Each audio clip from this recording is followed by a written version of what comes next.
2,000 Palestinian detainees who have been freed to be reunited with family and friends.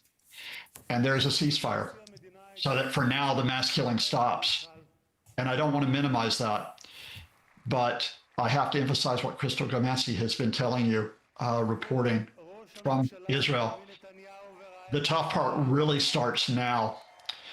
Today will be in large part, it's going to be a victory lap for Donald Trump for reasons we can talk about if you want to, possibly on another broadcast, for his ego, for his wish for the Nobel Peace Prize.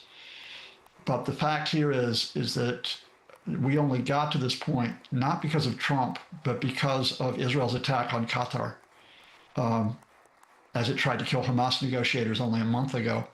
And it was the Gulf states and Turkey that really pressed Trump and said, you need to put pressure on Benjamin Netanyahu. Now, he did. But the concern here is that the actual Trump plan is very, very vague in several key areas. It's very vague over the extent of Israeli withdrawal. It is vague on the timing and the extent of Hamas disarmament. And it's vague over the arrangements for governance and security in Gaza, including whether Israelis will have a veto over Palestinians governing their own area. You need serious discussions on that beyond the PR appearances we have today, including in Egypt at this international meeting later. Will Trump remain committed to this beyond his personal motives and those of his son-in-law, Jared Kushner, who has financial motives in making sure that this ceasefire took place? Will the Gulf states and Turkey remain committed to this? Will other countries, including Canada, including European countries, remain committed to this in terms of who provides the security in Gaza and how do we finally get to a two-state resolution?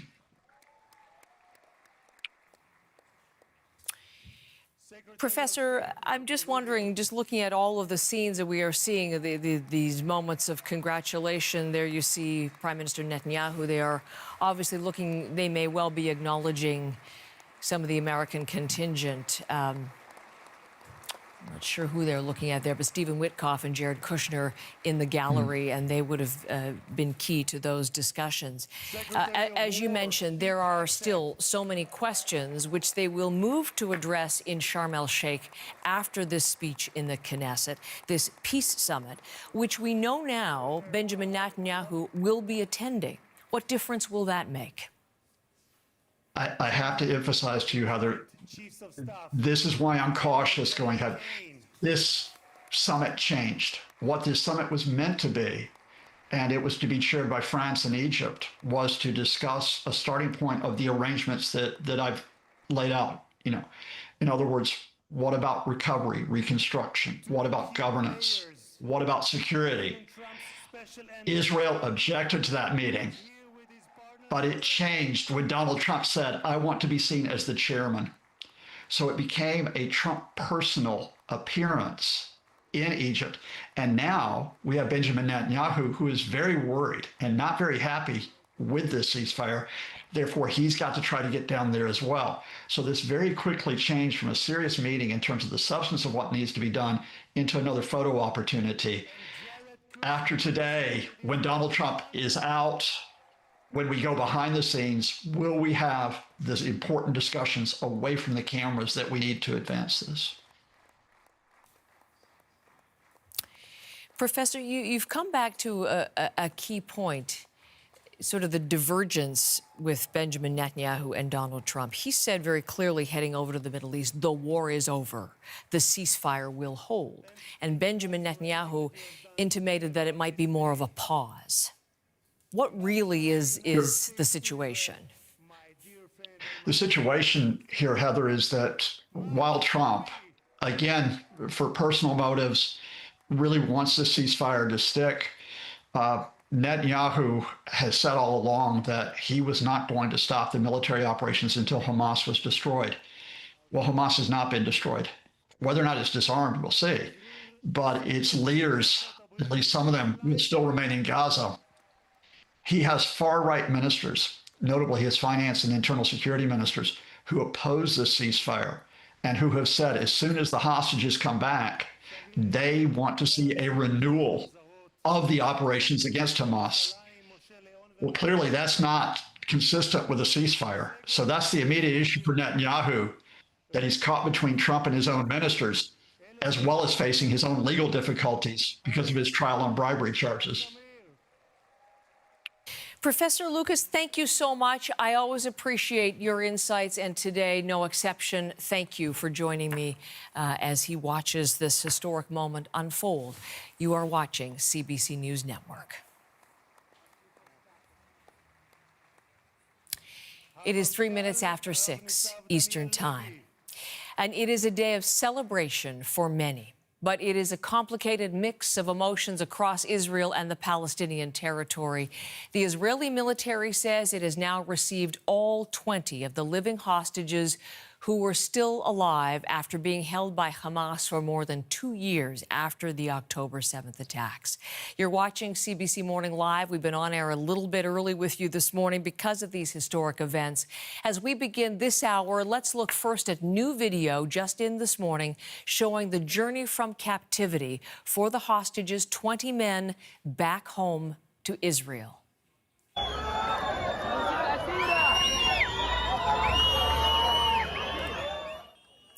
These are Red Cross vehicles carrying the hostages away from a site in Gaza City. Hamas took them there and then released them into the Red Cross custody.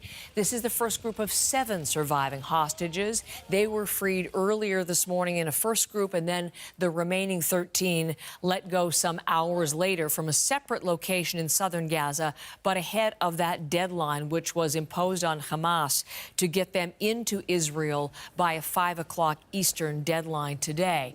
We have video as well of the first group of hostages themselves. This is just in. The Israeli military has released this footage of the hostages arriving at the army base, Raim, earlier today.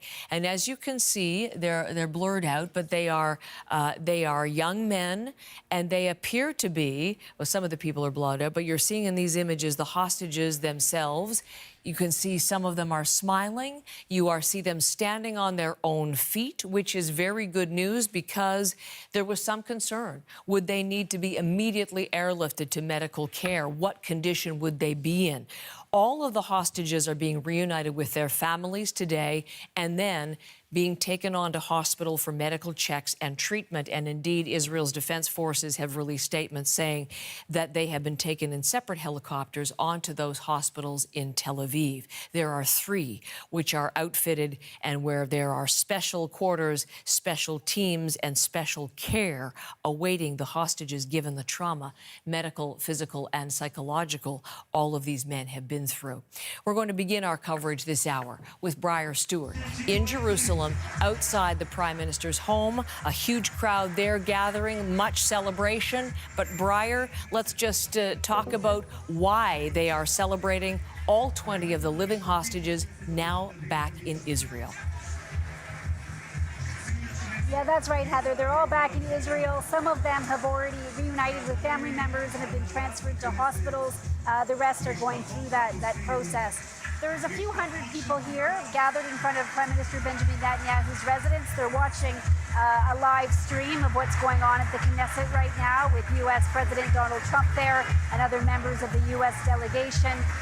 This morning has really been a mood of jubilation, but I would say there is a lot of grief as well, and that's because, yes, the 20 hostages have come out, but we know that 28 others were killed in Gaza.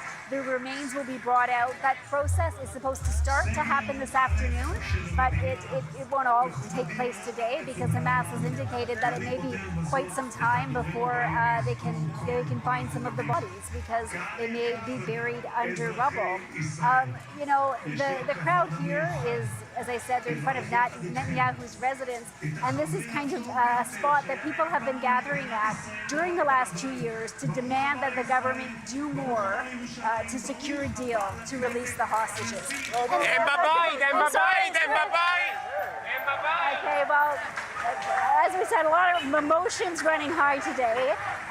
But as I said, this is a place where people have gathered throughout the war to really demand that the government do more. There is quite a lot of anger here at the Netanyahu government, but quite a lot of praise for the U.S.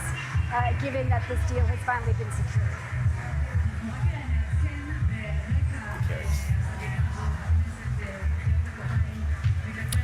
And Breyer, again, we've also been watching these live scenes, and maybe I can bring them back, of the Palestinian detainees. I know you're following that part of the story as well. 38 buses we do anticipate to be bringing those detainees, some from Israeli prisons, some being held in Gaza during the course of the war. 38 buses, and the first of those arriving, again, surrounded by throngs of people celebrating their release. What is happening for them today? Yes, that's right. So there's 2,000 Palestinians. The vast majority of them, 1,700, are people who were detained after the war in Gaza began. So these were people who were held without charge. We know that the Israeli government detained a lot of people who were journalists, people who were working at the hospitals. A short while ago, I understand that the list of those names, those 1,700 names, was published. It was released. So the throng of people around those buses, those would be family members and friends who know that their loved ones are coming back. Of that 2,000, there is this other group, 250 Palestinians. They've been imprisoned in Israel serving life sentences, so convicted of more serious offenses, security offenses, terrorism. And about half of that group, actually a little more than half, they will not be returning to the West Bank or to Gaza. Instead, they are going to be sent into exile, and that's a process, obviously, that is a little bit more complicated. But as you mentioned, kind of the scenes in Gaza are scenes of celebration as well, as these 1,700 detainees are returned. Breyer, thank you very much. Breyer Stewart leading our coverage this hour. She is live in Jerusalem, and she will be with us through the morning for this special extended coverage. As we witness a historic moment for the people of Israel, more than 2 years in the making. And it is one of tremendous consequence in many different respects.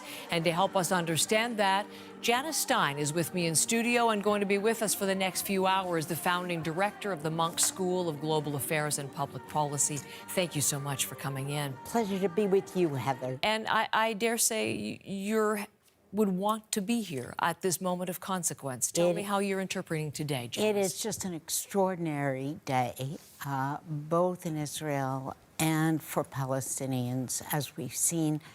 I think the best day to describe this, Heather, it's a day of grace. It's a time out from what people have lived through for the last 2 years. And you could see it in the faces of Palestinians who are waiting for those buses. You see it in the crowds in Israel. It literally is a day of grace, which has been absent from their lives for so long. That's the human side of things. And then, of course, there is the political, there is the geopolitical, there is all of the other ramifications which we're going to explore. I want to come to what we're looking at on the other side of our screen right now. And these are live pictures from inside the Knesset. We have a couple of different angles of that. Donald Trump set to be the fourth speaker. He's still a long way from actually addressing the parliamentarians there, but they greeted him with fanfares and ovations as the person who brought this moment and made it possible. Again, another ovation for Donald Trump. Is that credit due to Donald Trump? Yes, it is. He got it done. He broke with all the conventions of diplomacy. There was a deadlock. Both sides, I think, both in Israel and among Palestinians in Gaza, they wanted this to stop, but they could not get their leaders to agree. He went over everyone's head and, frankly, bullied both sides to get us to this day. And I think he and his team do deserve the credit. This was no easy job. Was it that the leverage that he exerted on both sides? There's no question he did.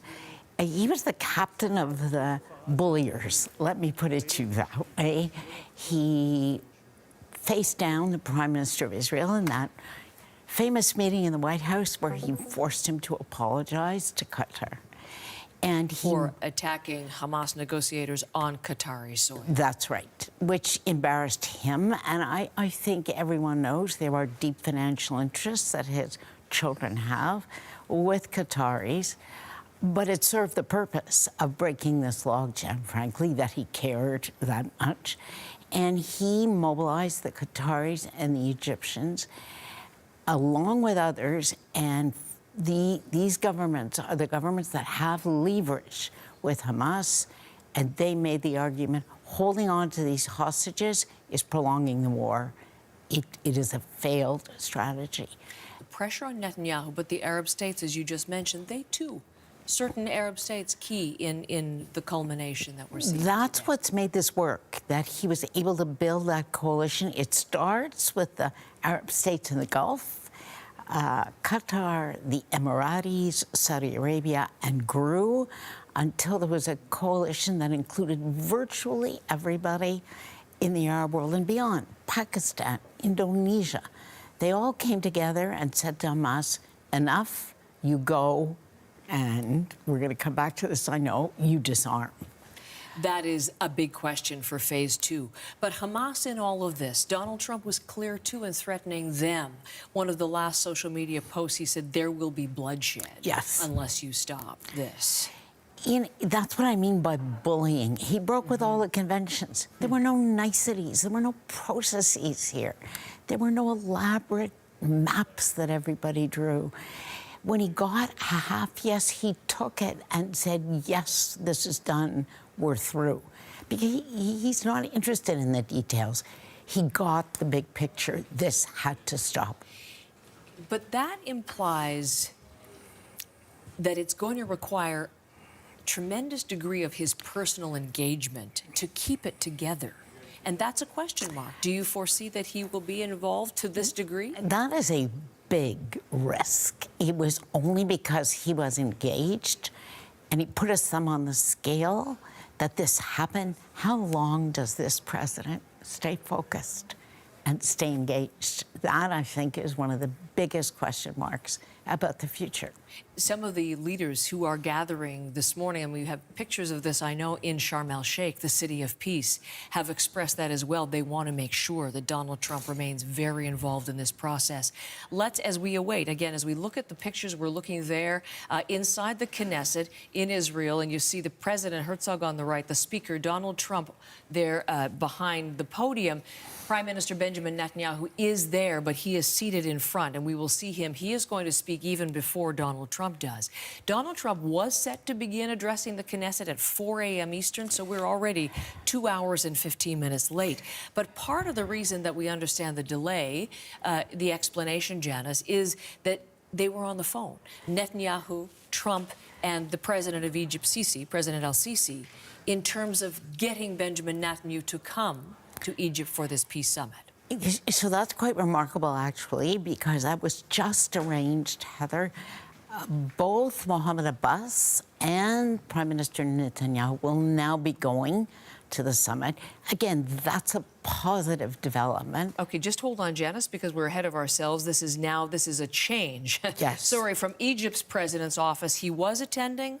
We're just hearing from the Prime Minister's office, he will not attend the Egyptian summit. So this is obviously some details in flux, and I'm sorry, there was confirmation from President Sisi that Netanyahu was coming, and a number of media reports as well. Now his office is saying he will not attend. I think that is because that's why the fine line that al-Sisi has been walking. Some of the Arab governments at that summit do not have relations with the state of Israel. And that's been the back and forth. That could have been a breakthrough to get that going. It apparently did not work. And ultimately, that's a shame. You need Abbas and Netanyahu at the table. It's clear what Donald Trump wanted here. Let's keep talking about this for just a moment, because this is something that we're going to be watching, and Marianne is joining us in studio, too. You're also going to be covering this, Marianne, the Egyptian summit. So why don't I just bring Marianne in, Janice Stein, Marianne Demain, all over here as well. let's look to Egypt, because this has been a focal point. And Janice has mentioned Indonesia and Pakistan. They are taking part. Mark Carney is there, Canada's Yes. Prime Minister. Set this up, because this is a key part of today as well. Yes, and you've touched on the fact that things are changing. Initially, we thought Israel would only be sending a representative. Then we thought Benjamin Netanyahu will be here, and now we're hearing again just moments ago that Benjamin Netanyahu will actually not be in attendance at this peace summit. But yes, Prime Minister Mark Carney, one of 20 world leaders who will be there. He will be there this morning. We know that things are a little bit behind this morning, but we're watching the developments throughout the morning and how things change. But they're there for the signing of the Middle East peace agreement. Of course, this summit is co-chaired by President Donald Trump as well as the President of Egypt. And the goal of this summit is not only to end the fighting in Gaza, but also to secure stability as well as just lasting peace in the Middle East. So in addition to U.S. President Donald Trump and the President of Egypt, we also know that Qatar's Emir and the President of the Palestinian National Authority will also be there. In addition to Prime Minister Carney, there are prime ministers from all around the world. That includes from the UK, Italy, and of course Spain. Presidents of France and Turkey will also be there, as well as the UN Secretary General Antonio Guterres. And then, of course, things changing again with Benjamin Netanyahu, who we now know will not be in attendance. Also not in attendance at this peace summit, representatives from Hamas as well as representatives from Iran. The discussions at this summit, very important. The future of Gaza. What does it mean when it comes to governance? What does it mean when it comes to the fate of Hamas? And how do they achieve this lasting peace? Important to note, Heather, that this is the first time Mark Carney is actually going to the Middle East since declaring Canada's support of a Palestinian statehood. And we know just from the wires just a few moments ago, Mark Carney said that Hamas must disarm and play no role in the future governance of a demilitarized Palestinian state. So keeping an eye on what happens there. But very important summit this morning, and we're going to see how that unfolds this morning with our Prime Minister. All right, Marianne, thank you very much. Marianne, looking ahead to that, and Janice Stein is with me in studio, and Janice will be following that as well. But that is the breaking news, and the reasoning from Benjamin Netanyahu. He had been invited by Donald Trump and had been discussing this with the President of Egypt, but the statement from his office that he was invited, but he has declined because the event is too close to the start of the holiday. Sukkot is coming to an end. Simchat Torah is beginning, and he said it is too close to those high Jewish holidays. So that is the explanation from the office of Benjamin Netanyahu. Our special coverage continues here on CBC Morning Live. We're going to be hearing from a hostage negotiator on what could make or break this fragile deal. That conversation is coming up next, and we're also going to be talking to a former UN human rights official as part of our special coverage on CBC News Network this morning.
city was under a state of emergency. Wherever you are. If your neighbor needs help, it's what we do in Saskatchewan. Across Canada. It's a drought in the valley. One day soon, we hope to have a vaccine. When you want news. The chase lasted 39 minutes. Was found alive. I can't believe how many people came together to help. We are here for you. Can we keep you?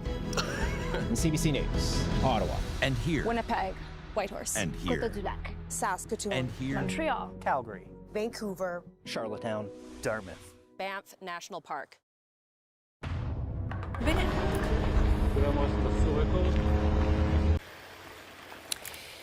We have new video released by the Israeli military this morning showing the moment newly released hostages were received by Israeli army representatives. This location is not disclosed publicly, but these are the first scenes, the convoys of more returning hostages as they are taken out of Gaza into Israel, first facilitated by the International Committee of the Red Cross and then into the hands of the IDF.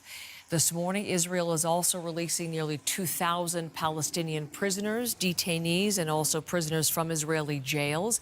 And there are 38 busloads of those. We're looking at the first images of that process and transfer. The exchange is part of the first phase of the ceasefire agreement that paused 2 years of war that has ravaged the region.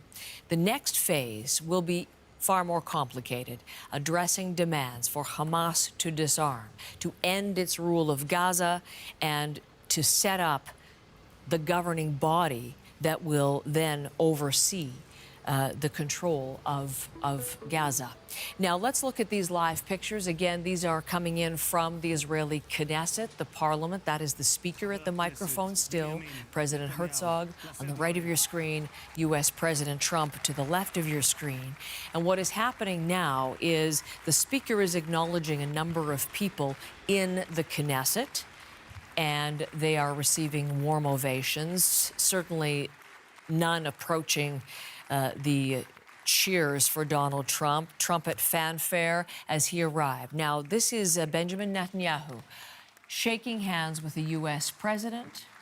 We will listen in to him. He may well speak in Hebrew, and therefore we'll be bringing you comments after. But let's just listen for a moment as he begins to speak on what is a historic day for him.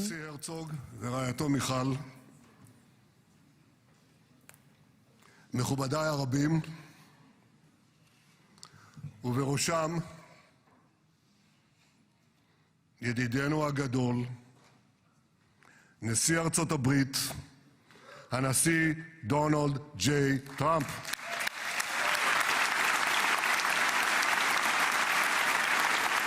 In Hebrew or in English, you know who was on the receiving end of that compliment, Donald J. Trump. As Prime Minister Benjamin Netanyahu continues in Hebrew, we will bring you the remarks as he is saying them. And the English passages we will play for you in their entirety as his address continues. After Prime Minister Netanyahu, there is another Israeli speaker set, and then Donald Trump set to address the Knesset, which, of course, we will carry in its entirety, but we will be listening in. And again, if there are English passages, we will certainly play those for you. Benjamin Netanyahu was invited by Donald Trump to attend the peace summit in Sharm el-Sheikh in Egypt. He has opted not to do so. He explains that it's because of the Jewish holidays. That is the statement from his office. But there had been hope of a real breakthrough because Mahmoud Abbas, the head of the Palestinian Authority, is going to be attending in Egypt, and that would have been potentially a breakthrough historic moment. That will not occur, but the leaders of more than 20 countries, including Canada, are gathering in Sharm el-Sheikh for a peace summit to come later today. As we watch this, let's come back to some of the scenes we were just showing you, the moments, video released by the Israeli military of the hostages arriving back in Israel. More than 2 years in captivity after being taken on October the 7th in a variety of circumstances from their kibbutz, from the Nova Music Festival. Some are soldiers who were taken as they tried to defend against the Hamas attack. And you can see in these pictures that they do appear to be in good health and in good spirits. And that is really beyond expectations for so many who thought they might be in very dire straits. But of course, the trauma has been immense, and this is all part of the journey of healing to come. Dan O'Shea is with me this morning, former Navy SEAL and the coordinator for the hostage working group at the U.S. Embassy in Iraq. He's in Florida right now, but certainly played a very instrumental war during the height of hostage-taking issues, at the height of al-Qaeda. Dan, I'm so pleased to have you on our program this morning. Thank you for your time. Good morning. I don't know if you've had a chance to see some of these images. We saw the Red Cross vans bearing the hostages as they arrived in Israel. We've just seen some incredible pictures of some of them as they've been greeted by members of the Israeli military. What is your sense of this moment as you see these first images of the men returning to Israel today? This is the first day of a nightmare that is finally over, not only for the hostages, but for their families and for the country of Israel. So this is a day that many thought would never happen. It is historic indeed, and a lot of celebrations going on in Israel today. Dan, let's just talk about what you've seen, how this has been all brought about, how the transfer occurred today. What stood out for you so far? Well, the fact that it's going smoothly, I think the fact that there is a demand for peace, it was demanded not only by the principals, the U.S. and Israeli, but the surrounding region, really. Egypt played a critical role, Qatar. I think the world said enough's enough, but so let's bring this to a close. Let's bring the hostages home. Let's end the conflict in Gaza. So the devil's in the details. It's still a long road ahead, but this is an historic day, and this is very positive that things are going forward as smoothly as they are.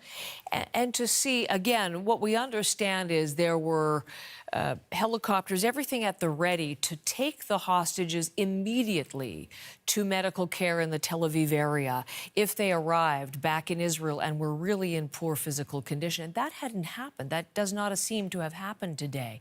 And the pictures that we've seen of the men, some young and some into their 40s, but all men, they are standing on their own. They are smiling. They do seem to be in relatively, robust physical care, physical state. Pretty astounding given what they've been through and what they would have endured. Yes, but there's parallels. We had POWs coming home from 7 years of captivity, 7 years plus in captivity.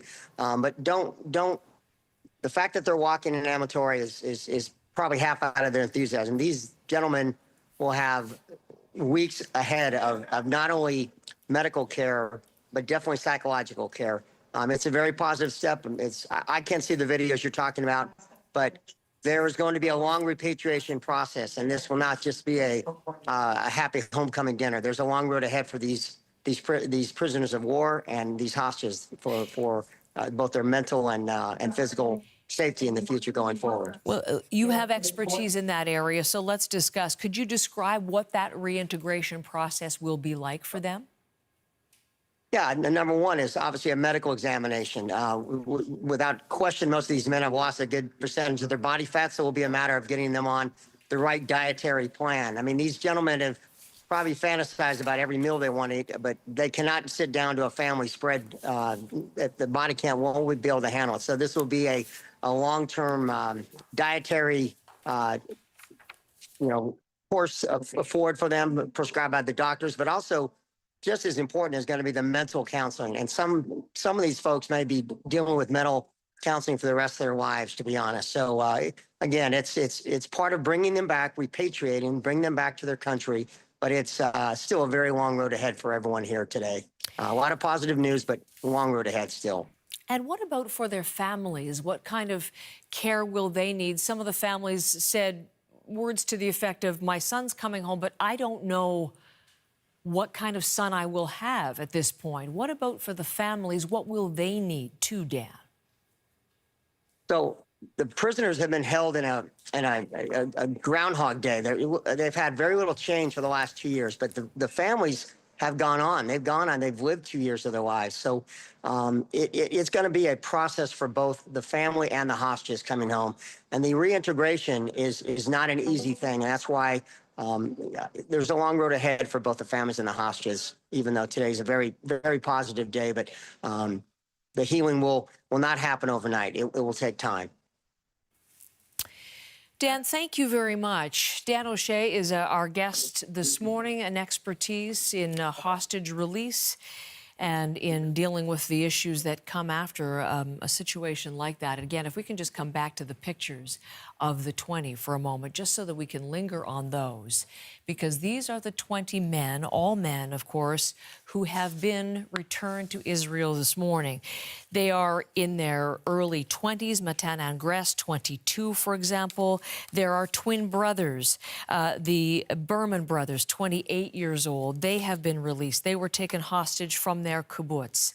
Nimrod Cohen, 20 years old, a corporal in the Israeli army. The Cuneo brothers, 28 and 35, they were kidnapped from their kibbutz. Evtar David from the Nova Music Festival, just 24 years old.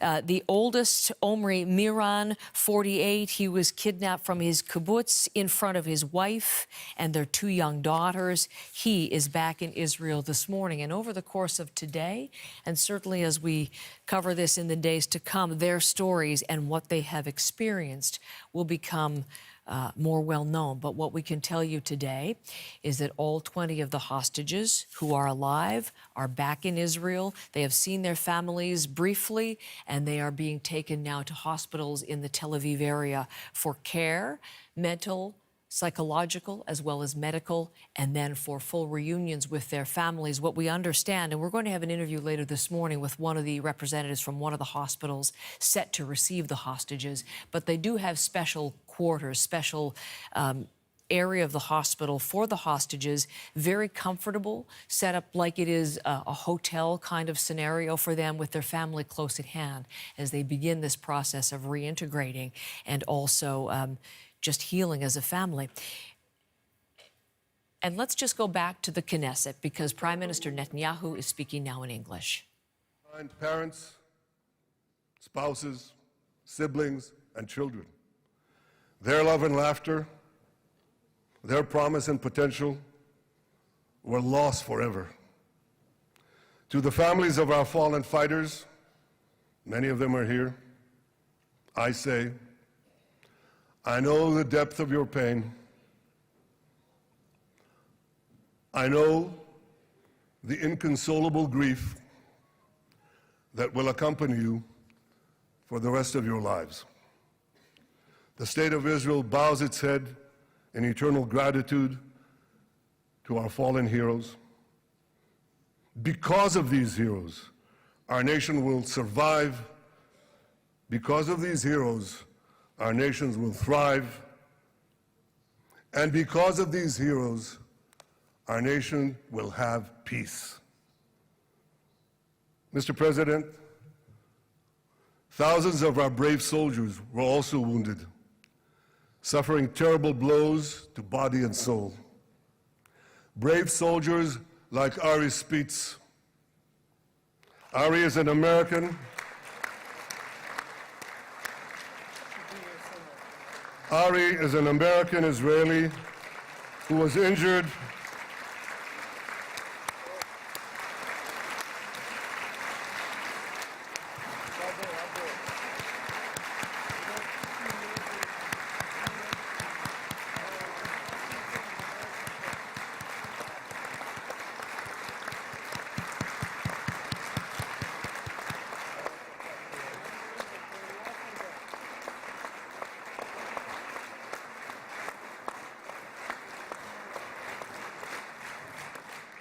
Ari is an American Israeli who was injured in Gaza while searching for Hamas terrorists and weapons.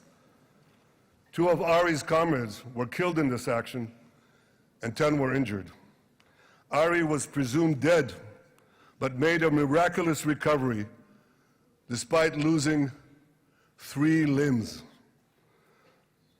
Ari, stand up for a minute alone. Stand up. There you go. There. Ari, you are the spirit of Joshua.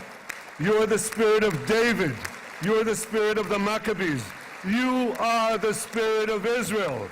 I salute you. We all salute you.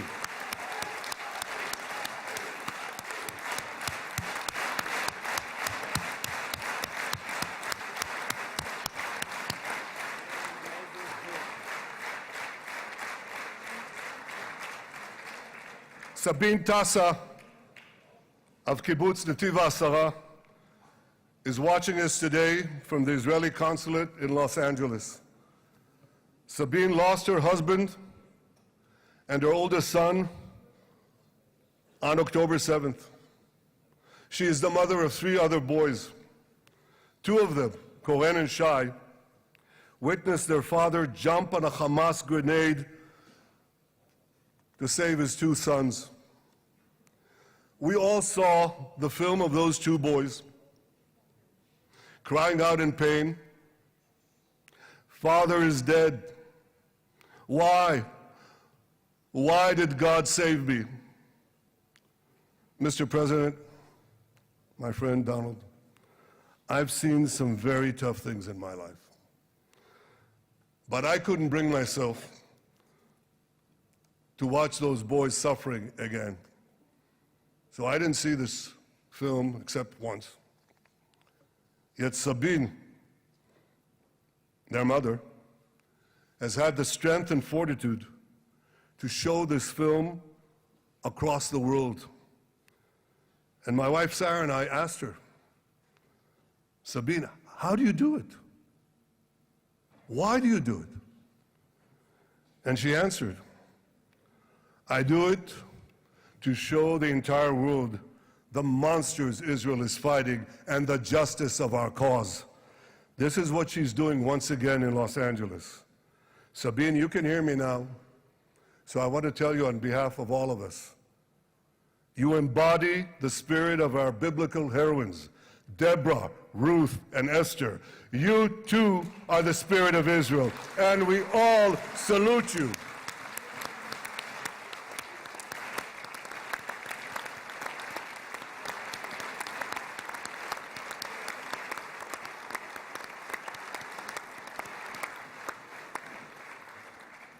Mr. President, you asked me on our many conversations during the 12-day war with Iran, you asked me, how are the people holding up?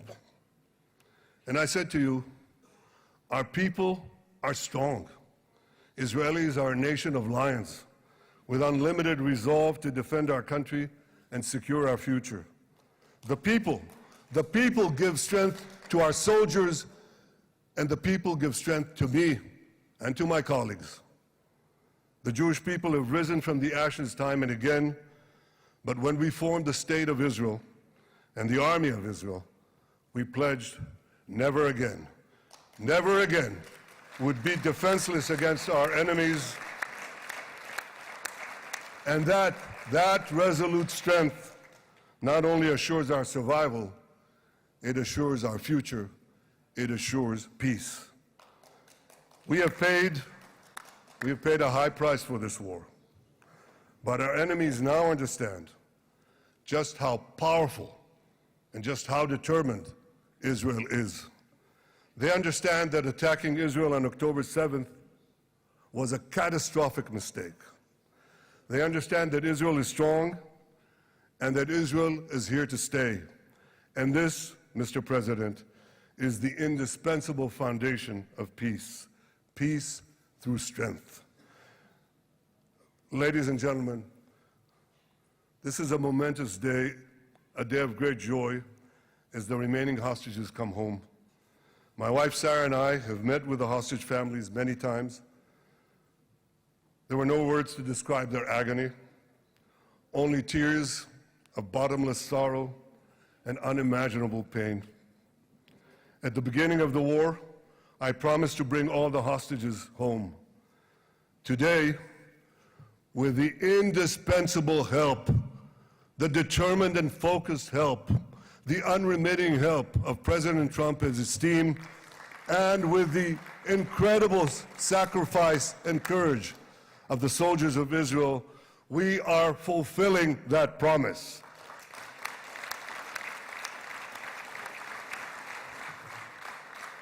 It has been a long journey to get here, In the first week of the war, our brave soldiers put military pressure on Hamas, and the international community put diplomatic pressure on them. This enabled us to secure the release of over 100 hostages. In heroic rescue attempts behind enemy lines, Israel's special forces rescued 8 live hostages and brought back the remains of dozens more. But as time went on, we all know what happened. The diplomatic pressure was turned on its head. More and more governments bought into Hamas's false propaganda. More and more governments succumbed to anti-Semitic mobs in their own countries. They just turned on Israel. They called for us to surrender to Hamas demands, just leave Gaza immediately, they said, end the war without committing to disarm Hamas, without committing to demilitarize Gaza. Had Israel succumbed to those demands, not only would Sinwar, Nasrallah, Assad, and Iran's missile and nuclear program remain intact. Not only that, because in no time, the Hamas killers would be back on the border fence, ready to repeat the horrors of October 7th again and again, as they vowed to do. But just at that point of maximum pressure on Israel, a man named Donald J. Trump was elected President of the United States.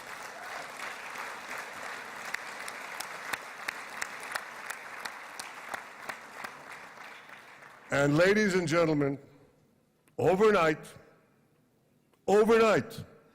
everything changed. Everything. We felt it right here. Mr. President, thanks to your unequivocal backing of Israel, we secured a second hostage deal within weeks of your election. And in the months that followed, we worked closely together to forge a path to bring the remaining hostages home and end the war. End the war in a way that ensures the disarming of Hamas, the demilitarization of Gaza, and that Gaza would never again pose a threat to Israel. 2 months ago, you fully backed my decision to send the IDF into the last Hamas stronghold in Gaza City. You shared my view that this military pressure would help free the hostages. And despite all the criticism, all the naysayers, we were right. Hamas caved in. And 2 weeks ago, you succeeded in doing something miraculous. You succeeded in doing something that no one believed was possible. You brought most of the Arab world, you brought most of the world behind your proposal to free the hostages and end the war. I want to thank Steve Witkoff, Jared Kushner, and Ron Dermer for their great contribution to this effort.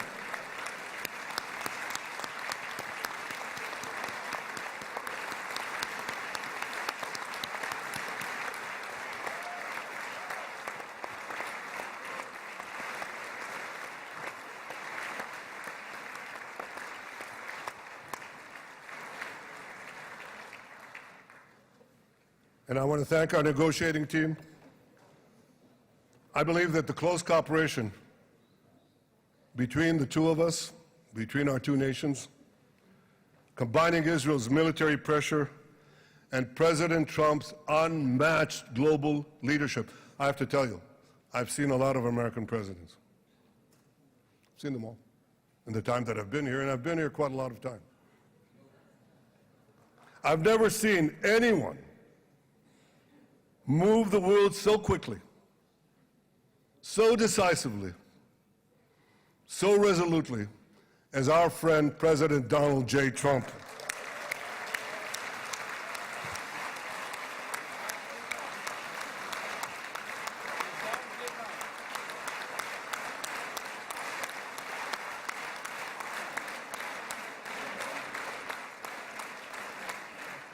With our military pressure and President Trump's global leadership, we achieved this historic moment. It's a moment of indescribable joy as our nation embraces our sons who are coming home. Mr. President, this week, Jews around the world are going to read the book of Ecclesiastes, Kohelet, in the Bible. The Bible has many miraculous moments. One of them was your decision to bomb Fordo. I think it was a pivot of history because it wasn't meant only to bomb Fordo. That action and your previous action of taking out Qasem Soleimani, the architect of death, I think that changed the balance of power in the world. You brought America back again to the driver's seat.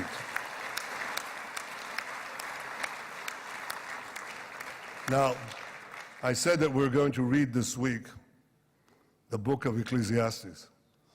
It's not a book of action. It's a book of meditations, of thought, a perspective on life and on death. And in this book, we read the immortal words of King Solomon. To everything there is a season, and a time for every matter under heaven. Et milchama ve'et shalom. A time for peace and a time for war. The last 2 years have been a time of war. The coming years will hopefully be a time for peace.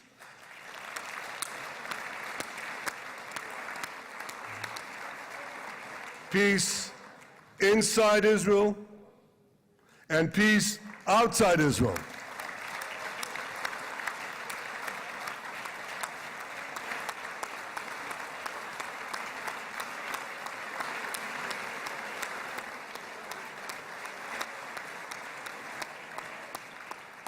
I look forward to continuing marching with you on the path we paved together with the Abraham Accords. Under your leadership, we can forge new peace treaties with Arab countries in the region and Muslim countries beyond the region. Abraham's children will work together to build a better future, a future that will unite civilization against barbarism, light against darkness, and hope against despair. And my friends, I believe that with President Trump's leadership, this will happen a lot faster than people think.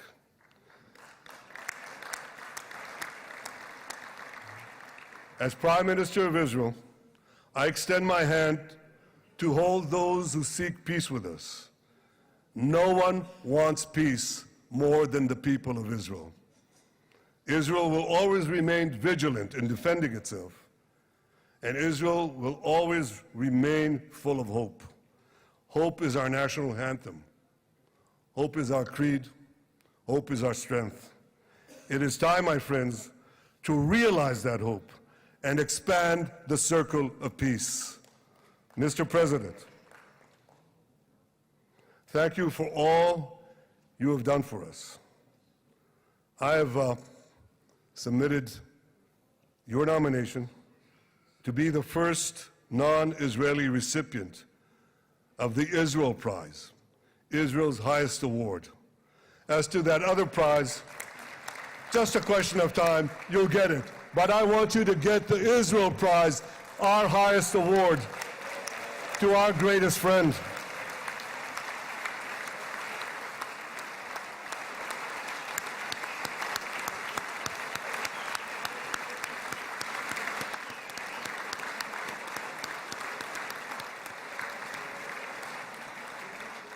When others were weak, you were strong. When others were fearful, you were bold. When others abandoned us, you stood by our side. On behalf of the government and people of Israel, I thank you for your extraordinary friendship. Thank you for helping bring our hostages home. Thank you for supporting Israel's march to victory. Thank you for paving a path to peace. מכובדי נשיא ארצות הברית, ידידי דונלד, ברוך הבא לישראל, ברוך הבא לירושלים, ברוך הבא ביום המרגש הזה, שהחיינו וקיימנו והגיענו לזמן הזה.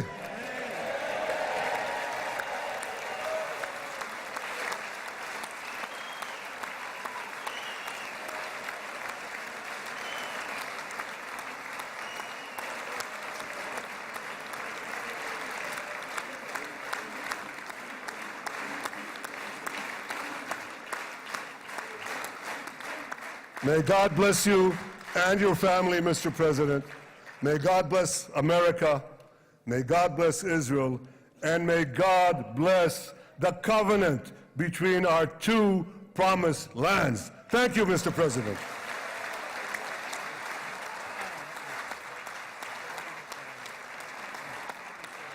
You're watching live coverage on CBC Morning Live. Prime Minister Benjamin Netanyahu speaking in the Knesset. There's a lot to discuss in that speech, but it concluded with blessings for the man he said the greatest friend Israel has ever had, announcing that he is going to bestow upon U.S. President Trump the Israel Prize, which is the highest cultural honor in the country. The Nobel Prize, as you heard him say, it's just a matter of time. And here is Donald Trump. We will listen to his response. Where?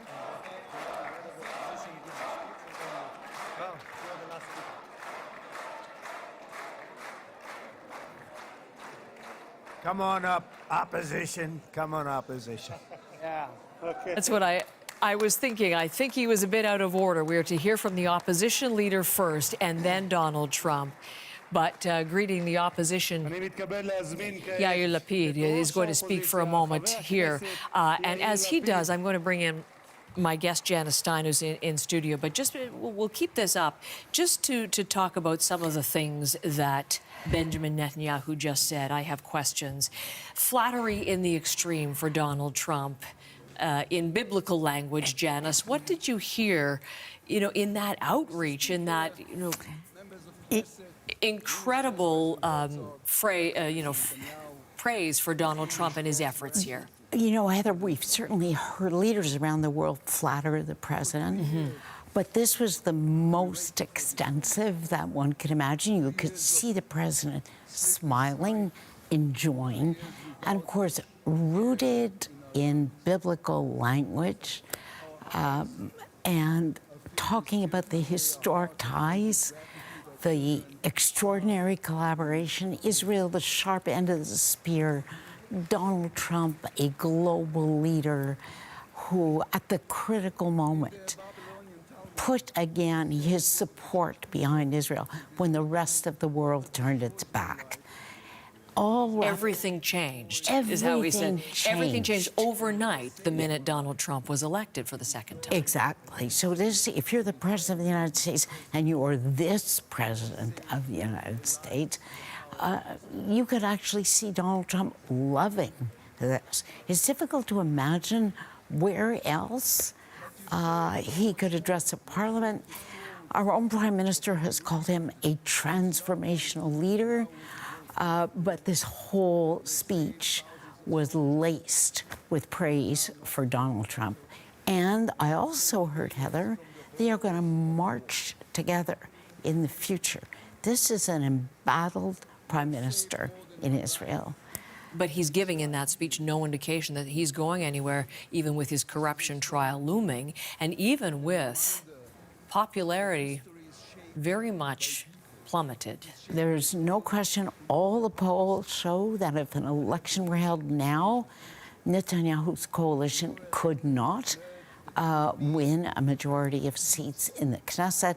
But you see Benjamin Netanyahu right now launching the electoral campaign.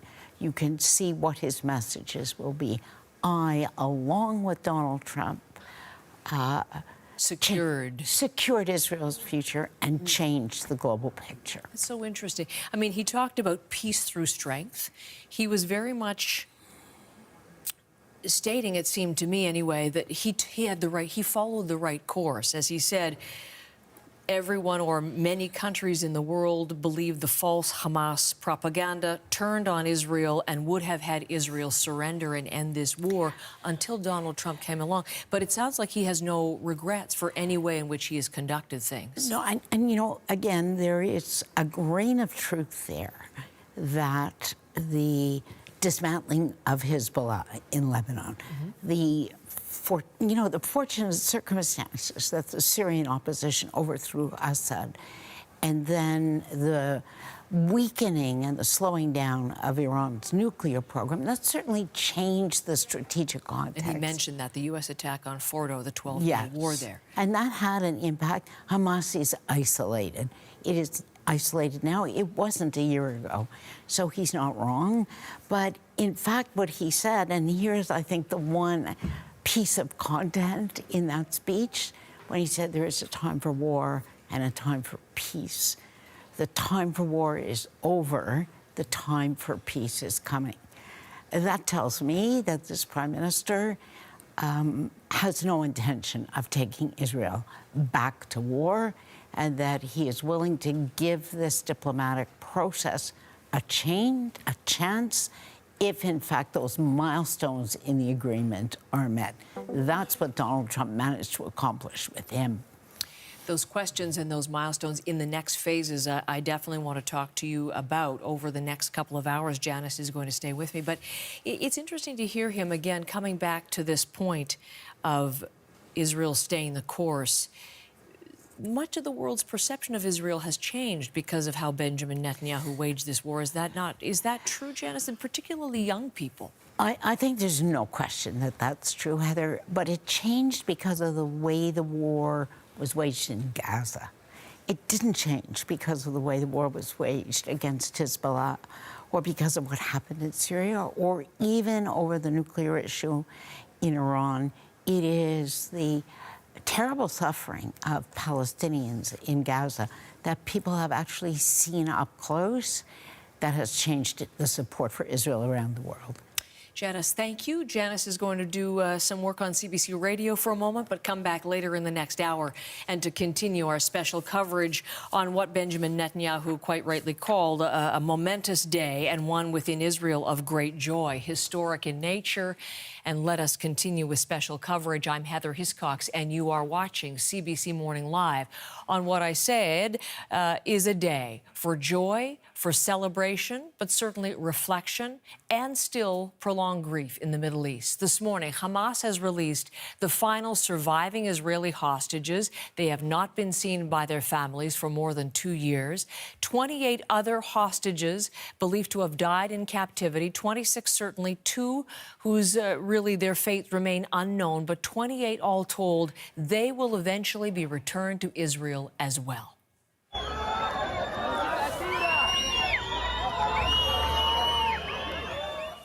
These scenes from earlier this morning, Red Cross vehicles carrying the hostages away from the site in Gaza City.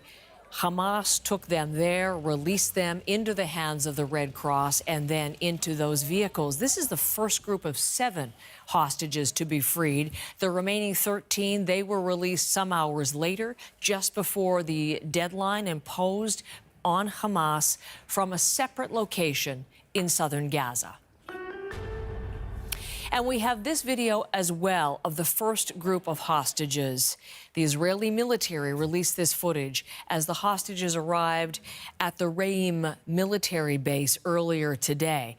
All of the hostages are men from about early 20s up until 48. But as you can see, healthy, smiling on their own feet and their own stamina. And these are the first still photos we have had of some of the family reunions, more than 2 years in the making.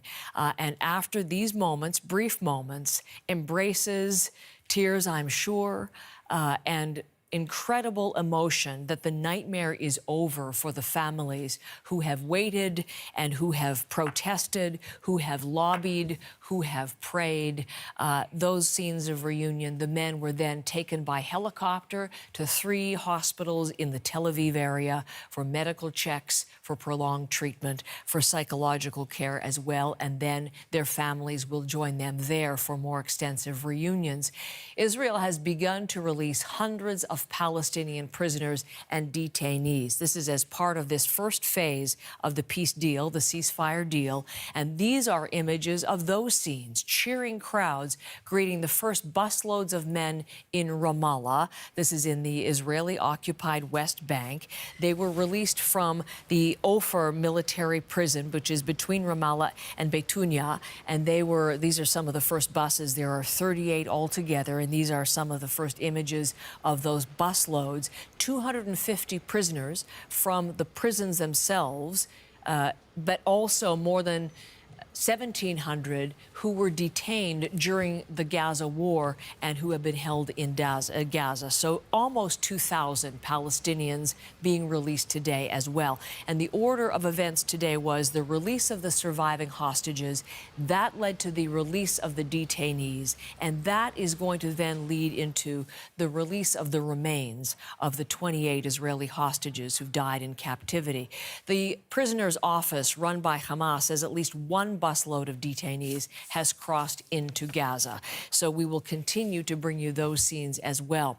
But let's take you right now to begin this hour to Hostages Square in Tel Aviv, where tens of thousands of people began to gather in the overnight hours awaiting that momentous news that all 20 of the living hostages were back in Israel. They got that a couple of hours ago, and Crystal Gomansing has been there to bring us the scene, to tell us what has been happening. She's not right in the square right now. Sorry, I'm just seeing where you are right now, Crystal. I guess, remove from that. But tell me what has been happening there today. Well, Heather, one of the reasons we moved is because so many people are trying to upload pictures and videos. We lost connectivity, so it gives you a sense of the amount of images that people are trying to capture and share and post of the very joyous celebrations inside Hostage Square. In fact, this road was packed with people. Police are trying to move them out to make sure it's passable, but celebrations really have been going on for hours and hours at this point. It was such a moment of jubilation and people screaming and cheering and crying and waving flags when the first images of the initial group of 7 were released. And people had just said that it was the moment they had been waiting for, a moment they had been hoping for, and it gave them that release, that moment to finally accept and believe and really embrace their fellow citizens that were also packed into the square for that moment. I just want to give you a chance to hear from some people who shared their thoughts about being here in person to experience that. It's a moment that I will never forget. And it's a moment that actually fulfilled a wish that drove us here each and every time. The families will need to heal somehow. It will be a long, long process. For Israel, we hope for a better future. I thought we needed closure for this horrible 2 years, and I wanted my kids to feel the special energy that's going to be here today and be part in something bigger. Well, that special energy definitely got a boost several occasions when helicopters carrying some of those freed hostages circled over top of Hostages Square. People screaming, cheering. The announcer at the square made a point of telling everyone that they were coming. So all of the phones went up. People started cheering. There were lots of drones in the air. So no doubt we'll see more pictures of those hostages circling over top just hours after being freed before being taken to the hospital, Heather. So we have had some really powerful images, powerful moments. Anytime one of the images of the hostages, whether they're being reunited with family members or holding up those little whiteboards when they were in the helicopters so they could communicate, those images would be posted, and there would be just sort of everyone turn their heads no matter what they were doing, look and then cheer. So it is that sense of relief that everyone was hoping it would be. However, I do have to highlight the fact that we are getting new information about the remains of the other individuals. The latest information we have is that only 4 bodies will be returned. We had known that there were 26 individuals who had died in captivity. 2 others, their status was unknown, but we are being told that 4 bodies will be returned. The Family Forum is saying that is a violation of the agreement that they were anticipating more individuals, more remains to be returned. So that is something we continue to watch. Of course, as a part of Operation Return Home, Israel Defense Forces had said when those remains are exchanged, they would be put into coffins draped with the Israeli flag and then taken for forensic testing. It appears that when that does happen, we are only anticipating that 4 families will be receiving remains today, Heather. Crystal, thank you. And I did want to speak to you about that because, yes, 26 known to have died in captivity and 2 whose fate unknown. There are reports coming out of Israel from Israeli authorities cited as those 2 hostages where the status was previously unknown and uncertain are now presumed to be dead. So 28, yes, but as Crystal is reporting, only the bodies of 4 returned. Crystal Gomansing just alongside Hostages Square. Now we're going to take you back into the Knesset. U.S. President Donald Trump pausing. Let's listen in. There must be another ovation for him. You know, they actually brought in red baseball caps, and Knesset staff distributed them with the slogans, "Trump the Peace President." So let's listen in to Donald Trump as he addresses Israel's parliament. Mr. Prime Minister, Mr. Speaker, esteemed members of the Knesset and cherished citizens of Israel, we gather on a day of profound joy, of soaring hope, of renewed faith, and above all, a day to give our deepest thanks to the Almighty God of Abraham, Isaac, and Jacob.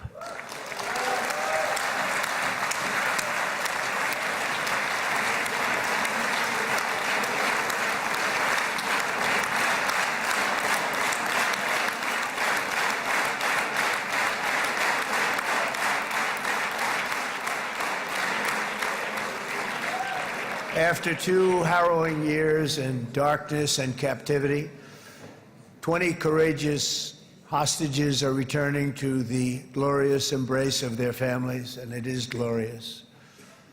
28 more precious loved ones are coming home at last to rest in this sacred soil for all of time. And after so many years of unceasing war and endless danger, today the skies are calm, the guns are silent, the sirens are still, and the sun rises on a holy land that is finally at peace, a land and a region that will live, God willing, in peace for all eternity.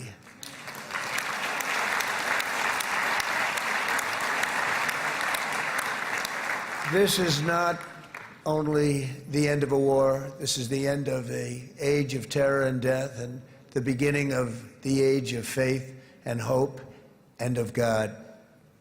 It's the start of a grand concord and lasting harmony for Israel and all the nations of what will soon be a truly magnificent region. I believe that so strongly. This is the historic dawn of a new Middle East. I want to express my gratitude to a man of exceptional courage and patriotism, whose partnership did so much to make this momentous day possible. You know who I'm talking about. There's only one, Prime Minister Benjamin Netanyahu. Bibi, please stand up.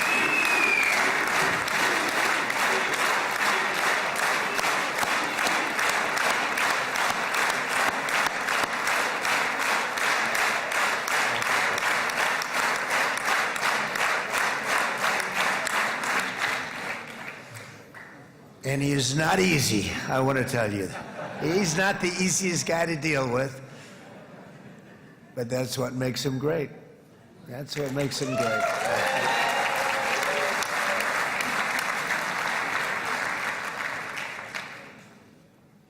Thank you very much, baby.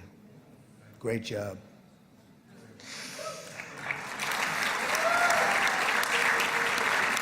And let me also convey my tremendous appreciation for all of the nations of the Arab and Muslim world that came together to press Hamas to set the hostages free and to send them home. We had a lot of help. We had a lot of help from a lot of people that you wouldn't suspect, and I want to thank them very much for that.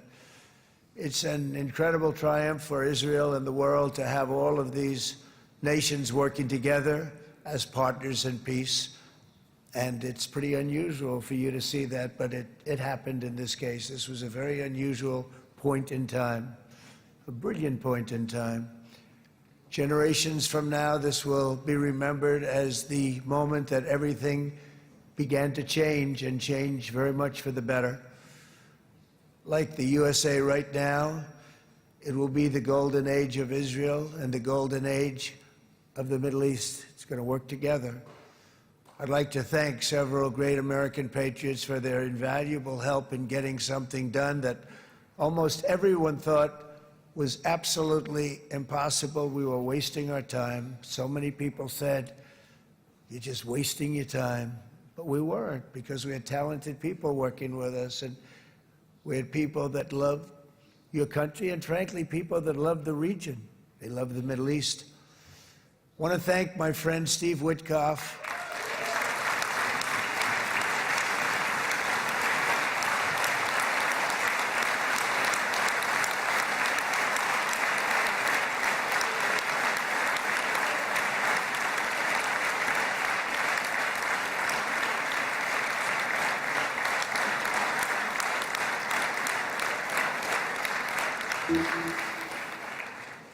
You know, Steve was chosen by me. He never did this before, but I knew him as a few things. He was a great businessman, but I know a lot of great businessmen, to be honest with you. He had tremendous negotiating skills, but I know a lot of people that negotiate pretty well, although it is an art. But there are people that can negotiate pretty well. But most importantly with Steve, he's just a great guy. Everybody loved him. Everybody. I mean, I know some negotiators that are so good, but you wouldn't have had peace in the Middle East. You would be in World War III right now with some of these guys. Everybody loves Steve, and they respect him, and they somehow can relate to him. I've known him for many years, and I've seen it over and over again.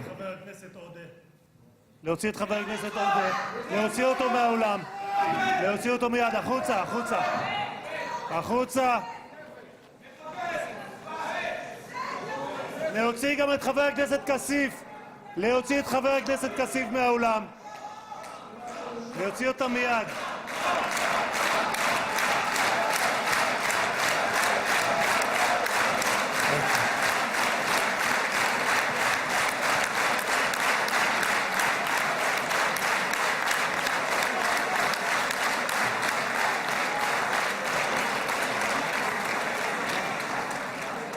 Sorry for that, Mr. President. Thank you. Please.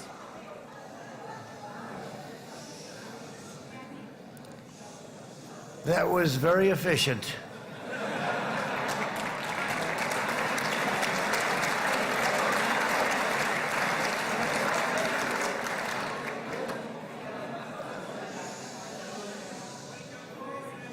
So back to Steve.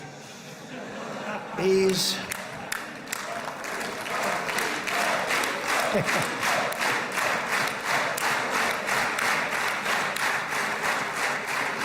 but I tell one story because he was so involved, and then we called in Jared. We need that brain on occasion. We got to get Jared in here. We got to get a certain group of people. But Steve started this all by himself. I call him Henry Kissinger, who doesn't leak. Okay? Henry is a big leaker. He leaked Steve doesn't leak. Steve just wants to get the job done. He wants to do what's right. But I'll give you just a quick story because, as you know, he's working on the war with Russia and Ukraine, a war that would have never happened if I were president. A shame. 7,000 young soldiers a week are being killed. More than that this last week. It's a shame. Should have never happened. But it did happen, and we won the race, and I took over this horrible war that's been raging, and I thought it would be easily settled. I thought it was a hell of a lot easier than doing what we just did very successfully with Israel and a lot of other people. But this came first, and we'll get that one. But I set up a meeting for him to meet with President Putin, thinking it would be a 15 or a 20-minute meeting. Steve had no idea about Russia, had no idea about Putin too much, didn't know too much about politics, wasn't that interested. He was really good at real estate, but he had that quality that I was looking for, and I didn't see it around in too many ways. And I set up the meeting with Putin, and I called. I said, is Steve finished yet? That was about a half an hour into the meeting. No, sir, he's not. He's still inside. This is in Moscow. I said, well, how's he doing? I don't know, sir. He's still inside. I called up an hour later. Let me speak to Steve. Sir, he's still with Putin. He's with President Putin. I said, wow, that's a long meeting, 1 hour. I called up an hour later, he was still with Putin. 3 hours later, he was still with Putin. 4 hours later, he started to get the word that he was going to be coming out soon. And in 5 hours, he came out. I said, what the hell were you talking about for 5 hours? And he says, just a lot of interesting things. We're talking about a lot of interesting things, including what he went in there for, but you can't talk about it for 5. You can talk about it for a certain period of time, and you know what you're getting. But that's a talent. That's a talent, where you can do that. Most people I'd send in, number one, they wouldn't be accepted. Number two, if they were, the meeting would last 5 minutes, and that's what happens with Steve. Everybody loves him. They love him on this side, they love him on the other side. And he really is. He's a great negotiator because he's a great guy. So thank you very much, Steve, very much.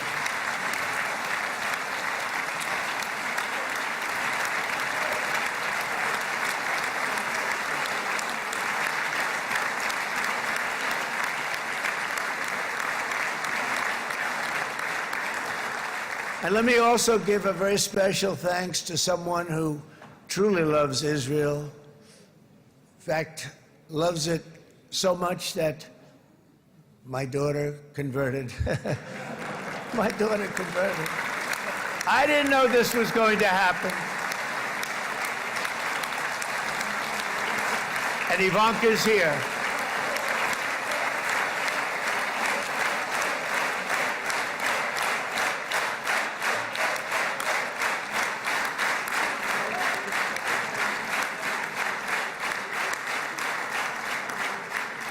And Bibi, you do know this was not in the cards for me. You understand that. And she is so happy, and they are so happy. At least I think they're happy. If they're not, we have a big story, right? No, they have a great marriage, and they get along great. They're best friends. They have a very special relationship. But Jared has been so helpful. He really did something very special. He established the Abraham Accords with a group of very wonderful people. I like calling it the Avraham Accords, because people that, right? Avraham. It's so cool. It's so much sort of nicer, you know? The Abraham versus the Avraham.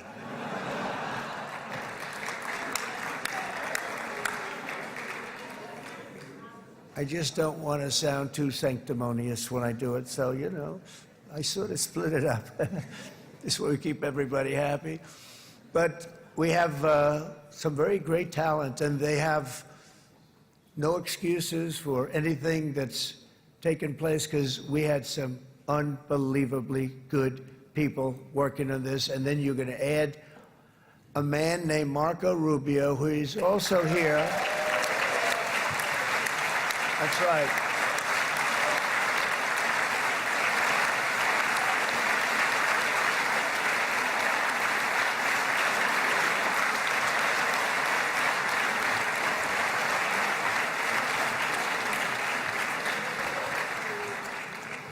And I have a prediction that Marco will go down, I mean this, as the greatest Secretary of State in the history of the United States. I believe that.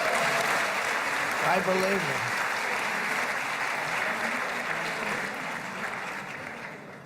it. And he and I, you know, we really fought it out. You remember, he was tough. He was nasty. Who the hell thought this was going to happen, Marco, right? And now I'm saying he's going to go down as the greatest. He will. He was always smart and sharp, and people respect him.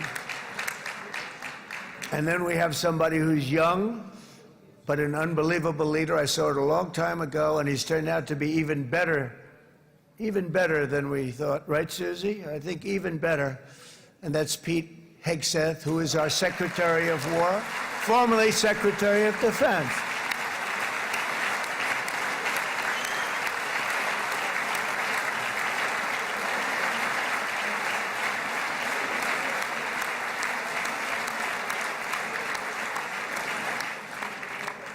And as you know, we decisively won World War I. We decisively won World War II decisively. And everything in between and everything before it, we won everything. And then they had the brilliant idea of changing the name from war, you know, it was war, to defense. And with that went a certain thinking. And we fought in a very politically correct way after that. We always had the strongest military, and now we have a stronger military than we've ever had before. Because of my first term, I've totally rebuilt the military, every aspect of it. But we have, if you think, we settled 8 wars in 8 months. I'm now including this one, by the way, if that's okay. They may say, well, that was quick. Because yesterday I was saying 7, but now I can say 8. The hostages are back. The hostages are back.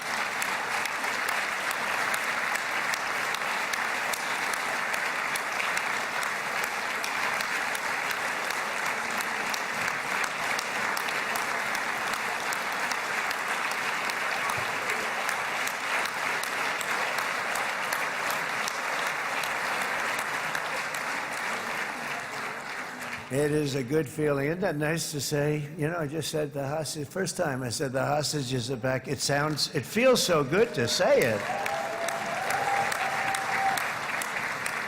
But when you settle 8 wars in 8 months, that means you don't like war. Everyone thought I was going to be brutal. In fact, I remember Hillary Clinton during a debate, she said, look at him, he's going to go to war with everybody. And actually, she said, he's got a personality that's all about war. No, and my personality actually is all about stopping wars, and it seems to work. It seems to work. But it also means this name change and our attitude that we're not going to go into a war, but if we do, we're going to win that war like nobody has ever won a war before. We will not be politically correct, but we're not going to be there. And I think, you know, as you mentioned, Bibi, before, peace through strength. And that's what it's all about. The United States has the greatest and most powerful military in the, right now, history of the world. I can tell you we have weapons that nobody's ever dreamt of. I only hope we never have to use them. I rebuilt the military. I was proud to do it, but some of the things I hated to do. I hated certain of the weapons because the level of power is so enormous. It's so dangerous, so bad. But we have to do what we have to do. We make the best weapons in the world, and we've got a lot of them. And we've given a lot to Israel, frankly. And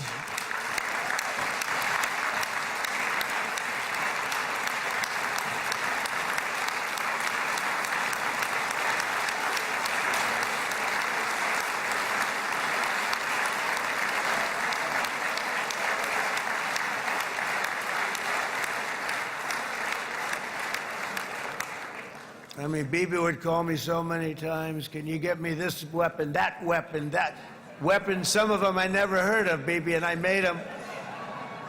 But we'd get them here, wouldn't we? And they are the best. They are the best. And But you used them well. It also takes people that know how to use them, and you obviously used them very well. But so many that Israel became strong and powerful, which ultimately led to peace. That's what led to peace. So as we celebrate today, let us remember how this nightmare of depravity and death all began. 2 years ago, on the eve of the Simchat Torah holiday, thousands of innocent Israeli civilians were attacked by terrorists, and one of the most evil and heinous desecrations of innocent life the world has ever seen, the worst slaughter of Jews since the Holocaust. The cruelty of October 7th struck to the core of humanity itself. Nobody could believe what they were witnessing. The United States of America grieved alongside you, and we mourned for our own citizens who were so viciously taken that day. And to all the families whose lives were forever changed by the atrocities of that day, and all of the people of Israel, please know that America joins you in those two everlasting vows: never forget and never again.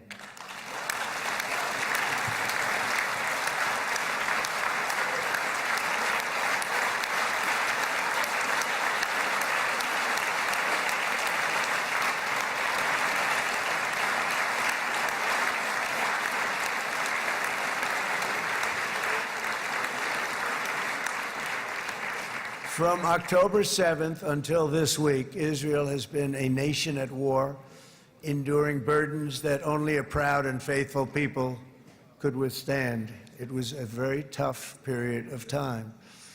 For so many families across this land, it has been years since you've known a single day of true peace.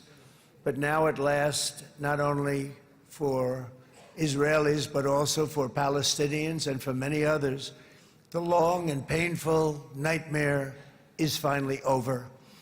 And as the dust settles, the smoke fades, the debris is removed, and the ashes cleaned from the air, the day that breaks on a region transformed, and a beautiful and much brighter future appears suddenly within your reach. This is now a very exciting time for Israel and for the entire Middle East, because all across the Middle East, the forces of chaos, terror, and ruin that have plagued the region for decades now stand weakened, isolated, and totally defeated.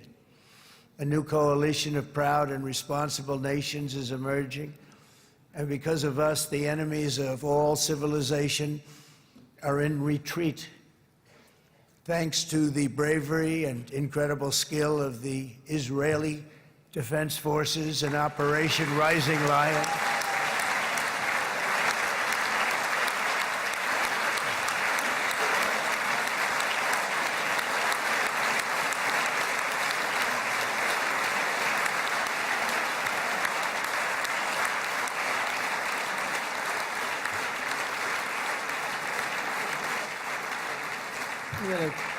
That's central casting. Let's put him in a movie. Look at him. Great job. And my people loved working with you. Loved it. They worked so well together. But many of Iran's top terrorists, including nuclear scientists and commanders, have been extinguished from this earth. And with Operation Midnight Hammer, boy, that's a great name for that, what we did last June. The United States military flew 7 of those beautiful B-2 bombers. They look so beautiful all of a sudden. They were always, I thought they were pretty planes. I had no idea they could do what they did. In fact, we just ordered 28 more of them. A little updated version. We ordered a whole pile of them. And almost 100 other planes went with them, including fighter jets. And we had 52 tankers, big, beautiful, brand new tankers that were loading them up 4 or 5 times. They've traveled 37 hours back and forth, think of that. But we had tankers all over the sky for all the other planes. We had the F-22s, the F-35s, F-16s. We had a hell of a lot of planes.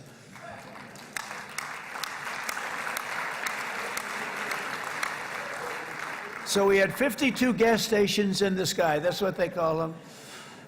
I'll tell you, I wouldn't want to be flying one of them. We have our great General Raisin Cain right here. General, stand up. This guy. What a general. Thank you.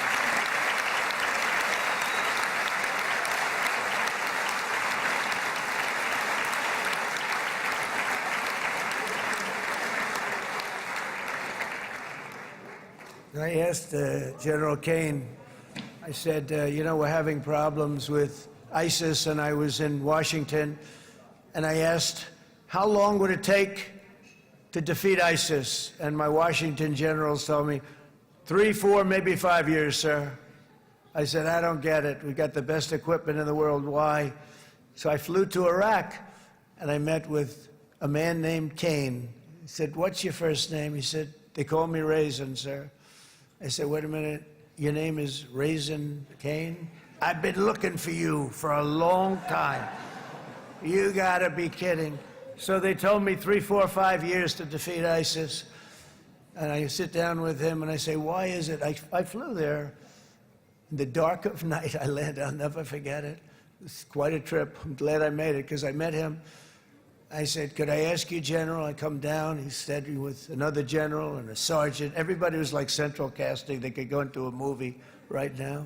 Between him and you guys over here, we could get rich making movies, okay? And they got along so great. That's the beautiful thing, that your military and our military, Bibi, got along so great. But I was told by the television generals in Washington, we have the best equipment in the world. Why is it taking so long? And they said, 4 years. I said, so let me ask you, Raisin, how long would it take you to defeat ISIS? Sir, we can do it in 3 weeks, but you'll probably have some time left over. I said, you gotta be kidding. What the hell are you talking about? They said 4 years. I said, well, sir, look, it's not my place to say, but you're asking me the question. What you have to do is you hit them from the west, you hit them from the north, you hit them from the south, you hit them above, you hit them below. I said, so why didn't they do it? And he didn't want to speak badly of his superiors, which is hard to believe they were his superiors. It should have been the other way around a long time ago, because he's the one that did Operation Hammer. It was flawless. It was flawless. It was absolutely flawless. And I said, so you really think you can do it in 4 weeks? Yes, sir, 100%. You have to do it differently than they were doing it. They were using one base, and it was hundreds of miles away. And he says, we have all these portable bases all over the Middle East. And they didn't want to use them because they didn't want to offend the country where the portable... They wouldn't have even known what the hell the planes were going up, right? They wouldn't have known. But he said, no, they didn't want to defend anybody, offend anybody. And but we can do it in 4 weeks. I said, you sure about that? I'm going to call you back. I'll call you back on Monday. I'm going back to Washington. But you think 4 weeks? Yes, sir, I think we can do it in 4 weeks. We'll have time left over. So I call him on Monday. I say, you think you can do it? 4 weeks. I said, go ahead and do it. He did it. I'll tell you, he did it in 4 weeks, less than 4 weeks. So, General, stand up, please. Again, this is a real general. This is not a television general. He doesn't want to go on television.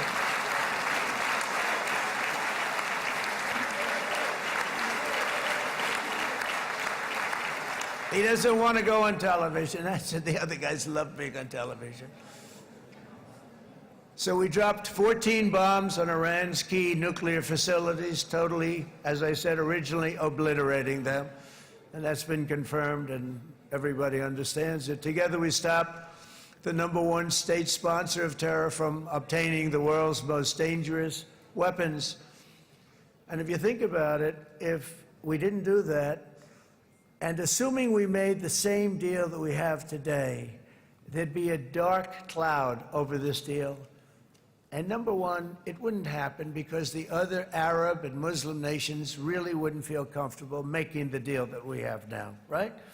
if Iran had that nuclear weapon that they were about 2 months away from having. They would have had it in 2 months or maybe less than that. They were right at, this was our last shot. They looked at it for 22 years. This was our last shot. The pilots told me that. They said, 22 years, sir. They looked at it. Our predecessors looked, they studied it. 3 times a year would do drills on that exact attack. And boy, did they get it right. But let's assume they didn't, and let's assume there was large-scale nuclear weapons in the hands of Iran.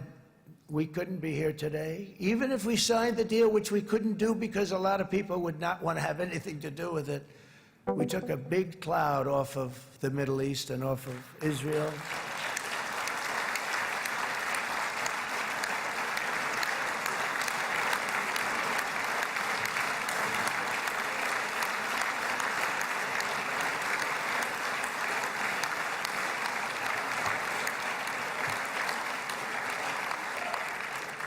And it was my honor to help.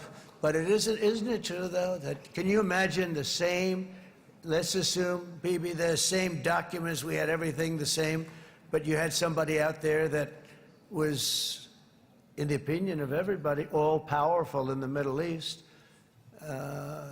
They took a big hit, didn't they? Didn't they take a big hit? Boy, oh boy. They got it from one side, from the other. And you know, it would be great if we could make a peace deal with them. And I think that's big. Would you be happy with that? Wouldn't it be nice, I think? Because I think they want to. I think they're tired. Somebody said, sir, they're starting their nuclear program again. I said, let me tell you something. They're not starting anything. They want to survive. The last thing they want to do is start digging holes again in mountains that just got blown up and start. They're not doing this. They want to survive, okay? But I think we have a chance. Steve, you, and I think Jared, come on, I'll call you back for another one. We always bring Jared when we want to get that deal closed. We bring Jared, but Steve, you and Jared and the General and Pete and Marco, you'll get that deal done easy. I think that'll be easy. But first we have to get Russia done. We got to get that one done. If you don't mind, Steve, let's focus on Russia first, all right? We'll get it done. In Lebanon, the dagger of Hezbollah, long aimed at Israel's throat, has been totally shattered. My administration is actively supporting the new president of Lebanon in his mission to permanently disarm Hezbollah's terror brigades. He's doing very well. And build a thriving state at peace with its neighbors, and you're very much in favor of that, I know, and it's good things are happening there, really good things. And with this week's ceasefire, we've achieved the most challenging breakthrough of them all. The most challenging breakthrough maybe ever. I mean, I've never seen anything like. I've been involved in a lot of success. I have never seen anything like what's going on today all over the world. People are dancing in the streets, not just in Israel. They're dancing in the streets of countries that would have never danced in the street about what's happening today. They're dancing in those streets. So this long and difficult war has now ended. You know, some people say 3,000 years, some people say 500 years, whatever it is. It's the granddaddy of them all.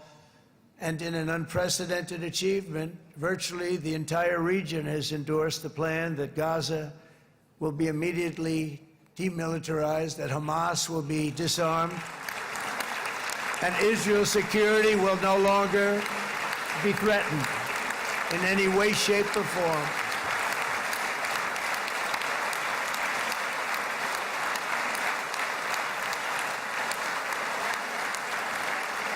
So Israel, with our help, has won all that they can by force of arms. You've won. I mean, you've won. Now it's time to translate these victories against terrorists on the battlefield into the ultimate prize of peace and prosperity for the entire Middle East. It's about time you were able to enjoy the fruits of your labor. Mr. Opposition Leader. I said he's a very nice opposition leader. I think, no, he's a nice man. Bibi, he's a nice man. Good. He knows what he's doing, right? No, a very nice guy. Well, see, now you can be a little bit nicer, Bibi, because you're not at war anymore, Bibi.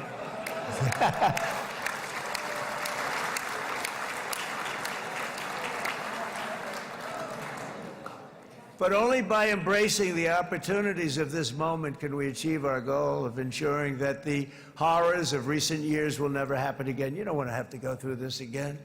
8 years ago, I came to this region on a very special first trip abroad as the President of the United States. I came here very early at your request.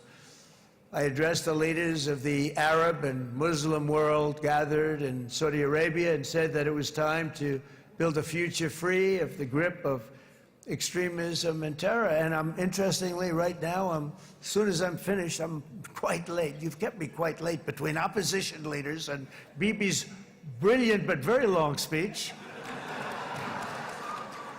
I thought I was going to run up here, make a speech, and then head to Egypt. It didn't work out, though. And you made a pretty long one, too, Sarah.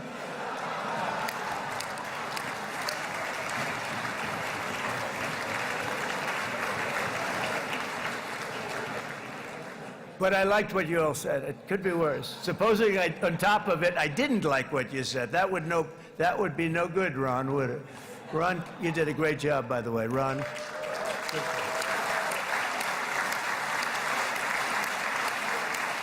Yeah.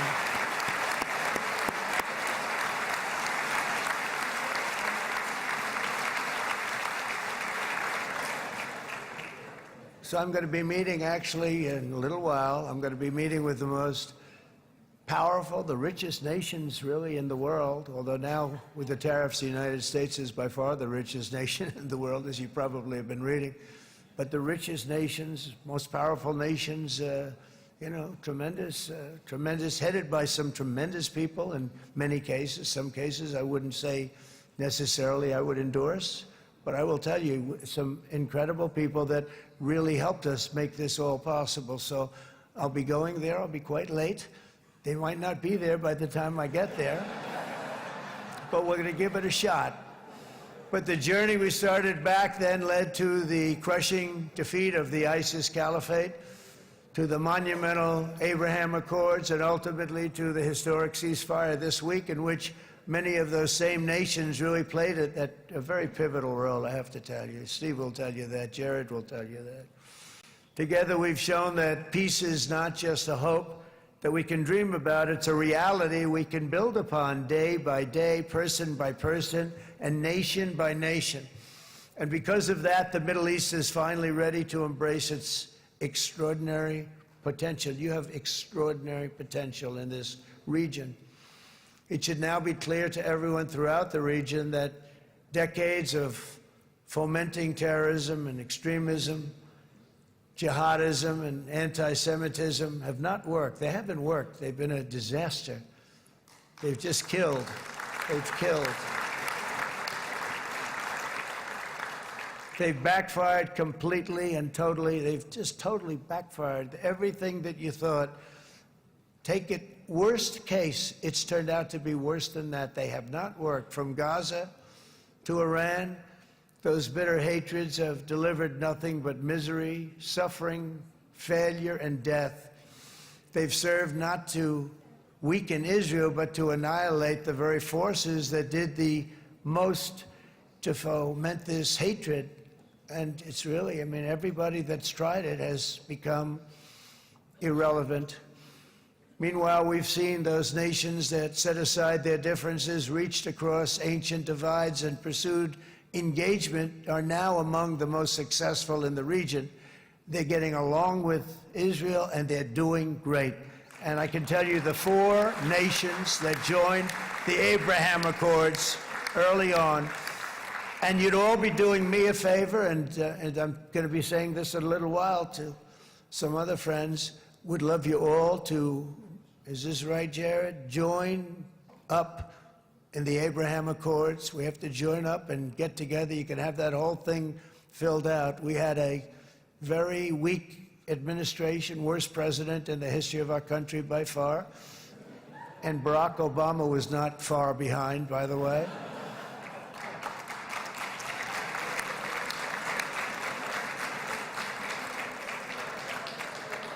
And they did nothing with this incredible document, the Abraham Accords, but now you can fill them up. Now you have peace, you have people that really like Israel. I'll tell you what, and they like Israel a lot more today than they did even 5 weeks ago. You've made a lot of, you've come back.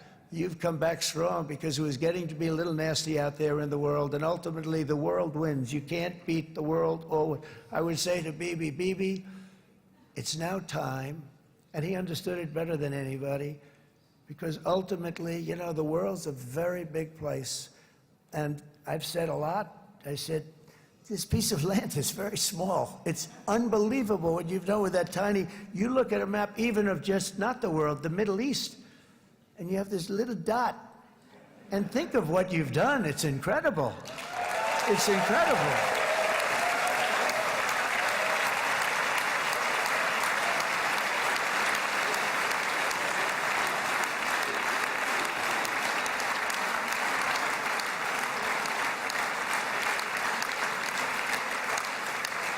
But the world is loving Israel again. And I said to Bibi, you know, the world is big and it's strong. And Ron, ultimately, the world wins. And we don't have to worry about that now. But there was getting to be a period of time over the last few months, you know, the world wanted peace and Israel wanted peace. Everybody did. Everybody did. And what a victory it's been, right? What a victory it's been. If you would have gone on for 3, 4 more years, keep fighting, it was getting bad. It was getting heated. The timing of this is brilliant. And I said, Bibi, you're going to be remembered for this far more than if you kept this thing going, kill. It would be it would not be the same. And I just want to congratulate you for having the courage to say, that's it, we've won. And now let's enjoy our lives and let's rebuild Israel and make it stronger and bigger and better than it's ever been before. We're going to do that. Took a lot of guts. And the choice for Palestinians could not be more clear. This is their chance to turn forever from the path of terror and violence. It's been extreme, to exile the wicked forces of hate that are in their midst, and I think that's going to happen. I've met some people over the last couple of months that want to see it happen very much, and after tremendous pain and death and hardship, now is the time to concentrate on building their people up instead of trying to tear Israel down. We don't want that to happen again. And the total focus of Gazans must be on restoring the fundamentals of stability, safety, dignity, and economic development so they can finally have the better life that their children really do deserve after all these decades of horror. I intend to be a partner in this effort in the sense that we're going to help and we're going to do something that became unbelievably popular. Everybody wants to be on it. It's called the Board of Peace, okay? How about that? Is that a beautiful name? Like a board of peace.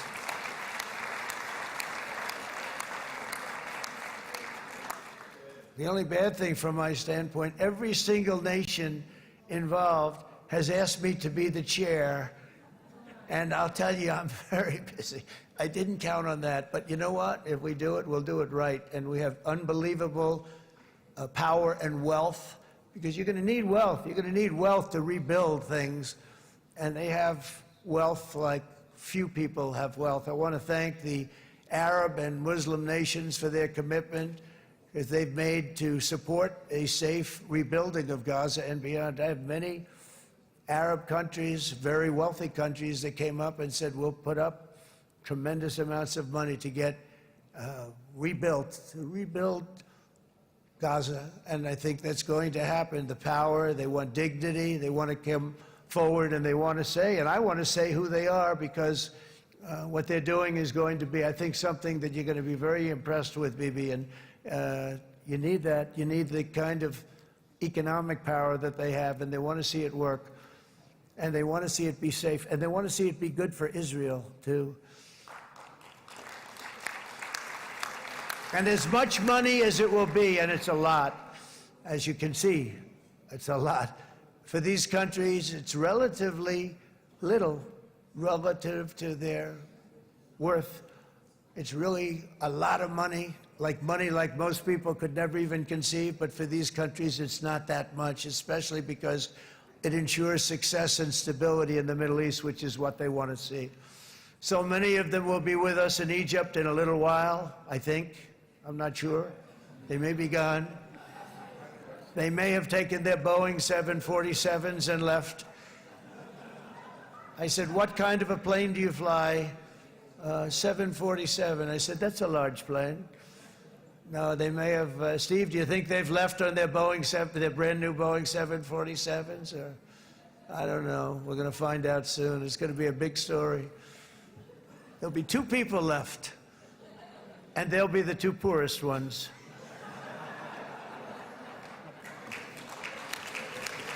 But it will be the wealthiest and most powerful group of nations. So the group that we have assembled, that's waiting for us, is the wealthiest and most powerful group ever assembled at one time. There has never been a group like this. And they're only looking for good. They want good. They're going to do good. And as those commitments are made, I'm going to let the world know who's doing it, because they really deserve to get the credit. And some of them probably won't want the credit, but they deserve it.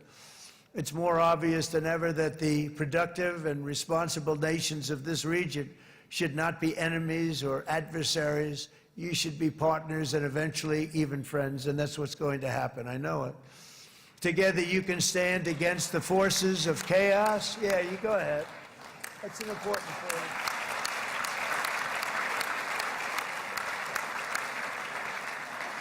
Because you can stand against the forces of chaos that threaten all of your interests, and it's always a big threat, and unleash incredible prosperity and opportunity for all the people of these lands, and that's what's going to happen. You're going to unleash numbers and success, the likes of which Israel has never been able to think of, because you're so firm, and you should be, and you've done the right thing in defending yourself.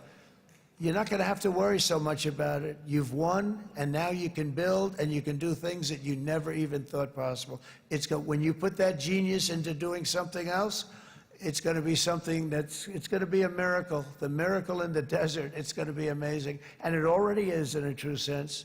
But it'll be wonderful when you can spend time thinking about other than war and defense and offense also. To that end, it's my firm hope and dream, frankly, that together the Abraham Accords will turn out to be everything that we thought they would. Those 4 countries were very, very brave in doing it. They did it at a very early point, and every single one of them benefits unbelievably financially.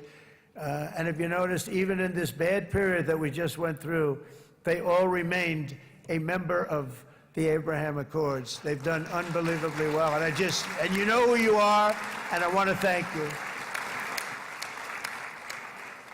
And they've stayed because of loyalty, but they've also stayed because it was really good business. They've made a lot of money being members, and you're going to all, I hope that every one of the countries that we're seeking, Jared, I hope they join quickly. No games, no nothing. Just join, get it. It's going to be a great peacemaker. It's really going to bring it together beyond anybody's wildest dream. So instead of building fortresses to keep enemies at bay, the nations of this region should be building infrastructure to weave your commerce closer together, because you've got to compete with the big world out there in commerce now. It's a different kind of competition. Instead of making weapons and missiles, the wealth of this region should flow to schools and medicine, industry, and frankly, the new hot thing, artificial intelligence. It's a lot of intelligence they're going to have to be thrown off to pay back these sums of money that they're doing. But that's really the hot one. And I might say that the United States, a year ago, was a dead country. I say it to people. I heard it first from the King of Saudi Arabia. I then heard it from UAE. I heard it from Qatar. I heard it from many other countries. A year ago, the United States of America was a dead country. Now it's the hottest country anywhere in the world. It is the hottest. There's no question about it.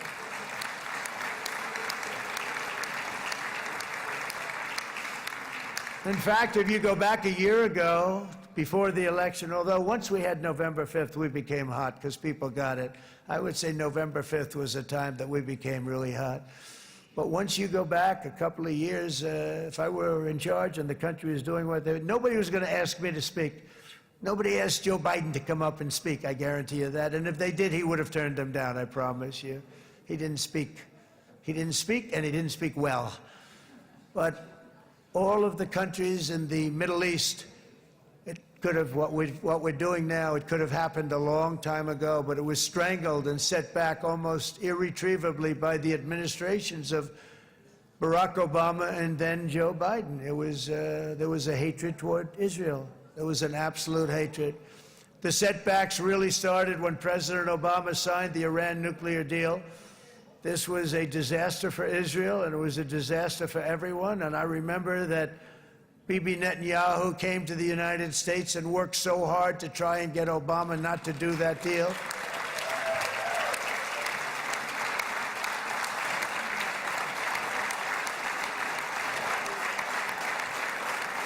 He worked so hard. But it was like talking to a wall. I remember him telling me it was like talking to a wall. They wanted to go with Iran. They chose Iran, frankly, over a lot of other good nations, but specifically Israel. And that was the beginning of a very bad period of time. You had Obama go out, and the Iran nuclear deal turned out to be a disaster. And by the way, I terminated the Iran nuclear deal, and I was very proud to do it.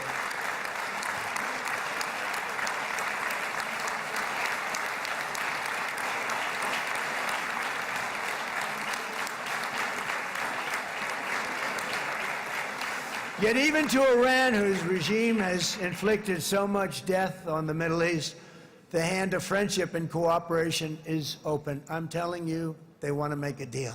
That's all I do in my life, I make deals. I'm good at it. I've always been good at it. And I know when they want. Even if they said, we don't want to make a deal, I can tell you they want to make a deal. All right, they do. They want to make a deal, and we're going to see if we can do something, because this is crazy what's happening, and we're not going to have this anymore. Neither the United States nor Israel bear the people of Iran any hostility. We merely want to live in peace. We don't want any looming threats over our heads, and we don't want to even think in terms of nuclear destruction. It's not going to happen, never will happen. There's nothing that would do more good for this part of the world than for Iran's leaders to renounce terror, stop threatening their neighbors, quit funding their militant proxies, and finally recognize Israel's right to existence. They have to do that. They have to do that. And to Iran, and as you know, this is not said out of weakness. There's no weakness. But I'm going to say this, that we are ready when you are, and it will be the best decision that Iran has ever made. And it's going to happen. It's going to happen. And they're good people. I know a lot of Iranians in the United States. They're good people, smart, hardworking people. They don't want to see what's happened to their country. The story of fierce Israeli resolve and triumph since October 7th should be proof to the entire world that those who seek to destroy this nation are doomed to bitter failure. The state of Israel is strong, and it will live and thrive forever.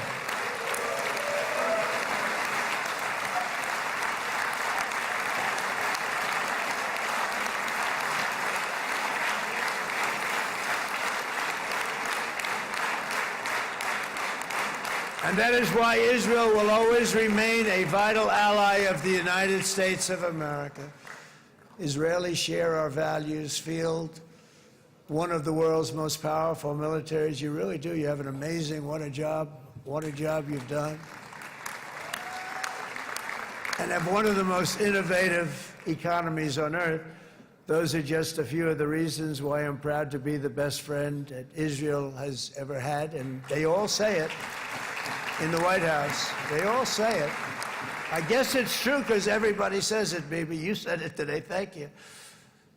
But as president, I terminated the disastrous Iran nuclear deal, and ultimately I terminated Iran's nuclear program with things called B-2 bombers. It was swift, and it was accurate, and it was a military beauty. I authorized the spending of billions of dollars, which went to Israel's defense, as you know. And after years of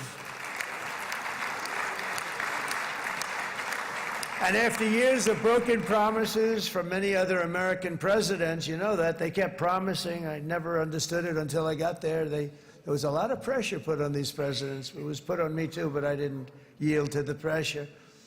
But every president for decades said, we're going to do it. The difference is I kept my promise and officially recognized the capital of Israel and moved the American embassy to Jerusalem.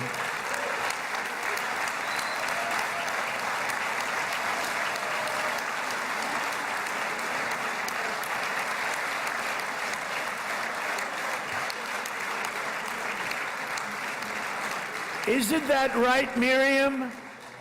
Look at Miriam. She's back there. Stand up, Miriam. Stand up.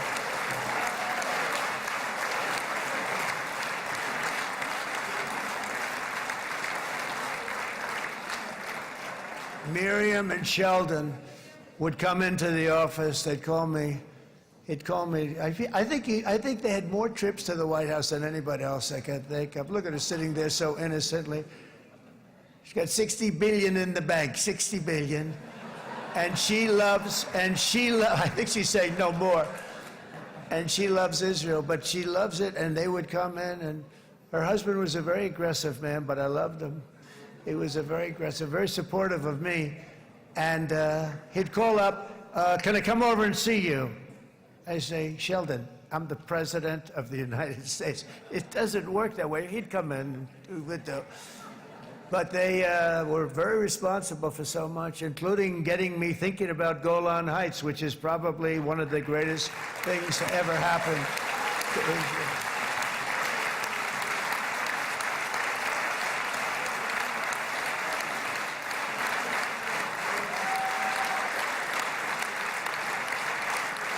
Miriam, stand up, please. She really is. I mean, she loves this country.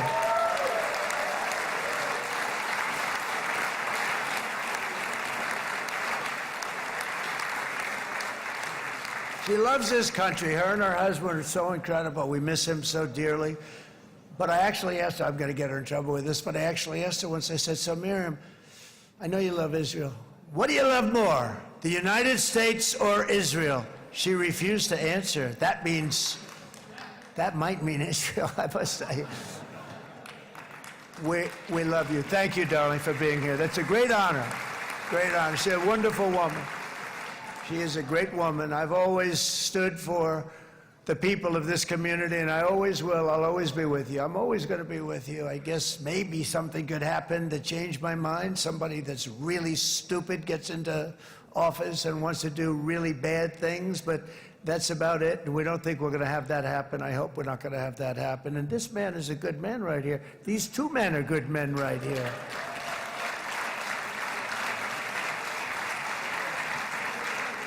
Hey, I have an idea. Mr. President, why don't you give him a pardon? Give him a pardon. Come on.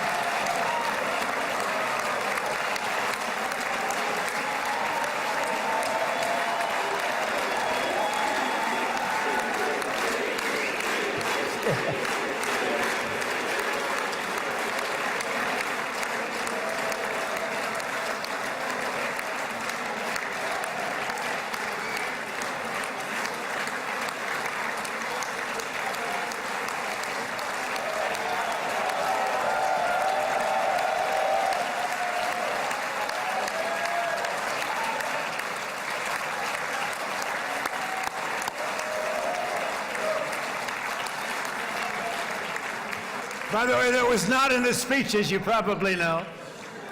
But I happen to like this gentleman right over here, and it just seems to make so much sense. You know, whether we like it or not, this has been one of the greatest wartime presidents. This has been one of the greatest wartime presidents. And cigars and champagne, who the hell cares about that?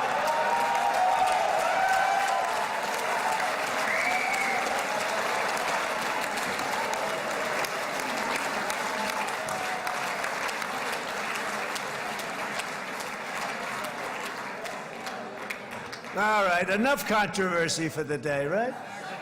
Actually, I don't think it's very controversial. So, you know, I mean, I see so popular. You are a very popular man. You know why? Because you know how to win.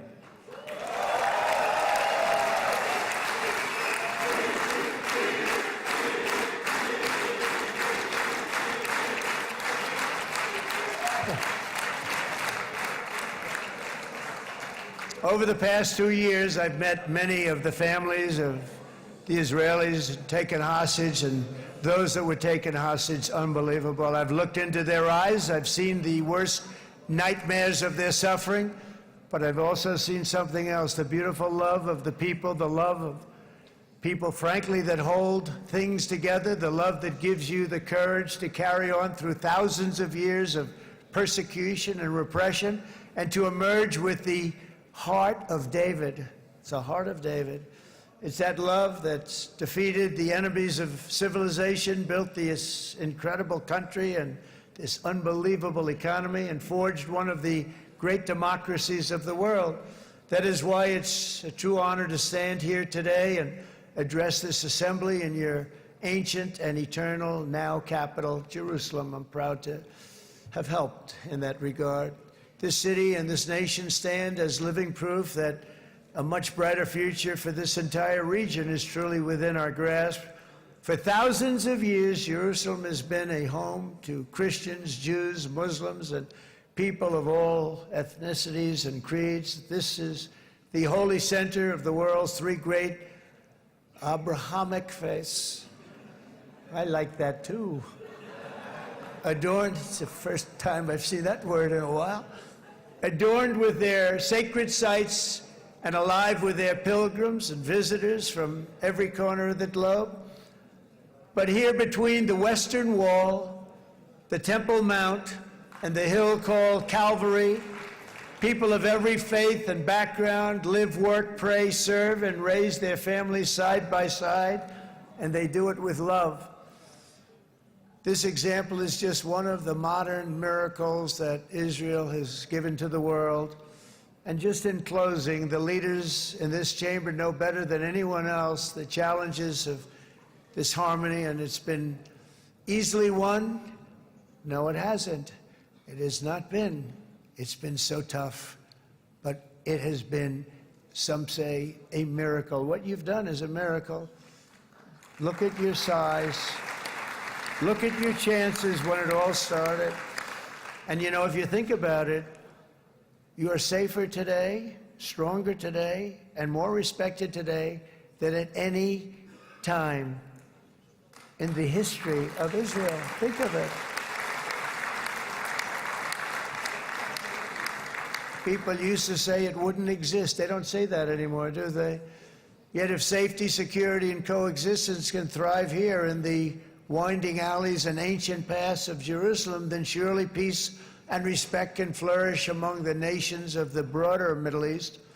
The God who once dwelled among his people in this city still calls us, in the words of Scripture, the turn from evil and do good, to seek peace and pursue it. So he still whispers truth into the hills and knolls and valleys of his magnificent creation, and he still writes hope into the hearts of his children all over the world. And that is why even after 3,000 years of pain and conflict, the people of Israel have never given up from the threats of Zionism, from all sorts of threats. You want the promise of Zion. You want the promise of success and hope and love and God. And the people of America have never lost faith in the promise of a great and blessed future for all of us.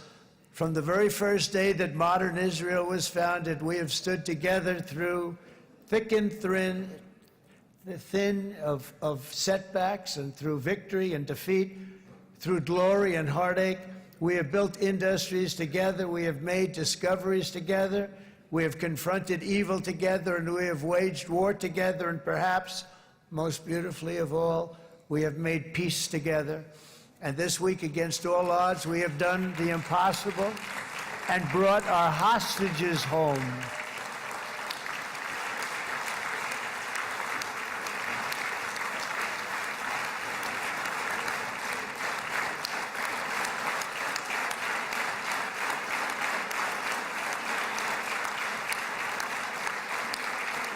So now we're going to forge a future that is worthy of our heritage. We're going to build a legacy that all the people of this region can be proud of. New bonds of friendship, cooperation, and commerce will join Tel Aviv to Dubai, Haifa to Beirut, Jerusalem to Damascus, and from Israel to Egypt, from Saudi Arabia to Qatar, from India to Pakistan, from Indonesia to Iraq, from Syria to Bahrain, Turkey to Jordan, the United Arab Emirates to Oman, and Armenia to Azerbaijan, another war that I just settled. We are going to have hope, harmony, opportunity, and happiness here in the spiritual and geographic center of the entire world. That's what you are. Israel, America, and all of the nations of the Middle East will soon be safer, stronger, greater, and more prosperous than ever before.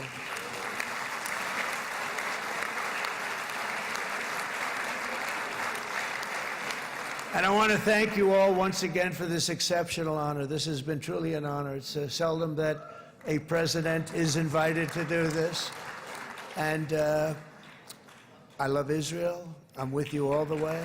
You will be bigger, better, stronger, and more loving than ever before. Thank you very much. God bless you. God bless the United States of America. And God bless the Middle East. Thank you, everybody. Good luck. Thank you very much. Thank you. Sit up.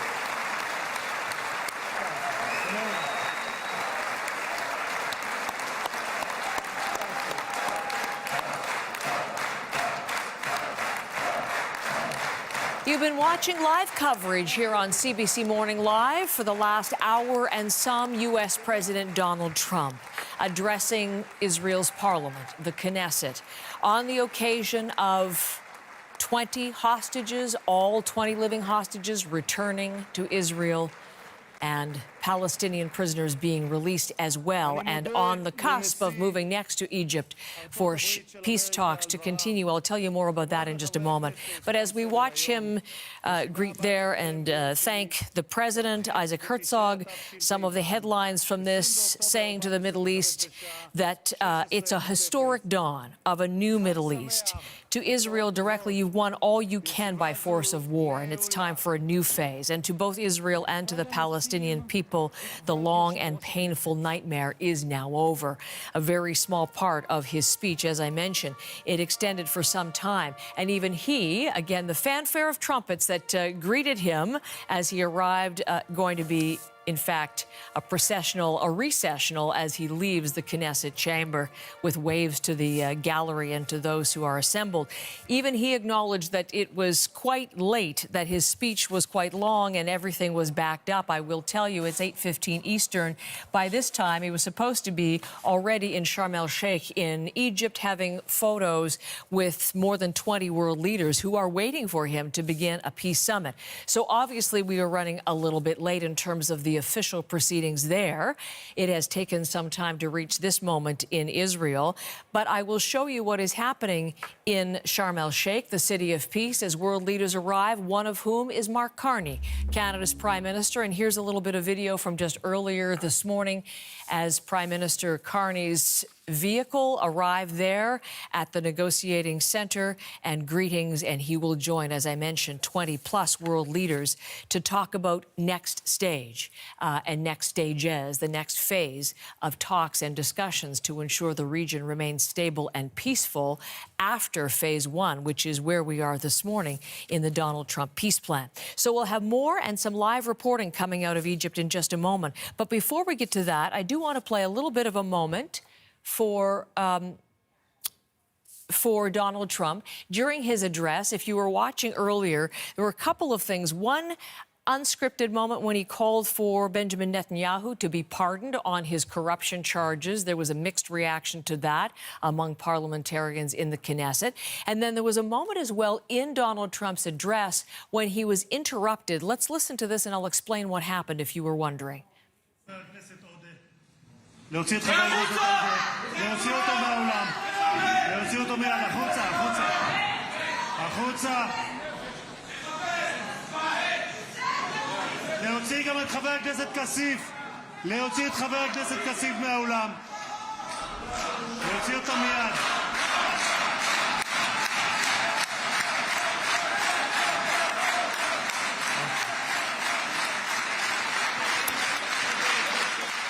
So those were two left-wing lawmakers. They belong to a joint Palestinian-Israeli political party, and they were escorted out of the Knesset because they were showing signs, banners that said, "Recognize Palestine."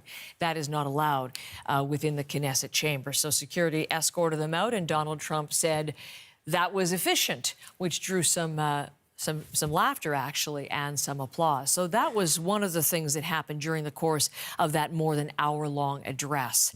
Listening into all of it is our senior correspondent, Susan Ormiston, who today is working out of London. Really glad to have you with us, Susan. As you were listening into all of that, it was self-congratulatory. Oftentimes, it was a sweeping assessment of where things are in the Middle East, much of which has yet to be finalized and formalized, maybe more aspirational at times. But overall, what did you hear in Donald Trump's speech there? Well, I wouldn't want to be the logistics manager of this tour. They are over 2 hours late, as you've said. All these leaders in Sharm el-Sheikh are waiting for the president. But he was not the only one stretching out that itinerary. I mean, this real political performance in the Knesset this morning lasted hours, preceded by very effusive praise for the U.S. president from the Speaker of the House, leading off saying Trump is the Prince of Peace, that he has done more for Israel than any other leader, that he would rally speakers of parliaments around the world to nominate him next year for the Nobel Peace Prize.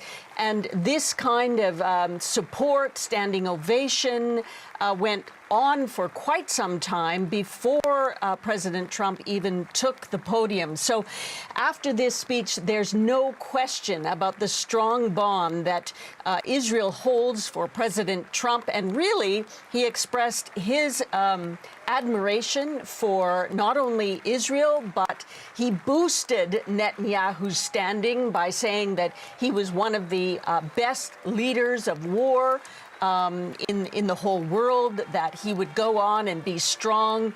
Of course, not everyone agrees with this assessment of Benjamin Netanyahu. In fact, we're told that in Hostages Square, Heather, that Netanyahu's speech before Donald Trump was not broadcast, that they put on other images in the square while the Prime Minister of Israel was speaking, and they picked it up again when Donald Trump started speaking. I wanted to add to what you said about the brief interruption of these two lawmakers in the Knesset. Afterwards, one of them posted on social media saying that the speeches in the Knesset today would not absolve Benjamin Netanyahu of what he said, quote, the crimes against humanity committed in Gaza. And this member added that there are two peoples here and neither one of them is leaving. And that really is the dynamic outside the Knesset, outside the performance of the work ahead to try to not only keep this ceasefire alive, Heather, but solve some of the gaps in the 20-point plan that have not been negotiated to date. Susan, I'm just going to bring, pausing because I was looking at my monitors here. I'm going to bring in some live pictures. And I want to show you, it leads into the question I'd like to speak to you about in terms of the Palestinian detainees and the release, the exchange of hostages for prisoners. What we're looking at, these are live pictures, Susan. I don't know if you have a monitor there in London. But this is just outside Nasser Hospital, which is one of the biggest in Khan Yunis in the south of Gaza. And these are some of the nearly 2,000 Palestinians who have been detained 1,700 were detained in Gaza during the war, and then in addition, there are some 250 Palestinian prisoners from Israeli jails. But they have staged this ceremony outside a medical facility, so there's a real celebratory atmosphere here, and it is really prepared by Hamas. So there are many seeing this as a bit of maybe Hamas propaganda. We are seeing this definitive victory against Israel is how this is being reported upon. So we will continue to watch this. 38 busloads of detainees coming back into the Gaza area. And we've seen some in Ramallah. As I mentioned, this is in Khan Yunis. And we'll watch this. But as we talk about this exchange, Susan, hostages, 20 back today for these prisoners in these scenes, and perhaps very much a political, symbolic ceremony we're going to see unfold. Let's just discuss the terms of that and also what comes next. That is an extraordinary scene, Heather, especially in the context that Israel had pre-positioned that no one should be celebrating, that this should not, the flag shouldn't be waving, crowds shouldn't be celebrating on the Palestinian side. Clearly, that has been ignored. And it also reflects on what the President of the United States has been saying for days now, that everyone is dancing in the streets. In all countries, they're all dancing about his 20-point peace plan. The truth is that they are dancing, but for very different reasons. The fact that the war has ended for now, that the ceasefire is holding, is roundly accepted and celebrated across many parts of this region. However, the hardest work is yet to begin. And among these gaps in the 20-point peace plan are some critical pieces like Hamas giving up their arms. Hamas has not said, has not agreed to disarm as one of the points of the peace plan. That hasn't been solved, not even close. Also, will the Israeli IDF withdraw completely from Gaza, and when?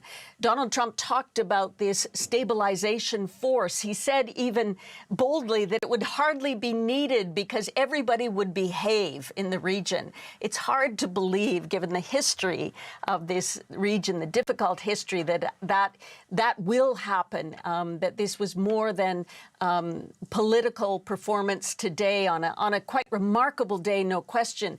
But, you know, going forward, President Trump is going to Sharm el-Sheikh to speak with more than 20 world leaders, including Canada's Prime Minister, about how to put meat on the bones of that peace plan to actually solve some of these thorny issues. And importantly, Heather, how do you reconstruct the devastation inside Gaza? He will be calling on Europe, the European Union, for example, a big contributor to humanitarian aid inside Gaza. How much will they be able to put in? How will they start reconstructing? So while we're seeing these really contrary images of celebration in different parts of Israel and Gaza today, we are also embarking on a very difficult road to reconstruction. Susan, thank you so much. Stand by and we'll speak to you, I know, through the course of today as you work out of our London bureau. Senior correspondent Susan Ormiston giving us some perspective on what we are seeing. Coming back to these live images, quite an extraordinary scene, to say the least, outside Nasser Hospital in Khan Yunis. Let's just pause and listen to the scene as thousands of people greet these dozens of buses, the vast majority of detainees who have been freed today as part of this hostage for prisoners exchange are expected to arrive at this location. So let's just pause for a moment, take in the sweep of this scene, and then we'll carry on from there.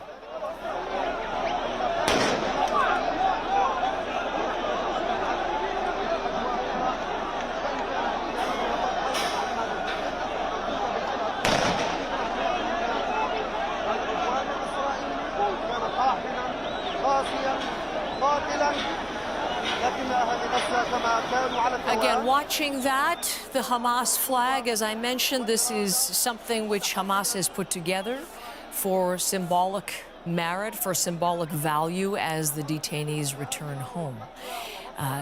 And we'll continue to keep an eye on all of that, as I mentioned, very closely. Susan mentioned let's look to Egypt, and let's do that next with Mark Carney, Canada's Prime Minister, one of more than 20 leaders. Again, these images as Mark Carney arrived at the negotiating centre for the signing ceremony and the peace summit to follow. This is in Sharm el-Sheikh, known as the City of Peace. This is where Donald Trump is headed. This is where dozens of world leaders have already gathered. And Mark Carney released a statement earlier this morning. Let's just look at some of the things that he has said today on the occasion of the release of hostages as part of the ceasefire agreement. He says it's a moment of profound relief. After over 2 years of suffering today, families are finally reunited. And he talks about this for Jewish people as being a moment that holds two truths at once: a grief for what cannot be restored and a fragile light of what might still be repaired. He talks about Canada extending gratitude to those who made this possible, this deal, the United States, Egypt, Qatar, and Turkey, for the tireless efforts. He also remembers the Canadians who were killed as part of the Hamas attacks on October 7th, 2023. He says the release of hostages must be a turning point toward lasting peace. That is his concluding thought. And of course, that is going to be the focus for the world leaders as they gather in Sharm el-Sheikh. What is the path toward a lasting peace? Let's go to our reporter, Tom Perry, who's covering the Egyptian story for us. He's in Cairo today. Tom, obviously Donald Trump delayed by a good couple of hours for that extended speech and the reception in Israel. But what is going to be playing out there and what has already happened today? Well, you're right. This schedule is, well, it's way off schedule, starting with Donald Trump's time here or in Israel going long, a delay in him getting here to Egypt. What's supposed to come out of this summit today? We've seen leaders arriving: Mark Carney, Keir Starmer, others coming in from all over the world to take part in this summit hosted by Egypt's president and by Donald Trump.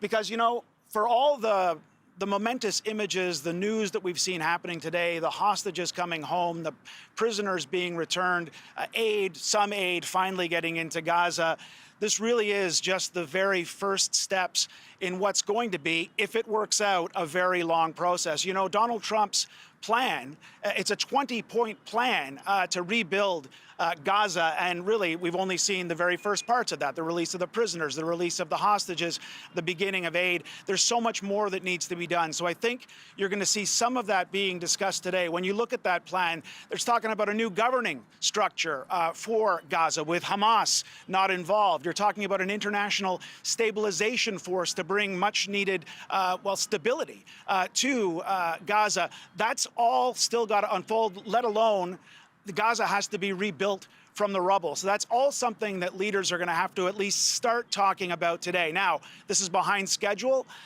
This meeting was only supposed to last a couple of hours. Donald Trump is supposed to leave the region tonight after spending just a few hours here. Donald Trump is set to speak at this summit. We just saw him speak for more than an hour in the Knesset. So if he does that again, that could be half the program. But again, we'll have to wait and see what comes of it. You heard what Mark Carney is saying there, a lot of hope being placed in what's happening today in this summit and what comes next. But again, a lot of trepidation as well, because as we've seen in this region, much can go wrong, peace can be fleeting, and, you know, violence can break out at any time. So what could cause this all to fall apart, Tom? Well, yeah, good question. I mean, as we've seen before, you know, we're seeing aid convoys being swarmed in Gaza right now. We're seeing violence erupting in Gaza, you know, between Palestinians. And of course, in the past, we've seen ceasefires, well, come to an end. So that's all issues that people are going to have to keep an eye on here, that these leaders meeting in Sharm el-Sheikh are going to have to consider, trying to avoid that, trying to make sure that this time this peace lasts, that this can become a lasting peace. But again, there's so much involved here. There's so many factors. And so we're going to see maybe the beginning of some consideration of that today, but there's much more work ahead. Tom, thank you very much. Tom Perry in Cairo. And again, we'll be relying on Tom when we see those talks really move into some substantive phase in Sharm el-Sheikh, the City of Peace. Again, everything delayed because of Donald Trump's extended speech to the Knesset in Israel, and he is a couple of hours behind in what was his scheduled arrival there in Egypt for the photos, for the signing of the agreement for the first phase of the peace plan, and then the beginning of talks for what comes next. Let's look to what comes next with Nomi Bar Yaakov. She's an international peace negotiator at the Geneva Center for Security Policy. She was the former director of the Middle East program at the International Institute for Strategic Studies. She is an award-winning international peace negotiator to whom we have turned often during this war, and it's perfect to have her with us this morning. So, Nomi, welcome back to CBC News Network. Thank you, Heather, very much for having me on your show. I'd like to talk about some of the things that we have heard from the president and some of the scenes that we are seeing live, but could I please get you to speak and address to this moment broadly? Dramatic moment, historic moment, what do you make of it? Well, I think there's always a bit of, we have to be cautious with the drama and the history, because we have a history of the ceasefire not lasting in the past. It is remarkable that US President Donald Trump has managed to rally up 20 leaders to arrive at very short notice for the summit at Sharm el-Sheikh. But, you know, I'm remembering 2004, George W. Bush rallying up everyone for the so-called roadmap, and all the media. I don't know about CBC, but the media that was around me, all the leading media was saying, oh, this is peace. You know, this is the plan for peace. And I wrote an article at the time saying it's a roadmap to nowhere. So it really is all about the implementation. And there's no implementation mechanism in this 20-point plan. They are going to sign for the first phase today. So the first phase is the ceasefire that we're seeing. Yes, the cessation of hostilities has broken, but you're seeing has happened. The problem really is that there isn't a stabilization force. So Hamas are taking over the streets. There has been retribution. There has been a lot of violence. They are killing anyone they suspect of not anyone, but particular families that they know have not been loyal to them. So it's chaos in the streets. And the question is, when is the stabilization force going to come in? What is its mandate going to be? There is no mandate at the moment. When is the police force, that is a Palestinian trained police force? The Egyptians have been training more than 10,000 policemen from the West Bank in Egypt who are supposed to take over the policing of the Gaza Strip. So I would say a lot of questions remain open. I would love to see a peace. I would love to see this leading for peace. But for example, a massive discrepancy. Prime Minister Netanyahu said in the Knesset that President Trump has given him a green light, a recognition of what's happening in the West Bank, meaning potentially some annexation. That was taken away from the 21 plan agreed on the sidelines of the UN General Assembly between Donald Trump and 8 leading Muslim and Arab leaders. Between the 21 plan that was agreed between the Muslim and Arab leaders and the 2020 plan that was released during his meeting with Netanyahu in the White House, there are some very, very serious changes. The issue of withdrawal of Israeli troops, which originally there was supposed to be a complete withdrawal. Then after Netanyahu's meeting, suddenly, or in the 20 plan, they were withdrawing to a security perimeter. Security perimeters, that means they're staying in Gaza. It will not be acceptable to Palestinians. Not clear at all the path to Palestinian statehood.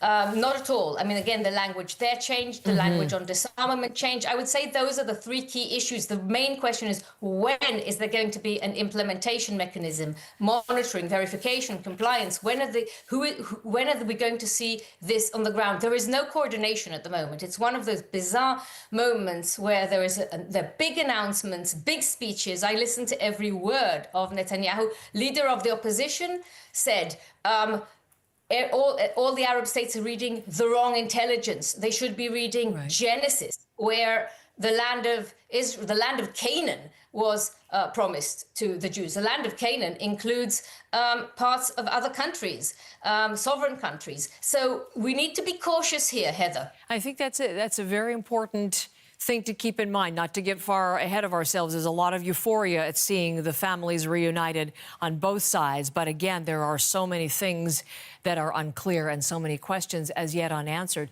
Nomi, I'm just going to bring in again the live pictures of the scenes outside Khan Yunis, the hospital which was itself struck on multiple occasions during the war. And this is where the vast majority of Palestinian detainees have been brought in a ceremony which we are understanding reported has been coordinated by Hamas. And indeed, we've seen Hamas flags there in this crowd and being shown by the detainees as they return on those buses. You mentioned in talking about the International Stabilization Force and the question about how they will ensure Hamas is disarmed and is no longer a threat. There's one of the flags there to the right of your screen. I mean, what does this scene tell you about Hamas on the ground today? Well, it would tell me that they're still very much present. They managed to rally to get all of the 20 living hostages out in 2 beats, as planned at 7 a.m. local time, 8 a.m. local plan. They were very quick. The minute the Israeli troops withdrew from Gaza City and other areas of Gaza, they were back showing their force in the streets. And they're doing everything they can to show that they are very much in control. And that is, I stress the point I just made, that is why there is an urgency in getting the stabilization force and the police in with a very, very clear mandate. And as of present, there is no mandate. There's no agreed mandate. Nomi, thank you so very much for your expert perspective. I appreciate it this morning, as I have throughout this war. Nomi Bar Yaakov joining us from London this morning. Let's take a look at live pictures coming in. You see Air Force One, and that is, of course, Donald Trump's plane. He flew in from Washington, flew in from the United States overnight. I never know the time difference.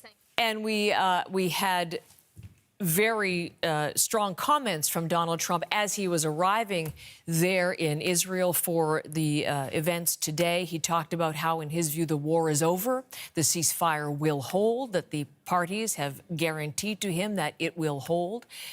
And he talked about what his hopes were for the region. So you can see the red carpet is out again. There was a red carpet ceremony to welcome him and one to send him off as he heads next to Egypt and to that peace summit where the leaders await him for the signing ceremony, photos, and then discussions about the way forward. As you heard from Nomi, there are still so many questions to come.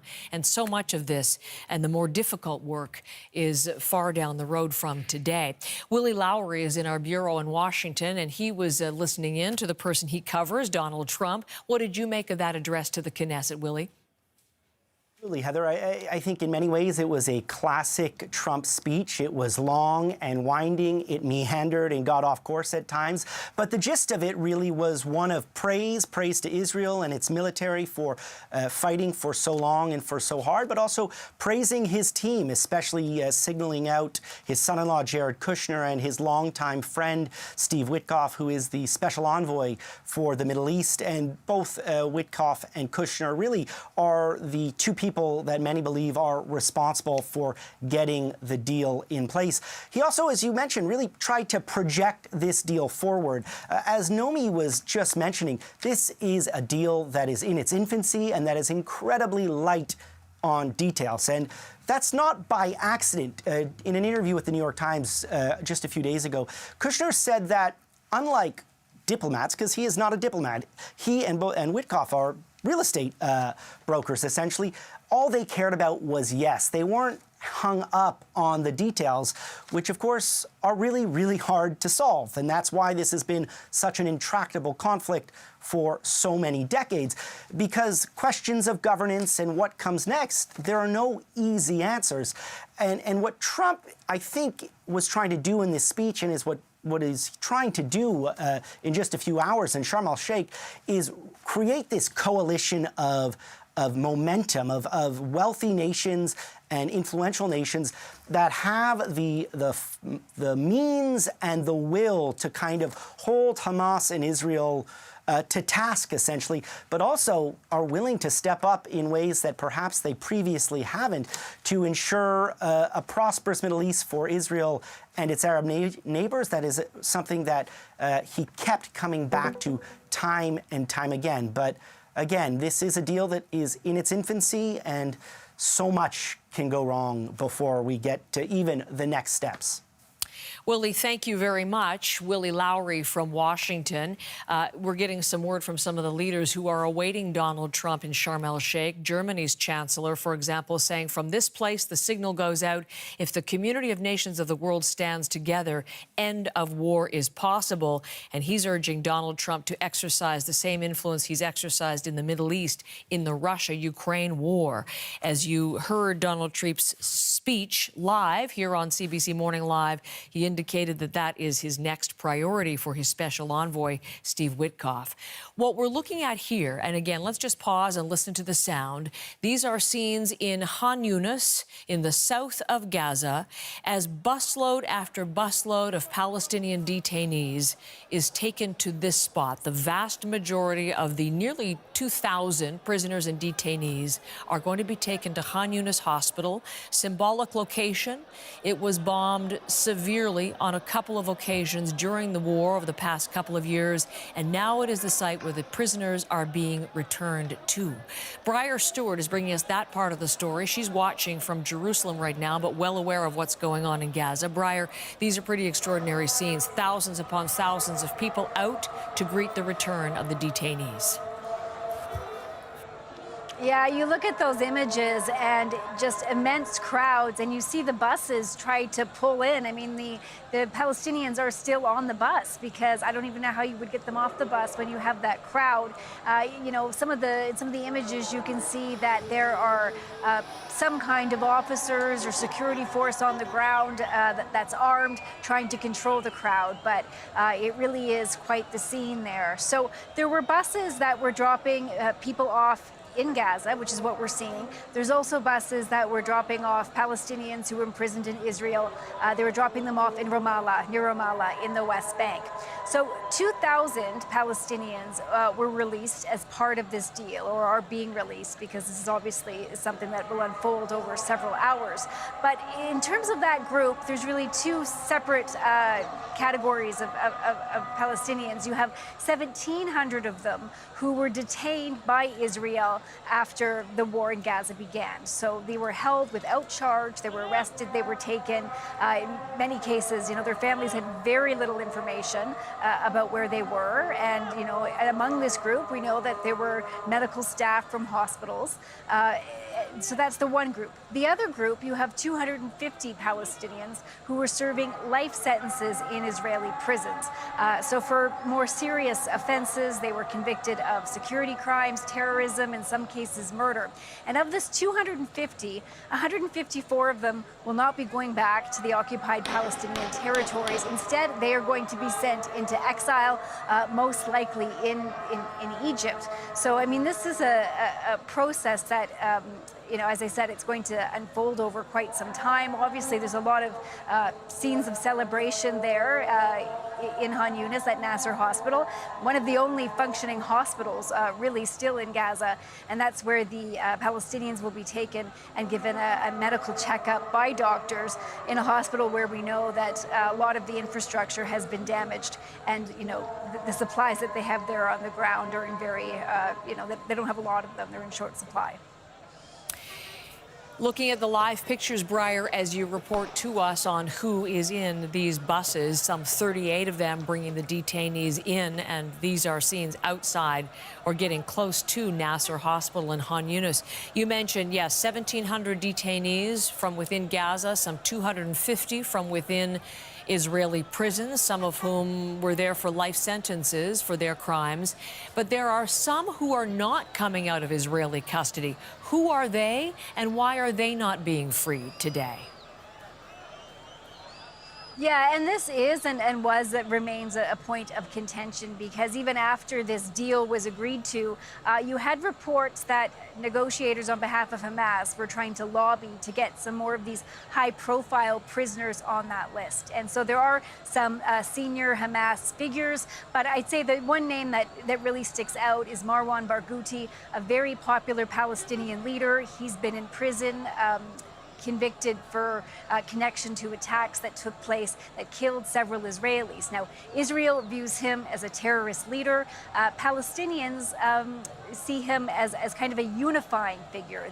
He remains very popular, and despite the fact that he kind of pushed for what they've described armed resistance, he is somebody that advocates for a two-state solution. So this is somebody that I think negotiators had really lobbied for to have him on the list, but it was somebody that Israel absolutely rejected, and he was not part of it, nor were some other senior Hamas leaders. Breyer, thank you very much. Part of our coverage team in the region, Breyer Stewart, is live in Jerusalem this morning. And again, back to these live pictures as the detainees are transported by bus to a scene at Nasser Hospital in the south, that's in Khan Yunis in the south, for a welcome ceremony, which is heavy on propaganda. We're just watching, I'm not seeing any in this scene, but we have seen Hamas flags, and this was reportedly organized for symbolic impact by Hamas, this scene of the refugees, not the refugees, sorry, the detainees returning. Let's bring in Michael Link as he takes a look at this, former UN Special Rapporteur for Human Rights in the occupied Palestinian territory and Professor Emeritus of Law at Western University. He's in Ottawa this morning. Professor, I'm glad to welcome you back to our program. There have been some extraordinary scenes. We're looking at some just now, just outside Nasser Hospital in Khan Yunis. What has struck you most today, sir? Well, look, everybody would have to admit this is a joyous day. For Israelis, they are receiving back the 20 living hostages and the remains of some of the deceased hostages that were taken a little more than 2 years ago. For Palestinians, there have been many Palestinians who are imprisoned, remain in prison for very long sentences. The ability to be able to have 2,000 of these Palestinians returned either to Gaza or to the West Bank is a big joyous event for the Palestinian nation as well. All that is an important short-term triumph. The real hard questions are what happens next and whether or not the Trump administration has the staying power, the political endurance to see this through to the end. Indeed, that's a lot of pressure. Various Arab leaders and other world leaders are saying they really want him to maintain this level of personal engagement. He talked about how he was going to be chair of this board of peace, as he's termed it, and they're hoping that is the case, that he can, through force of personality, continue this trajectory. What do you think we're going to see in Egypt today that might be promising there? I think what we're going to see probably is more diplomatic or political hype than we will see any detailed, sustained effort to put detail on what the Trump plan, this 20-point plan, has said. I think those of us who've read the 20-point plan think there's far too much ambiguity. There's too little, in fact, really no reliance at all on international law and UN resolutions with respect to Israel and Palestine. There's no explicit deadlines in the agreement with respect to when things are going to happen and how any missed deadlines are going to be enforced. And most importantly, there's no clear pathway stated in the Trump plan with respect to how we get to what everybody says they want, which is a Palestinian state living side by side, a state of Israel. Only that, I think, virtually anybody would agree, is going to bring the kind of lasting, durable, and just peace that the Middle East needs. Again, coming back to the pictures we're seeing, and there is a Hamas flag in the center of that crowd. These are scenes outside the Nasser Hospital. You've obviously been telling us about these past weeks about the Palestinian people. So much of Gaza and the Strip has been destroyed, but we are getting many reports that people are walking back to where their homes were, to their neighborhoods, to see what is left of their cities and communities and homes. And there is such work to be done. It seems almost overwhelming, the task at hand to rebuild and restore Gaza. What do you think for the people of Gaza and the Palestinian people? What can they look to today with hope? Well, there's not going to be missiles being fired at them with this random death toll among civilians is probably the thing they most eagerly welcome with respect to today's promise. Let's remember that 2,000 years ago, the Roman Empire invaded into Scotland, and in its aftermath, Tacitus, the Roman the Roman historians said they created a desert and they called it peace. And that's what we have as a situation in Gaza today. We have very few functioning hospitals. We have areas of Gaza that are either been declared to be a famine zone or of zones of extreme starvation. We're only now beginning to get a ramp up of trucks coming under with humanitarian aid, under UN administration, getting into Gaza at the kind of scale that they need to bring food, water, medical supplies, sanitation supplies, tents for the winter, because the Mediterranean winter is soon going to be upon us. The World Bank has said that we're facing somewhere between a 50 billion and 70 billion dollar price tag in order to rebuild the Gaza Strip, something that's going to take 15 to 20 years. We have virtually no place in Gaza that isn't been affected by exploded or unexploded ordnances. Those are obviously extremely dangerous to human health. It is a massive task that faces the international community about where to get the money, how to organize the reconstruction, and whether Palestinians are going to want to stay in the medium or long run. Yes, there is a fervent attachment to the land by the Palestinians living in Gaza, but if there's no jobs and there's no safe sanctuary to be able to have a finished home in the foreseeable future, what's going to keep people in Gaza? And that is a real fear, I think, that many people have who pay attention to this. Professor, thank you so very much. I appreciate your insight as always. Michael Link, the former UN Special Rapporteur for Human Rights in the occupied Palestinian territory. He's in Ottawa this morning. Coming back to these images, you hear celebratory gunfire at times. You see obviously seething masses of people who are there at Nasser Hospital in the south in Khan Yunis, one of the largest, one of the only functioning hospitals in the Gaza Strip. It was attacked on a couple of major occasions during the war between Hamas and Israel. And now it is the scene of what Hamas has staged, a welcome ceremony for the vast majority of released detainees today.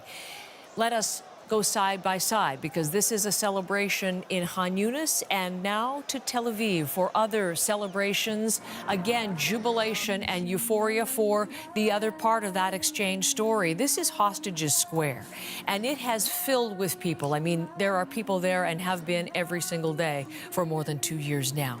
But today, more than 65,000 people have gathered in this very tiny space with flags and photos of the hostages, just jubilant that all 20 living hostages are now back in Israel. And Marianne is here with more on that part of the story. And we have some moments that we want to show you of some of those reunions. If we can take a look at one of those moments now.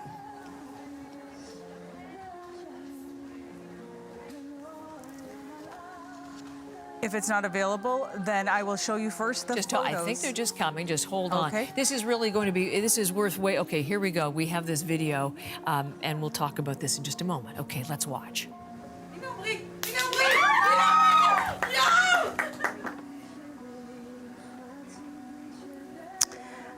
The clapping, the celebration, the hugs, the smiles. These photos say so much. The expression on their faces and the tightness of those hugs, and then the smiles in these reunion photos that were released by the IDF this morning. These are the scenes that have been playing out in Israel throughout the morning after those 20 living hostages were returned to Israel. And scenes of celebration playing out in Israel and beyond, most notably in Tel Aviv at Hostages Square, as you saw Heather showing you just a few moments ago.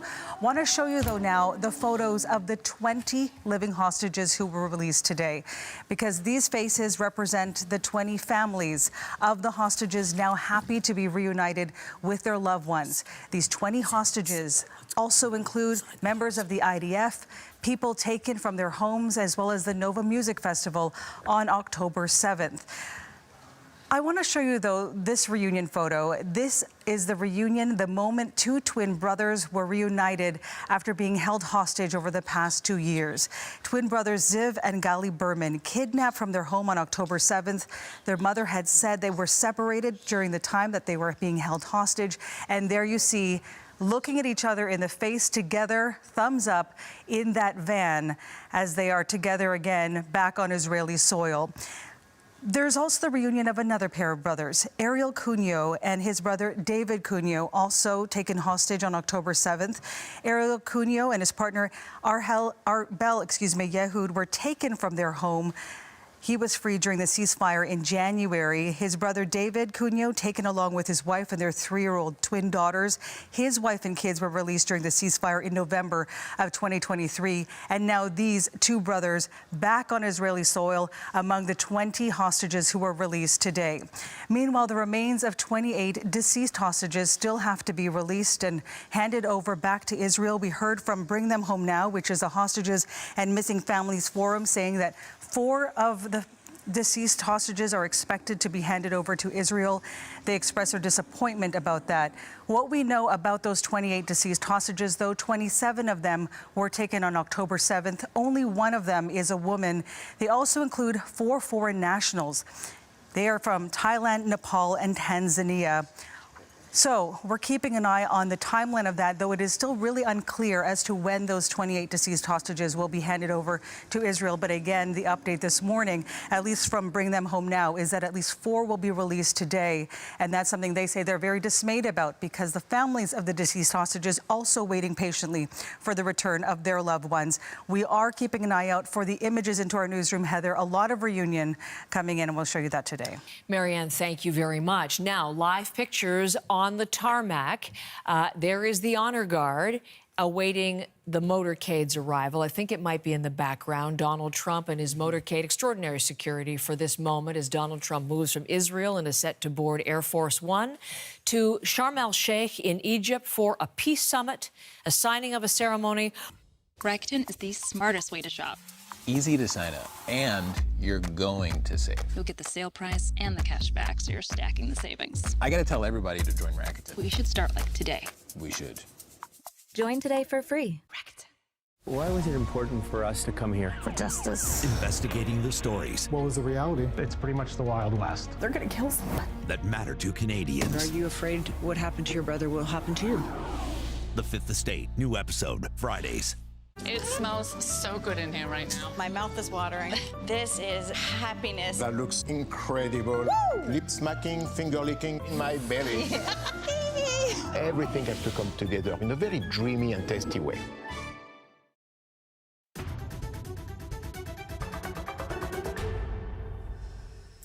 You're watching live pictures here on CBC Morning Live. Good morning. It's 9 o'clock Eastern. I'm Heather Hiscox.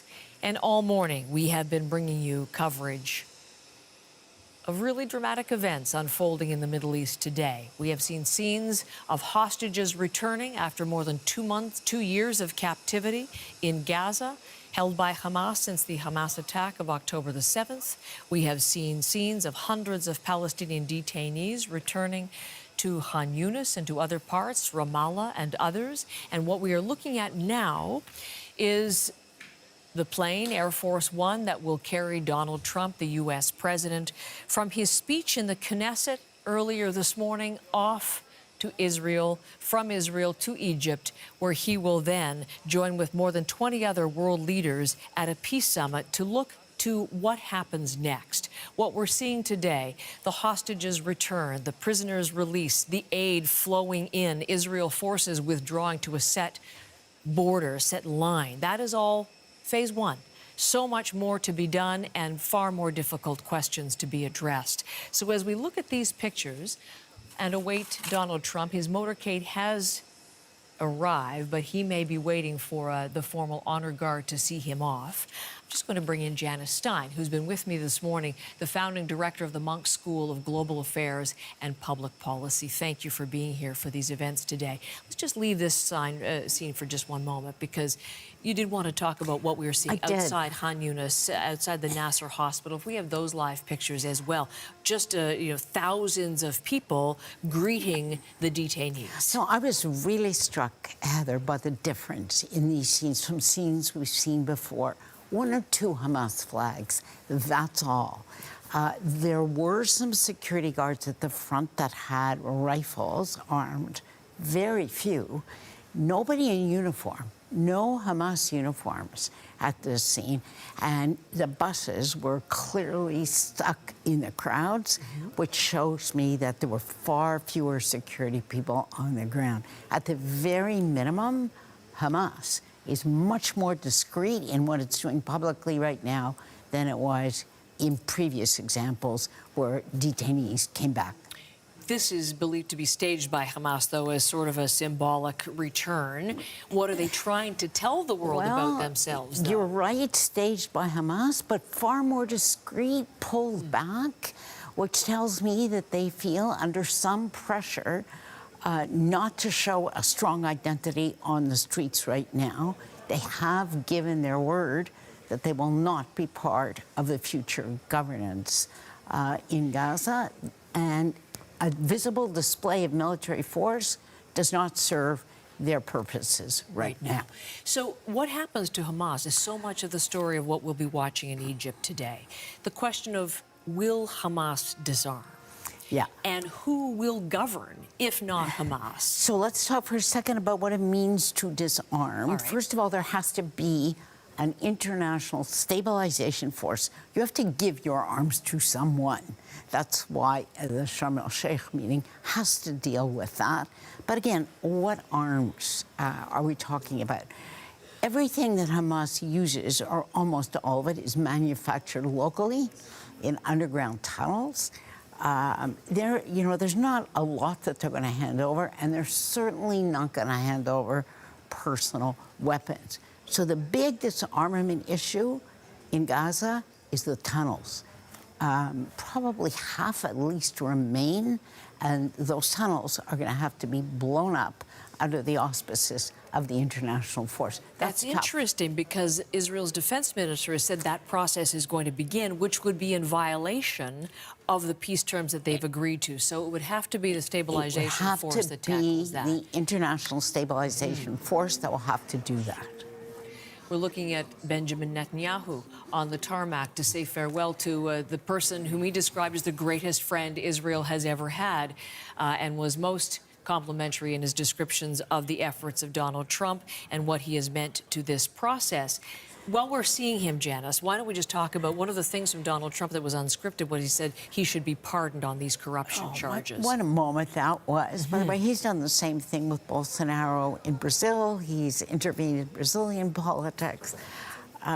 There's some recurrent themes here that you hear in every Donald Trump speech. Pardon anybody who's been in political office, who faces criminal charges. Doesn't take a lot of imagination to imagine why that's an issue for him. And the other one is Biden did nothing, and, oh, by the way, Obama did nothing, which, of course, again, misreads what the Biden team contributed to set the stage for what Donald Trump has accomplished. We'll talk about these scenes in a moment. Let's just come back to the live scenes of Donald Trump's motorcade arriving now as he gets set to leave Israel and fly to Sharm el-Sheikh in Egypt. This is a key question and something I've been thinking about today. I mean, we've covered so many times when Tony Blinken went to try to bring an end to the war, and Joe Biden spoke of it often, too. Do they get no credit for it? Is this all Donald Trump's doing, Janice? I think that will not withstand any serious judgment of history. But what is true, Heather, is that things have changed since Donald Trump became president. Some of his making, some not. The weakening of Hezbollah, the attack on Iran, which was something that Donald Trump came in after the Israelis had already opened the air corridors and reduced the risks for him. But what does this mean for Hezbollah? Its two most important allies, Hezbollah and Iran, are no longer there for Hamas. Hamas faces unprecedented isolation.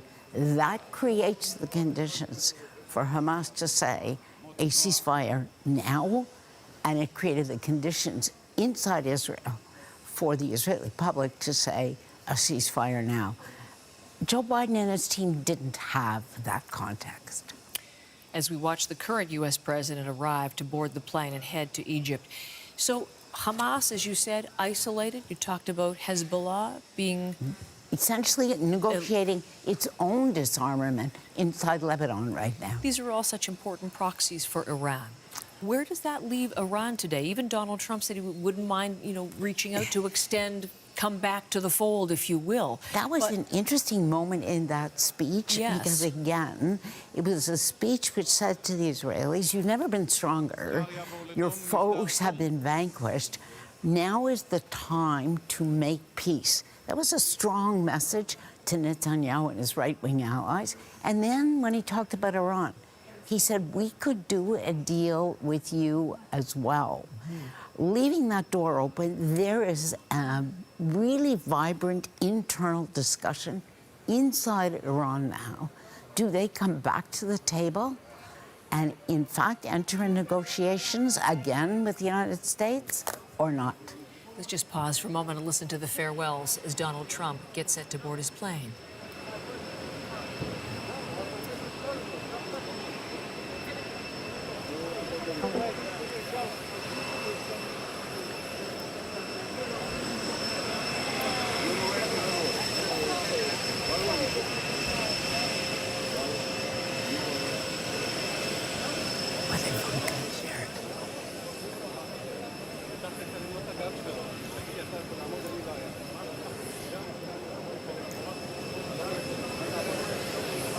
Not able to hear this, unfortunately, clearly, because they're not wearing microphones at this point, but someone close by will give us a transcript of that, I'm sure. Obviously, warm welcome, thanks, as he gets set to leave, and you can see he is flanked there by his daughter, Ivanka, who has been... Janice made herself scarce during the second administration. Yes. She was front and center when he was first elected in 2016. Yes. And Jared Kushner, you've talked about business ties in the area, but he was also the Middle East advisor in Donald Trump's first administration. Yes. And he has come back in a key role this time around. So interesting that Donald Trump brought him back, and you see the two of them on the ground, visible with Donald Trump. In many ways, it's interesting that this deal was done by business people, not by diplomats. And Donald Trump said that. Yes. I brought in people from and outside. I think there's something, that we can all learn here. In a way, ignoring all the details. The Prime Minister of Qatar said, if we had focused on the details and the next steps, we wouldn't have gotten the ceasefire. And he's right.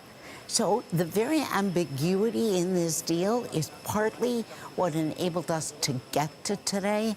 And I think this mix of business ties and business people, even though there's all kinds of conflict of interest, but this mix of business people and diplomats probably offers the best way forward, given how deep this conflict is. So as we look to Egypt, because when he boards that plane, that's where he is bound next, what are your expectations? What are the best hopes from this peace summit? Obviously, all that is yet to be resolved in the 20-point plan can't be dealt with today. It's a short summit. It is to assemble the coalition. What's the hope?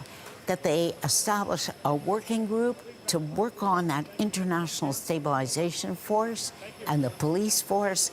Those are the critical next steps to get that disarmament process going and to get the Israeli pullback from where they are. There's a rough understanding of who's in that group. It's the Egyptians, it's the Qataris, it's the Emiratis, it's the Jordanians, and it's the Egyptians who are going to have to step up now for this next stage. But they want this ceasefire to last. Donald Trump flying over on Air Force One said they're really going to have to come up with a lot of money because this will be something. Two questions before I let you go, because I know you have obligations through the morning. This internationalized stabilization force, so there are questions about it. Is it UN mandated? Who will be part of it? What is its mandate to be? What are the things that you're going to be waiting to learn about its makeup? It could be UN mandated, but I don't think that's the real issue. I think the real issue is to put in a sizable enough force and to create the conditions where Hamas will not attack fellow Arabs. I think that is absolutely key. That's going to be more powerful than the mandate. They have to stay the course. They're going to be there for 5 years. They're going to give space. And we already know that the governance structure of so-called technocratic Palestinians, those names are already there. Abbas has had a hand in that. So although there won't be formal Palestinian Authority, there are Palestinians who are stepping up to do this work. But Mahmoud Abbas being there at this summit, what does that signal? That sends a strong signal to Netanyahu. The Palestine Authority is part of the future. A reformed Palestinian Authority as part of the governance. That's right. And if you think about our own prime minister who is there, he said we recognize the state of Palestine at the UN, but in 2026, there must be elections. And he said, Abbas has given me his word. This is now a time when the spotlight will be on the authority and what it can get done at this crucial moment. Let me ask as my final question to you, Mark Carney is there, one of the 20 world leaders in attendance. What can Canada contribute at this point? I think that we've already signaled, will contribute on the policing side, the training, some of the logistics, working with Jordan and other Arab governments. That's one big one. And clearly we're going to contribute on humanitarian aid, which is, again, urgent. We're seeing it move across the border now.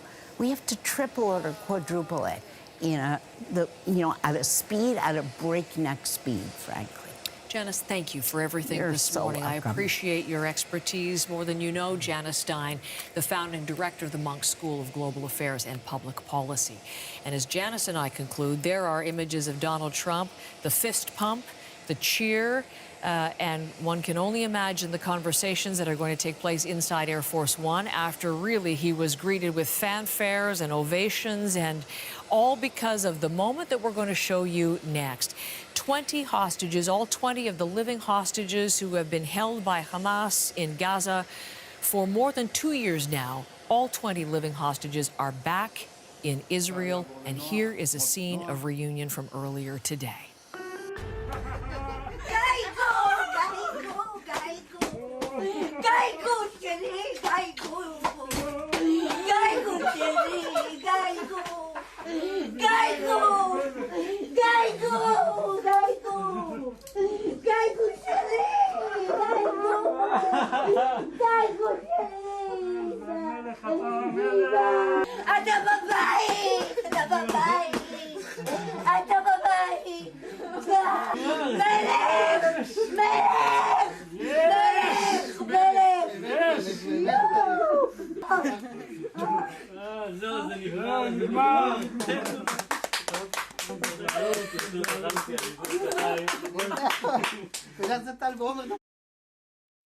That scene, Guy Gilboa Dalal, 24 years old. He was at the Nova Festival. He was dancing with his brother when he was kidnapped. And his brother was quoted in earlier interviews in other publications as saying it's getting harder and harder to bear and harder to see the light at the end of the tunnel.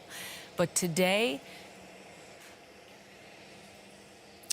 that light and the reunion, as you saw there, emotional scenes throughout the areas around the military, the base Raim, where the families met the hostages for the first time, and now they have been taken to various hospitals in and around Tel Aviv for medical and psychological care. We're going to talk more about that before this hour is out. But I want to come back to these live pictures. Donald Trump, a warm farewell, a warm send-off led by Prime Minister Benjamin Netanyahu, and Donald Trump is now on Air Force One and heading to Egypt. Let's bring in Willie Lowry. Willie, what is the latest you're thinking as you watch these scenes?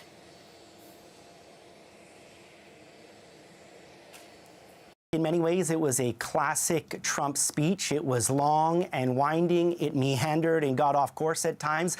But the gist of it really was one of praise to Israel and its military for fighting for so long and for so hard, but also praising his team, especially signaling out his son-in-law, Jared Kushner, and his longtime friend, Steve Witkoff, who is the special envoy for the Middle East. And both Witkoff and Kushner really are the two people that many believe are responsible for getting the deal in place.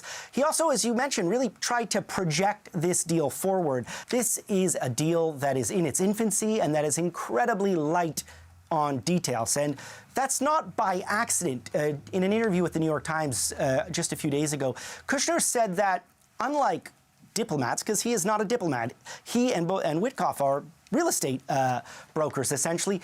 All they cared about was yes. They weren't hung up on the details, which, of course, are really, really hard to solve. And that's why this has been such an intractable conflict for so many decades, because questions of governance and what comes next, there are no easy answers.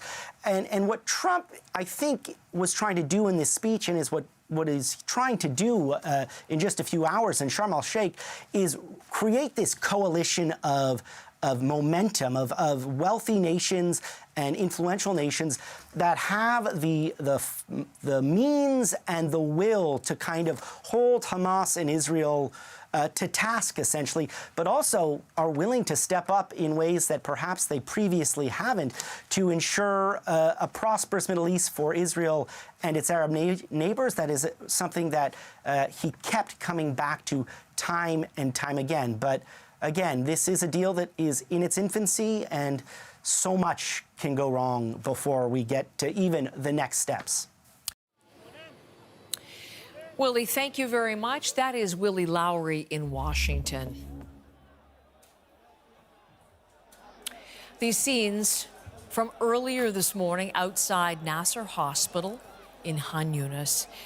The vast majority of the Palestinians who are being released from their detention today are on those buses, some 38 buses we are hearing, and heading to Nasser Hospital, symbolic location. It was bombed heavily on a couple of occasions during the war of the past 2 years. And this is where the detainees are being taken for a welcome ceremony staged by Hamas. And again, there are 250 thereabouts Palestinians who are being freed from Israeli jails, some for very serious crimes, including for which they are serving life sentences, 250 prisoners, and about 1,700 detainees who were taken, some without charge, during the war and being held in Gaza. These are the buses bearing them. They can't move. There are so many people in the streets to welcome them home. Now, these scenes are live. You can see that again. Looks to be those who are in those buses, on the roof of those buses now, and they are greeting the people and greeting their freedom as they return home today as part of the hostage and prisoner exchange in this phase 1 of the peace plan. You're watching special extended coverage on CBC Morning Live.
Nearly 2,000 Palestinian prisoners and detainees being freed today as part of this landmark ceasefire deal between Hamas and Israel.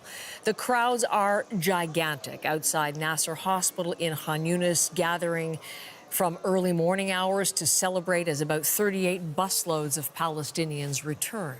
Many have been held without charge and were detained over the course of the war. A voice inside Gaza, and these are cherished voices to understand what's going on. I want to introduce you someone. She's been on our program before. Yusra Abu Sharak is the Gaza program coordinator with INARA, which is the International Network for Aid, Relief and Assistance. That is the organization founded by Arwa Damon, to whom we often speak, and Yusra works with Arwa, and she is in Deir al-Balah, that tent encampment we have looked in on so often in recent days. Yusra, welcome back to our program, and thank you for the time today. Thank you for having me. Thank you. I'm interested in your perspective on the events that we're seeing unfold today. What are you making of them, Yusra? What is happening all around in Israel and in Khan Yunis overall? What are your thoughts?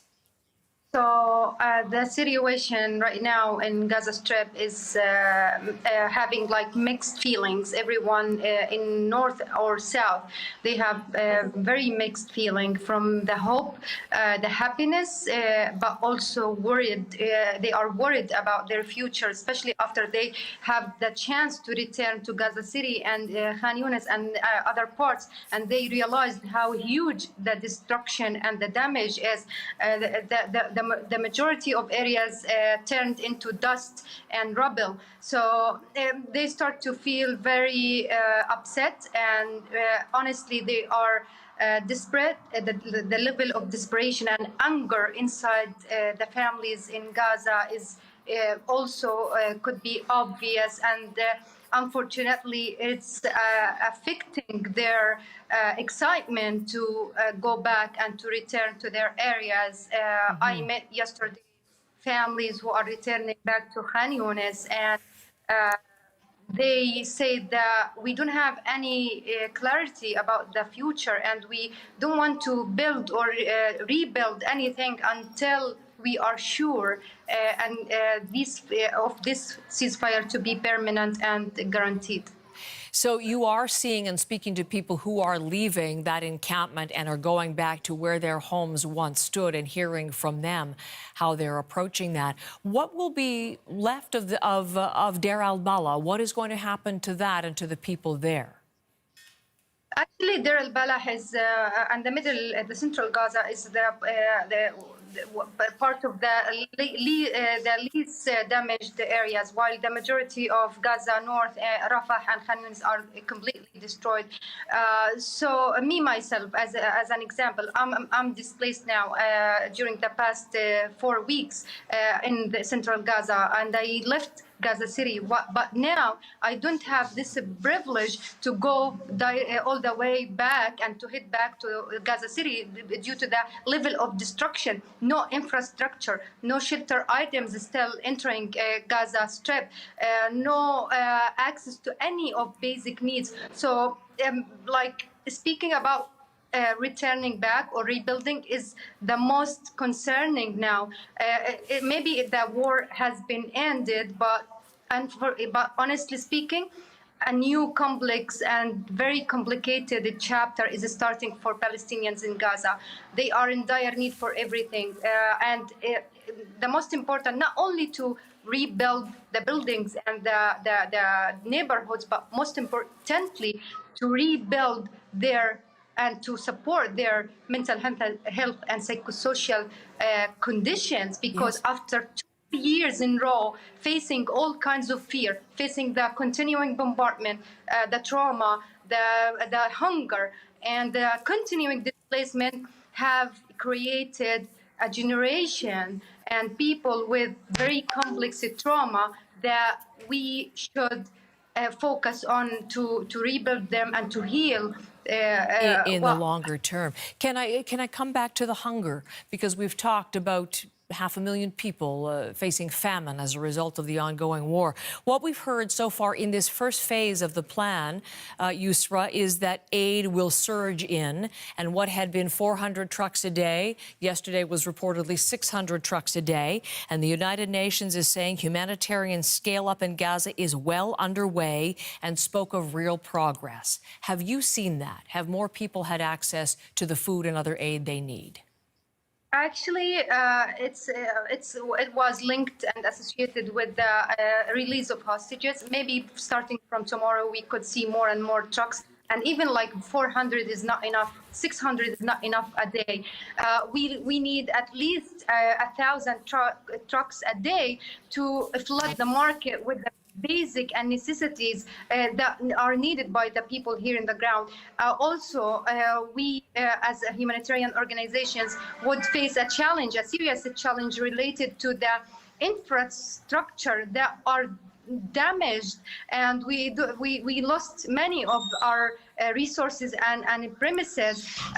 So it's very important to have very close coordination and to dispatch these aids once entering Gaza Strip, so we ensure that people have impartial and timely assistance. But till now, people are in dire need, and the impact and the effect of hunger blockade for at least 6 months is still seen and on the ground. So maybe in the coming a few days, we are so hopeful for the aids to be scaled up, and for us as well as a humanitarian aid organizations to scale up. Okay, so we will certainly watch that. That's certainly a part of the story in these key early days of the peace plan. I don't think, Yusra, you'll be able to see these images from where you are there in Deir al-Balah, but I'm going to show my Canadian audience some scenes from just moments ago. This is outside Khan Yunis, the Nasser Hospital in Khan Yunis.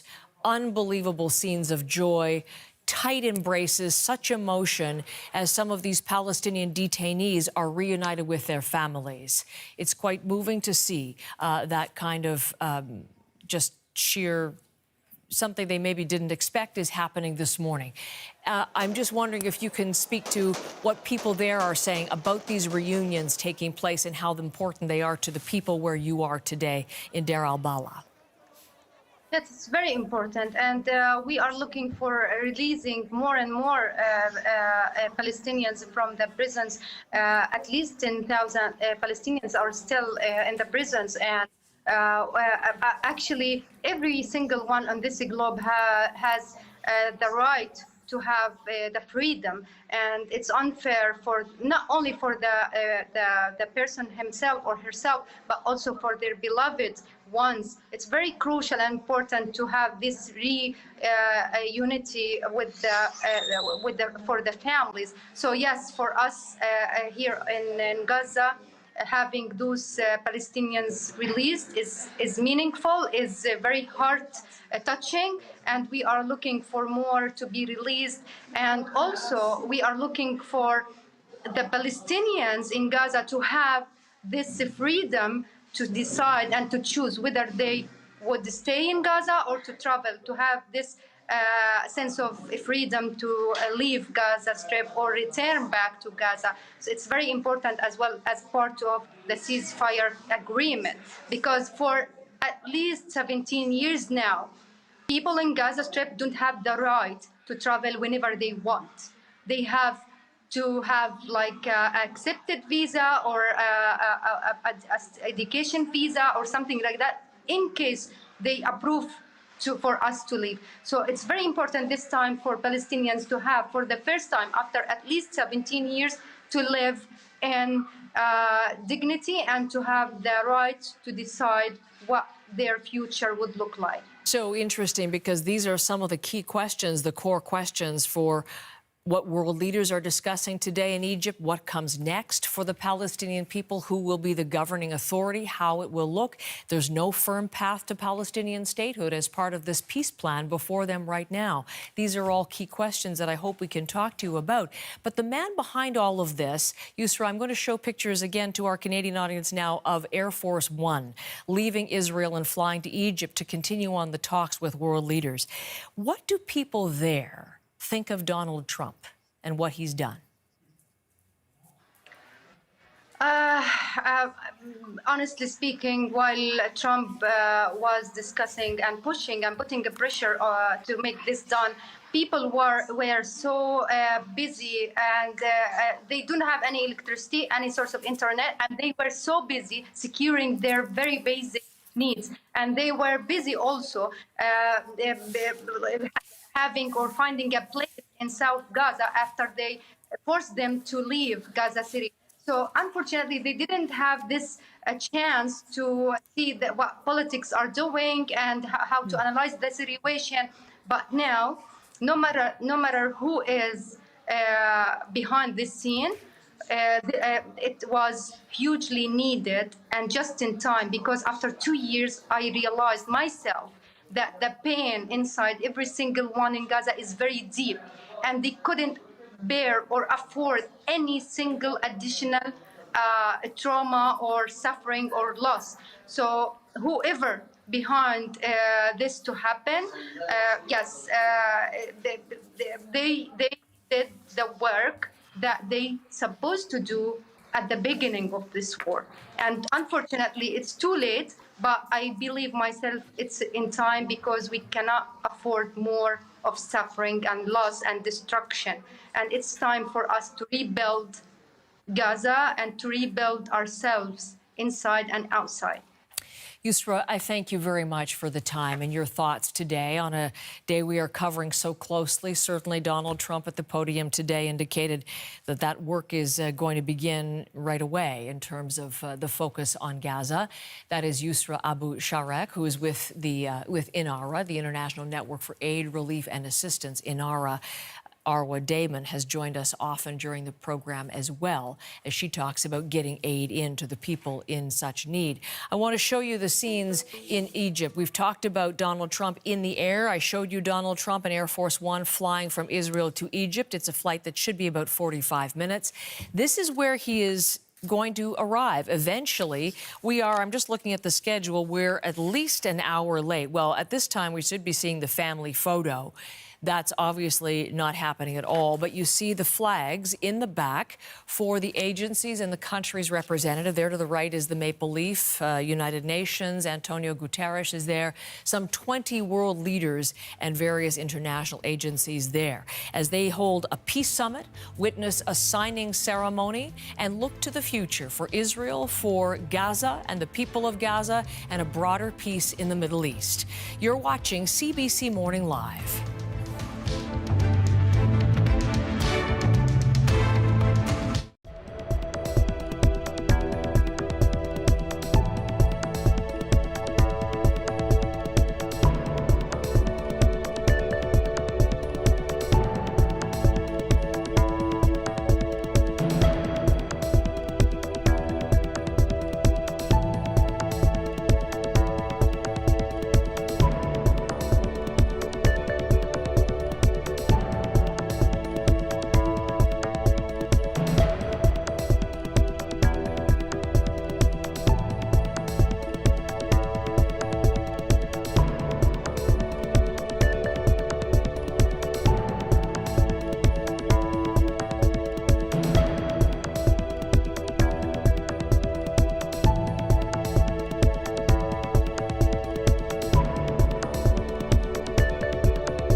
We have seen scenes as Palestinian detainees have been reunited with their families in and around Khan Yunis. Similar scenes of joy at the release of hostages from Hamas captivity. Let's take a look at this video of one family reunion from earlier today.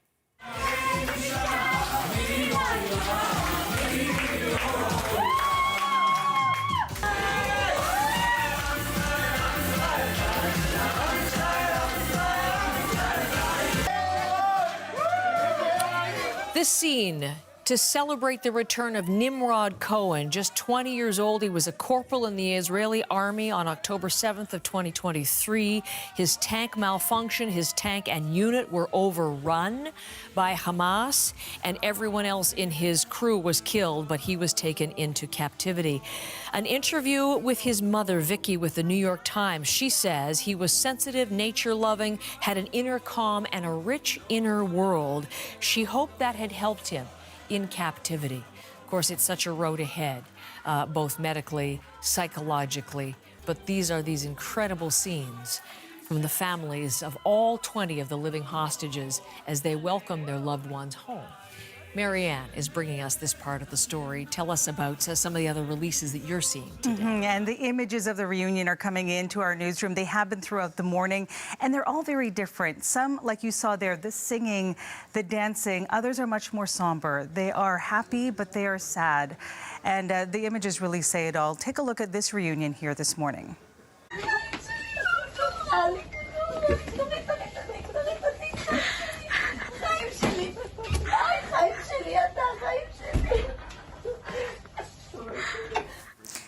Tight hugs, kisses, and the moments, that long embrace. That is Matan Zengocker hugging his mother. He and his partner were actually taken on October 7th. His partner was released in November of 2023. His release, of course, coming this morning.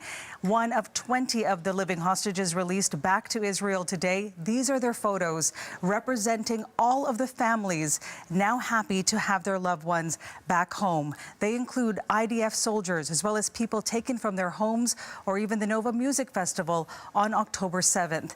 And want to show you more moments of these emotional reunions, including the reunion of two twin brothers, Ziv and Gali Berman.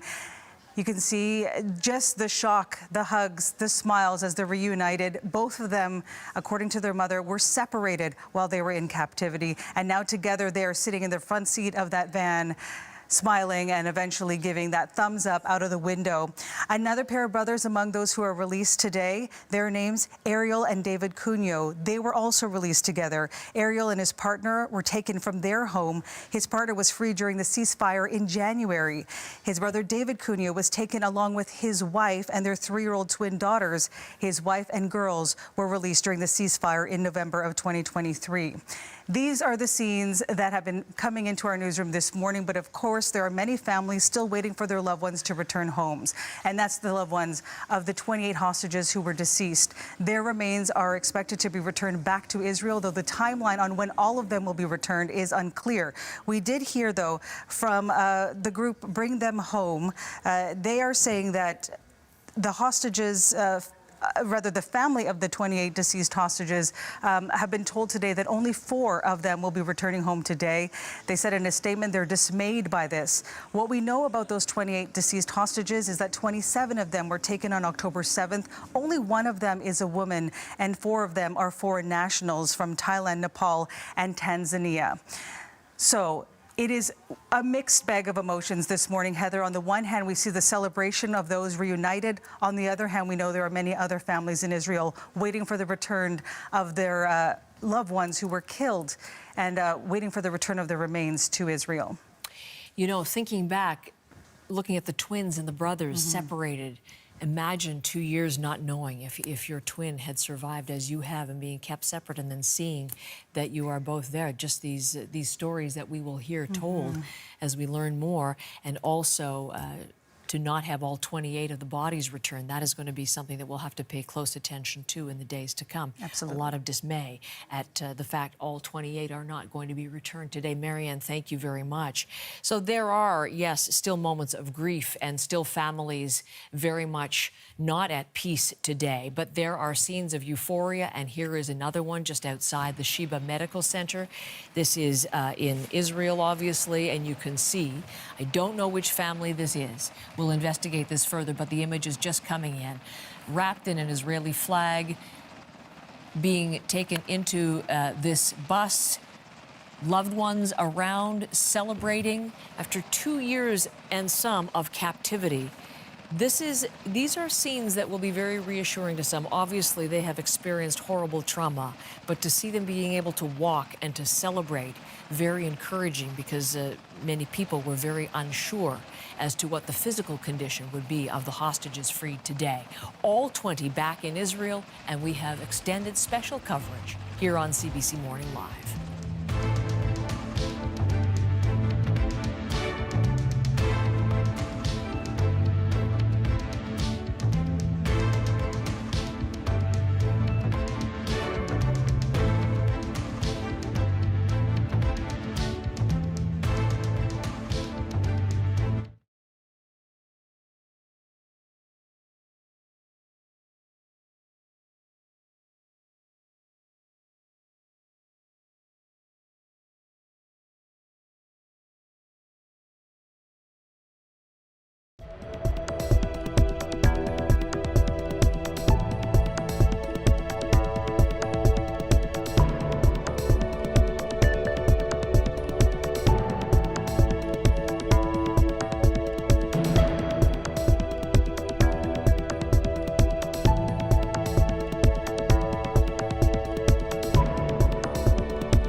their time in captivity held by Hamas. Donald Trump addressed Israel's Knesset, its parliament, earlier this morning, an extended speech that went on for more than an hour.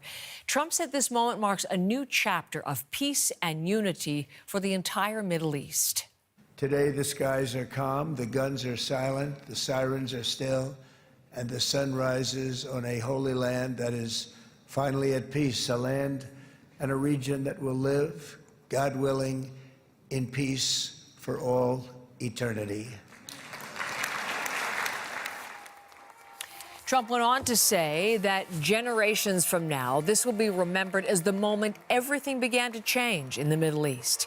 In Prime Minister Benjamin Netanyahu's address, he said he is committed to peace, and with Trump, the two of them will achieve peace.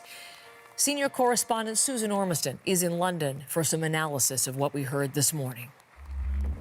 Well, I wouldn't want to be the logistics manager of this tour. They are over 2 hours late, as you've said. All these leaders in Sharm el-Sheikh are waiting for the president. But he was not the only one stretching out that itinerary. I mean, this real political performance in the Knesset this morning lasted hours, preceded by very effusive praise for the U.S. president from the Speaker of the House, leading off saying Trump is the Prince of Peace, that he has done more for Israel than any other leader, that he would rally speakers of parliaments around the world to nominate him next year for the Nobel Peace Prize.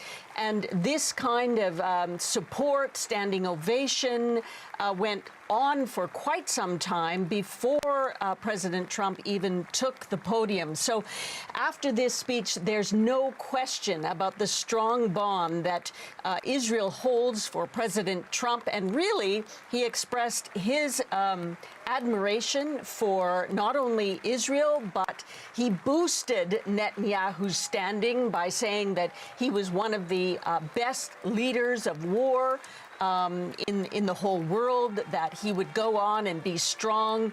Of course, not everyone agrees with this assessment of Benjamin Netanyahu. In fact, we're told that in Hostages Square, Heather, that Netanyahu's speech before Donald Trump was not broadcast, that they put on other images in the square while the Prime Minister of Israel was speaking, and they picked it up again when Donald Trump started speaking.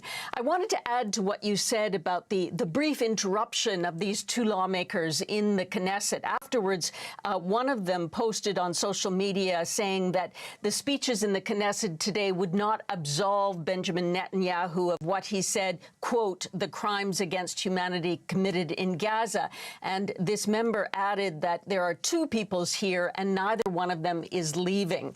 And that really is the dynamic outside the Knesset, outside the performance of the work ahead to try to not only keep this ceasefire alive, Heather, but solve some of the gaps in the 20-point plan that have not been negotiated to date. 38 busloads of detainees coming back into the Gaza area. And we've seen some in Ramallah. As I mentioned, this is in Khan Yunis. And we'll watch this. But as we talk about this exchange, Susan, hostages, 20 back today for these prisoners in these scenes, and perhaps very much a political, symbolic ceremony we're going to see unfold. Let's just discuss the terms of that and also what comes next. That is an extraordinary scene, Heather, especially in the context that Israel had prepositioned that no one should be celebrating, that this should not, the flag shouldn't be waving, crowds shouldn't be celebrating on the Palestinian side. Clearly, that has been ignored. And it also reflects on what the President of the United States has been saying for days now, that everyone is dancing in the streets. In all countries, they're all dancing about his 20-point peace plan. The truth is that they are dancing, but for very different reasons. The fact that the war has ended for now, that the ceasefire is holding, is roundly accepted and celebrated across many parts of this region. However, the hardest work is yet to begin. And among these gaps in the 20-point peace plan are some critical pieces like Hamas giving up their arms. Hamas has not said, has not agreed to disarm as one of the points of the peace plan. That hasn't been solved, not even close. Also, will the Israeli IDF withdraw completely from Gaza, and when? Donald Trump talked about this stabilization force. He said even boldly that it would hardly be needed because everybody would behave in the region. It's hard to believe, given the history of this region, the difficult history, that will happen, that this was more than political performance today on a quite remarkable day, no question.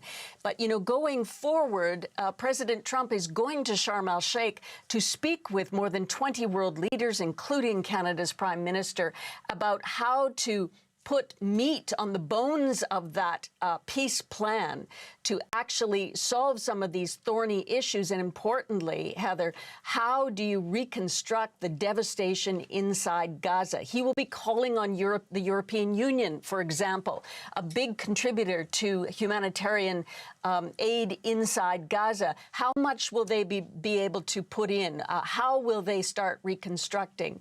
So while we're seeing these really contrary images of celebration in different parts of Israel and Gaza today, we are also embarking on a very difficult road to reconstruction. Susan Ormiston from London this morning. Now, as Susan was mentioning, our focus turning to Egypt. There is Donald Trump and the farewell party with Prime Minister Benjamin Netanyahu on board Air Force One and set to fly to Sharm el-Sheikh. This will be about another 30 minutes before he lands there. The City of Peace, as it's known. Trump and the president of Egypt are co-hosting a peace summit, and talks are expected to be brief, and then he's set to return to the United States. But leaders in the Middle East and around the world, more than 20, extraordinarily, this all came together very quickly. They are there for the meeting, including Canada's Prime Minister Mark Carney. And here are scenes of his arrival earlier this morning. He was greeted by Egypt's president as well. One of the notable figures to pay attention to, the president of the Palestinian Authority, Mahmoud Abbas, is going to be attending this. Donald Trump invited Benjamin Netanyahu to take part, but in the end, he declined. Tom Perry is covering the Egyptian story for us today. What's supposed to come out of this summit today? We've seen leaders arriving, Mark Carney, Keir Starmer, others coming in from all over the world to take part in this summit hosted by Egypt's president and by Donald Trump. Because, you know, for all the momentous images, the news that we've seen happening today, the hostages coming home, the prisoners being returned, some aid finally getting into Gaza, this really is just the very first steps in what's going to be, if it works out, a very long process. You know, Donald Trump's plan, it's a 20-point plan to rebuild Gaza, and really we've only seen the very first parts of that, the release of the prisoners, the release of the hostages, the beginning of aid. There's so much more that needs to be done. So I think you're going to see some of that being discussed today. When you look at that plan, there's talking about a new governing structure for Gaza with Hamas not involved. You're talking about an international stabilization force to bring much needed, stability to Gaza. That's all still got to unfold, let alone Gaza has to be rebuilt from the rubble. So that's all something that leaders are going to have to at least start talking about today. Now, this is behind schedule. This meeting was only supposed to last a couple of hours. Donald Trump is supposed to leave the region tonight after spending just a few hours here.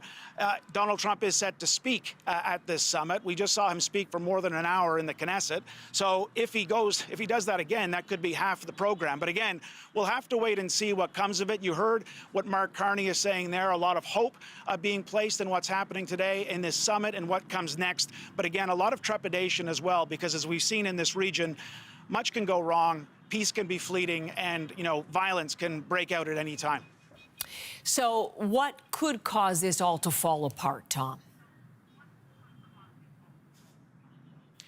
Well, yeah, good question. I mean, as we've seen before, you know, we're seeing aid convoys being swarmed in Gaza right now. We're seeing violence erupting in Gaza, you know, between Palestinians. And of course, in the past, we've seen ceasefires, well, come to an end. So that's all issues that people are going to have to keep an eye on here that these leaders meeting in Sharm el-Sheikh are going to have to consider trying to avoid that, trying to make sure that this time this peace lasts, that this can become a lasting peace. But again, there's so much involved here. There's so many factors. And so we're going to see maybe the beginning of some consideration of that today, but there's much more work ahead. Tom Perry covering things in Cairo for us. We know that British Prime Minister Keir Starmer has met with Turkey's president ahead of the summit. He's going to take a leading role in all of this, Starmer saying he wants his government to take a leading role in terms of Gaza reconstruction. Our special coverage will continue. Arthi Pole coming in next for you. But let's just take a look at some of the scenes that we've seen. Hostage Square on the left, scenes of Palestinian detainees on the right as they've arrived in Khan Yunis and are being greeted by jubilant families. Tempering things a little bit in Hostage Square, they've only received 4 of the 28 bodies of hostages who were killed in captivity. And this is a concern. And Israel's defense minister has just said that this is a failure by Hamas to meet commitments. Where this will go, that'll be part of the story to come today. But this has been part of our focus, the reunions joyful on both sides of the hostage and prisoner exchange. And next we turn our focus to Egypt and Sharm el-Sheikh. As Tom was just reporting, world leaders from more than 20 countries plus the United Nations there to try to look at peace in the Middle East and what happens beyond the Gaza war. Canada is there, and we'll have full coverage of everything to come from Sharm el-Sheikh. Thank you for joining us this morning. You're watching CBC News Network.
You are looking live at Sharm el-Sheikh in Egypt's Sinai Peninsula. That's where world leaders, including Canada's Prime Minister, are gathering this hour. They're holding a peace summit just hours after the release of Israeli hostages and Palestinian prisoners as part of the Israel-Hamas ceasefire deal. Hello and welcome to our continuing coverage on CBC News Network. I'm Arthi Pole. This hour, Donald Trump is set to touch down in Egypt's city of peace. World leaders await his arrival to sign on to a peace plan. This here is some video of Trump departing Israel last hour on board Air Force One. Trump is co-hosting the summit with the Egyptian president, and it has set an ambitious agenda guaranteeing an end to the Gaza war, rebuilding the destroyed territory, and carving a path for wider stability in the Middle East. We, of course, have extensive coverage for you, including from Egypt. The CBC's Tom Perry leads off this hour in Cairo. Tom, what are all the parties hoping to achieve at today's summit? Well, as you mentioned, this is a summit that has set an ambitious agenda, talking about ending the war in Gaza once and for all and really building a new era of peace in the broader Middle East. Now, keep in mind, this is not going to be a long summit, and it's already delayed. Donald Trump spent a lot longer in Israel than was expected. We did see him leave a little while ago, bound for Sharm el-Sheikh. He's been making those leaders there wait for him. So we're going to have to wait and see what really does come of this summit. As I say, not a very long summit, but a very tall order. You know, when you look at Donald Trump's 20-point peace plan for the Middle East, we've seen some of it come into place. The hostages have been released. Prisoners, Palestinian prisoners, are being returned to Gaza, and we've seen some aid getting into the Gaza Strip. That said, there's so much more that lays ahead, and maybe we'll see the beginnings of some discussions on that. In that 20-point peace plan, they talk about a new temporary governing structure for Gaza with Hamas absent from that government. They talk about establishing an international stability force to bring some much-needed stability to Gaza after more than 2 years of war. And in the longer term, they're talking about really rebuilding Gaza from the rubble up and allowing Palestinians, if they want, to stay there. Now, again, there's so much that has to fall into place, so much that has to happen for any of this to become a reality. And honestly, there's so much that can still go wrong. So we're seeing expressions of support from people like Mark Carney, from Keir Starmer, from other leaders as well. But really, this summit is, I guess, where the rubber is going to start to hit the road, when we're going to see the international community coming together to try to make this a reality. But right now, the initial parts of that peace deal are in place, but there's so much more work that needs to be done. And of course, Tom, one of the key discussion points will be long-term peace and rebuilding Gaza. Under the current peace deal, what changes are we seeing on the ground in Gaza so far? Well, you're seeing there's been an end to the bombardment by the Israeli military, so that's a good thing. That's a relief for the people of Gaza. But right now, you're seeing some aid get in, and as I said, that's part of the agreement. It's supposed to be about 600 vehicles, 600 trucks full of aid getting in every day. We're not there yet. We have seen aid start to go in, but again, you know, you're seeing, because of the desperate need in Gaza, you're seeing a lot of these aid trucks get swarmed by desperate Palestinians trying to get their hands on aid after, you know, it really in such a state of desperation. We've been seeing some violence on the ground between Palestinians, and that's where this establishment of an international stability force comes into play, to try to bring some safety, to tamp down some of the violence that's been going on in Gaza. So again, very, very early days, and it's going to take more than just the international community. It's going to take Palestinian people in the region. It's going to take a lot more work that you might see begin at this summit to try to set these ground rules, start to bring some stability to Gaza. We're not there yet, but again, there's a lot of relief, certainly in Israel with the return of the hostages, certainly in Gaza with the delivery of some aid, but again, so much more work to do. Thanks for the latest on this, Tom. That is the CBC's Tom Perry reporting from Cairo. And as we just heard, Prime Minister Carney is among the more than 20 world leaders attending the signing of the peace plan in Egypt. Earlier, he released a statement on the surviving hostages returning home. Carney wrote in a statement, in part, "The release of hostages is a moment of profound relief. After over 2 years of suffering, today, families are finally reunited. For the Jewish people, this is a moment that holds two truths at once: a grief for what cannot be restored, and a fragile light of what still might be repaired." Carney adds, as the hostages are returned under the first phase of the ceasefire agreement, Canada extends its gratitude to the United States, Egypt, Qatar, Turkey for their tireless efforts to make this vital progress possible. So let's now take a look at some of the key moments from earlier today. The release by Hamas of the last remaining surviving hostages in return for Israel freeing almost 2,000 Palestinian prisoners and detainees.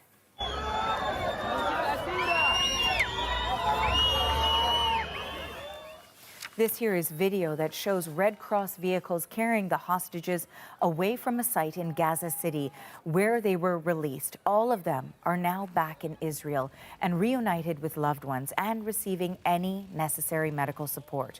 The hostages were reloaded in two groups, separate groups, one consisting of 7, the other of 13. These images from the Israeli military show some of the hostages after they arrived at an army base. They appear to be healthy, smiling, and standing on their own 2 feet.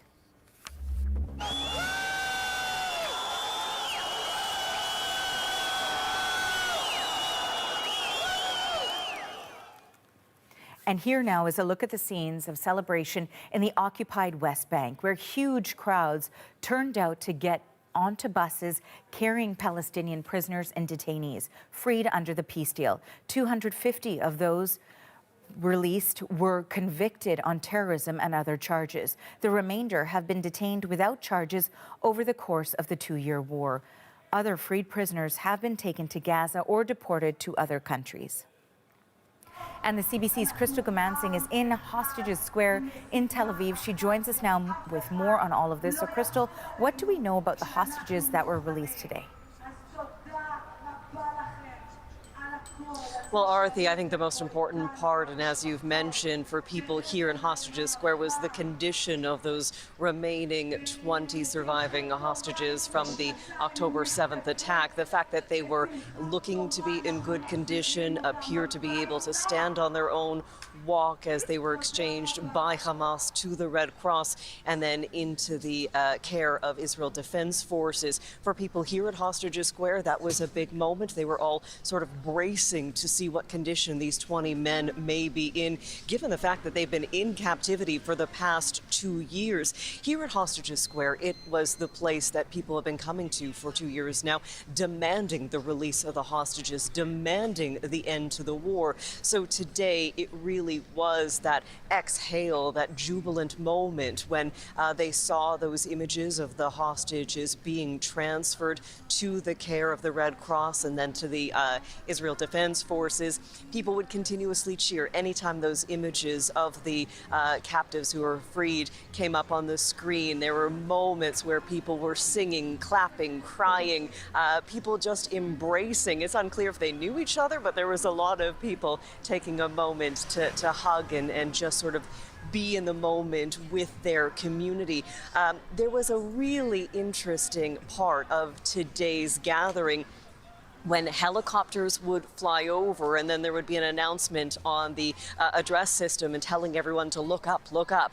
And in fact, it was some of the freed hostages in military aircraft flying over Hostages Square, and everyone would start to scream and wave and cheer. And of course, phones came out and many people tried to capture that moment. So there have been so many moments of joy and relief, and people just telling me really throughout the day that they wanted to be here. They wanted to witness it for themselves. It's a moment that I will never forget. And it's a moment that actually fulfilled a wish that drove us here each and every time. The families will need to heal somehow. It will be a long, long process. For Israel, we hope for a better future. I thought we need a closure for this horrible 2 years, and I wanted my kids to feel the special energy that's going to be here today and be part in something bigger. So emotional. This place was never a happy place before in the past 2 years, and to see all these people coming out just wanting to support, to show the families how important this is for all the people of Israel to come out and just showcase our love and how happy we are with just this war being over. So it is not necessarily fully joyful and happy, Arthi. It's important to talk about the remains of those individuals who died in captivity. Israeli government sources said that, of course, it was 28 individuals. However, we have since learned that only 4 bodies are recovered and will be transferred into Israeli care. That, of course, is very disturbing to the hostages' family. They have put out a statement saying that it should be seen as dismaying and a blatant breach of the violation of the Phase 1 agreement. We also heard from Israel's defense minister, Israel Katz. He put out a notice on X. I want to just read a part of that for you right now, saying that The Hamas announcement about the expected return of 4 bodies today is a failure to meet commitments. Any delay or deliberate avoidance would be considered a gross violation of the agreement and will be responded to accordingly. So that is something we are keeping a close eye on because, of course, as a part of the agreement, they were supposed to return the bodies of those who died in captivity. However, Hamas did say during negotiations that they didn't know the whereabouts of all of those who had died during the course of the war over the past 2 years, but they were committed to providing information to an international force to try to find all of those remains. But a shock to people here that of the 28, only 4 have been recovered and will be returned. Dorothy. And Crystal, as part of the agreement, Israel has released Palestinian prisoners and detainees as well. What can you tell us about them? Yeah, that was a part of the agreement, and it is a large number of individuals. You've been talking about the Palestinian prisoners who've been released, about 250 who have been charged with serious crimes. They were serving life sentences for things such as murder, as terrorism charges. Those individuals, along with about 1,700 other individuals who were held as a detainee since October 7th, they have also been released. Some of them into Ramallah in the occupied West Bank, others being sent to Gaza. That was a part of the exchange. Interesting to note for many Palestinians, they are talking about a very high-profile Palestinian leader, probably one of the most well-known Palestinian leaders, Marwan Barghouti. He was not released. His release was not approved by Israel. So there are people who are still talking about the fact that he wasn't on one of those buses. But for the Palestinians, they are obviously relieved to see their loved ones back home. For some here in Israel, that is an issue. They worry about those individuals being released and back in the community. Many of them won't be allowed to stay where they are, either in the occupied West Bank or in Gaza. They will be exiled, told to leave the region. That is an idea to increase security. But overall, people here at Hostage Square are feeling a little bit of relief, saying they won't only want peace for Israelis, but they also want to see peace for Palestinians. And many here are talking about a future being a future of coexistence, a two-state solution. And really, their underlying wish is for peace in the region and for Israel not to return to war. Arthi? Thanks for this, Crystal. That is the CBC's Crystal Gumansing. Now, earlier this morning, U.S. President Donald Trump addressed Israel's parliament, calling today the historic dawn of a new Middle East. And he said this is a good day for both Israel and the Palestinians.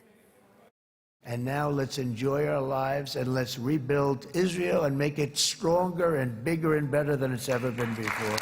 We're going to do that. Took a lot of guts.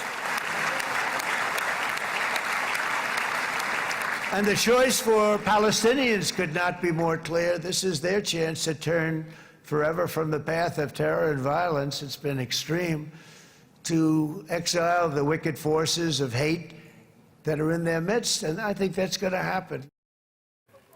Now, that was just a small part of a lengthy address to Israel's parliament at the Knesset this morning. For more on what Trump said during his 65 minutes, let's bring in the CBC's Willie Lowry. He joins us from Washington. So, Willie, what were some of the key points in that speech?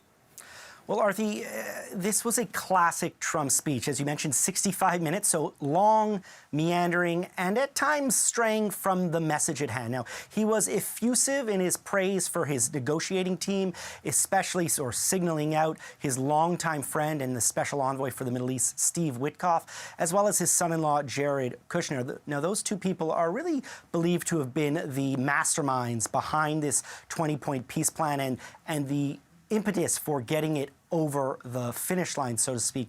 But at its core, this speech was about two things. First, praising Israel and Prime Minister Benjamin Netanyahu. He even joked that Netanyahu should receive a pardon for the corruption charges he's facing. Now, this was met with a mixed reaction from Israeli lawmakers, but he also repeatedly stressed the strength of the U.S.-Israel relationship and made it clear that it was only getting stronger. Take a listen. The cruelty of October 7th struck to the core of humanity itself. Nobody could believe what they were witnessing. The United States of America grieved alongside you, and we mourned for our own citizens who were so viciously taken that day. And to all the families whose lives were forever changed by the atrocities of that day, and all of the people of Israel, please know that America joins you in those two everlasting vows: never forget and never again.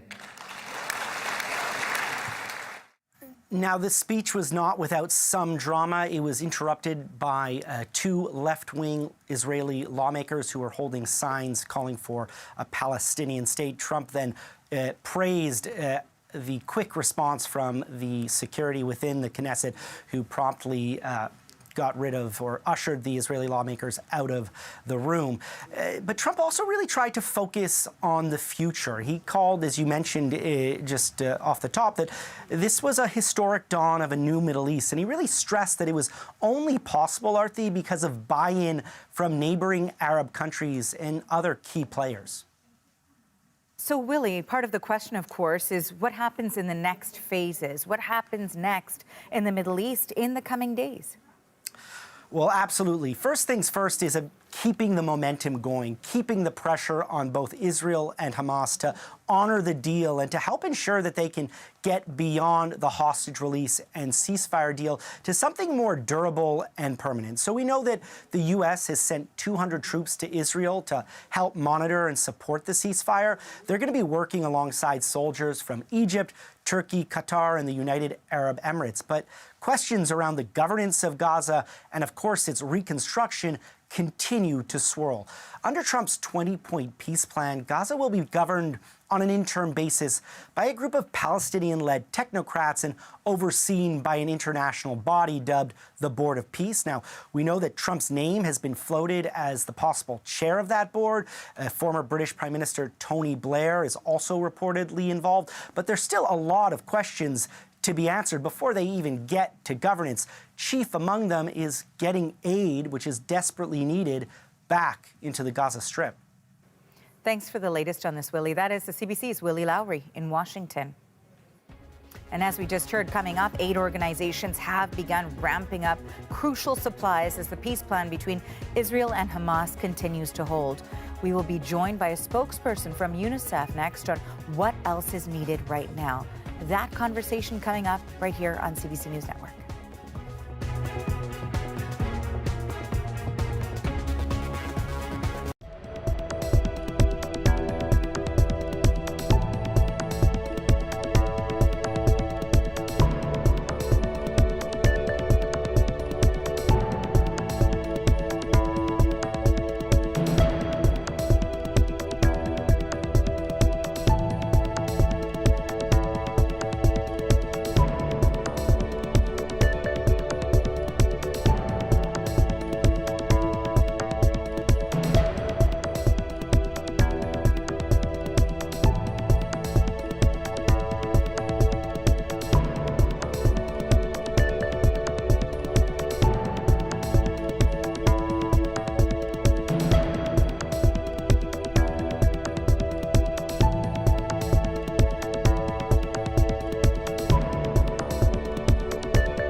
You're looking at Sharm el-Sheikh, resort city in Egypt's Sinai Peninsula. U.S. President Donald Trump, as you can see there, Air Force One is just arriving from Israel to Egypt to join world leaders in that summit on the future of Gaza. We know, as we've been reporting, that Prime Minister Mark Carney is already in Cairo. UK Prime Minister, or rather in Sharm el-Sheikh, UK's Prime Minister Keir Starmer is also there. French President Emmanuel Macron are among some of the other leaders who will be attending. Also, Palestinian Authority President Abbas is also there. Israel Prime Minister Benjamin Netanyahu is not attending the summit. We know that aid agencies now preparing for what comes next as vital relief starts coming into the region. For a closer look at the situation on the ground and what's needed, we're joined now by Tess Ingram. She is a UNICEF spokesperson, and she joins us now from Gaza City. Thanks so much for taking the time. Thanks, Ash. So with things well underway in terms of getting the aid into Gaza now, what are you seeing where you are, and how are people doing? I've spent the last 2 days driving around, talking to families here in Gaza City, many of whom returned after the news that the ceasefire was in effect. And they've come back for the first time since that intense Israeli offensive here in August and September to find, more often than not, their home, their neighborhood, deeply destroyed. People are picking through rubble, trying to figure out the best way to move forward. And the needs in that sense are immense, particularly for children. We see so many children here as we come into winter without the warm clothes that they need, walking over broken rubble without shoes. And everywhere we went today, people were asking us, please, do you just have any water, something to drink? Because the water systems have been completely destroyed. So the needs are immense, and we're here on the ground starting to scale up. Of course, an ongoing challenge with aid into Gaza has not only been, of course, getting it in the volume that it's required, but also the distribution. What are the challenges on that front, and how is that being mitigated, if that's even possible? We really need to see aid scale up to hundreds of trucks coming into the Gaza Strip every day, like we saw during the last ceasefire in February when we got 500-600 trucks in every single day. That's what we want. We're not there yet. We need all of the crossings into the Gaza Strip to open. We need those crossings to operate efficiently so that the trucks move through quickly. And then, as you say, we need the operating conditions on the ground to be able to move those trucks of aid to the people who so desperately need them. This has been a very difficult and dangerous operating environment for humanitarians. Fortunately, much of the danger is now at bay with the ceasefire, but there are challenges ahead of us, particularly just the enormous scale of the needs. So in terms of trying to do the delivery, make sure that that aid is distributed, can you walk us through the process? UNICEF prioritizes community and household level distributions, which means that we try and take the supplies that we have and get them to people in their places of refuge, primarily women and children. That means that we work with local implementing partners to take the aid, often directly from the crossing to our partners, and then work with them for those community and household level distributions. For example, winter clothes. We are distributing winter clothes in the Gaza Strip to children. We want to try and give every child under 10 a new set of winter clothing and a new pair of shoes. And we're doing that in shelters. We're doing that in community hubs to try and reach the most vulnerable children first, and then ultimately, hopefully, every child. And you know, Tess, as you're speaking, we're of course looking at the images of trucks going through Gaza as they are, of course, trying to distribute that aid, which we've discussed is quite a challenge. And I know a lot of the focus there is on children, but I also want to ask you, since you have been there over the course of the past 2 years, what is this experience like for you? How has it evolved from when you first arrived in Gaza to now and what you're seeing today? I think one of the biggest differences from when I first came in January 2024 is that a child's life is now impacted from multiple angles. An injured child might also be orphaned, might also have malnutrition. A displaced child might also have severe mental health needs. no, it's all complex now because of the intensity and the duration of the conflict. And that, of course, presents challenges for us in not only meeting those specific needs for a child, but multiple specific needs for 1 million children here in the Gaza Strip. But we're not going anywhere. We have time, we have the team on the ground, and we're intent on scaling up. It is a really big job in front of us, and it's going to take months to meet people's kind of immediate needs, and then, of course, years to respond to the damage that has been done here. And that's my final question for you, Tess. As you look ahead months and years into the rebuilding process and, of course, into the recovery process as well, what do you have in mind in terms of long-term stability in that region? The first thing that comes to mind when you say long-term stability is education. When I talk to kids here, when I ask them what they're most looking forward to now that there's a ceasefire, they say school. Every child I talk to wants to go back to school. They miss their friends, they miss being in a learning environment, they miss their teachers. And so I think in terms of long-term stability, if we can get kids back into the classroom, get them learning again, and open up their opportunities for the future, particularly here to help rebuild their community, that's going to be key. And we know that we're going to need to integrate mental health support into the classrooms as children come back, both for the kids and for the teachers, to make sure that those classrooms can run smoothly and that the children can process absolutely horrific things that they've been through over the last 2 years. Tess, I want to thank you for sharing your experience and your thoughts with us on this day. That is Tess Ingram. She is a spokesperson for UNICEF, and she joined us today from Gaza City. Thank you. Thanks, Aarti. We do want to once again show you the scene at Sharm el-Sheikh in Egypt. We know that U.S. President Donald Trump has landed there, where 20 leaders have been awaiting his arrival, and that is for a summit, a peace summit, to discuss the future of Gaza. Air Force One, of course, took the president from the United States to Israel, where earlier today he was delivering an address at Israel's parliament, where he said, "We're going to build a legacy that all the people of this region can be proud of."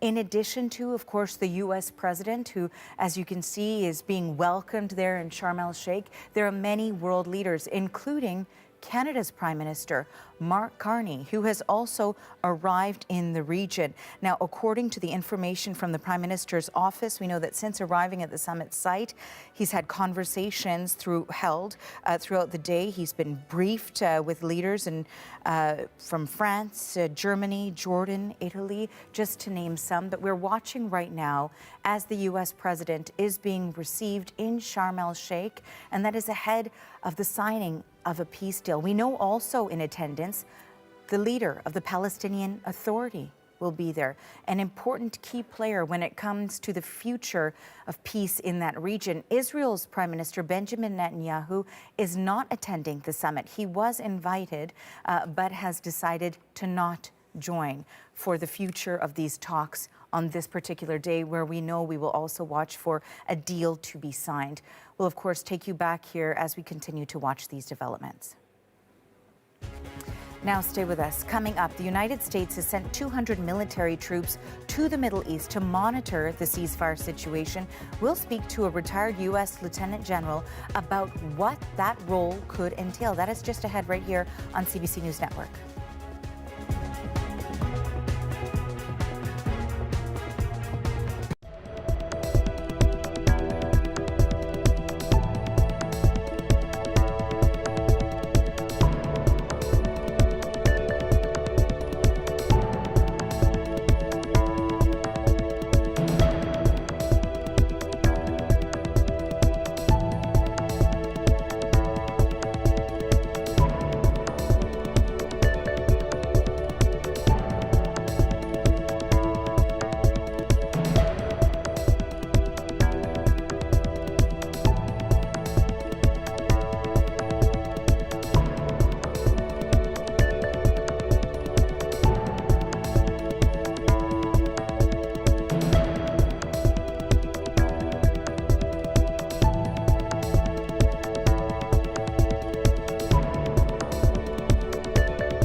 Today, the skies are calm, the guns are silent, the sirens are still, and the sun rises on a holy land that is finally at peace, a land and a region that will live, God willing, in peace for all eternity.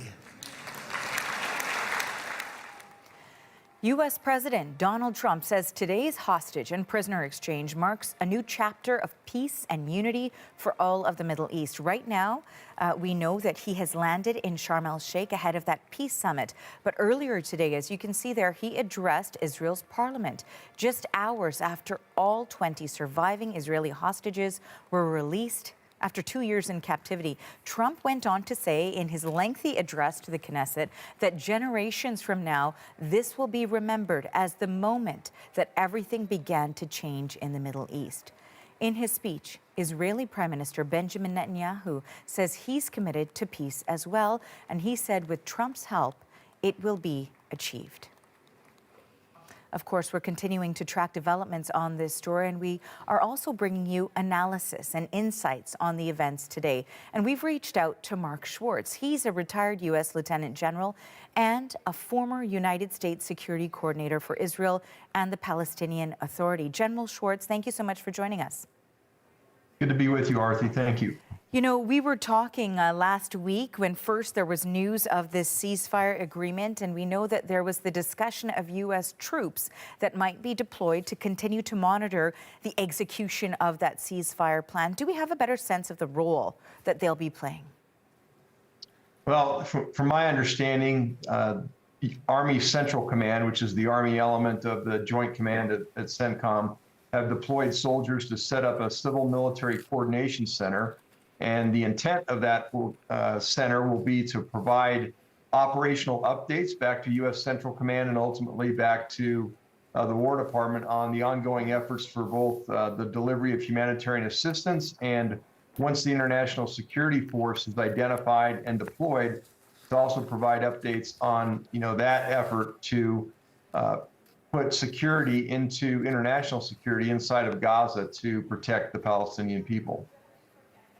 We've heard a lot this morning in terms of the address from Israel's prime minister and from the U.S. president as well about the key role that the United States president has played in all of this. And as I'm speaking to you right now, General Schwartz, we can actually see, in fact, the U.S. president, Donald Trump, as he's arriving in Sharm el-Sheikh. He's deplaning from Air Force One, and we're just bringing that to our viewers full screen right now, as there is, of course, a welcoming ceremony. And there was one for all of the leaders there. But this is, of course, for U.S. President Donald Trump. There appears to be many dignitaries and military as well there for this particular arrival. It is hard to understate the role that the U.S. president has played in all of this, in his relationship with, of course, the Israeli prime minister, and his ability, of course, to keep relationships with the key negotiators of those Arab leaders. As we know, it was hosted, the initial negotiating sessions were hosted first in Doha in Qatar, and then, of course, these key ones in the past week or so hosted in Sharm el-Sheikh, and that's, of course, where we eventually saw the breakthrough of that ceasefire agreement. So while we watch these images here, I'm hoping that, General Schwartz, you'll be able to tell us a little bit more about the role of the U.S. in all of this in terms of making sure the ceasefire agreement is intact. Some world leaders are saying that the U.S. must be tied to it. Yeah, I think it's going to be imperative that the United States stays engaged with the international community, the Palestinian technocratic governing entity for Gaza as it gets developed and deployed to start all the efforts of governance, security, the rebuilding, the delivery of humanitarian assistance. I think that the United States presence is going to be very important to keep this coalition that's really just forming in terms of the aftermath of addressing the humanitarian crisis and the reconstruction of Gaza. And General Schwartz, I just wanted to pause our conversation again for a moment, as viewers tuning in may have just seen the U.S. president arrived in Sharm el-Sheikh in Egypt hours behind schedule, but of course to attend the summit for peace that is being held in Egypt with 20 world leaders there to sign on to this peace deal. And one of the other questions, of course, I had for you, and that is the rebuilding and the recovery of Gaza going forward. How will that work in conjunction with this peace plan that has left it somewhat ambiguous at this stage? Yeah, I believe a lot of details still need to be worked out. You know, the conceptual framework that's laid out in the 20-point plan is there, but again, all the details to work out of who's going to lead the international security force. You know, our President Trump, has said, you know, that is not going to be led by the United States. We're certainly going to help the effort and help the coordination effort, but there's not an intent right now to put U.S. forces inside of Gaza, which I think is a very smart decision. I think the Palestinians will want to see Arab forces in there primarily to help with local security. In terms of reconstruction, you know, fortunately, you know, the vast wealth that's being represented at Sharm el-Sheikh today, and that has been in behind the scenes of these negotiations, is going to allow for the rebuilding, the financial resourcing to do so. But again, the hard work of, you know, prioritizing what needs to be done, certainly, you know, emergency health services, and then building up the health services, the municipalities to get, you know, fresh water there. But none of this can happen without Hamas following through with their agreement to, you know, lay down their arms and not be part of both the governance and security of Gaza going forward. So a lot left to be planned, and the details are still going to emerge, I think, over the coming days and weeks. But certainly security foremost is going to be important for everything else to be able to happen and protect the Palestinian people. And very finally, I wanted to ask you, as we continue to look at these images just into us of a motorcade carrying the U.S. president as they head off to the site for the Gaza Peace Summit, where other world leaders are waiting for the U.S. president's arrival, I wanted to ask you in terms of international cooperation. And you mentioned that U.S. troop deployment to the region is one part of it. But of course, there's no intention right now of boots being on the ground in Gaza itself. But what about other international partners, and whether or not we will see deployments from other nations within the region itself, and how that might play a role and perhaps could be within Gaza? Yeah, so currently I believe that Qatar, Turkey, the United Arab Emirates, and Egypt have publicly signed up to contribute to the international security force that will be deployed. I know there's discussions about getting a UN mandate for that international security force, so that will probably come in the, you know, in the coming days and weeks. I think pretty quick. But in terms of which nation's going to lead that effort on behalf of you know, the international community, that I still have not seen any reporting on, and I certainly in my contacts haven't heard what nation's going to stand up to take the lead for that.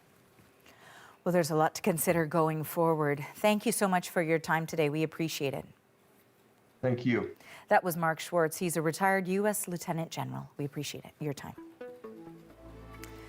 As we've been telling you, world leaders have arrived in Sharm el-Sheikh, Egypt, for a summit on the future of Gaza. U.S. President Donald Trump, we were showing you images just minutes ago as he landed, as Air Force One landed in Sharm el-Sheikh.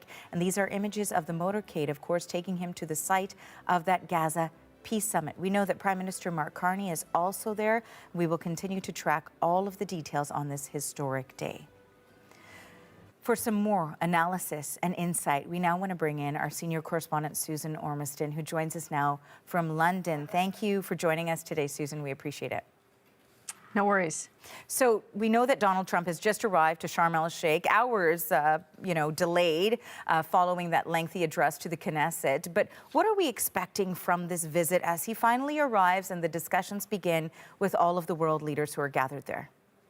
You know, I looked at those pictures a moment ago, and I just saw that poster of the two co-hosts of this peace summit, Donald Trump and the president of Egypt, and it says, "Welcome to the land of peace." I don't think we've heard that word peace so often in a long time as we have had in the last 72 hours. It's the message, it's the marketing that Donald Trump brings to the region today. And at its best, this peace summit is a rare public commitment of more than 20 world leaders, including many Arab leaders, to try to hold to that ceasefire and to find peace. Because let's be real, it's not peace yet, it's a ceasefire, and that's been wildly and roundly celebrated in the region today. It's also a platform for Donald Trump, the statesman, to take out that black Sharpie and sign a peace plan. And we're going to see that in the next probably hour or so. And there will be a family photo of all these 20 world leaders, including Canada's Mark Carney. It's very rare, it has been rare for leaders, not diplomats, not ministers, to come all together in one place. And that is very significant. We shouldn't underestimate the power of that. You're seeing the Mahmoud Abbas, I think that is, in the pictures there. I'm not sure. I can't see the monitor as well. But a lot of people are putting some faith in the fact that there's now a commitment, Arthi, to overseeing the guarantee of a ceasefire in Gaza. After the first phase, the hostage return and the return of detainees and Palestinian prisoners to their families. But many of the details will remain opaque, even after today. So what don't we know? Importantly, the 20-point peace plan calls for an international stabilization force to keep the peace, but its mandate, its size, and who will be on that force has not been agreed to. So that's one thing that needs to be hammered out. Arab and Muslim states will be called on to populate that force, but there is some unease at what they are expected to do there and how much of it will be at Israel's bidding. And then there's the issue of Hamas disarmament. It has not been agreed to. In fact, Hamas has shown itself in recent days to be exerting its security armed presence inside Gaza and publicly saying it has a right to keep at least those arms. So both Israel's withdrawal from the territory and Hamas's disarmament, issues that have collapsed other ceasefire talks, are still unsolved. And we know that, of course, we were looking at those images, as you referenced, with many world leaders arriving. We know that the Palestinian Authority leader, Mahmoud Abbas, will be there for this particular summit. But we know that Benjamin Netanyahu, the Israeli prime minister, will not be there. But earlier today, Trump was with Netanyahu as he delivered this much-anticipated speech before the Knesset. He declared that to be a moment in time of a historic dawn of a new Middle East. So when we look at that 65-minute-long address, what was the reaction like in the Knesset to that speech? It appeared mixed. I wouldn't say mixed overall. I would say that what stood out as the headline was it was lavishing praise and adulation on President Trump for many of the Israeli lawmakers. It started with the Speaker of the Knesset calling the president the best friend Israel has ever had, comparing him to Cyrus the Great, a founder of the Persian Empire back in the 6th century, saying that no one had done as much for peace as President Trump. And these speeches, even before Trump, left no doubt to the strength and the powerful ties between Israel and the Trump government. Trump himself praised the Israeli prime minister, calling him one of the greatest wartime leaders, and even encouraging the Israeli president to grant Benjamin Netanyahu immunity on corruption charges. He said to Netanyahu, "You are a popular man because you know how to win," and said that Israel has now won and they don't have to war anymore, and to try to put their energy into peace and going forward. The one incident you may be referring to was two lawmakers put up a sign saying "Recognize Palestine," and they were pulled swiftly out of the Knesset, to which the President Trump quipped, well, that was handled quickly, something to that respect, and went on with his speech. Not everyone in the Knesset agreed with Trump's message, and certainly not every Israeli agrees with his praise of Netanyahu's leadership during this war. Polls show that Netanyahu's lost support. And interestingly, Netanyahu's own address to Knesset this morning was not covered publicly in the hostage square. Only Trump's was. So, yes, there is a division of opinion, but inside the Knesset, it was clearly Donald Trump did it for us, and he's our hero. So this is some of the events, of course, that we've been monitoring throughout the morning, and that's the address from the U.S. president. We know now we are waiting, of course, for developments at that Gaza Peace Summit. But most notably, there was this exchange of hostages for prisoners and detainees, and that was the first phase of this ceasefire. What do we watch for next? It was such an important phase. I mean, a lot of discussion has been in the last 3 days over how we got here and how, you know, the Trump team came in and said, well, let's just get to this point. We'll have a plan, but let's get this agreed to and then move on. It's an unconventional way in diplomacy to reach an agreement. But we are seeing the successful return of hostages. That's number one important. Also, number one important for the Palestinians is the return of some of the prisoners from the war in Gaza, but also some prisoners who have been in Israeli jails for a long time. It is a conventional exchange often in these disputes within the region. But we are seeing aid scaling up, and it has to scale up further. That has started. I mean, one meaningful detail I heard today was that food inflation has plummeted in the last few days, where a kilo of flour, for example, in Gaza has dived about 75%. So that's significant for the people trying to recover there. We also have to see the return of deceased hostages. At least 4 of them will be returned, their bodies to Israel, but the hostages' families want all of them, more to come. But a lot is so unknown about what comes next. You know, who provides security in Gaza as the IDF is backing up from its held territories? We're seeing armed Hamas militia patrolling areas of Gaza already, with reports of clashes between gangs and retribution on those accused of collaborating with Israel. And the other main question of what's to come is, are there commitments to a Palestinian state? From whom? And how will that happen? So what we're looking at now is Donald Trump, I believe, arriving to the convention center in Sharm el-Sheikh, being greeted by many of the world leaders and their teams who are there. We're expecting him to greet the Egyptian president formally, then sign the peace plan.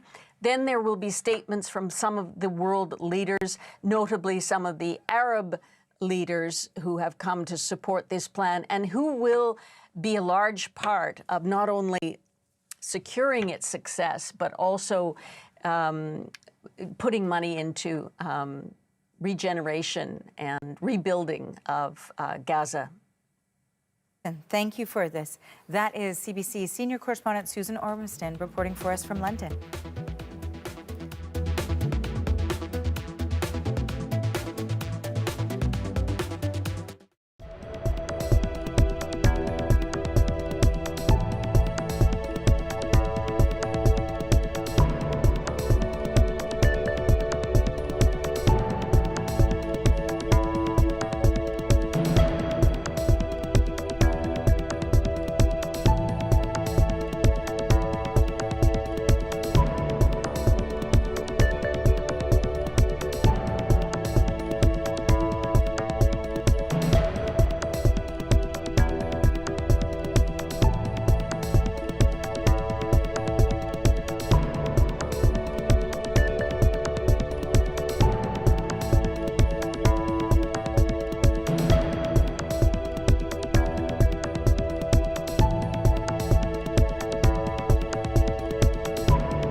Here now is a look inside the convention center as world leaders have arrived in Sharm el-Sheikh, Egypt, for a summit on the future of Gaza. Of course, we're expecting an address from the U.S. president, who landed just moments ago on Air Force One, and that is after Donald Trump delivered an address to the Israeli Parliament earlier this morning. So we are awaiting for his arrival. We watched as Donald Trump arrived at the convention center as well, and we know that there will be a welcoming ceremony ahead of this Gaza Peace Summit. As we've been reporting, Canada's Prime Minister Mark Carney is one of 20 world leaders who is there today to sign on to a peace framework for the future of the region.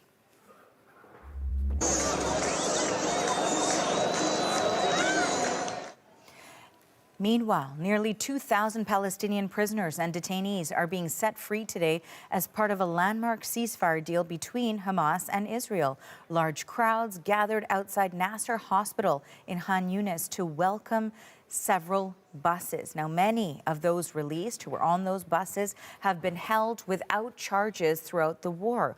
Though not everyone in Gaza is celebrating just yet, Yusra Abu Sharek is the Gaza Program Coordinator with International Network for Aid, Relief and Assistance, also known as INARA. She gives us her perspective on the events that are unfolding today in Gaza. So the situation right now in Gaza Strip is having like mixed feelings. Everyone in north or south, they have very mixed feeling, from the hope, the happiness, but also worried. They are worried about their future, especially after they have the chance to return to Gaza City and Khan Yunis and other parts, and they realized how huge the destruction and the damage is. The majority of areas turned into dust and rubble. So they start to feel very upset, and honestly, they are desperate. The level of desperation and anger inside the families in Gaza is also could be obvious, and unfortunately, it's affecting their excitement to go back and to return to their areas. I met yesterday families who are returning back to Khan Yunis, and they say that we don't have any clarity about the future, and we don't want to build or rebuild anything until we are sure of this ceasefire to be permanent and guaranteed. That was Yusra Abu Sharek, and she is the Gaza Program Coordinator with the International Network for Aid, Relief and Assistance. And we are taking another look this hour at Sharm el-Sheikh in Egypt. You can see now both the U.S. and Egyptian leader together as they head in to the peace summit for Gaza that is taking place in Sharm el-Sheikh. Let's listen in for just a moment. Do you want to take a couple of questions? I don't get it. Do you want to have a couple of questions? Because we're having an amazing period of time, like I think nobody's seen before. And we had tremendous stop, as you know, in Israel, and now we're in a country where a friend of mine is a very powerful leader, and my friend is right here, the president, also the general, you know. Sometimes I call him, usually I call him the general because he's both, and he's good at both. And they've done a fantastic job. And they have very little crime, you know, because they don't play games, that's why. They don't play games like we do in the United States with governors that have no idea what they're doing. But they don't have crime. I ask about crime and they almost don't even know what I'm talking about. So it's a great tribute to this man. He's done a fantastic job in bringing this country together, and the United States is with him all the way. Thank you. Okay, all the way, and it's an honor to be with you. Sir, what will Egypt's role play in the peace process here? He played a very important role, and they had a very important role with Hamas. In fact, the general was right here, was very instrumental because Hamas respects this country and they respect the leadership of Egypt. So he played a very important role. I appreciate it very much. Thank you. President Trump, in Israel just now, you were talking about a possible Iran peace deal. You said, we are ready when you are. Yeah. Is that the ultimate goal with today's signing, to get enough? Not Iran, but I think Iran will come along. They've been battered and bruised, and they need some help. They have big sanctions, as you know, tremendous sanctions. I'd love to take the sanctions off when they're ready to talk. But they can't really survive with those sanctions. Those sanctions are very tough. But at some point, they're going to say, we want the sanctions off. We're going to end up with peace. I think Iran is going to be fine. I know so many Iranian people. They're great people. They're smart, great people. Engineers, lawyers. I mean, they're academics.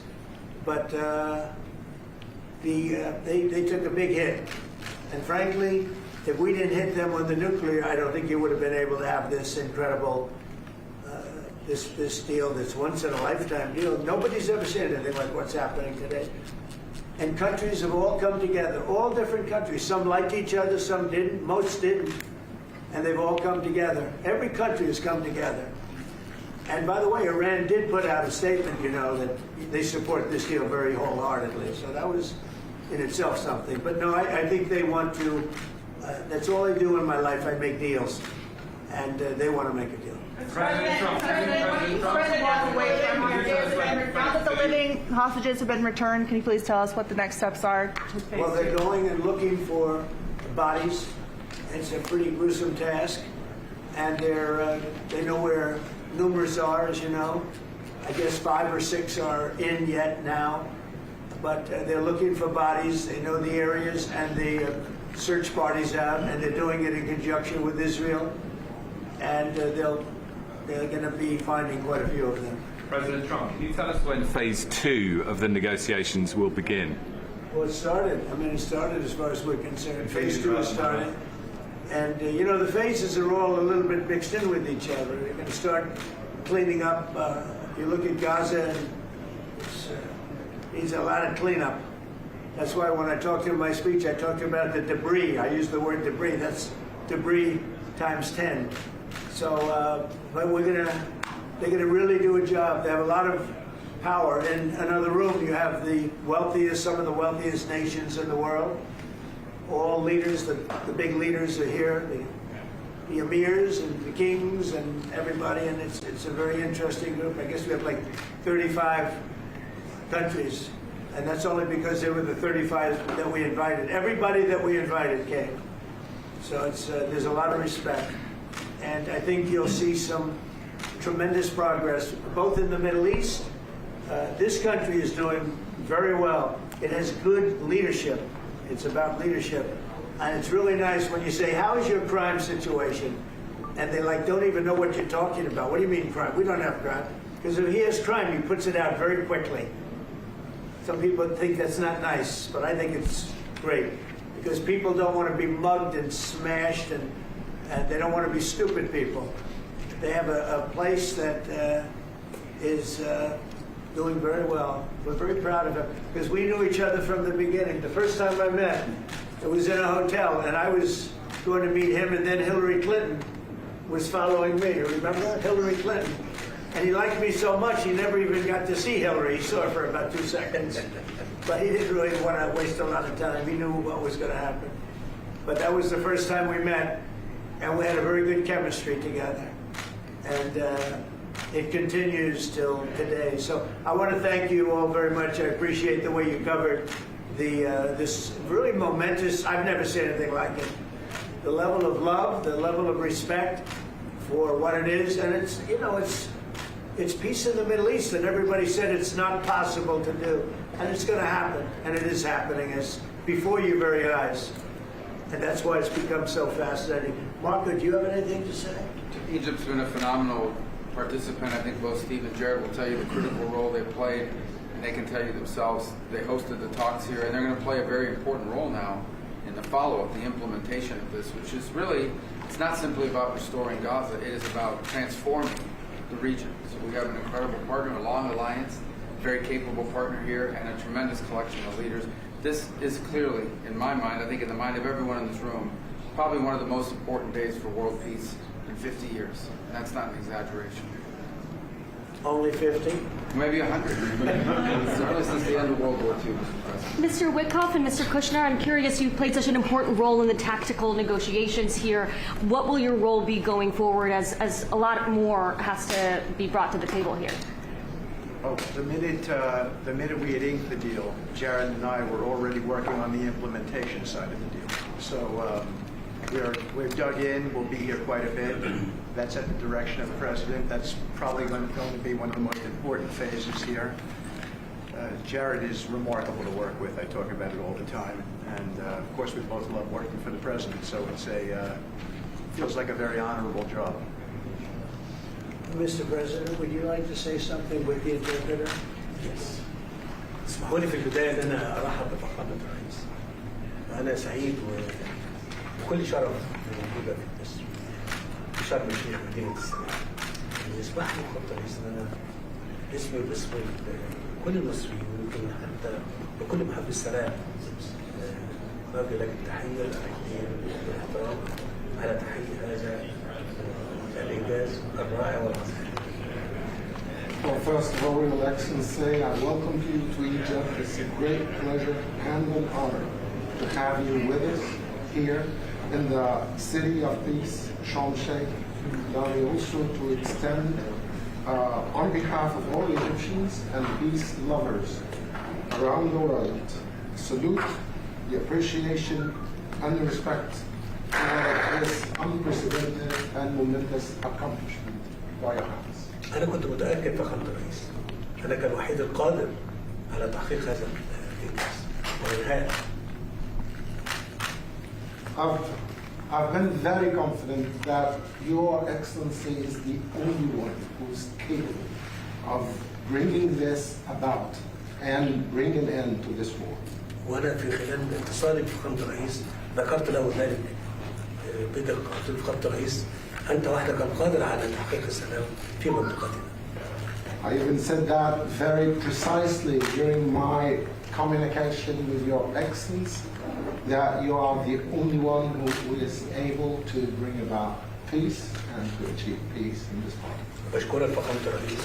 I thank you, Mr. President. ولكن عايزين نستكمل مسابقة وقف إطلاق النار وفق بصراحة كل الرهائن وحتى يعني للأسف الجثث المتبقية في أسرع وقت عشان تسلم إلى ذويهم في إسرائيل ثم إدخال المساعدات ونستكمل باقي المراحل.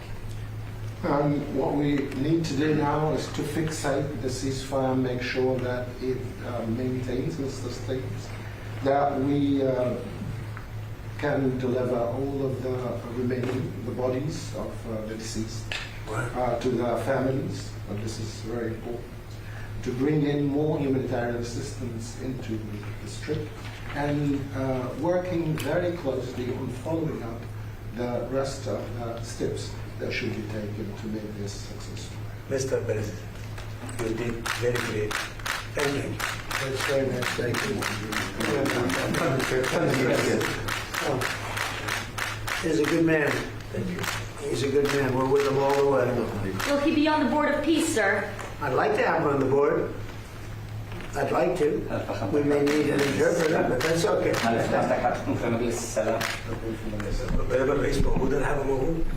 long as the President, His Excellency, presides the Board of Peace, I'll be there.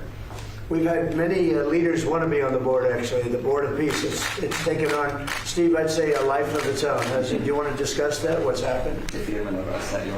I think we have a long list of applicants to be on that board. Yeah, everybody wants to be. That's very nice. That's better than the other way.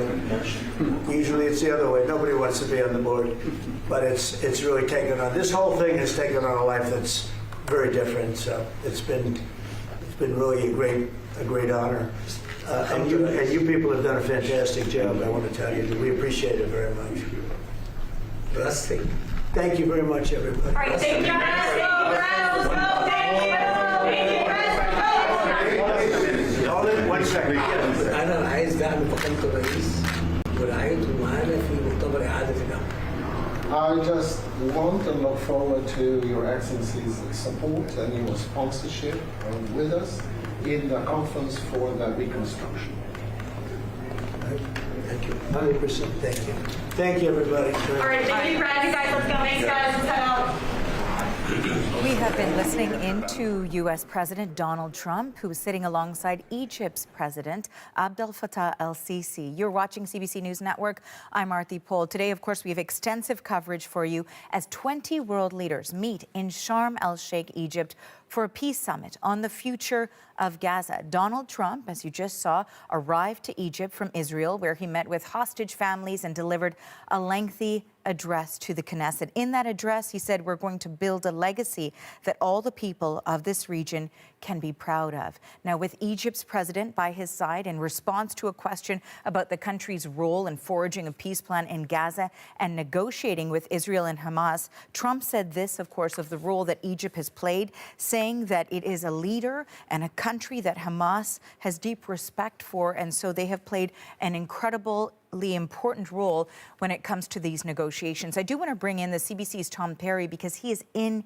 Egypt. He's joining us from the capital, Cairo, and he was listening in to those remarks alongside with me. So part of what we heard there, of course, is the response from Donald Trump saying that Egypt has played an important role, and also saying that Jared Kushner, Steve Witkoff, the Middle East envoy, remain to be there as they look at forming this board of peace to continue to execute a 20-point peace plan going forward. But we also heard from the Egyptian leader. What stood out to you? Well, what stood out to me is that we've been hearing an awful lot from Donald Trump today. He spoke for more than an hour in front of the Knesset in Israel before flying off to Sharm el-Sheikh to meet with all these leaders who have gathered there, including Mark Carney. Now, we heard a lot of Donald Trump praising President el-Sisi of Egypt there. We heard a lot from Steve Witkoff talking about how Jared Kushner, Trump's son-in-law, has worked so long and so hard on this peace plan. And we heard Marco Rubio, the U.S. Secretary of State, talking about how this is a great day for world peace. So this really has been a bit of a victory lap for Trump coming to the region here to really bask in the praise in Israel at the Knesset as Israeli hostages come home, as Palestinian prisoners are sent back into Gaza, and as aid begins to trickle into Gaza to the Palestinian people. So all due credit to Donald Trump from these leaders who are gathered, saying that this is a good first step. But I think that is really where it comes down to. It is a first step. You know, this peace plan that Donald Trump put forward with his negotiation team and with his partners is 20 points. And we've seen some of those points being fulfilled in the past few hours and days. As I said, we've seen the living Israeli hostages being released, some of the deceased hostages being returned to Israel. We've seen Palestinian prisoners being brought back to Gaza. And as I say, we've seen some aid getting into Gaza, though that aid has got to be ramped up to meet the needs of the Palestinian people after more than 2 years of war. But there's so much more that needs to be done, and presumably, I think that's what we're going to see discussed, at least in a preliminary form, at this summit in Sharm el-Sheikh. So think about some of the plans that are part of this 20-point plan. There wants to be a new temporary form of governance for Gaza that does not involve Hamas. So they've got to come up with details for that. There's talk of establishing an international security force to bring some stability to Gaza, much needed stability to Gaza. So they got to work on that. And then, of course, moving forward, we've all seen the photos, the images coming out of Gaza. It's just absolute devastation. Gaza's got to be built from the rubble up. You heard Donald Trump talking about how you've got some of the wealthiest countries in the world gathered at Sharm el-Sheikh. So presumably he's going to be asking them for some kind of support to rebuild Gaza in the coming months, years, actually, after the devastation of the past 2 years. And of course, that leads us into the next question for you, Tom, and that is, of course, the discussions when it comes to rebuilding Gaza. We did hear from the Egyptian president, that, of course, part of this will be the execution. Part of these discussions will be the ongoing execution of the long-term peace plan. So what changes are we seeing on the ground in Gaza so far when it comes to following through on all the remaining phases? Well, honestly, from what we've been seeing out of Gaza since the ceasefire, well, the good news is that the Israeli bombardment has stopped, and so the people of Gaza are not living under threat of airstrikes and artillery and everything else that's been they've been under for the past 2 years. The bad news is we've seen, as I say, some aid getting in, but we've seen aid trucks swarmed because of just the dire needs in Gaza. So what's got to happen in the next little while is those aid shipments, they have to be dramatically increased. That's certainly what the UN, the World Food Program, humanitarian groups are saying, that if you're going to take away the need of Palestinian people to swarm these aid convoys, the way to do that is just to make sure that everyone gets the assistance that they need. Now, you're also seeing violence, some violence in Gaza between Palestinians, clans squaring off against Hamas. That's where that international stability force presumably would come into play. So you've got the immediate concerns, like right now, aid's got to get in, the violence has got to stop. You've got the medium term where you've got to get this international force of some kind to get in there, some kind of temporary governance. And in the long term, you've got this enormous rebuilding project. So maybe we're going to see the building blocks, the first steps toward that today. That's certainly what these leaders from around the world, including Mark Carney from Canada, are in Sharm el-Sheikh to talk about. Let's see where they end up. Let's see where they, what kind of declaration comes out of this at the end. When I heard from one Canadian official who said what they're looking for is consensus coming out of this meeting to look for a way forward. But again, that way forward, it's such a long road. There's so much more work to do in Gaza because the needs there are so great. Tom, thank you for this. That is the CBC's Tom Perry reporting from Cairo, Egypt. And as we just heard, Prime Minister Mark Carney is among the more than 20 world leaders attending the signing of the peace plan in Egypt. Now, according to Carney's office, he landed in Sharm el-Sheikh around 6 a.m. Eastern. And so far, he has had several brief meetings with leaders of several countries, including the UK, France, Turkey, as well as the head of the Palestinian Authority. Those discussions dealt with the need for collaboration and humanitarian aid, security and reconstruction efforts. Now, the Prime Minister has also released a statement on the surviving hostages returning home. In that statement, he says this: the release of hostages is a moment of profound relief. After more than 2 years of suffering today, families are finally reunited. For the Jewish people, this is a moment that holds two truths at once: a grief for what cannot be restored and a fragile light of what still might be repaired.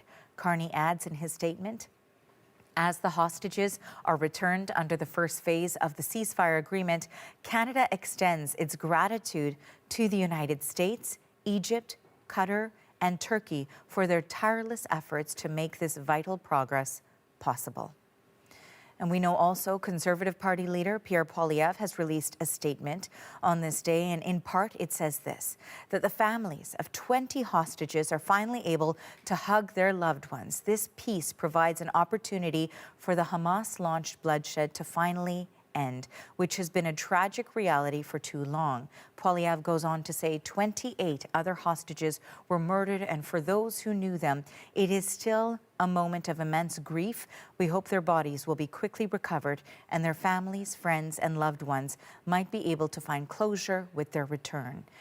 Poilievre continues to write this: we thank President Trump for his leadership negotiating a peaceful closure to this war and hope that it serves to bring lasting generational peace. With that now, we do want to take a look at some of the key moments from earlier today as Hamas released the last remaining surviving hostages in return for Israel freeing almost 2,000 Palestinian prisoners and detainees.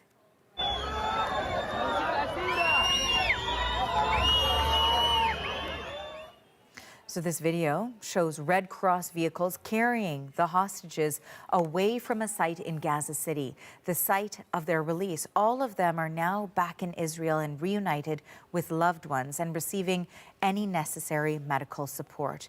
That release happened in two separate stages. One consisted of 7 hostages. The other was made up of the 13 others. And these images from the Israeli military show some of the hostages after they arrived at an army base. They appear to be healthy, smiling, and able to stand on their own 2 feet. And we also want to show you some images from Gaza City as well as we continue to track this story. We want to show you some images. Of course, we continue to look at the images of the release of the hostages as they are reuniting with their families, but also some other images to show you here of the scene in the West Bank. These are scenes of celebration in the occupied West Bank, where huge crowds turned out to greet buses carrying Palestinian prisoners and detainees freed under the peace deal. 250 of those released were convicted on terrorism and other charges. The remainder have been detained without charge over the course of the 2-year war. Other freed prisoners have been taken to Gaza or deported to other countries. The CBC's Crystal Gumansing is closely following the story from Hostages Square in Tel Aviv, and she tells us more about what we know about the hostages and Palestinian prisoners that were reunited today. Well, Arthi, I think the most important part, and as you've mentioned, for people here in Hostages Square was the condition of those remaining 20 surviving hostages from the October 7th attack. The fact that they were looking to be in good condition, appear to be able to stand on their own, walk as they were exchanged by Hamas to the Red Cross and then into the care of Israel Defense Forces. For people here at Hostages Square, that was a big moment. They were all sort of bracing to see what condition these 20 men may be in, given the fact that they've been in captivity for the past 2 years. Here at Hostages Square, it was the place that people have been coming to for 2 years now, demanding the release of the hostages, demanding the end to the war. So today, it really was that exhale, that jubilant moment when they saw those images of the hostages being transferred to the care of the Red Cross and then to the Israel Defense Forces. People would continuously cheer anytime those images of the captives who were freed came up on the screen. There were moments where people were singing, clapping, crying, people just embracing. It's unclear if they knew each other, but there was a lot of people taking a moment to hug and just sort of be in the moment with their community. There was a really interesting part of today's gathering when helicopters would fly over and then there would be an announcement on the address system and telling everyone to look up, look up. And in fact, it was some of the freed hostages in military aircraft flying over Hostages Square, and everyone would start to scream and wave and cheer. And of course, phones came out and many people tried to capture that moment. So there have been so many moments of joy and relief, and people just telling me really throughout the day that they wanted to be here. They wanted to witness it for themselves. It's a moment that I will never forget. And it's a moment that actually fulfilled a wish that drove us here each and every time. The families will need to heal somehow. It will be a long, long process. For Israel, we hope for a better future. I thought we needed closure for this horrible 2 years, and I wanted my kids to feel the special energy that's going to be here today and be part in something bigger. So emotional. This place was never a happy place before in the past 2 years, and to see all these people coming out just wanting to support, to show the families how important this is for all the people of Israel to come out and just showcase our love and how happy we are with just this war being over. So it is not necessarily fully joyful and happy, Arthi. It's important to talk about the remains of those individuals who died in captivity. Israeli government sources said that, of course, it was 28 individuals. However, we have since learned that only 4 bodies are recovered and will be transferred into Israeli care. That, of course, is very disturbing to the hostages' family. They have put out a statement saying that it should be seen as dismaying and a blatant breach of the violation of the Phase 1 agreement. We also heard from Israel's defense minister, Israel Katz. He put out a notice on X. I want to just read a part of that for you right now, saying that The Hamas announcement about the expected return of 4 bodies today is a failure to meet commitments. Any delay or deliberate avoidance would be considered a gross violation of the agreement and will be responded to accordingly. So that is something we are keeping a close eye on because, of course, as a part of the agreement, they were supposed to return the bodies of those who died in captivity. However, Hamas did say during negotiations that they didn't know the whereabouts of all of those who had died during the course of the war over the past 2 years, but they were committed to providing information to an international force to try to find all of those remains. But a shock to people here that of the 28, only 4 have been recovered and will be returned. Dorothy. And Crystal, as part of the agreement, Israel has released Palestinian prisoners and detainees as well. What can you tell us about them? Yeah, that was a part of the agreement, and it is a large number of individuals. You've been talking about the Palestinian prisoners who've been released, about 250 who have been charged with serious crimes. They were serving life sentences for things such as murder, as terrorism charges. Those individuals, along with about 1,700 other individuals who were held as a detainee since October 7th, they have also been released. Some of them into Ramallah in the occupied West Bank, others being sent to Gaza. That was a part of the exchange. Interesting to note for many Palestinians, they are talking about a very high-profile Palestinian leader, probably one of the most well-known Palestinian leaders, Marwan Barghouti. He was not released. His release was not approved by Israel. So there are people who are still talking about the fact that he wasn't on one of those buses. But for the Palestinians, they are obviously relieved to see their loved ones back home. For some here in Israel, that is an issue. They worry about those individuals being released and back in the community. Many of them won't be allowed to stay where they are, either in the occupied West Bank or in Gaza. They will be exiled, told to leave the region. That is an idea to increase security. But overall, people here at Hostage Square are feeling a little bit of relief, saying they won't only want peace for Israelis, but they also want to see peace for Palestinians. And many here are talking about a future being a future of coexistence, a two-state solution. And really, their underlying wish is for peace in the region and for Israel not to return to war. That is the CBC's Crystal Gamansing in Hostages Square in Tel Aviv. And just in, as we were listening into Crystal, we got a statement from Israel's military that says the Red Cross has received the coffins of 2 of the deceased hostages. Once in Israeli custody, another 2 bodies will be returned. There is an expectation for all remains to be transferred as part of this ceasefire deal. Well, this hour, the U.S. president is in Sharm el-Sheikh preparing for the peace summit on the future of Gaza. But before heading to Egypt for this summit, U.S. President Donald Trump addressed Israel's parliament.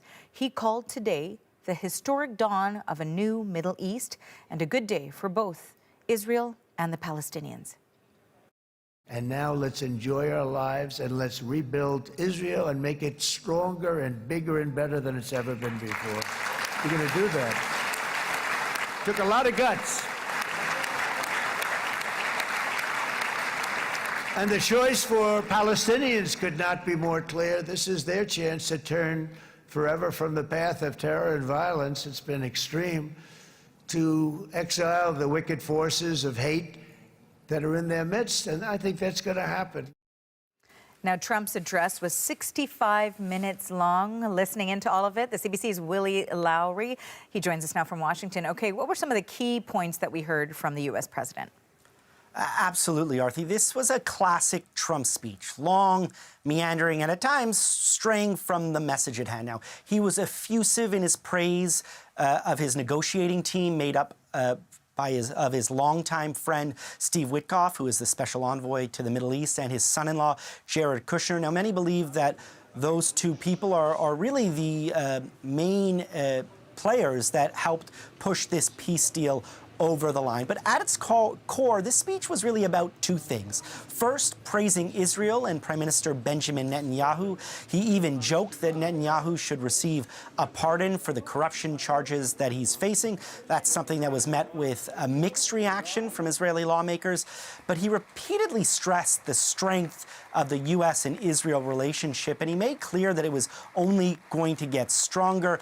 But he was also really hammered home the point that the two sides, both Israel and Hamas, as well as Arab leaders and nations, played a key role in this peace. Take a listen.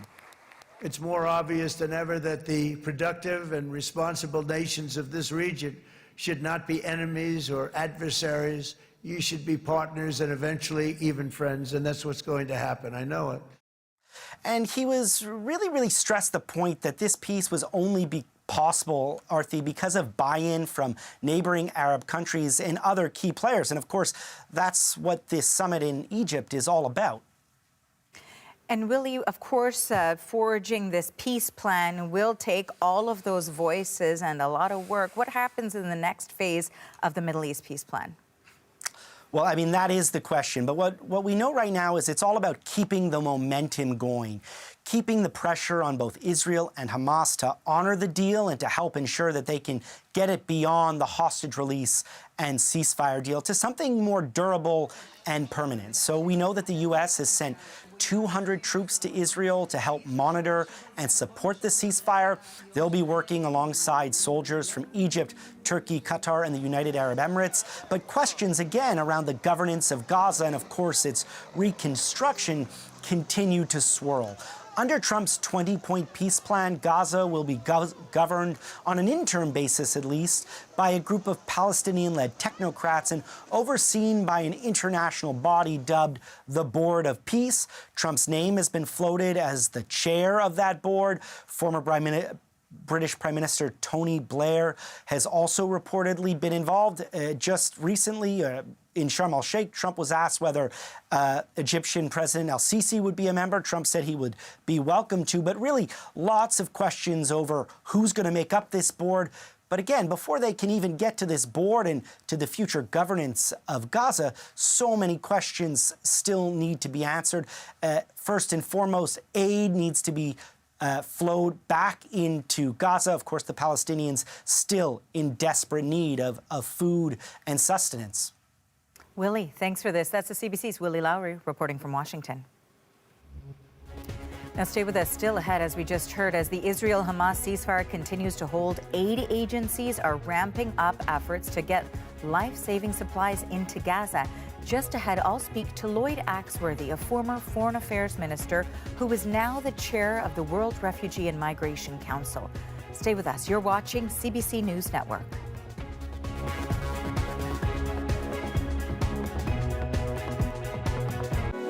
Get hourly, 7- and 14-day forecasts and live storm updates with the #1 weather app in Canada. Download it today. Okay, I've grown my business to this point. Now we need financing and good advice to launch new products, find new customers, manage our inventory in real time, renovate the warehouse. No, build a new one, automate production, deliver faster to more people. And once we do all that, I know myself. So does BDC. We'll get ready for what's next.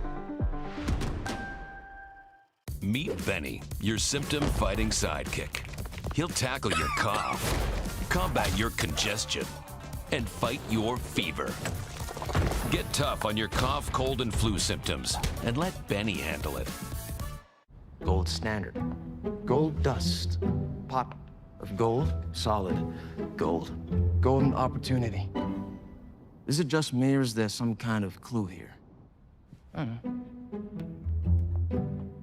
Let's go. Whoa. How much of their blood money have you taken? Sorry about my windshield. My ex threw a Big Mac at my car. We gotta get loose. Let's get loose. 22 minutes.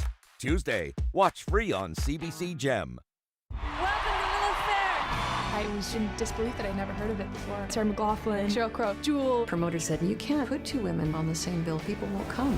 It put a fire under my butt to prove them wrong.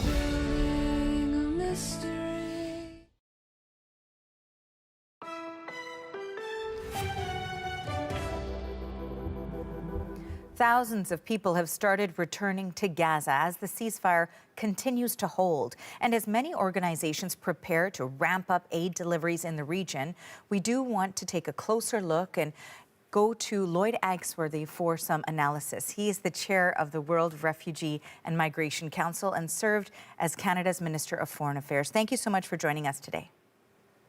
Thank you. Nice to be here. You know, as I go into my first question with you, I do want to show our viewers the images right now in Gaza. We have started to see Palestinians return to North Gaza, which is in ruins. So how can Gazans rebuild their lives if there is nothing to go back to? Well, I think that's the big $24 question. It's great to watch the Gazans coming back to the decimated part of their country, but knowing that they won't be bombed tonight, that's a great relief, and I think we all should take a great sort of support and confidence in that. But the rebuilding of a community that has been under enormous destruction for 2 years is not an easy thing to do. It's going to call on a very broad-based international effort. I mean, we're talking about 80% of the housing gone. We're talking about 800,000 kids without school, a hospital health system that's been decimated. These are major investments that have to be made, and it all has to take place within the proper sense of security and stability, which can only be brought about when there is proper peacekeeping and law enforcement and a form of governance. So this is a big task. And I suppose if there's one thing to say about it, it may just be a stepping stone to provide an alternative to the kind of politics we've been witnessing for the last couple of years, which is every country for itself. This may bring back some sense that there's international responsibility for countries that have gone through this kind of trauma and catastrophe. You know, as we're discussing peacekeeping efforts, certainly that will be at the top of the agenda when we know, as we are standing by to see this peace summit take place on the future of Gaza. What are you hoping will come out of that when it comes to a framework or a plan to ensure the ceasefire is not only intact, but that the future of Gaza is more stable?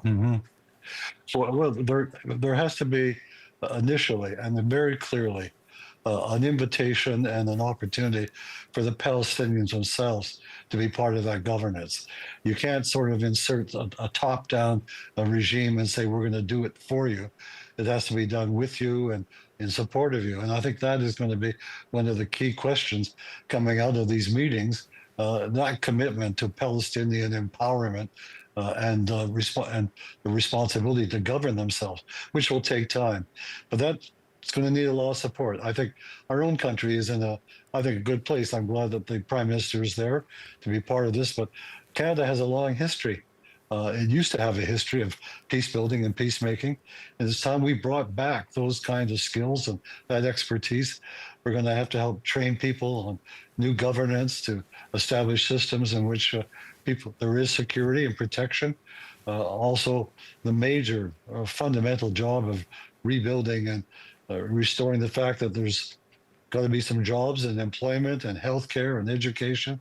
And therefore, I think it's going to call for a very broad-based coalition and network of commitments, and it's going to be expensive. I think that the World Bank talked about this being sort of in the area of sort of multi-hundreds of billions of dollars just to get things going. So, but maybe it's a turning point. As I said, if I take one thing right now is that even the President of the United States, who has not been what you would call a strong advocate for international collaboration or collegiality, is now talking about the necessity of having that kind of involvement.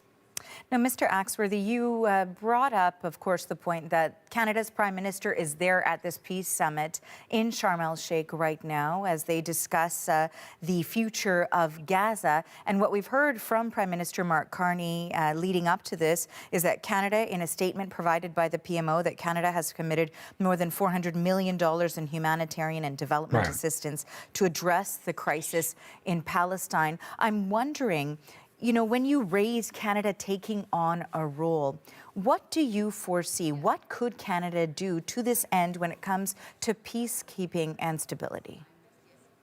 Well, I think it has to go beyond just making donations. That's an important, but I think Canada has certain skills. It has a history and experience of helping countries to rebuild. In many ways, we can provide certain opportunities. I mean, there's going to be a very large backlog of health issues. People who've been wounded, violated, traumatized, mentally affected. We need to find ways to support them. I know, for example, in Canada right now, there are organizations and groups who are openly offering to provide places where they can get proper health and therapeutic treatments, where there can be training about how you begin to operate a country. And I think there's going to have to be some serious attention paid to the whole question of the international law. As you know, both the International Criminal Court and the International Court of Justice have really labeled a form of genocide and have really indicted both the Israeli Prime Minister and Hamas leaders as being war criminals. That's something that is really not just a matter of punishment. It's a way of helping people to close, to feel that there is some justice in the world, that what has happened to them, people are being held accountable for. And I think this is where Canada could provide some lead, because we were a major factor in the creation of the International Criminal Court. We have tremendous good public servants in the law who could help with this. And I think those are areas where I don't expect you're going to find much interest on the United States or some of the big powers, but a place where Canada could play a very important role. Well, I want to thank you so much for your time and your insights today. That was former Canadian Minister of Foreign Affairs, Lloyd Axworthy. Thank you. And we do want to show you, of course, now these live images that you're looking at right now, and that's in Sharm el-Sheikh, Egypt, where world leaders are gathered for this peace summit on the future of Gaza. You can see there the U.S. president as he just arrived within the last hour or so from Tel Aviv to now Sharm el-Sheikh in order to take part in this summit. We know that there are 20 world leaders who are there right now for this peace summit in order to discuss the future in the region. You can see, of course, the marquee sign there, Peace 2025. There are signs of the U.S. president and Egyptian president that line the streets as well. Let's take a listen in to see what sort of conversations we may hear.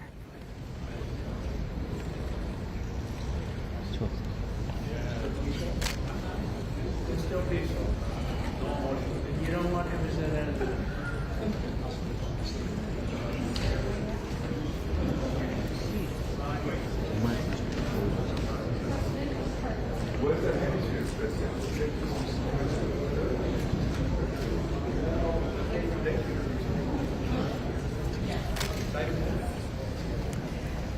So we see the U.S. president here as he continues to take photographs with many of the world leaders who, of course, have arrived in Sharm el-Sheikh for this peace summit. In addition to the U.S. president, some of the other world leaders that I'm listing in no particular order.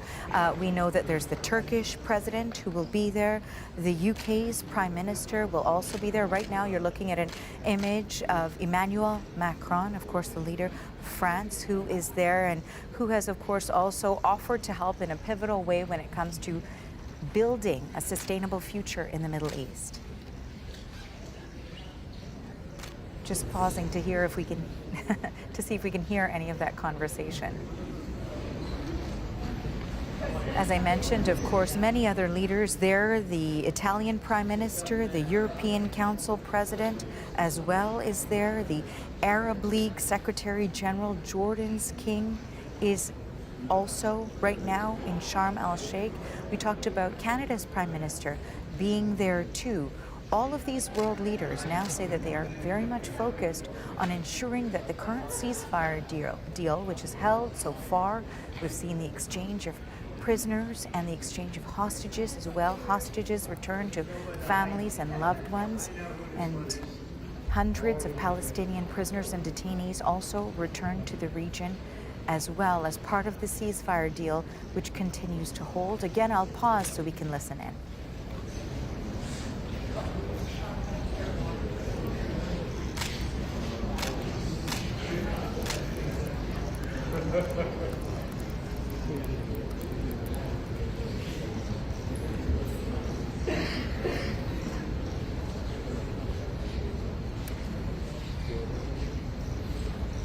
Important to note here, of course, that the U.S. president is one of the co-hosts here, along with Egypt's president, when it comes to this peace summit.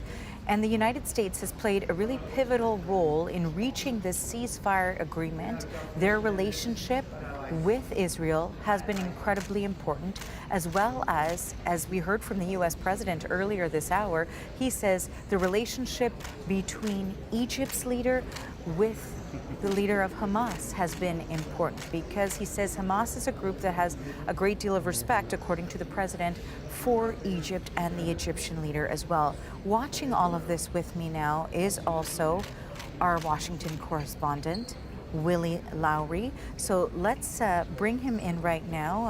And we can see there the U.S. president is meeting in with the leader for Turkey, who, of course, all of the Arab leaders are playing quite a large role in this. We know that Turkey has been one of the key nations that has been thanked by so many world leaders, including Canada's Prime Minister, for playing a key role in this ceasefire deal that we see holding so far.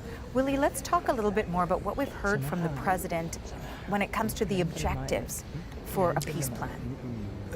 Absolutely. Well, Arthi, this whole meet and greet is pretty incredible. The fact that it's on Egyptian soil, you would think that this would be Egyptian President Abdel Fattah el-Sisi's opportunity to shake world leaders, but this is very much Donald Trump's day, and he is kind of receiving his flowers, so to speak, basking in the glow of at least the success that they've already had in getting the hostages home and creating the ceasefire that, at least for now, is holding up. Before Erdogan, we saw the head of Qatar, the Emir of Qatar, Al Thani, shake the president's hand. It's really quite a remarkable moment. Now, today is all about pushing this peace forward and into the future.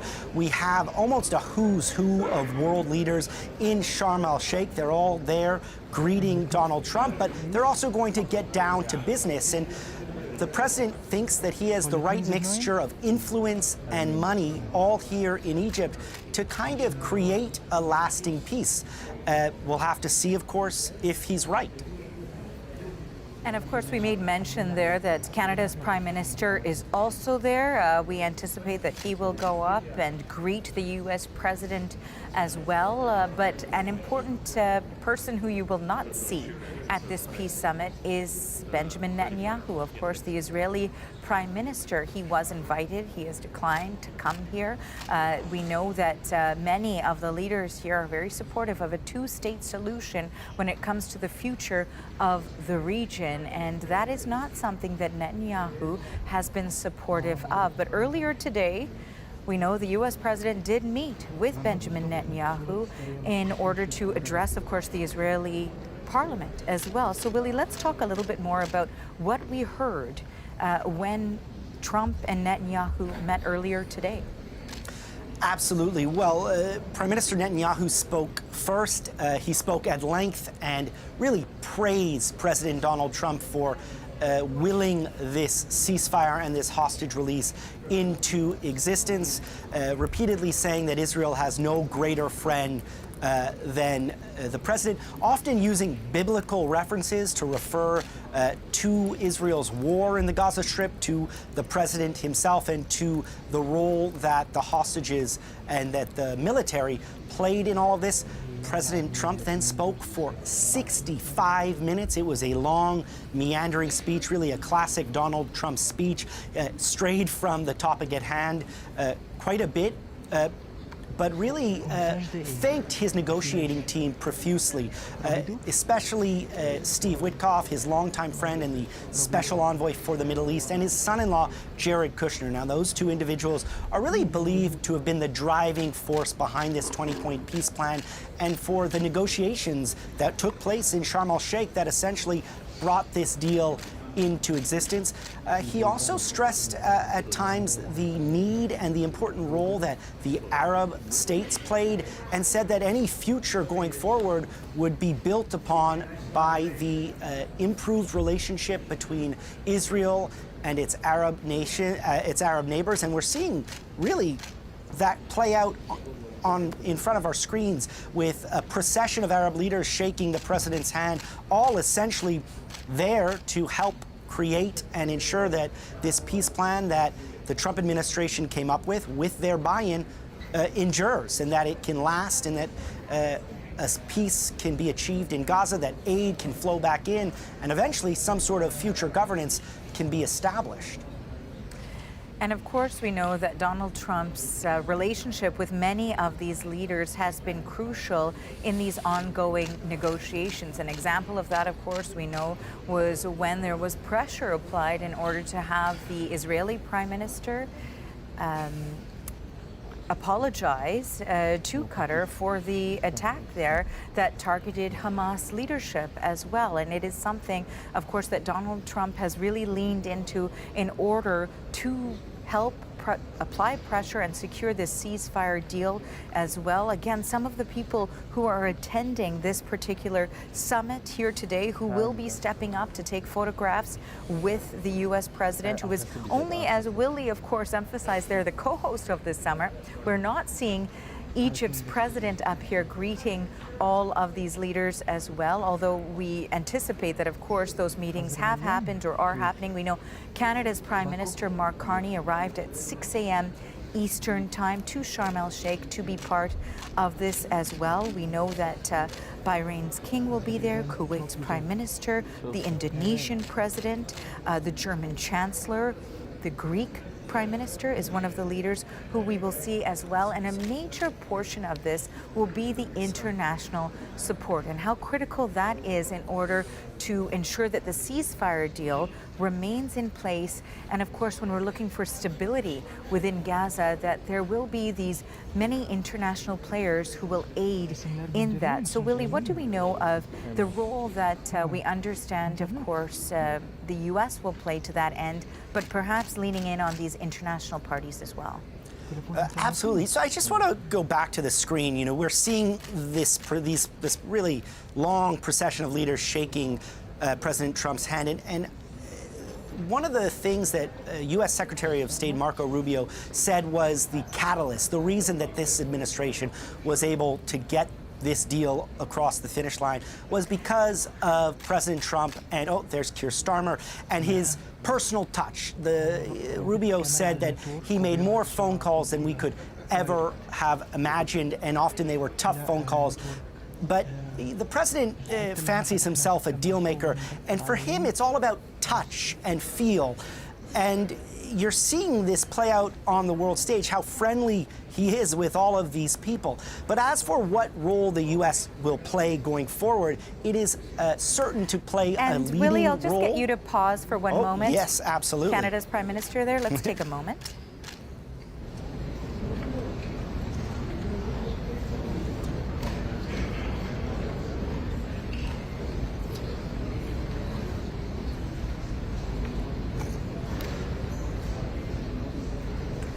Of course, we can't hear very much because neither of them are wearing microphones, but we had hoped perhaps we would have picked up something.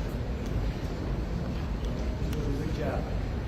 Okay, so Canada's Prime Minister there, of course, and I wanted to pause in the event that we could listen in and hear any of the remarks that were exchanged between these two world leaders. Of course, we couldn't hear much, but of course, Canada's Prime Minister, one of 20 who is there now, also German's leader there too. Willie, I interrupted you. If we want to pick up where we left off, and that was the role that the U.S. will be playing and also leaning into international players. Absolutely. So the U.S. is going to continue to play a leading role in whatever comes next. I think they believe that their presence is key to keeping the peace, so to speak. We know that in Trump's 20-point peace plan, there is, well, Gaza will be governed, at least on an interim basis, by a group of Palestinian-led technocrats and overseen by this international body. It's been dubbed a board of peace. We know that President Trump's name has been floated as the possible chair of this board. We've heard that former British Prime Minister Tony Blair is likely to play a role. So that's probably what we're going to see come out in the next few hours. There's Antonio Guterres, of the Secretary General, of course, of the United Nations. This is really a bit of a diplomatic who's who here, and it's a test of my own facial recognition, to be honest here, Arthi. It is important to notice, though, who we're seeing right now, and that is the UN Secretary General, as you mentioned, Antonio Guterres, because, of course, he did say that there was a great deal of relief and hope as that ceasefire deal was reached and is now being executed. But still, so many questions remain for the way forward when we talk about not only aid getting into Gaza, but of course also the recovery and the rebuilding, which is something that the U.S. president has said they will be focusing on as part of this summit, Willie. Yeah, absolutely. I think, Arthur, you're right. More questions than answers at this point. Jared Kushner, in an interview with the New York Times just a few days ago, essentially said the reason they were able to get here was because they were less consumed by the details of what comes next and more focused on just getting to yes, and that the political ingredients were right for that moment. But so many questions remain. First of all, you know, there have been indications, as we've heard all through the day, that Hamas right now is only able to return the body of 4 of what we believe were 28 hostages who were killed or died while in Hamas captivity. So that's a big question mark. The Israeli government has already come out and said that's unacceptable. So does Hamas even have the wherewithal, the ability to get those hostages or the bodies of those hostages back to their families? That's really key. Just so many unanswered questions. But again, it's a little bit of a wait and see. Of course, the people of Gaza still desperately need aid. Will the situation hold to allow aid agencies to what they are describing as flood the zone? They want to just flow aid back into the Gaza Strip as much as possible. But we've already seen scenes of some degree of chaos with desperate Gazans rushing these aid vehicles. So there's just so many questions right now, Arthi. There is the Emirati, not the president, but I believe that's the deputy prime minister of the UAE, the brother of the president, greeting President Trump. Again, a who's who. It's an impressive list when we look at the representatives who have been sent here, and of course all of the world leaders who have also descended on Sharm el-Sheikh on somewhat short notice in order to be part of this peace summit. And we know also quite aspirational and impressive is, as you've sort of discussed there, the agenda for these meetings, specifically when it comes to the crucial elements to trying to advance this 20-point peace plan that was set forth by the U.S. president, has been agreed to by Israel and by Hamas. When we talk about the general framework of it all, triggered, of course, over the past several hours with the return of hostages from Hamas, by Hamas, to Israeli defense forces as well, and then returned to families, emotional images that we've seen. And then, of course, the return of Palestinian detainees and prisoners, hundreds in buses that were taken into Gaza City, seen at Nasser Hospital, and really a scene of jubilation in Gaza as those buses carrying those prisoners returned. But this is all part of what has happened in the past 24-hour period, and it is something that the U.S. president is getting a lot of credit for from all leaders, including Canada's Prime Minister. The impressive list that is here today at this summit as well, saying that without his leadership in this role, It is a question on whether or not this would have taken place. I'm wondering, Willie, if we can quickly talk a little bit about the pressure, the relationships that the U.S. government, that the U.S. president specifically has applied in order to try to make this happen. He's an unusual leader in this sense. He certainly is. So there is a sense that he had been unwilling for a host of reasons to really apply pressure or the necessary pressure on Israel to start to change its course. But that all changed on September 9th. And that's when Israel launched that strike on Qatar that was aimed at Hamas leadership, but failed. They ended up killing 5 low-level members of Hamas and a Qatari security guard. And that strike just enraged the Arab nations, particularly the Gulf countries, who have very good relationships with President Trump. And they started essentially calling him en masse, saying something had to change. Trump was then able to, in turn, put that pressure on Prime Minister Netanyahu to start to make changes. And fast forward, we're essentially here today with peace, or almost. And important to, of course, note the individual who we just saw taking a photograph with the U.S. president. And that, of course, was former British Prime Minister Tony Blair, who will be, at the forefront of the Middle East peace efforts, as he is going to be playing a leading role in overseeing the post-war administration and the reconstruction of the Gaza Strip with the Board of Peace as well. And we heard, Steve Witkoff talk about this when the president arrived in Egypt, discussing what the future of that might look like and how many people have put up their hands, he says, to participate in it. Absolutely. So this is the president of the Palestinian Authority, I believe, Mahmoud Abbas. So obviously a key figure in whatever happens next, most likely. Of course, the ability of the Palestinian Authority to govern Gaza has been in great question. The U.S. has basically called on massive reforms for the PA if they want to play a constructive role in the future of Gaza.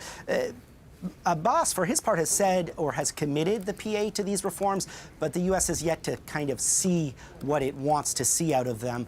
But yeah, just so many questions around what happens next, over what this governing body looks like, of what role, of course, former British Prime Minister Tony Blair might play, and just, a lot to still be addressed, Arthi. And of course, I do want to point to the significance of this moment. I'll pause just as we continue to see this conversation between, as we were mentioning, the leader of the Palestinian Authority and the U.S. president. It has been a long time since you've seen a relationship like that or a greeting like that. It is important to note that having the Palestinian Authority here means that there is going to be that sort of representation, and there has been a thought from the international community, from international leaders, that perhaps that is the way forward for governance within Gaza, within the Palestinian territory as well going forward. But having the U.S. president, a U.S. leader, shake hands there with the leader of the Palestinian Authority, of course, a moment of significance that shouldn't be lost as well. As we've been mentioning, we know that Benjamin Netanyahu will not be here for this particular summit. And we know that there are still a lot of questions and tensions as well as this peace plan continues to be discussed here on whether or not the ceasefire deal in place right now will continue to be executed and will continue to hold. It appears that many leaders now are gathering together for what is often referred to as the family photo at summits such as these, where all of the world leaders will gather together and pose for a photograph. And as we understand then, when it comes to the agenda, there will be the getting down to business following that signing ceremony for the peace plan. Of course, that is the reason why so many leaders, including Canada's Prime Minister, have come to Sharm el-Sheikh to look at that peace plan, to go through it, and of course to sign on to it so that there's agreement in the international community, and hopes that this will be a long-term solution for peace in the Middle East. Let's pause now as we see the world leaders gathered there.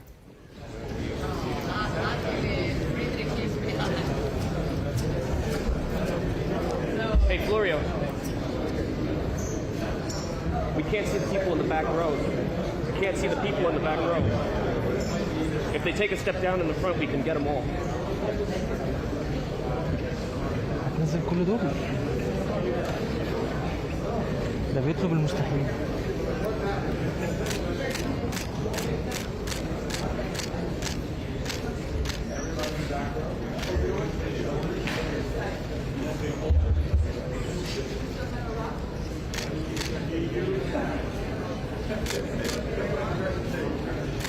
كلهم شبك في البتاع والله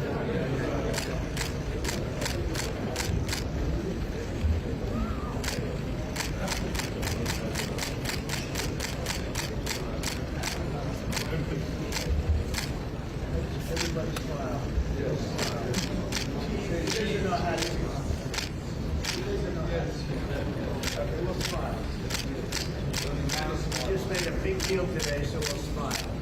The biggest effort, right? Come back. عجب جنبي هوديني في داهية ما تزقنيش. The press has treated us very well.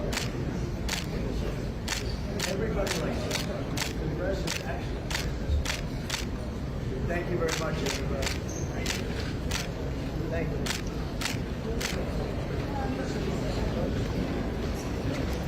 Okay, so there was the family photo. Some just brief pleasantries from the U.S. president during the course of that. We were straining to listen in to what else he may say. For some final thoughts, I want to bring back the CBC's Willie Lowry from Washington. We are expecting to hear, Willie, from the U.S. president again in Sharm el-Sheikh. Just any final thoughts on what we may expect to hear from him? Yeah, well, Arthi, I think just looking at that family photo, the number of world leaders of note was really quite striking. And we have to remember, this whole thing came together within, if not hours, certainly days. So the fact that you had so many people, and Steve Witkoff in an earlier press avail hinted at it, that they had more volunteers than they really could accommodate. So that shows you the amount of inertia and momentum that this deal really has behind it. And for me, I think that's the biggest takeaway from all of this, that in short order, the U.S. was essentially able to galvanize much of the world to get behind this peace plan, which, if we're being honest, is quite thin on details. But they're hoping that if they have the power of inertia and all of the requisite voices in the same room, essentially right now in Sharm el-Sheikh, Egypt, they'll be able to navigate all of the issues that have essentially prevented diplomatic efforts in the past from succeeding. Whether they'll actually be able to achieve that, we'll see. But certainly, I've been covering this conflict since its beginning. I've been involved in and out of the Middle East my entire adult life. I've never seen a moment like this, Arthi. This is unprecedented, certainly. And for me, that's the biggest takeaway from what we just saw. Willie, thank you for this and for your insights. That is the CBC's Willie Lowry in Washington. And as we've been reporting, this peace summit follows the release of the 20 living hostages who were held by Hamas for more than 2 years. So for reaction to their return and the significance of what we have seen, we're joined now by Maureen Lesham. Her cousin, Romy Gonen, was held hostage by Hamas for 15 months before being released earlier this year as part of a ceasefire deal back in January. She joins us now from Toronto. Maureen, thank you so much for joining us today. Thank you for having me. We know that today, of course, marks the release of the final group of living Israeli hostages by Hamas. How are you feeling on this day? A rush of gratitude, overwhelming relief, some air back into my lungs. I think that today really signifies bringing us back to the most basic truth that every human life matters. And I think that's why today is just not a moment for the Jewish people.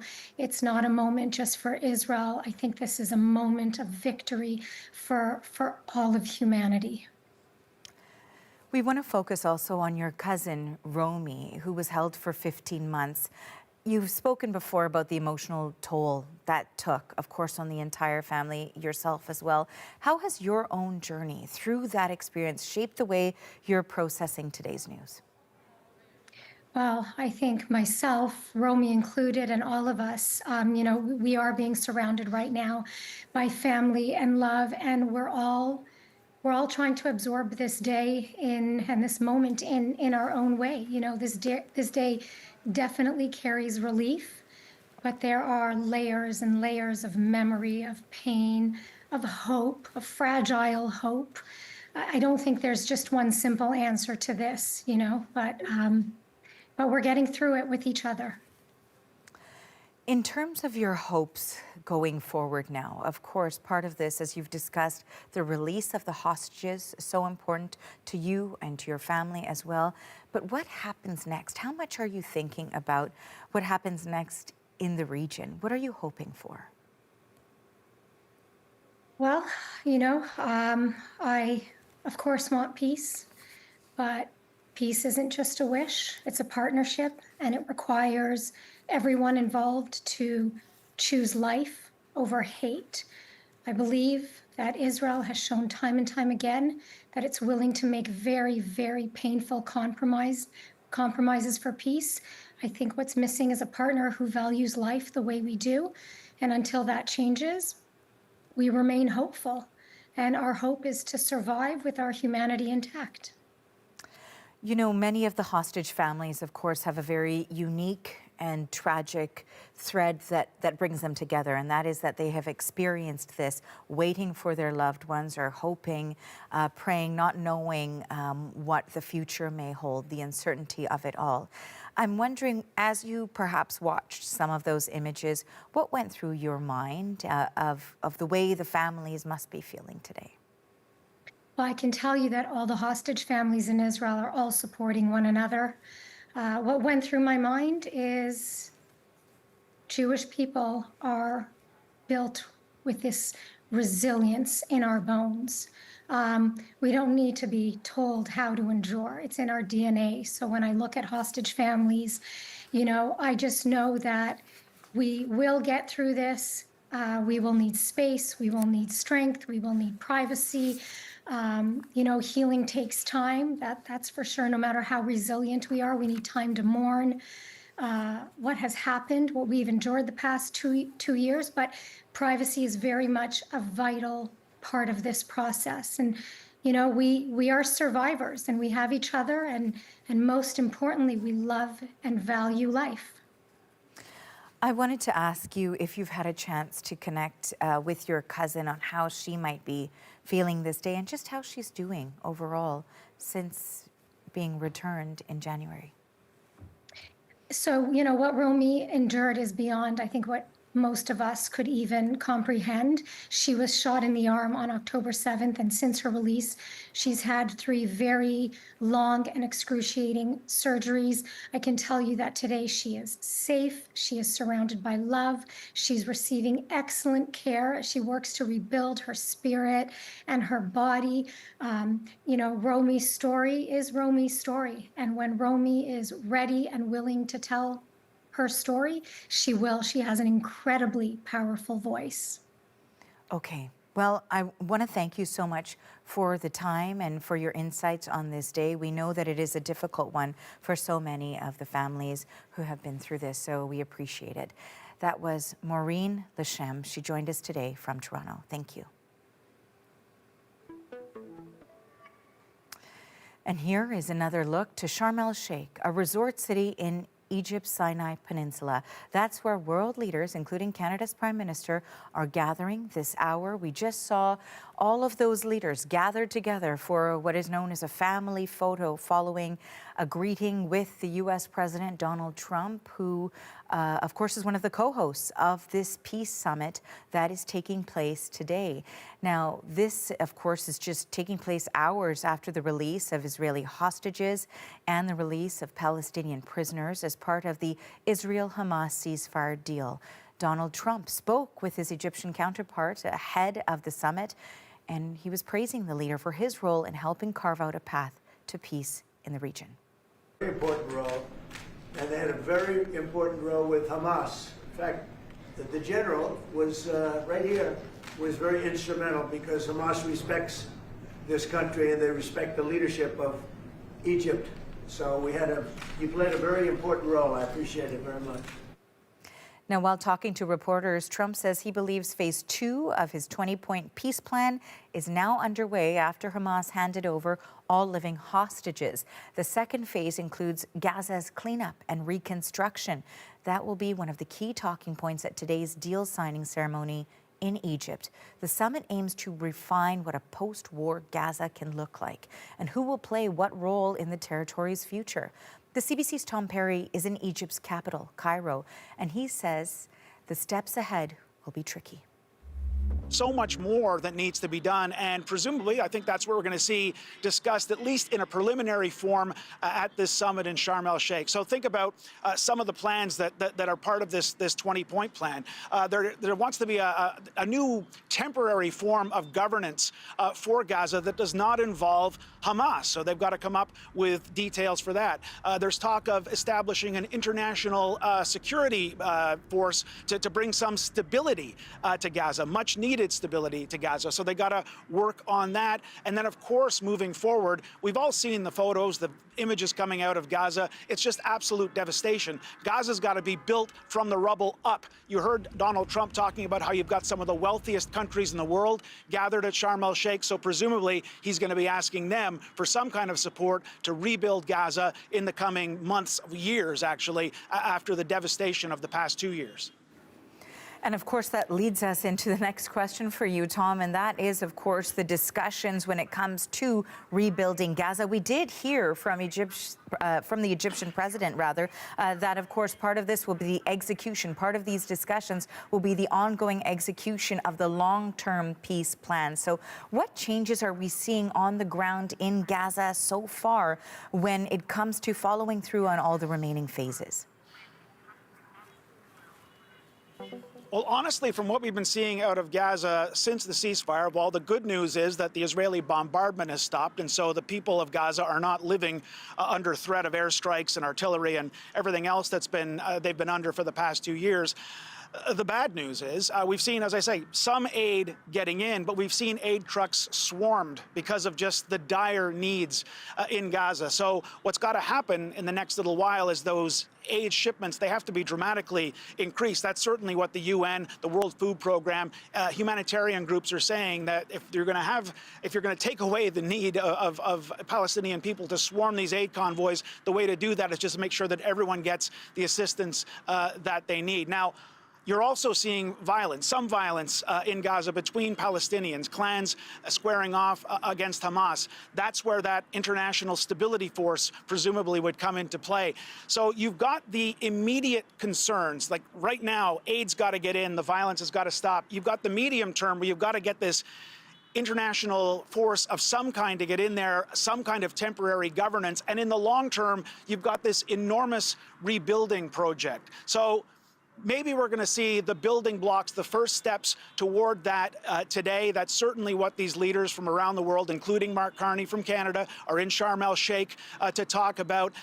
Let's see where they end up. Let's see where they, what kind of declaration comes out of this at the end. When I heard from one Canadian official who said what they're looking for is consensus coming out of this meeting to look for a way forward. But again, that way forward, it's such a long road. There's so much more work to do in Gaza because the needs there are so great. The CBC's Tom Perry in Cairo. And ahead of the summit, Egypt's foreign minister says the success of Trump's Middle East vision depends on his continued commitment, and even hinted at the need for U.S. troops on the ground to apply pressure to all sides to hold the ceasefire. We also heard from Tom that the Prime Minister, Mark Carney, is among the more than 20 world leaders who are attending the signing of that peace plan in Egypt. According to Carney's office, he landed in Sharm el-Sheikh around 6 a.m. Eastern Time. And so far, he's had several brief meetings with leaders of several countries, including the UK, France, Turkey, as well as the head of the Palestinian authority. We also saw him be greeted there by the U.S. President Donald Trump and appear for a photograph. Now, the discussions he's had with the other leaders there have talked about the need for collaboration on humanitarian aid, security, and reconstruction efforts. The Prime Minister has also released a statement on the surviving hostages returning home. In that statement, Carney wrote in part, "The release of hostages is a moment of profound relief. After over 2 years of suffering, today families are finally reunited. For the Jewish people, this is a moment that holds two truths at once, a grief for what cannot be restored and a fragile light of what still might be repaired." Carney adds, as the hostages are returned under the phase of the ceasefire agreement, Canada extends its gratitude to the United States, Egypt, Qatar, and Turkey for their tireless efforts to make this vital progress possible. We do want to take you now back to Sharm el-Sheikh, where world leaders are gathering, as you can see there, at the Peace Summit in the Middle East in Sharm el-Sheikh. And this would be for a signing of that peace plan. You can see the U.S. President, of course, front and center there. He is co-hosting this summit alongside Egypt's president. Thank you very much, everybody. This is a tremendous day for the world. It's a tremendous day for the Middle East. And you can see that this is probably the greatest assemblage of countries in terms of wealth and power maybe ever assembled. And it's just an honor to be a part of it. We're going to be signing a document that's going to spell out a lot of rules and regulations and lots of other things. And it's very comprehensive, but we've already signed documents in the Middle East and having to do with Israel and Hamas and just about everything else, and it's really working out incredibly well. The hostages, as you know, were let go on time, on schedule. The very sad situation of bodies, which was always a sad situation, and they're being sought out, and they're working with many different people, finding some were brought in and some were not. And they're working out to find out where those bodies are. It's hard to believe that you even have to say something like that. It's so sad. It's so sad. But what's not sad is that we have finally, after, I guess they say 3,000 years, I've heard from 3,000 years to 500 years, but whatever it is, it's a lot. But this was the one, this was the granddaddy of them all. And frankly, I thought this was probably going to be the toughest, and maybe in many ways it was, but we had a lot of good talent.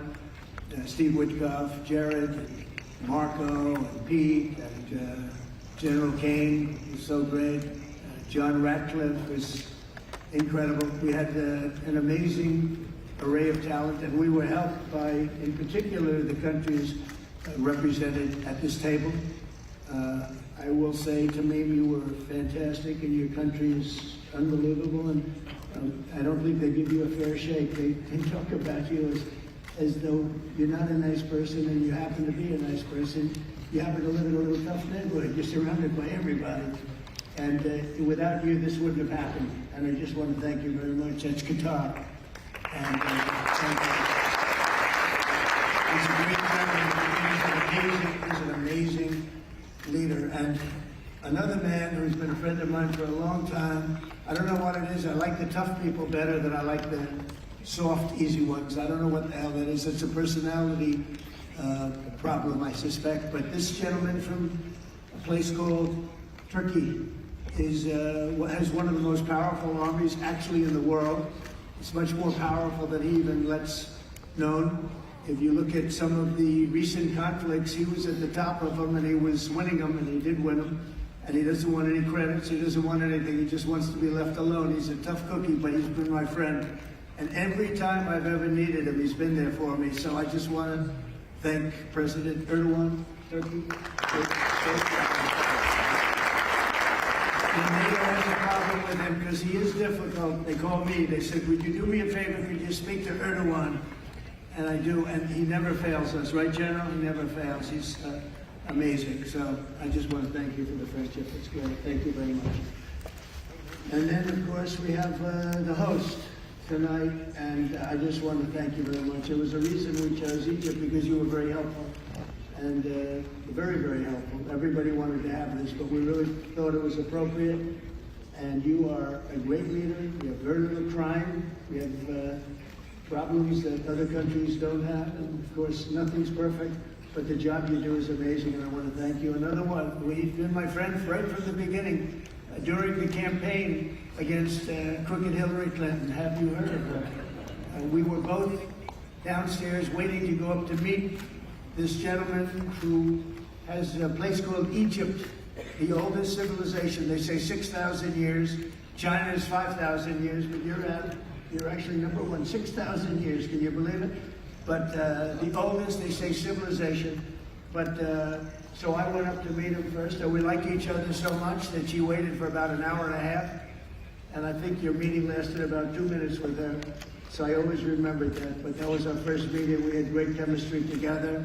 And he's a fantastic man and a fantastic general, by the way. But he's a great president. And I want to thank Egypt and all of your representatives for treating us all so well.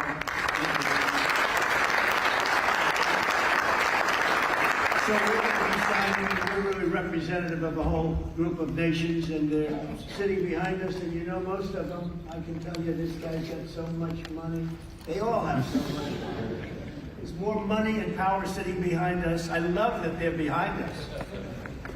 We've never been sitting behind anybody before. This is a very unique position for them, but they are seriously, they're among the most powerful countries in the world, the richest countries in the world, and there's never been really an assemblage like what we have today. I don't think I've never seen it anyway. And I want to thank everybody for being with us.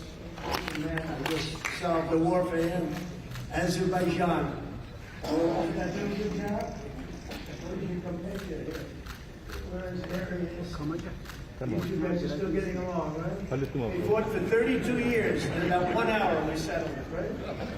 And they like each other now, too. That's great.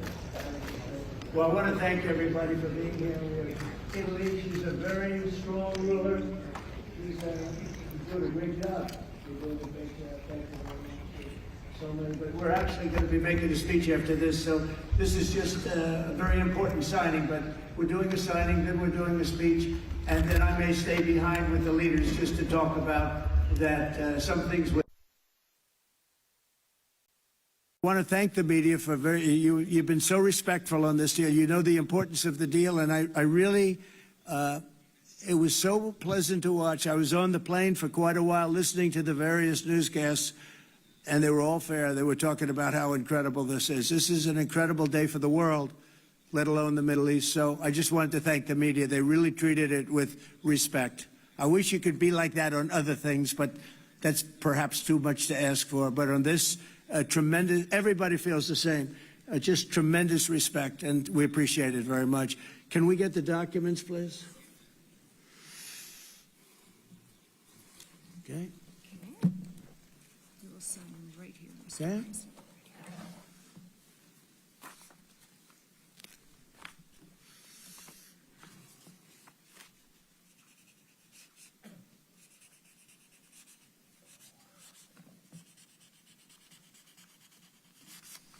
Okay.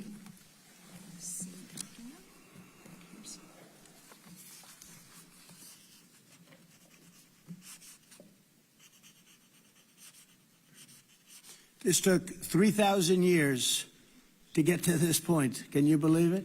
And it's going to hold up, too. It's going to hold up. Okay, thank you. You can use my pen if you want. Have a pen? Want to use mine? Okay. Okay.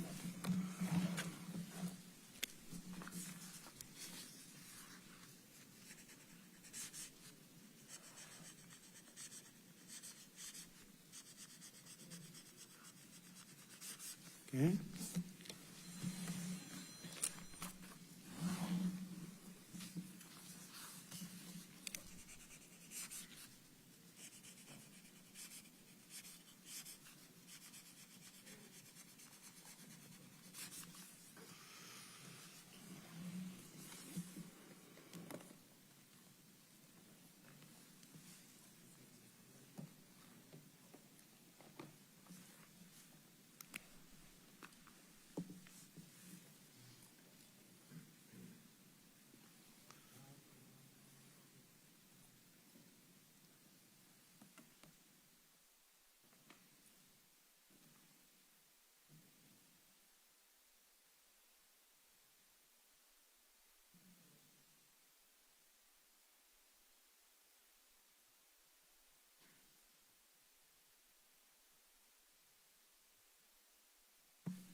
Okay. Fine. I think we're going to hold it up. I don't hold up the signature page, yeah. You're watching the scene in Sharm el-Sheikh. Applause.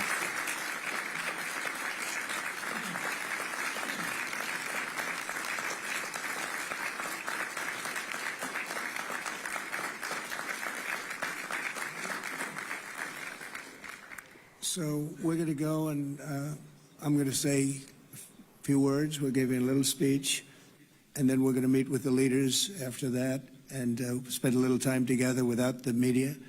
The media is invited to the speech.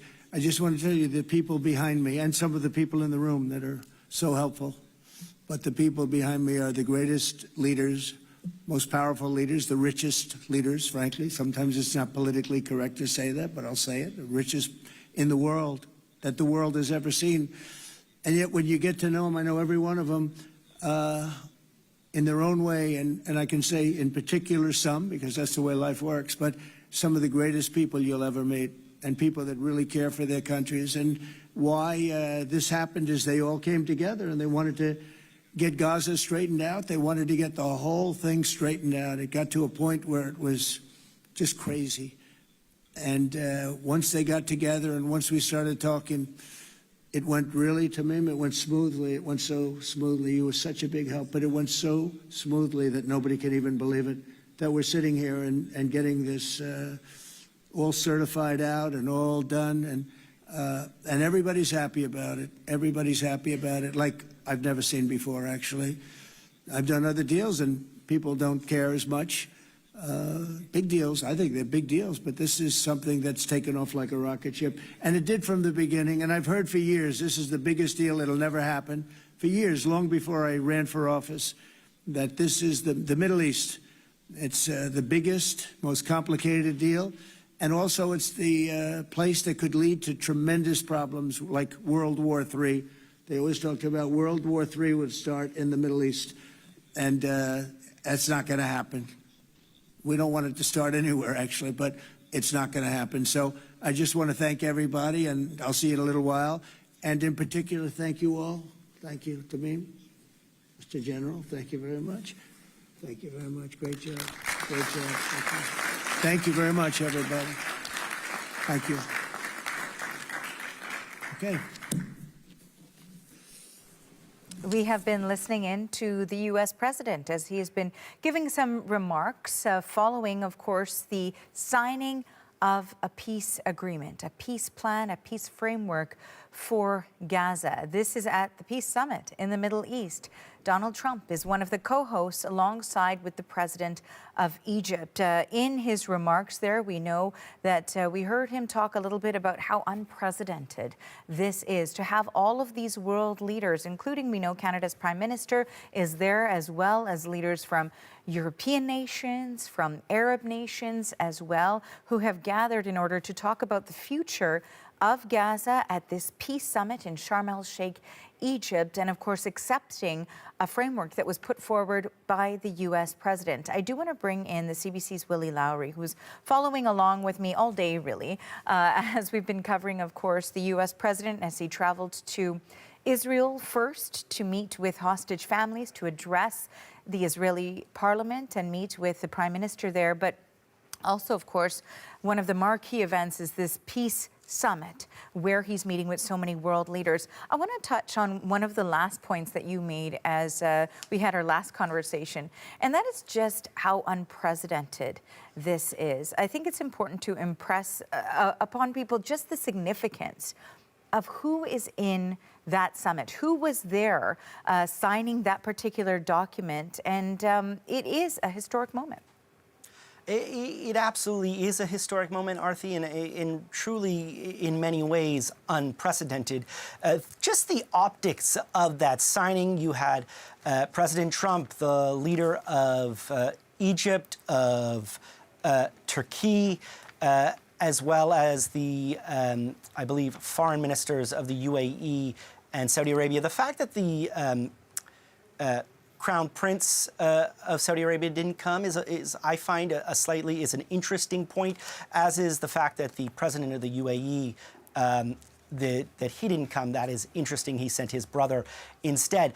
But behind the front row, you had this incredible row of Western leaders, essentially, of which Prime Minister Mark Carney was there. And in a way, it was kind of like they were the guarantors of this deal. But truly a historic moment.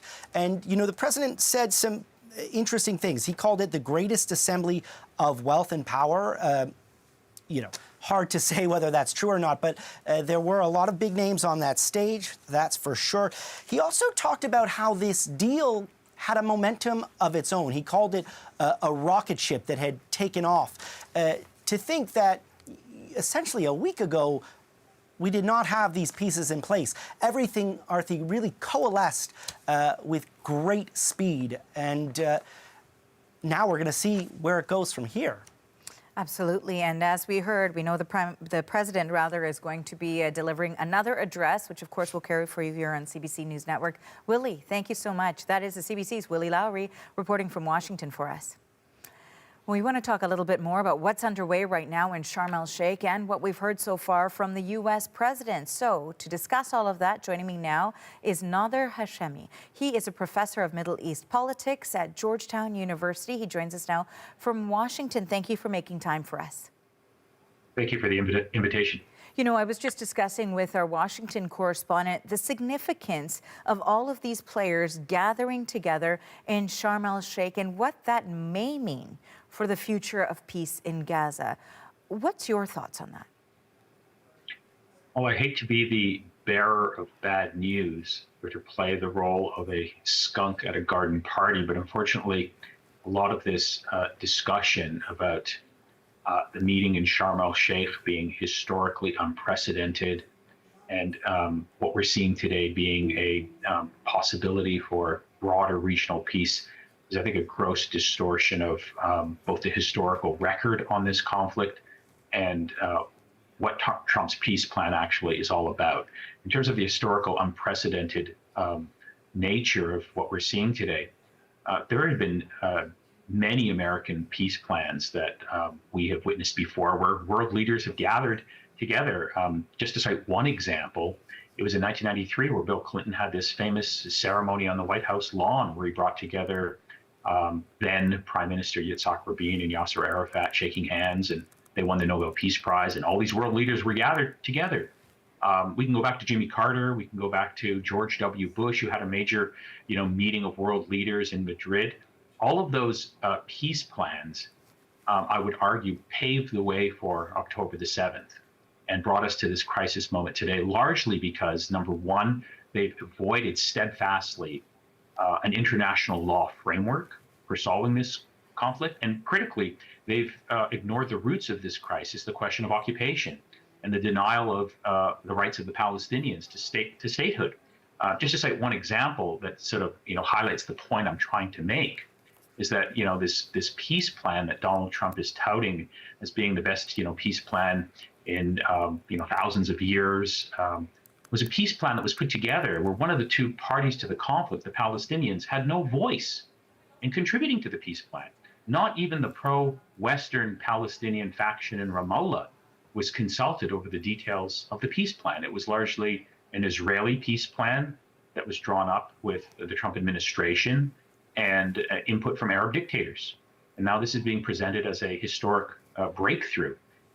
So I'm deeply skeptical of all of this narrative. Of course, I share the prospects of peace and reconciliation between Palestinians and Israelis based on equality and safety and security. But this is not the plan that's going to get us there. Unfortunately, my reading of what's happening, this is a temporary pause in the fighting, which obviously is a good thing. But I suspect in a few months, we're going to be back to where we started from, with a lot of violence and arguing over the exact same sort of questions that have dominated this topic for the last 2 years. This is an important perspective, of course, to bring into our viewers. And I think many are feeling hopeful as one would want to feel, but there are so many questions that are left unanswered. And to your point as well, we've been here before. I know you referenced the Camp David summit in 2000. It has been, 2 decades plus since that time. What do you think may be different this time, or could be different? How could things shape in a different way so we do see a different ending? Well, if one wanted to sort of really struggle to find something positive in this moment, obviously what's positive is that there's a ceasefire, that the Israeli hostages are out after incredible suffering, that Palestinian prisoners have been released and reunited with their families. That's largely because the United States, under Trump, has done something that previous American presidents have been very reluctant to do, and that is to draw a red line for Israel and say, look, you can't carry on this way. You have to compromise. So, that I think is a positive development. I think most people realize that, if there was serious moral leadership in the United States that was guided by international law, that was guided by a basic principle that Palestinians and Israelis are equal to the same safety and security guarantees, then, theoretically, we could get to somewhere better. But that's not what's happening right now. This is very much a U.S. and Israeli-centered peace plan that is taking place, let's not forget, against the backdrop of a famine and a certifiable genocide. So this talk, let's say, of rebuilding Gaza, if you look at the UN reports, they're saying it would take 15 years just to clear the rubble out of Gaza. Forget any rebuilding. So what's going to happen to the 2 million people there who are starving and now are returning to their homes to find they don't exist? Human life is not sustainable in Gaza because of the pounding of the Israeli army backed by the United States and other Western countries. So this is the reality of the people of Gaza. So, what are they supposed to celebrate? In any sort of meaningful way, it's impossible to sustain human existence in Gaza because what the Israeli army and Netanyahu have done to that small piece of territory over the last 2 years. So I find it very difficult to celebrate sort of the breaking out of peace, given these dire economic and social conditions that have been visited on Gaza over the last 2 years. Finally, I wanted to ask you, in terms of the next phases of all of this, we certainly know that, to your point, when it comes to the need for aid trucks are starting to roll in. The distribution of aid has been challenging, continues to be challenging. When you look at the images of Gaza now, the infrastructure is gone to the ground. There is so much work to do there. Of course, there is absolutely famine as well. We talked to various aid agencies who talk about how desperate the situation is involving people who are still there right now. So then what is the way forward? We have seen here, as you've pointed out, or you've suggested, that there is a plan that appears to be centered between the U.S. and Israel. We see many leaders from Arab nations and Western nations be brought together here. Is there a conversation going forward that can come into play that could potentially make this turn into a long-term solution? Yes, but it has to be a conversation that includes both sides in this conflict at the table. And right now there's only one side at the table. So that's obviously a necessary precondition. There has to be a conversation that's rooted around something that, the government of Canada frequently touts as being foundational to Canadian foreign policy, and that is international law. So why is it that international law has to be adhered to, according to the government of Canada, when it comes to Ukraine and Russia? But when it comes to the question of Israel-Palestine, there's no reference to international law, and Canada is not willing to uphold an international law framework. That doesn't contribute, I think, to advancing peace and security in the Middle East. It actually sets the stage for more war and conflict. So those are the things that I think needs to take place. I think there is a resolution of this conflict that actually has been on the world agenda for a very long time.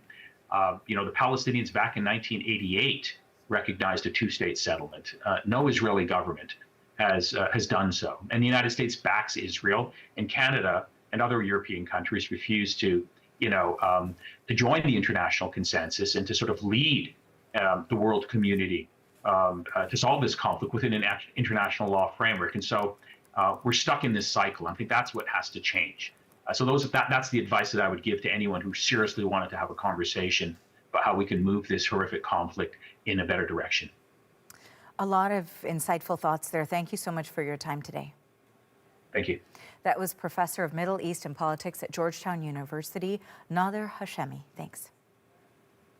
So with the ceasefire continuing to hold at this hour, I do want to bring in now Loué Alcoul. He's a Palestinian Canadian with family in Gaza. He joins us now from Winnipeg. Thank you for taking the time to speak with us today.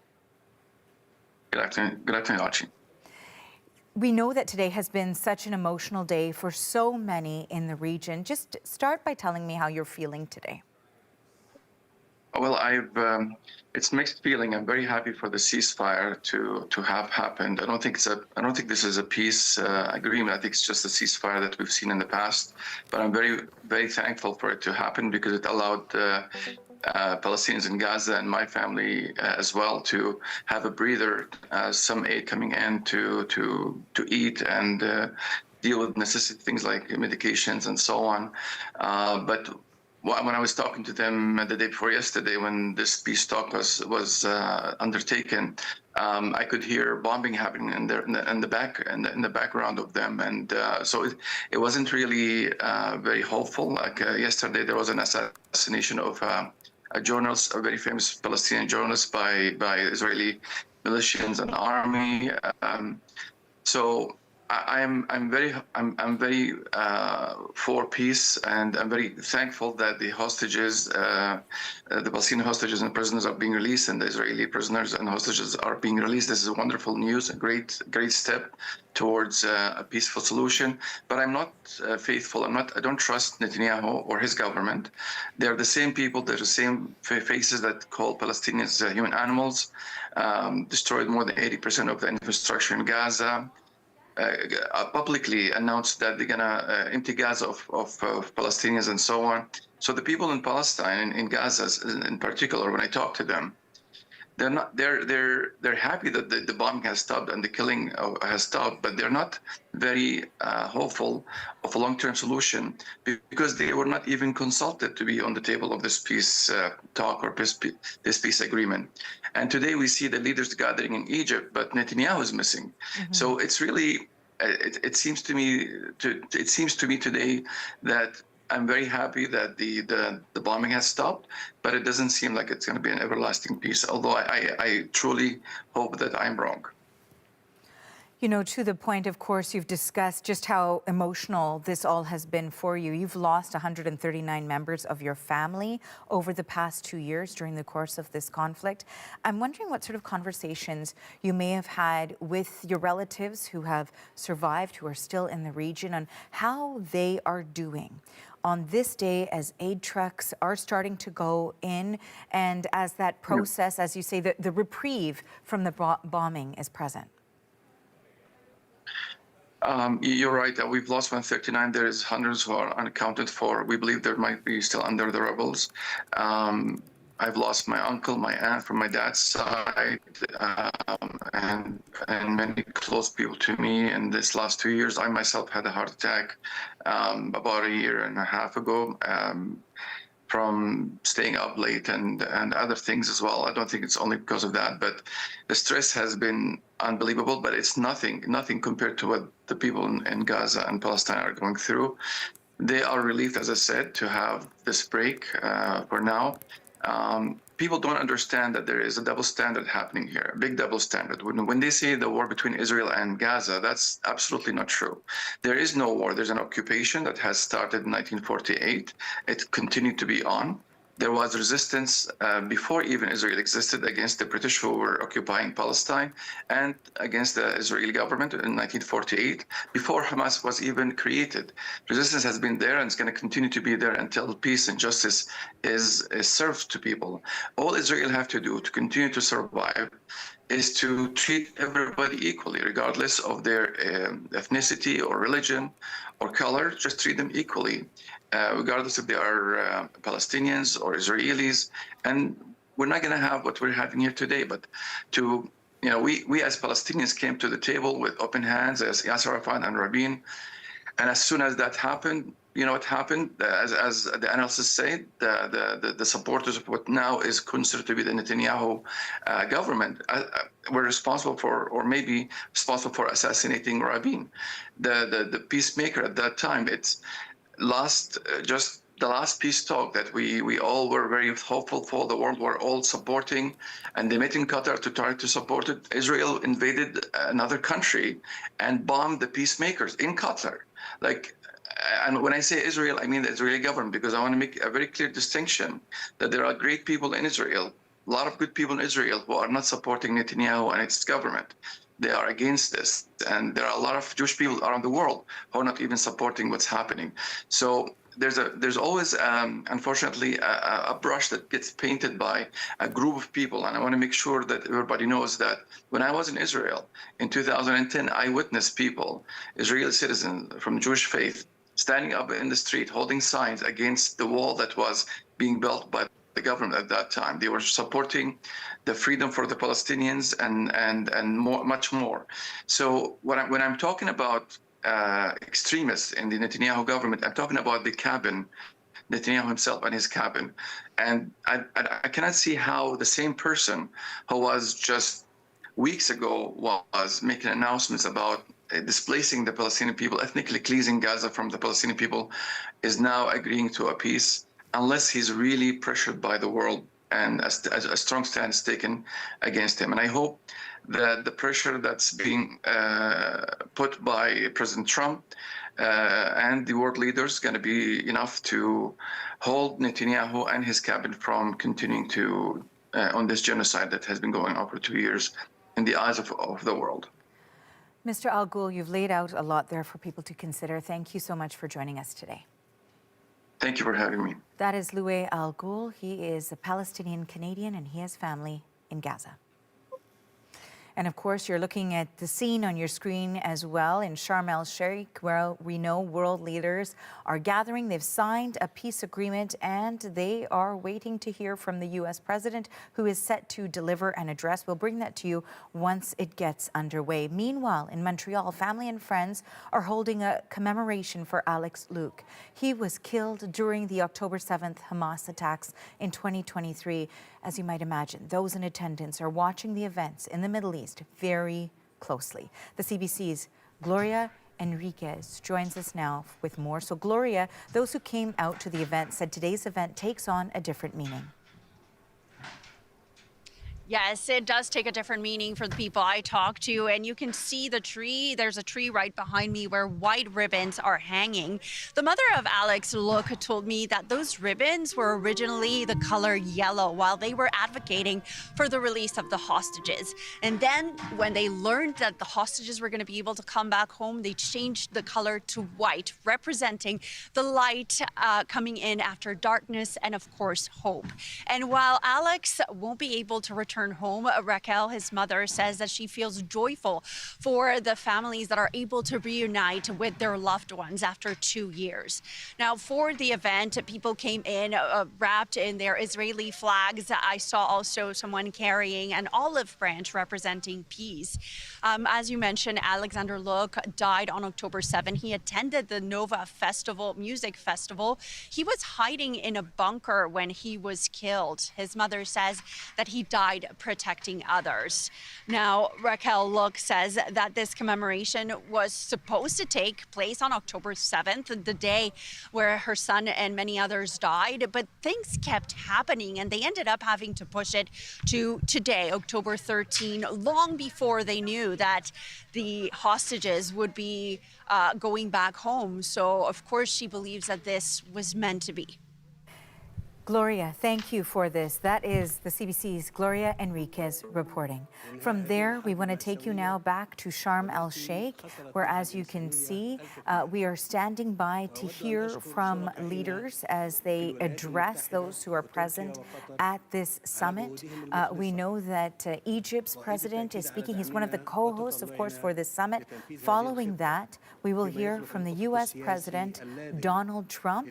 He's set to give an address to this summit. That's following an address that he delivered to the Israeli parliament earlier today, in which he called this a new era for the Middle East with hope for peace in the ongoing phases of a 20-point plan that had been signed by all of these leaders attending the summit.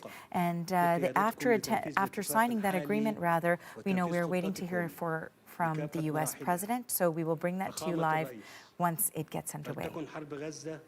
آخر الحروب في الشرق الأوسط أصحاب الجلالة والفخامة والسمو لقد دشنت مصر مسار السلام في الشرق الأوسط قبل ما يقارب نصف قرن وتحديداً في نوفمبر عام 1977 عندما أقدم الرئيس أنور السادات رحمه الله بخطى ثابتة غير مسبوقة في تاريخ المنطقة وبادر بزيارة تاريخية إلى القدس ومنذ تلك اللحظة أطلقت مصر عهداً جديداً أهدى الأجيال اللاحقة فرصة للحياة وأثبت أن أمن الشعوب لا يتحقق بالقوة العسكرية فقط واليوم تعيد مصر التأكيد ومع شقيقاتها العربية والإسلامية على أن السلام يظل خيارنا الاستراتيجي وأن التجربة أثبتت على مدار العقود الماضية أن هذا الخيار لا يمكن أن يتأسس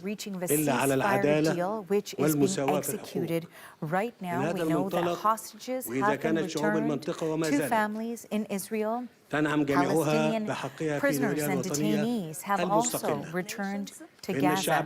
It appears that we do now have translation, so we'll listen in. The right to self-determination and to aspire for a future where war doesn't loom over, own the right to enjoy freedom and to live in their independent state, a state that lives side by side with Israel in peace, security, and mutual recognition. Peace is not only crafted by governments, but also built by peoples when they realize that yesterday's rivals could be tomorrow's partners. I avail this opportunity to appeal to the Israeli people. I say, let us turn this historic moment into a new beginning of just and peaceful coexistence prevalent life. Allow us to look forward together to a better future for the sons of our nations. Together, stretch out our hands for our cooperation towards a just and durable peace for the entire regional populations. Excellency President Trump, let us pause at the scenes of overwhelming relief and happiness, whether down the streets in Gaza or in Israel alike, or in the entire world after reaching the war-ending agreement. Thanks to your wise initiative, it is another evidence to the people's option is peace. We value as well your interest in resuming life in Gaza. Egypt will work with the United States and in coordination with all partners during the forthcoming days to lay down the common grounds for proceeding towards the strip reconstruction without delay. In this context, we are willing to host early recovery, reconstruction and development conference, which will be based on your plan for ending the war in Gaza in order to provide livelihoods and to give hope to the Palestinians on their lands. Peace cannot be completed until hands are extended for rebuilding in the aftermath of devastation. Majesties, Excellencies, and Highnesses, we look ahead to a bright future to our region, as its cities are built on hope rather on burying the memories of its inhabitants under the rubble. We have a unique and historic opportunity at hand.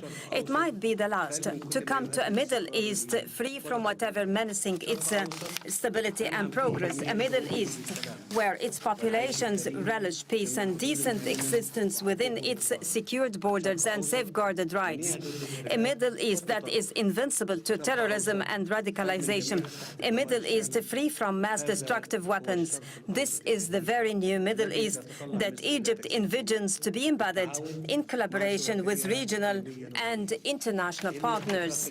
Today's agreement paves the way for that, and it should be cemented and implemented in all its stages, and to reach the implementation of the two-state solution, ensuring our joint vision, exemplifying coexistence among the regional populations, even exemplifying integration among all its states. Honorable attendees, before I conclude my speech, and in appreciation to President Donald Trump's efforts, I would like to declare before the August attendees Egypt's decree to decorate His Excellency with the Order of the Nile, the highest state honor among Egyptian decorations. It is awarded to heads of states and to those who render great services to humankind.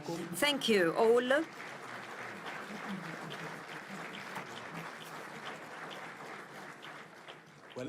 Now I invite the honorable guest to deliver his speech. Excellency President Trump, kindly proceed. The floor is yours.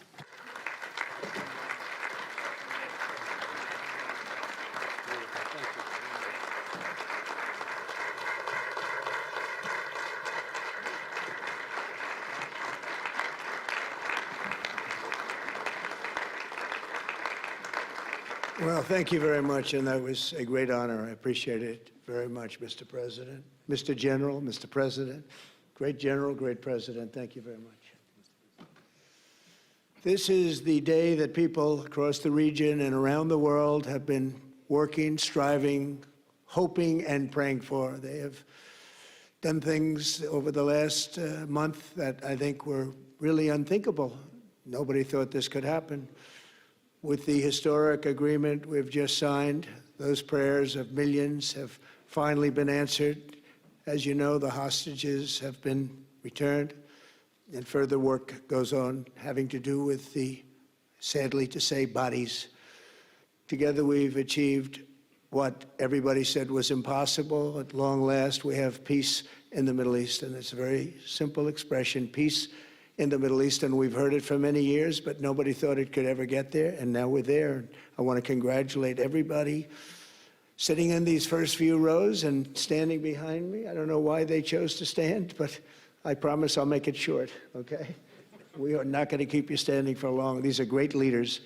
After years of suffering and bloodshed, the war in Gaza is over. Humanitarian aid is now pouring in, including hundreds of truckloads of food, medical equipment, and other supplies, much of it paid for by people in this room. Civilians are returning to their homes. The hostages are reuniting. I mean, it's beautiful. I'm just watching it backstage.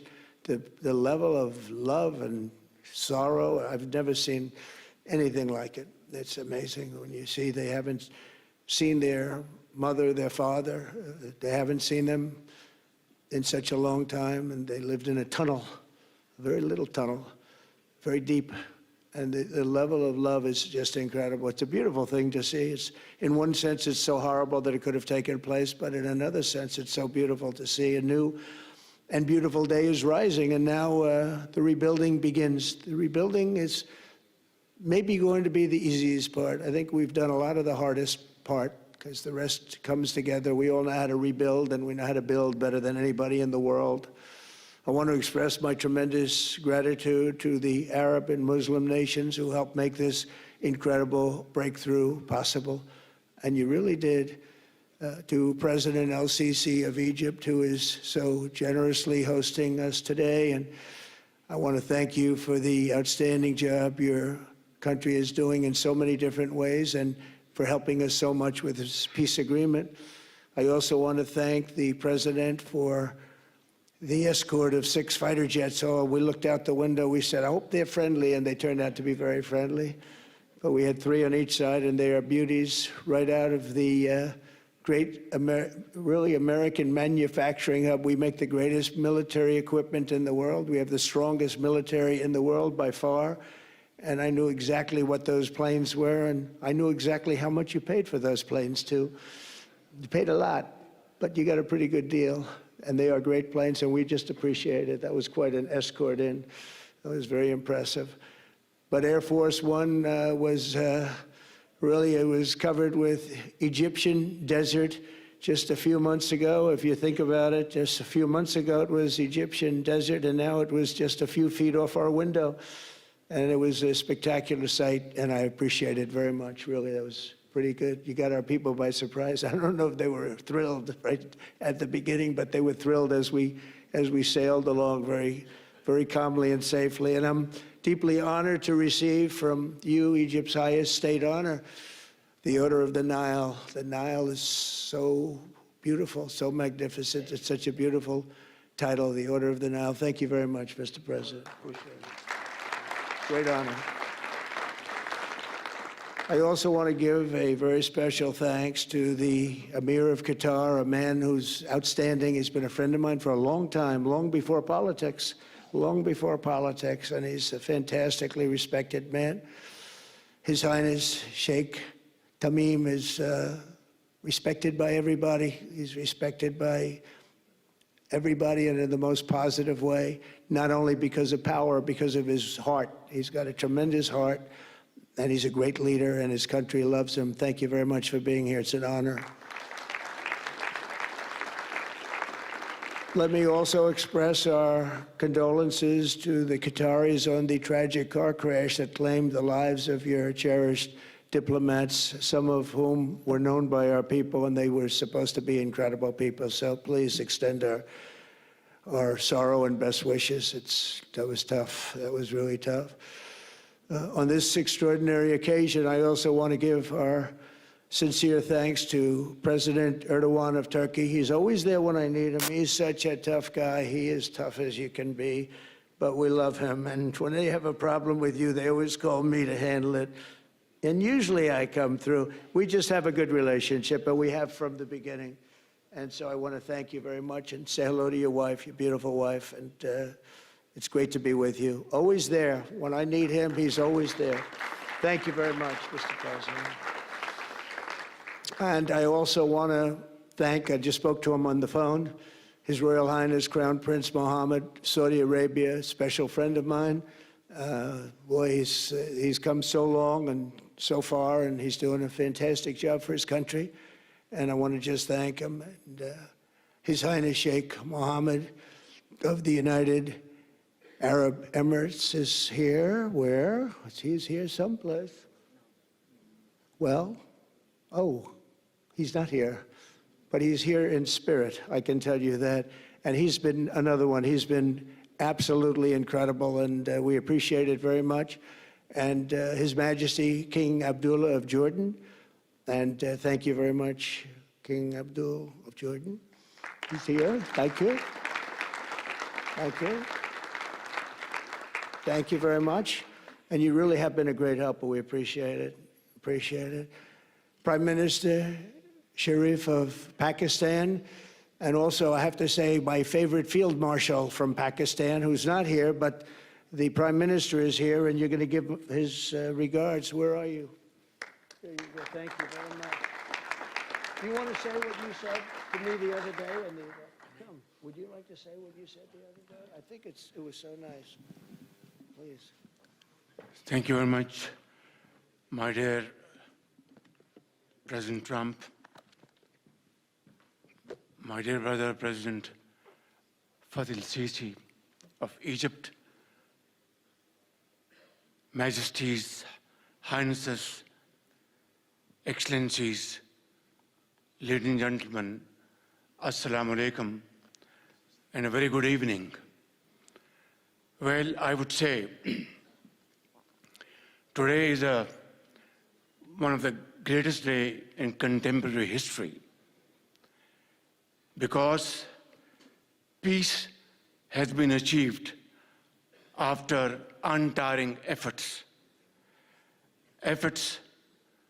led by President Trump, who is genuinely a man of peace, who has relentlessly and untiringly worked throughout these months, day in and day out, to make this world a place to live with peace and prosperity. I would say that Pakistan had nominated President Donald Trump for Nobel Peace Prize for his outstanding, extraordinary contributions to first stop war between India and Pakistan and then achieve ceasefire along with his very wonderful team. And today, again, I would like to nominate this great president for Nobel Peace Prize because I genuinely feel that he is the most genuine and most wonderful candidate for Peace Prize because he has brought not only peace in South Asia, saved millions of people, their lives. And today, here in Sharm el-Sheikh, achieving peace in Gaza is saving millions of lives in the Middle East. Mr. President, I would like to salute you for your exemplary leadership, visionary leadership. And I think that you are the man this world needed most at this point in time. World would always remember you as a man who did everything, went out of the way to stop 7 and today 8 wars. I would like to thank my very dear brother, Sheikh Tamim. He's Akh al-Shakik, who has really worked very hard along with others to achieve peace in this region. My very dear brother, President Tayyip Erdogan, His Majesty, King Abdullah, and of course, my very dear brother, Mohammed bin Zayed of UAE, and of course, my very dear brother, Crown Prince of Saudi Arabia. And he has also been very, very helpful and contributed very valuably in this wonderful peace process. Ladies and gentlemen, I wouldn't want to take more of your time. Suffice it to say, had it not been for this gentleman, not only, who knows, India and Pakistan are both nuclear powers. Had he not intervened along with his wonderful team, during those 4 days, the war could have escalated to a level. Who would have lived to tell what happened? And similarly, here in this part of the world, in the Middle East, Mr. President, your valuable contribution along with President Sisi, I think history will remember in golden words. I wouldn't say more, except God bless you, God give you long life to serve like this for all time to come. Thank you very much.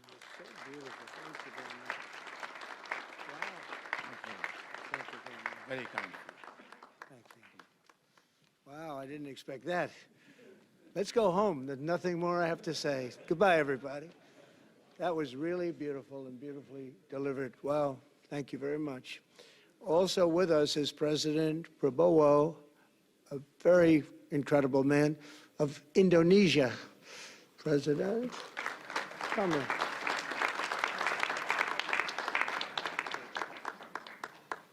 Great job. President Abbas of the Palestinian Authority. See, we have them all. We have them all. Great, great. It's good to have you. And so many others. I really have a list here. This first 3 rows and what's standing behind me, I don't know why they chose to stand, but that's there. They're going to be very famous tomorrow, all of them. We have the Arab League is represented by His Excellency, and thank you very much for being here. Thank you very much. We have Armenia, and Azerbaijan. That's a little war that we stopped. That's a little war. There they are. Look at them. They're sitting. When I met with them, it was in the Oval Office.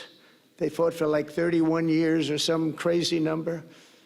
And they had one sitting on that side of the Oval Office, one sitting. By the time we finished in 1 hour, they were both hugging each other. And now they're friends and they're getting along great. Look at it. So I want to thank you both. That's incredible. Really incredible. So you have Armenia and you have Bahrain, you have Canada.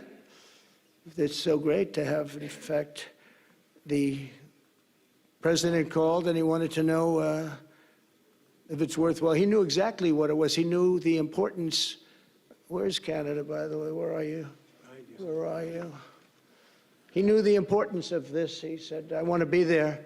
So many people have done that. They called. I mean, they heard about it. And these are not people that can do that very easily. They have pretty big schedules to put it in mind. The most powerful people. And I appreciate you being here very much, Mr. President. Fantastic. Fantastic. And Cyprus, Egypt, the European Union, it's a lot of countries. France, thank you very much, Emmanuel. I would imagine Emmanuel standing someplace behind me. Where is he?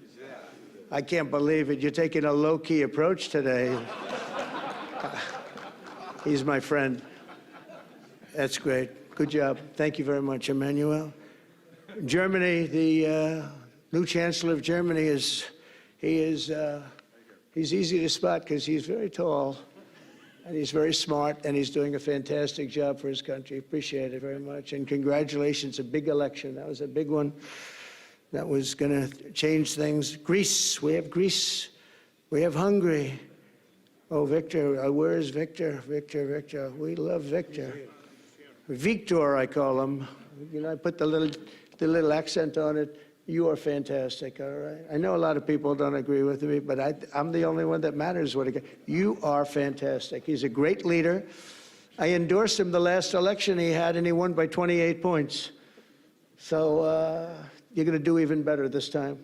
You have another election, and you're going to do great, and we appreciate it. And we're behind you 100%. That's Hungary. India is a great country with a very good friend of mine at the top, and he's just done a fantastic job. And I think that Pakistan and India are going to live very nicely together, right? That's not a very, they are. And they're two great, I tell you, leaders, great leaders as far as I'm concerned. Indonesia, we covered, and I just want to say that that's a big country, a powerful country. It does unbelievably well, and it's great to have you. Iraq, we have Iraq with lots of oil. They have so much oil, they don't know what to do with it. That's a big problem when you have so much, you have no idea what to do with it. So thank you very much thank you very much. Italy, we have a young woman who's, I'm not allowed to say it because usually it's the end of your political career if you say it. She's a beautiful young woman. Now, if you use the word beautiful in the United States about a woman, that's the end of your political career, but I'll take my chances. Where is she? There she is. You don't mind being called beautiful, right? Because you are. Thank you very much for coming. We appreciate it. She wanted to be here, and she's incredible, and they really respect her in Italy. She's a very successful politician. We have Norway. Oh, Norway. Norway. What happened, Norway? What happened? Where's Norway? Where is he? We have Johnny. We're going to the World Cup, I can tell you that. Where's Norway? I don't think he wants to stand. Oh, he's back there. Well, we have Norway. Oman, again. We have Paraguay. We have really fantastic representative from Saudi Arabia. Thank you very much. I'll tell you what, and this time we'll get you the best seat. He always gets the best seat. He deserves the best seat. But what a great place it is. Spain. Where's Spain? Are you guys working on him with respect to the GDP? We'll get close. We'll get close. But fantastic job you're doing. And UAE, which is great. United Kingdom. Where's United Kingdom? Where's my friend? Where? Come here. Is everything going good? Very good. That's very nice that you're here. These people all came in like 20-minute notice, and I think it's fantastic. And we have so many others, and just so many others. And it's such a compliment to what we're doing, because what we've done is something very unique and very special. So it's perhaps the wealthiest and most powerful group of nations ever assembled at one time, which is a big thing. We have achieved together in recent days a change that really is historic, and it's going to be remembered forever. And I want to thank the American team for their amazing work, and I want to thank, I think he'll go down as the greatest Secretary of State in the history of our country. I really believe that, Marco, or I wouldn't say it. Marco Rubio, I wouldn't say it. Maybe I would. You're doing a great job. I'll tell you, he's on course to do it. We've done a lot of work in 9 months. We've done a lot of work. I say that, you know, 1 year ago, a little more, but 1 year ago,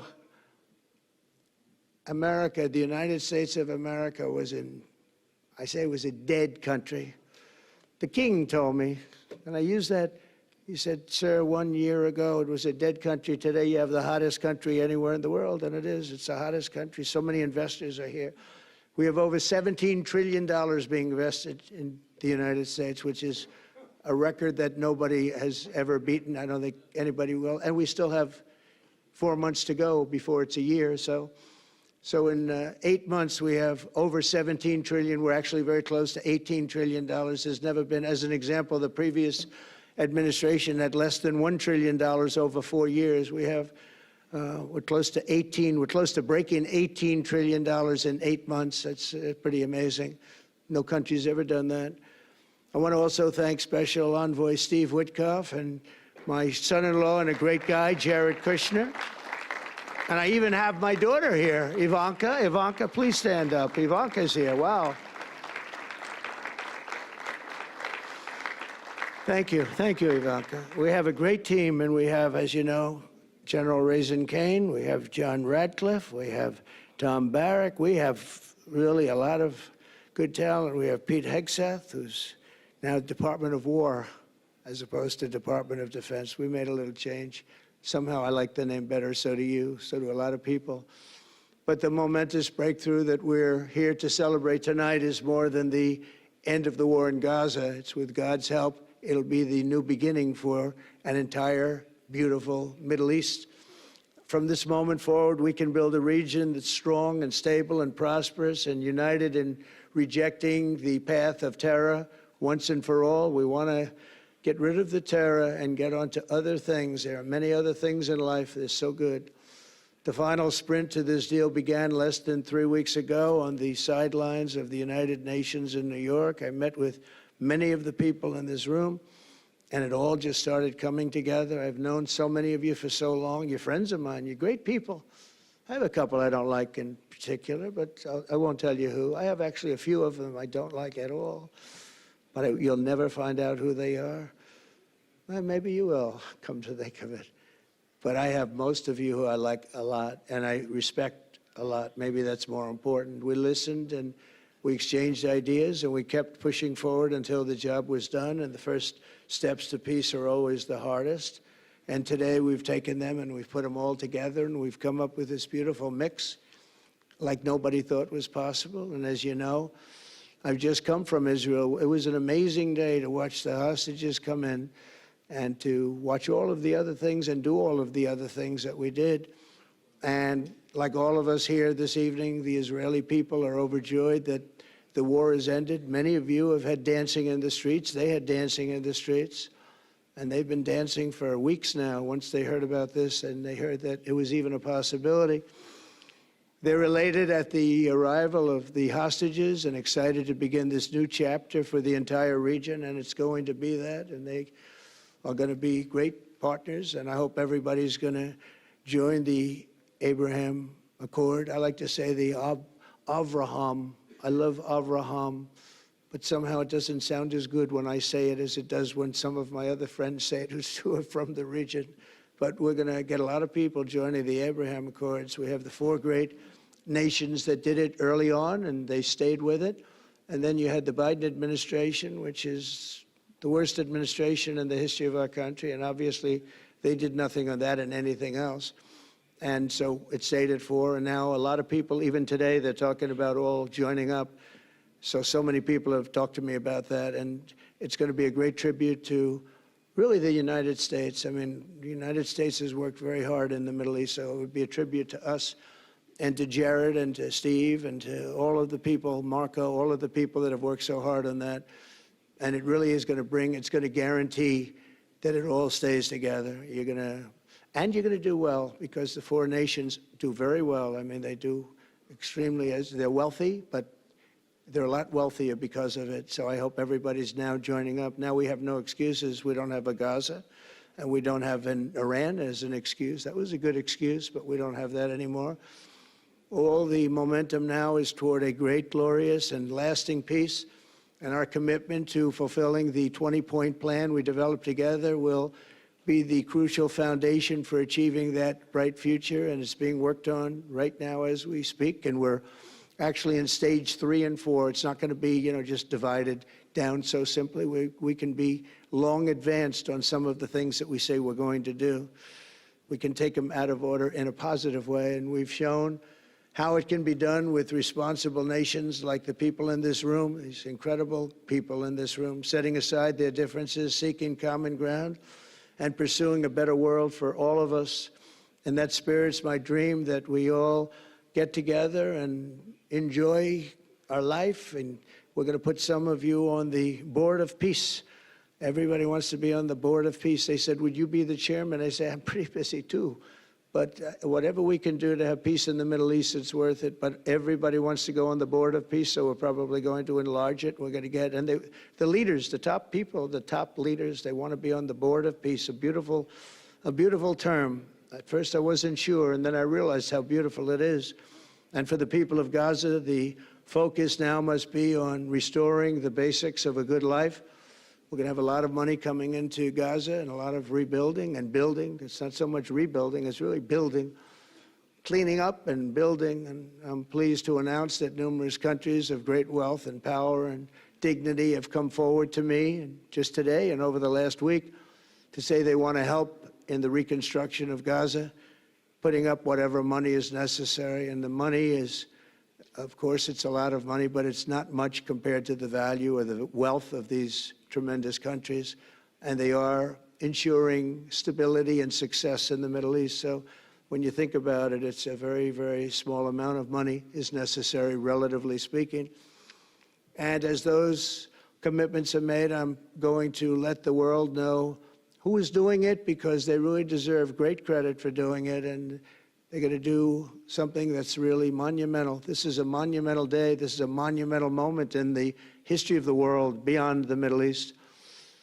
We've all agreed that supporting Gaza must be done to lift up the people themselves, but we don't want to fund anything having to do with the bloodshed, hatred, or terror, as has happened in the past. And for the same reason, we're also agreed that Gaza's reconstruction requires that it be demilitarized, and that a new, honest civilian police force must be allowed to create a safe condition for the people in Gaza. As I said earlier, I intend to be a partner in securing a better future. We're going to be working, you're going to be working with the United States, and we're going to make sure that the Middle East is going to be a safe and secure place. It's a very important place in the world, means so much. There were so many people who said the Middle East, and this has been going for many, many decades. I've read it many times, that World War III will begin in the Middle East. It's not going to happen. That's not going to happen. There was a time that you would have thought it could have, but it's not going to happen. There won't be World War III, hopefully at all, but it's not going to start in the Middle East. We're not going to have a World War III if we're smart. There'll never be a World War III. Our work begins right here and right now. From ancient times, this region has been extraordinarily mixed with respect to people, culture, religions, all of the different elements of national characters, unlike maybe anywhere else on earth. And for 3,000 years, there's been conflict. For whatever reason, there's been tremendous conflict, always conflict. But today, for the first time anyone can remember, we have a once-in-a-lifetime chance to put the old feuds and bitter hatreds behind us. And that's why so many people in this room, they didn't get along. Some did, some didn't, but they're getting along now. This has brought the people together. This is the first time the Middle East crisis has brought people together as opposed to driving them apart. And to declare that our future will not be ruled by the fights of the generations past, which is foolish. So together, let us continue in the spirit of cooperation and goodwill that has finally brought us to this incredible, historic breakthrough. If we do, together, we will reach the Middle East's incredible destiny, a safe and prosperous and beautiful crossroads of culture and commerce, faith in humanity and geographic center. This will be the geographic center of the world. So I just want to thank everybody for being here. I want to thank you all for what you've done and for this quick notice. It all came together just at one little period. It just came together. It's the greatest deals happen that way. If you do anything about deals, that's all I've done all my life is deals. The greatest deals just sort of happen. And that's what happened right here. And maybe this is going to be the greatest deal of them all, not just nation building, not just having to do with this or the political whims. This will be maybe the greatest deal of them all, period. And I want to thank all of you and all of these great nations and this region for what it's gone through and all of the fights it's had, or life over death and hope over strife and harmony over hatred. That's what we want. We want it to be that way because together we're going to forge a magnificent, great, and enduring peace. I want to just end by saying God bless you all. God bless the Middle East. God bless your countries. And God bless you. Thank you very much, everybody. Thank you. Thank you very much. Thank you.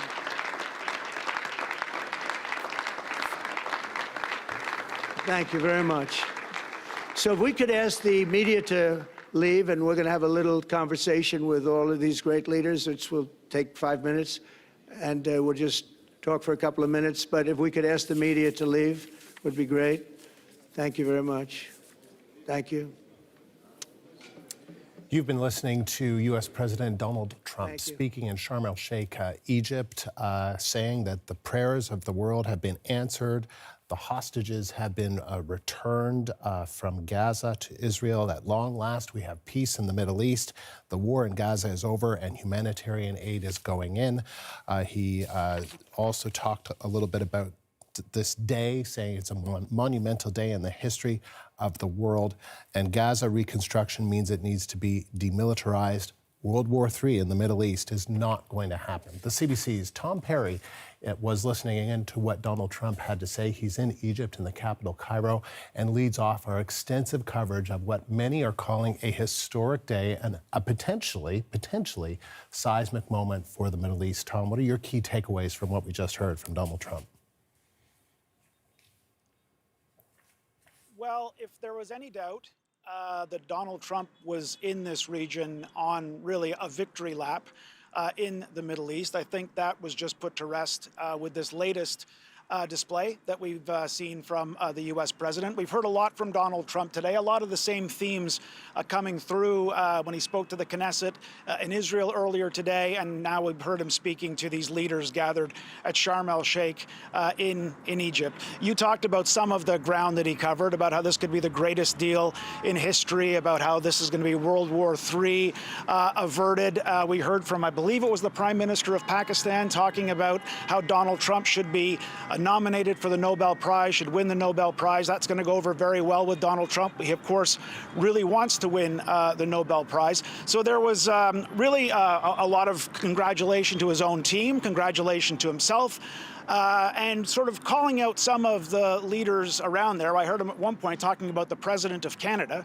and he spoke about the Prime Minister of Italy being a beautiful woman, but saying that's not politically correct. But, I mean, the overriding theme of that speech by Donald Trump was just how this is a breakthrough, that this is a monumental point in history, how the war in Gaza is over and how the Middle East could be on the precipice of a new age of peace. Now, a lot still needs to happen. You know, Donald Trump put forward this 20-point plan for Gaza. We've seen some of that coming together. I mean, no doubt, there's been a lot happening. The Israeli hostages, the living ones, have been returned home. Some of the deceased hostages have been returned. We've seen Palestinian prisoners returning to Gaza. We're seeing some aid getting into Gaza with the promise that more aid is on the way. But keep in mind, these are still early days. A lot could still go wrong, and a lot more has to happen. In this peace plan that Donald Trump is talking about, he talks about an international force to restore order in Gaza, some much-needed order after more than 2 years of war. That's still got to be figured out. He talks about eventually rebuilding Gaza from the rubble. Now, we heard the president say that countries have come forward to him, he didn't say which ones, wanting to help pay for this. So we're going to have to see what happens. Again, these are early days. Donald Trump really declaring victory. Is it too early to say that? Maybe, but certainly that's what the president is saying, and that's, I guess, what leaders, including Mark Carney from Canada, were in Sharm el-Sheikh today trying to do to make sure that this ceasefire sticks, that maybe this can lead to a lasting peace in Gaza and in the Middle East. And I should just mention, Tom, while we were just summarizing what the president had to say, I was told that as I was looking down at my notes that the Prime Minister of Canada, Mark Carney, walked over to the president, shook his hand. So that is just one little moment. The president saying that Mark Carney wanted to be there, sort of called up and said, I want to be part of this as well. Let's talk a little bit about how this summit, it did come together very quickly, and the significance of this moment, of this day.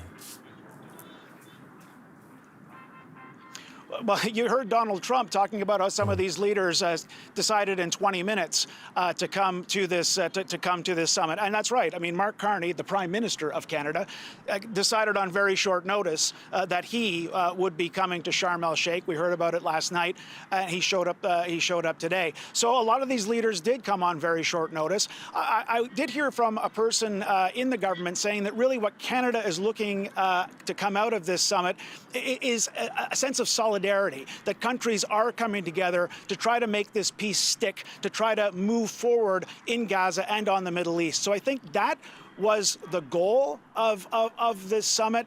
Certainly, you know, the language of Donald Trump, you can take issue with it. I remember covering Donald Trump in the last election campaign, and he talked about how he would do a weave, how he'd start talking, and he would go from subject to subject to subject. We saw a little bit of that today. He once again going after Joe Biden, his predecessor, as the worst president in U.S. history. But as I say, what Donald Trump is trying to do, or what Donald Trump is trying to say, and what these leaders are trying to support, is to make this work, to make sure that, you know, the points of this 20-point plan that are already in place, that they stay in place, the ceasefire holds, more aid gets in, the people of Gaza get the assistance they want, and this does lead to a lasting peace. So that's what this has been all about. You know, the language of the U.S. president, he's got his own way of talking, but I think that's what people here, the leaders around him, want to see, that this sticks, that there is peace in Gaza and the Middle East. The U.S. president talks about the Board of Peace. They said that they've asked him to be the chairman of this so-called Board of Peace. He says we're going to enlarge it because so many people want to be a part of it. Can you talk to us a little bit about what this so-called Board of Peace is going to do?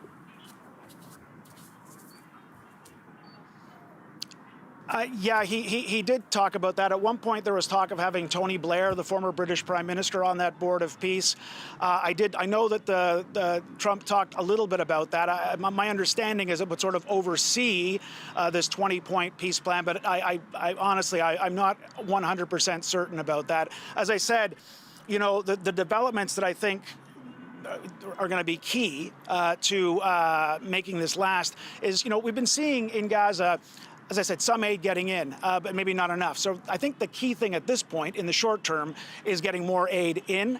We've been seeing fighting between Palestinians in Gaza, clans squaring off against Hamas fighters. That's why I think there's this importance of getting some kind of international force in there to restore order. And of course, we've been seeing the rubble in Gaza, this devastation in Gaza. And so in the longer term, that's that's got to be fixed. They've got to get in there and they've got to rebuild that. How a board of peace is going to work, I guess that remains to be seen. I think the more significant needs of the people in Gaza are going to have to be addressed for order, for rebuilding, for food, for medicine, things like that.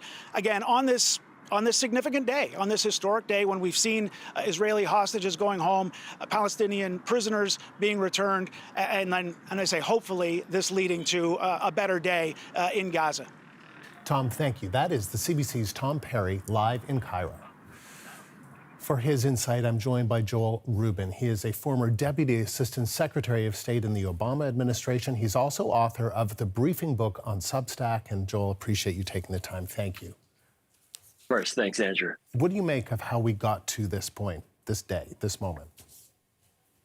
Well, it's a remarkable day. It really is something that, frankly, boggles the mind in terms of how we got here, because it happened so fast, right? In many ways, we've become accustomed to very long, drawn-out peace processes in the Middle East. The Oslo period, 7-8 years longer. Even the Camp David Accords between Israel and Egypt took a couple of years to negotiate.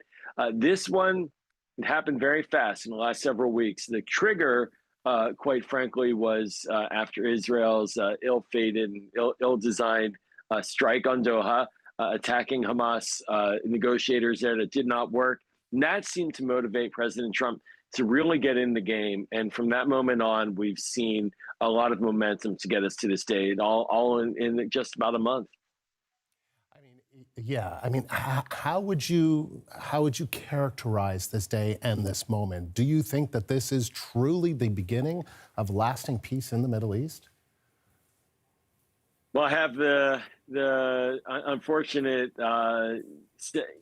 responsibility of memories. I'm sorry for not being as tight as I want to, but look, there have been many instances in the past. There was, for example, with multilateral groups like the Madrid Conference in 1991, when after the Gulf War, Israel sat around the room with 30 or so countries talking about peace. It did birth the Oslo process, as I mentioned. Then there was the Annapolis Conference in 2007. President Bush organized that on the heels of the Iraq War, when things were somewhat calming down in the region, and brought 30 or 40 countries into the United States to talk about these issues. So it's going to take that kind of effort, and it's going to take the protagonists. This is the key issue. The Palestinians and the Israelis are ultimately going to have to figure this out, but they're going to need all the push that they can get that the president organized. So kudos to President Trump and his team for getting this together. But this is not in any way, shape, or form the end of the discussion. This is now the new beginning for a legitimate approach and process to resolve this conflict. So you say the protagonists have to be part of this and dedicated to this. What about the role of Donald Trump going forward? He's certainly seized by this moment, but he is the president of the United States. There are other issues that are on his agenda.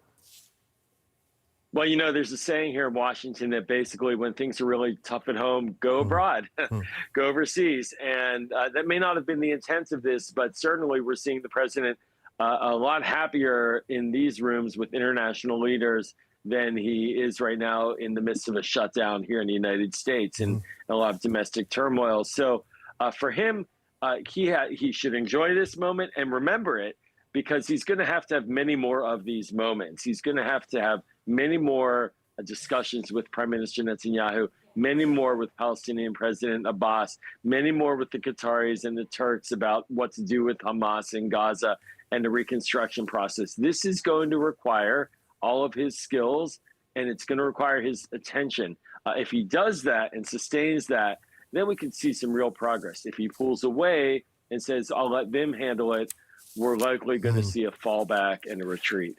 I wonder, it was interesting just to see him in what looked spontaneous sort of pull over the Prime Minister of Pakistan to say a few words, and he said that Donald Trump should win the Nobel Peace Prize. He's nominating him for that because of the tensions between India and Pakistan, but also because of this day of peace and potential peace in the Middle East. What do you make of that? I'm not trying to be glib or anything. I mean, what do you make of that as maybe motivational for Donald Trump going forward?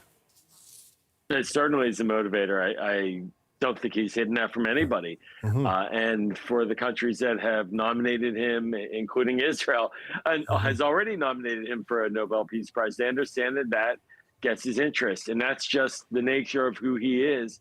And for the Pakistanis, a very deft move there to cultivate this relationship in full public view. I'm sure that the Indian government's very unhappy right now that they didn't get that stagecraft and that positioning. And so that's just part of the transactional nature of this president. He is setting the agenda. And if countries can make that inroads and capture his heart like that, you see what happens is they get called up in front of the world and applauded by President Trump. Joel, really good to get your insight. Thank you very much. Thanks, Andrew. Joel Rubin joining us from Washington. It is a day of intense joy and celebration in a part of the world that has seen very little of both for 2 long years. Hundreds of Palestinian prisoners and detainees are now free, and the last surviving Israeli hostages are reunited with their families after 738 days in Hamas captivity. Here's the moment one family laid eyes on their loved one.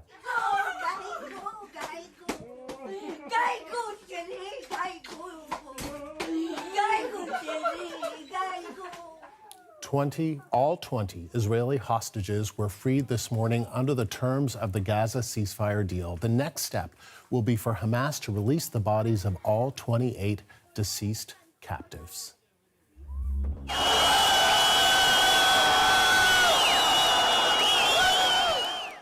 There were also celebrations and reunions in the occupied West Bank. Huge crowds turned out to greet buses carrying Palestinian prisoners and detainees freed under the peace deal.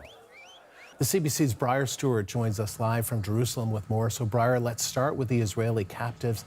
How did their release unfold?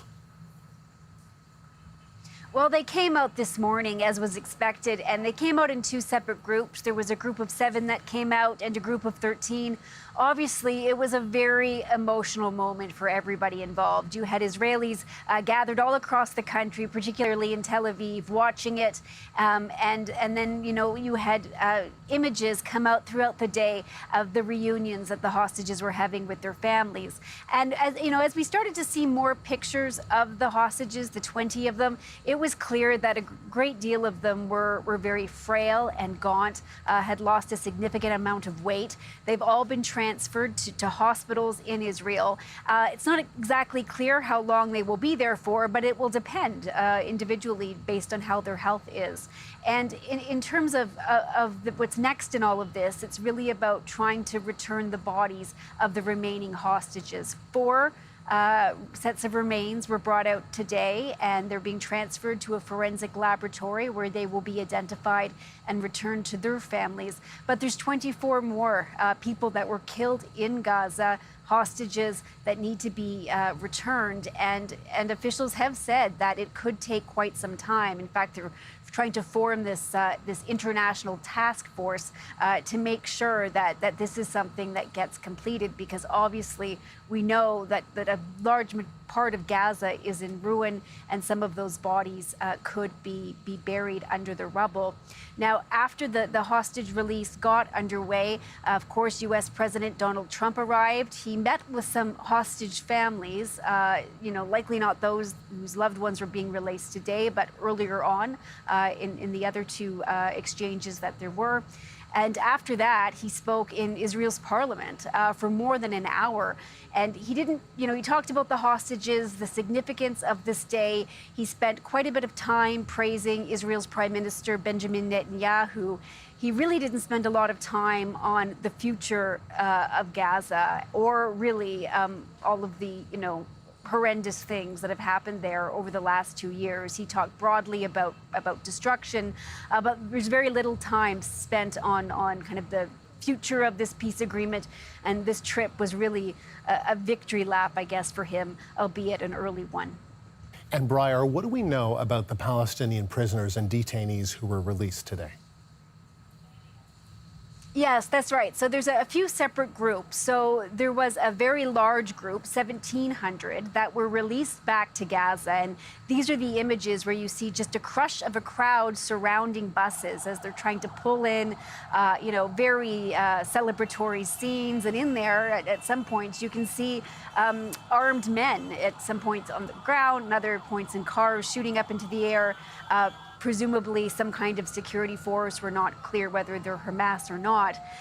But these were people who were all released after being detained by Israeli forces over the last 2 years. So they were held without trial, without charge. They're now being released. There is a second group, 250 Palestinian prisoners, and they had been convicted by Israel of more serious offenses and serving life sentences. So you had people who were convicted of murder, convicted of terrorism crimes. They're being released, but more than half of them are not being returned to the occupied Palestinian territories. Instead, they are going to go into exile.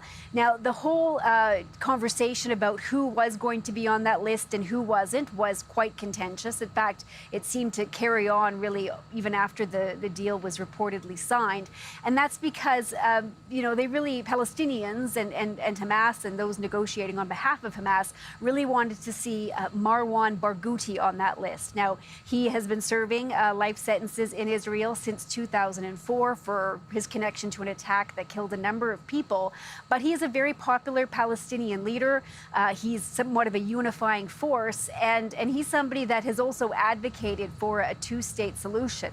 So this is somebody that Palestinians really had hoped would be on that list. But right from the get-go, Israel had said, no, that was not happening.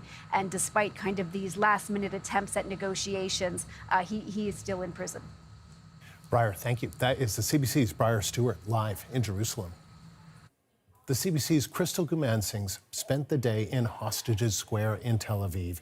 It's been a scene of mass protest at least once a week for the past 2 years. Today, that anger turned to joy. People here at Hostages Square are taking a little time to relax and decompress after a very long and emotional day. There is confetti on the ground. There are some posters that are still up around the square. From very, very early on in the morning, we saw people gathering here wanting to be a part of what eventually was a celebration, witnessing the return of the remaining 20 surviving hostages from the October 7th attacks. Now, people here were very happy to see the fact that those hostages, the men, were able to walk under their own power, to go from Hamas to the Red Cross and then into the waiting security of Israel Defense Forces. One of the most fun and really emotional moments was when helicopters flew overhead and people were told to look up, that it was in fact a helicopter carrying some of the survivors to a nearby hospital. People would start to cheer and scream and wave flags. This area has just been jammed-packed with people, not only today, but over the past 2 years. It was here that weekend after weekend after weekend, people came out demanding the end of the war and demanding the return of all of the hostages. People said being here today to witness it gave them a sense of relief. It's a moment that I will never forget. And it's a moment that actually fulfilled a wish that drove us here each and every time. The families will need to heal somehow. It will be a long, long process. For Israel, we hope for a better future. I thought we need a closure for this horrible 2 years, and I wanted my kids to feel the special energy that's going to be here today and be part in something bigger. So emotional. This place was never a happy place before in the past 2 years, and to see all these people coming out just wanting to support, to show the families how important this is for all the people of Israel to come out and just showcase our love and how happy we are with just this war being over. While there is a sense of relief here, there is also some worry being expressed. The hostage families are concerned the fact that only the remains of 4 individuals are being returned. There were 28 in total, but they are saying that the fact that there only 4 are coming back is a blatant violation of the agreement. Israel's defense minister has also commented, saying that he wants this rectified and that if it is not, then Israel will take corrective actions. Now, people here obviously want this entire situation to come to a conclusion, but they are very aware that this is only the conclusion of phase 1. Phase 2 negotiations are still to get underway, and people here are hoping that the joy and celebration and uplifting feelings that they felt are not wasted in the coming weeks. Crystal Gamansing, CBC News, Tel Aviv.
We continue to monitor breaking news on what many are calling a historic and momentous day for the Middle East. 20 world leaders witnessed the signing of the peace agreement between Israel and Hamas. Earlier today, Hamas released the last 20 living hostages. This video capturing one of the families celebrating the news.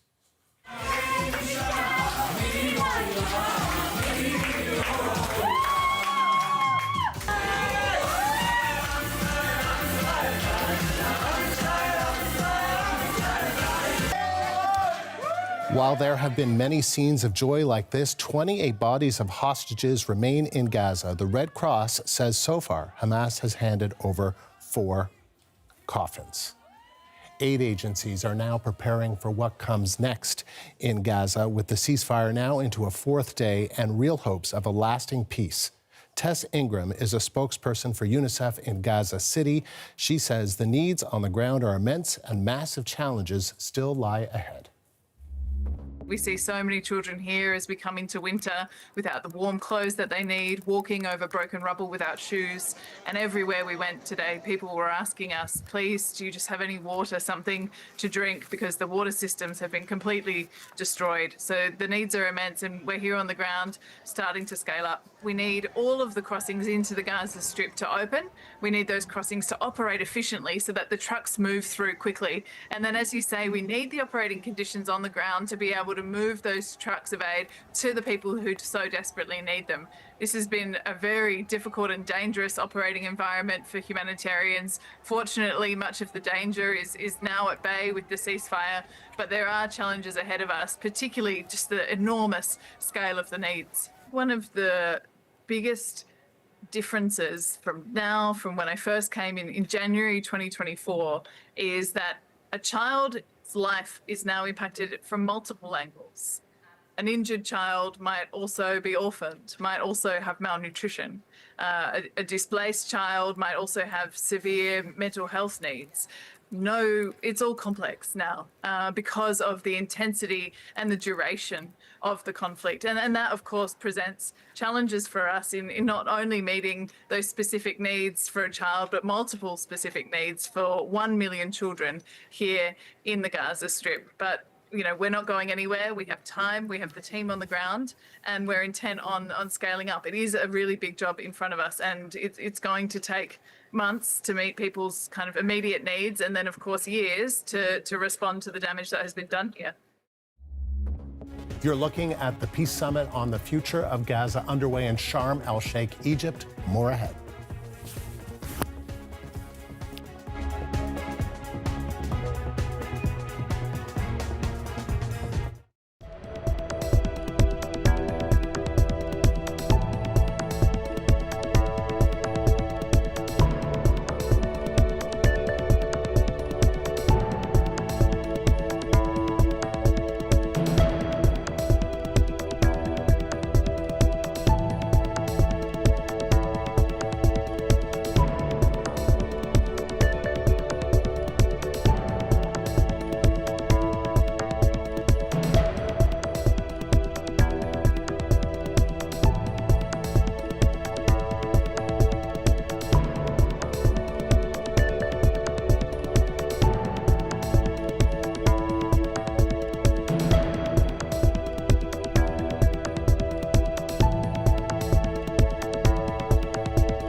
This is the scene in the resort city of Sharm el-Sheikh on Egypt's Sinai Peninsula. It's where a peace summit to cement the ceasefire between Israel and Hamas has just wrapped up. You can see Air Force One. U.S. President Donald Trump is on board and on his way back to Washington. Hello, I'm Andrew Nichols. You're watching CBC News Network. In the last hour, U.S. President Donald Trump and more than 20 world leaders have signed an agreement that aims to ensure the ceasefire now in place in Gaza after a 2-year war will lead to permanent peace. A new and beautiful day is rising, and now the rebuilding begins. The rebuilding is maybe going to be the easiest part. I think we've done a lot of the hardest part, because the rest comes together. We all know how to rebuild, and we know how to build better than anybody in the world. Trump has finished speaking and is now in closed-door meetings with other leaders at the summit. Trump said there's, quote, a lot of money coming into Gaza, but has yet to offer specifics on plans for the next phase. Let's take you now to Cairo, where we connect with John Gambrell of the Associated Press. John, nice to see you. Thank you for taking the time. What stood out for you from the president's remarks? Well, we heard from President Trump largely the same speech that he offered to the Israeli Knesset today. He gave hours later to the Arab and Muslim leaders who are gathered in Sharm el-Sheikh, Egypt. A lot of it sounded like his routine campaign-style speeches, non sequiturs, that sort of thing. But what stood out was Trump really pushed on the idea that this was a chance for the Middle East to try to find some sort of way to expand on this ceasefire in the Israel-Hamas war in Gaza.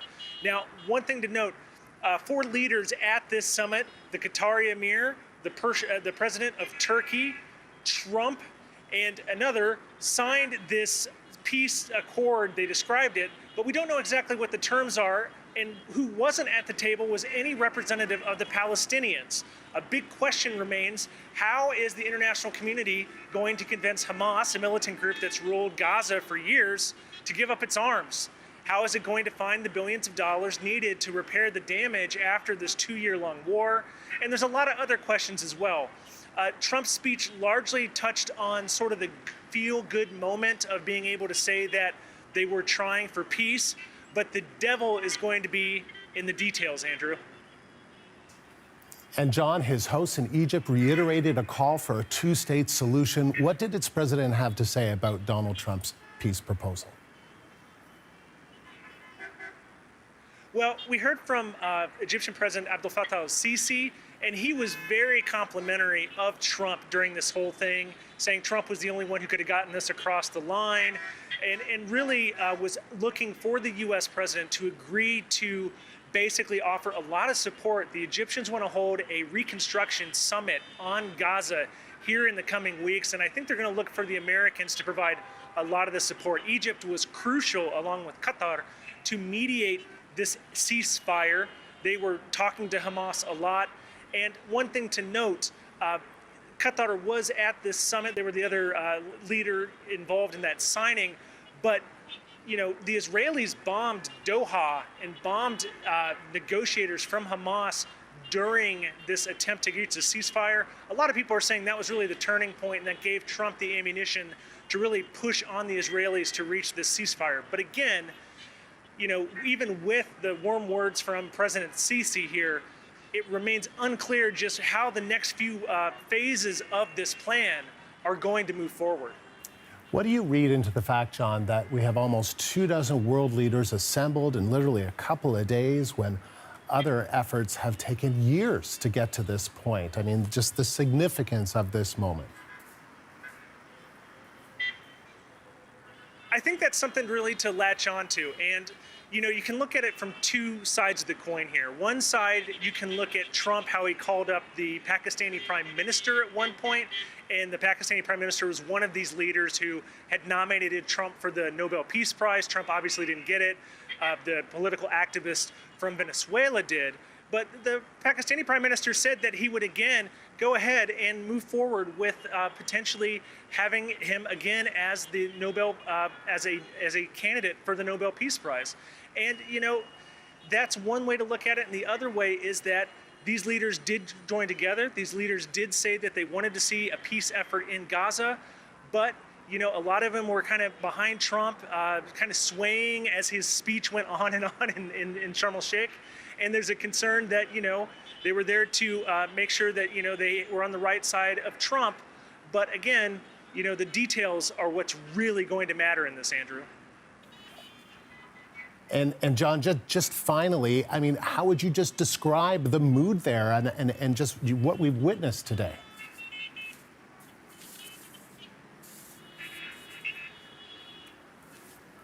All right, I think we've just lost the connection there. That's John Gambrell of the Associated Press reporting for us from Cairo, Egypt. It has been a day of intense joy and celebration in a part of the world that has seen very little of both for 2 years. Hundreds of Palestinian prisoners and detainees are now free, and the last surviving Israeli hostages are reunited with their families after 738 days in Hamas captivity. Here's the moment one family laid eyes on their loved one.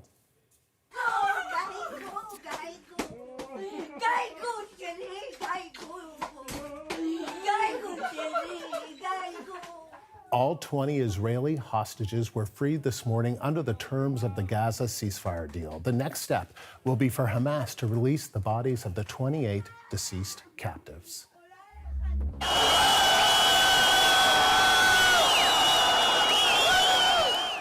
There were also celebrations and reunions in the occupied West Bank. Huge crowds turned out to greet buses carrying Palestinian prisoners and detainees freed under the peace deal.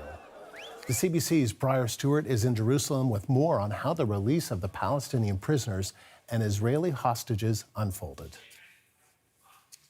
Well, they came out this morning, as was expected, and they came out in two separate groups. There was a group of 7 that came out and a group of 13. Obviously, it was a very emotional moment for everybody involved. You had Israelis gathered all across the country, particularly in Tel Aviv, watching it. And then, you know, you had images come out throughout the day of the reunions that the hostages were having with their families. And, as we started to see more pictures of the hostages, the 20 of them, it was clear that a great deal of them were very frail and gaunt, had lost a significant amount of weight. They've all been transferred to hospitals in Israel. It's not exactly clear how long they will be there for, but it will depend individually based on how their health is. And in terms of what's next in all of this, it's really about trying to return the bodies of the remaining hostages. 4 sets of remains were brought out today, and they're being transferred to a forensic laboratory where they will be identified and returned to their families. But there's 24 more people that were killed in Gaza, hostages that need to be returned, and officials have said that it could take quite some time. In fact, they're trying to form this international task force to make sure that this is something that gets completed, because obviously we know that a large part of Gaza is in ruin, and some of those bodies could be buried under the rubble. Now, after the hostage release got underway, of course, U.S. President Donald Trump arrived. He met with some hostage families, likely not those whose loved ones were being released today, but earlier on in the other 2 exchanges that there were.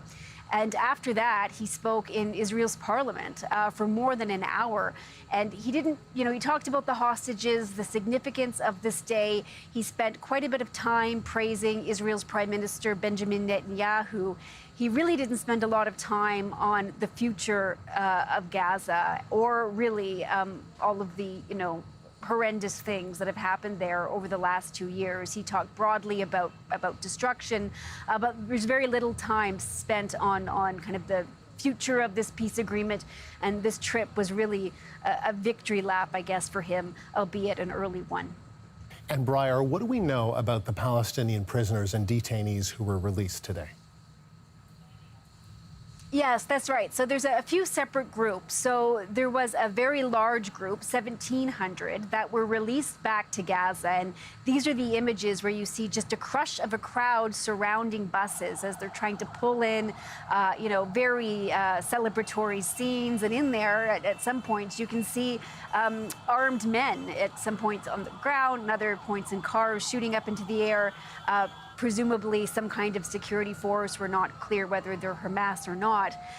But these were people who were all released after being detained by Israeli forces over the last 2 years. So they were held without trial, without charge. They're now being released. There is a second group, 250 Palestinian prisoners, and they had been convicted by Israel of more serious offenses and serving life sentences. So you had people who were convicted of murder, convicted of terrorism crimes. They're being released, but more than half of them are not being returned to the occupied Palestinian territories. Instead, they are going to go into exile.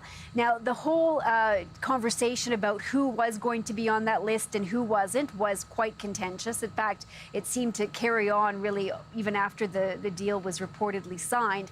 And that's because, they really, Palestinians and Hamas and those negotiating on behalf of Hamas really wanted to see Marwan Barghouti on that list. Now, he has been serving life sentences in Israel since 2004 for his connection to an attack that killed a number of people. But he is a very popular Palestinian leader. He's somewhat of a unifying force, and he's somebody that has also advocated for a two-state solution. So this is somebody that Palestinians really had hoped would be on that list. But right from the get-go, Israel had said, no, that was not happening. And despite kind of these last-minute attempts at negotiations, he is still in prison. The CBC's Briar Stewart in Jerusalem. The CBC's Crystal Gumansing spent the day in Hostages Square in Tel Aviv. It's been a scene of mass protest at least once a week for the past 2 years. Today, that anger turned to joy. People here at Hostages Square are taking a little time to relax and decompress after a very long and emotional day.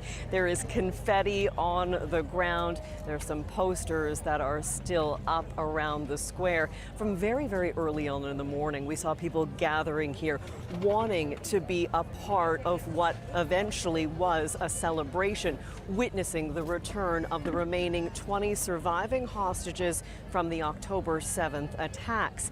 Now, people here were very happy to see the fact that those hostages, the men, were able to walk under their own power, to go from Hamas to the Red Cross and then into the waiting security of Israel Defense Forces. One of the most fun and really emotional moments was when helicopters flew overhead and people were told to look up, that it was in fact a helicopter carrying some of the survivors to a nearby hospital. People would start to cheer and scream and wave flags.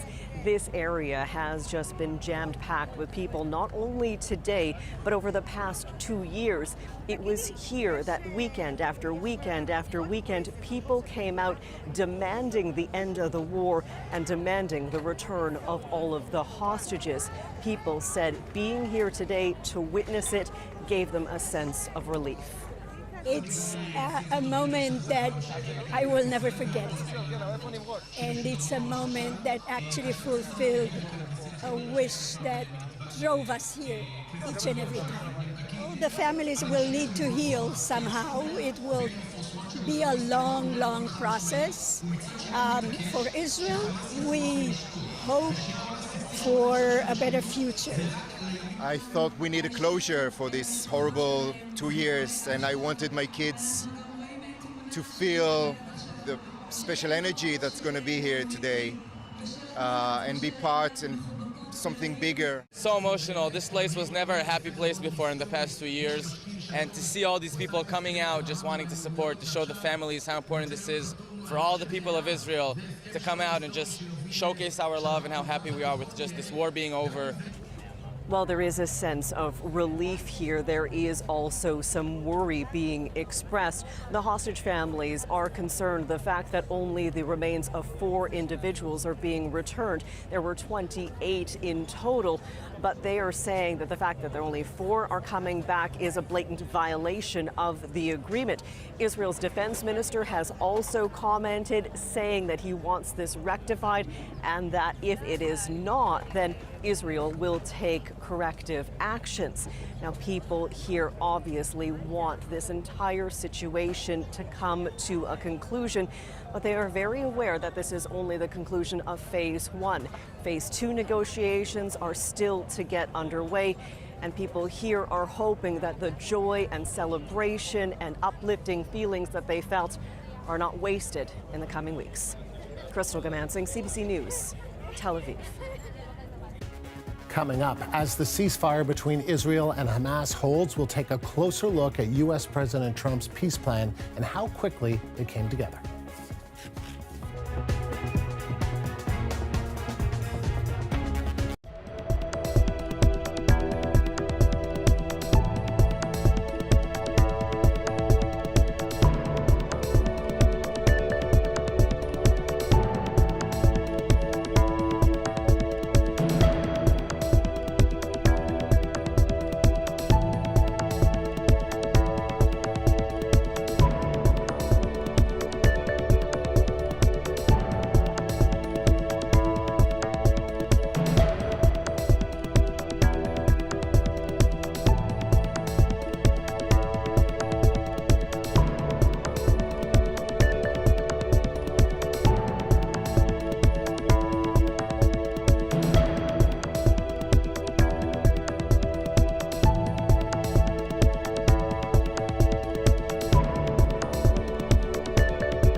We are keeping an eye on the peace summit currently underway in Sharm el-Sheikh, where U.S. President Donald Trump, alongside various leaders from more than 20 countries, have gathered with one goal: to end the war in Gaza.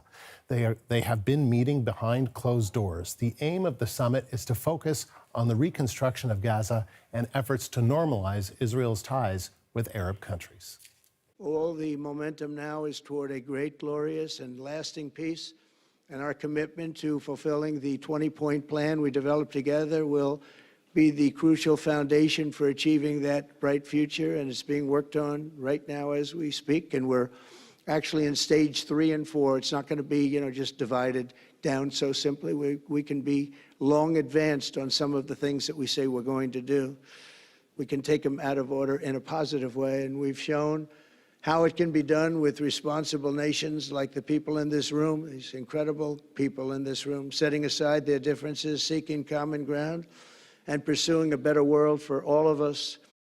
Joel Rubin is a former Deputy Assistant Secretary of State in the Obama administration. He reacts to how quickly this day came together and gives us his take on whether or not a permanent peace in the region is feasible. Frankly, boggles the mind in terms of how we got here, because it happened so fast, right? In many ways, we've become accustomed to very long, drawn-out peace processes in the Middle East. The Oslo period, 7-8 years longer. Even the Camp David Accords between Israel and Egypt took a couple of years to negotiate. This one, it happened very fast in the last several weeks. The trigger, quite frankly, was after Israel's ill-fated and ill-designed strike on Doha, attacking Hamas negotiators there that did not work. And that seemed to motivate President Trump to really get in the game. And from that moment on, we've seen a lot of momentum to get us to this day, all in just about a month. Yeah, how would you characterize this day and this moment? Do you think that this is truly the beginning of lasting peace in the Middle East? Well, I have the unfortunate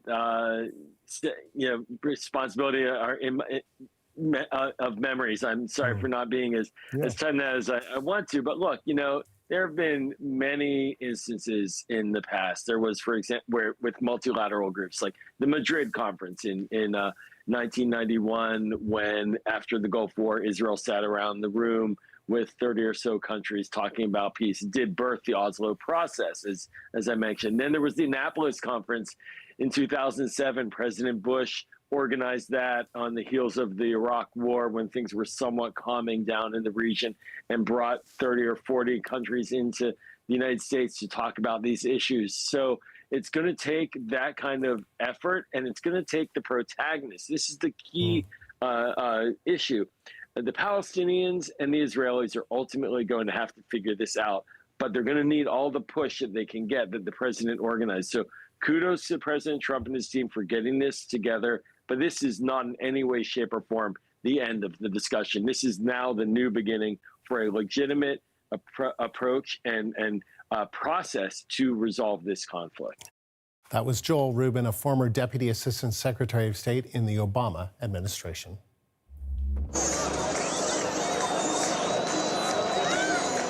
Nearly 2,000 Palestinian prisoners are being set free as part of a landmark ceasefire deal between Hamas and Israel. Crowds gathered outside Nasser Hospital in Khan Yunis earlier today to welcome several buses. Many have been held without charge throughout the war.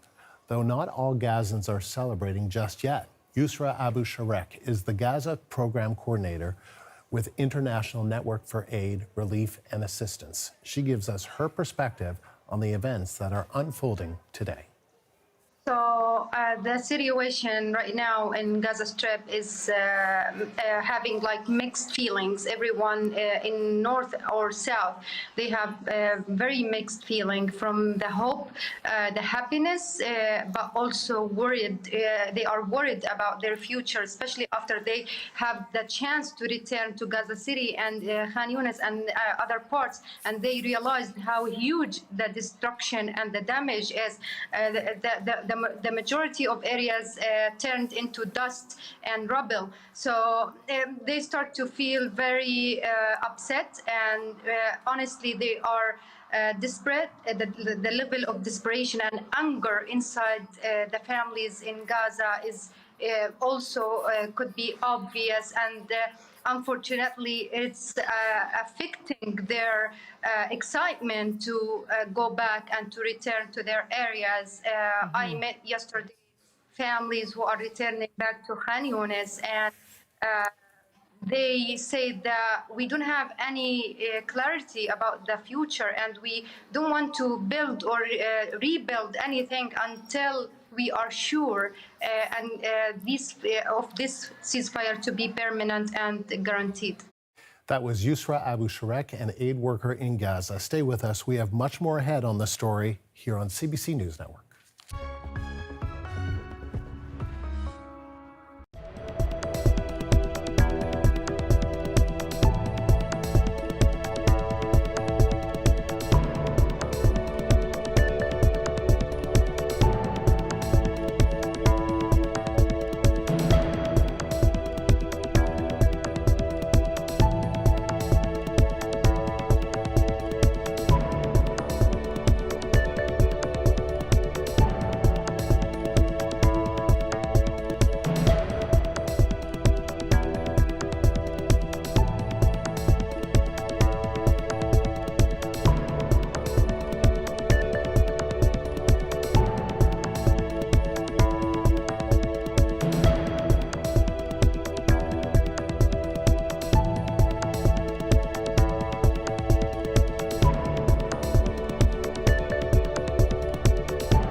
More now on the breaking news we're following out of the Middle East. U.S. President Donald Trump, alongside Prime Minister Mark Carney and other world leaders, have inked a Gaza peace deal at a summit in Egypt. Trump reiterated today that he's confident the war is over.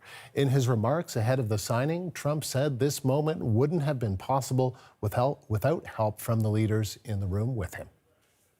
Why this happened is they all came together and they wanted to get Gaza straightened out. They wanted to get the whole thing straightened out. It got to a point where it was just crazy. And once they got together and once we started talking, it went really, to me, it went smoothly. Trump told reporters he believes phase 2 of his deal is already underway following this morning's hostage prisoner swap. Phase 2 includes Gaza's reconstruction and future governance. I want to bring in senior correspondent Susan Ormiston in London for more insight. And Susan, what are you making of the events at the summit today?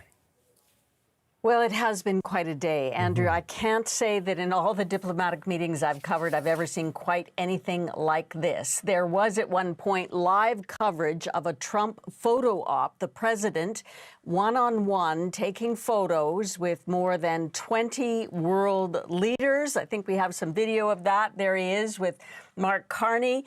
And, you know, Trump's characteristic pull and grab handshake for some of them, especially the president of France, Emmanuel Macron. Here he is. He couldn't seem to get away from that handshake. And this went on for 20 to 30 minutes. Every leader came up, they did a photo, and then they went back to their seats. And, you know, this has been his message all day, both in Israel and in Sharm el-Sheikh, Egypt, that this deal has never been done before, that it is an historic day.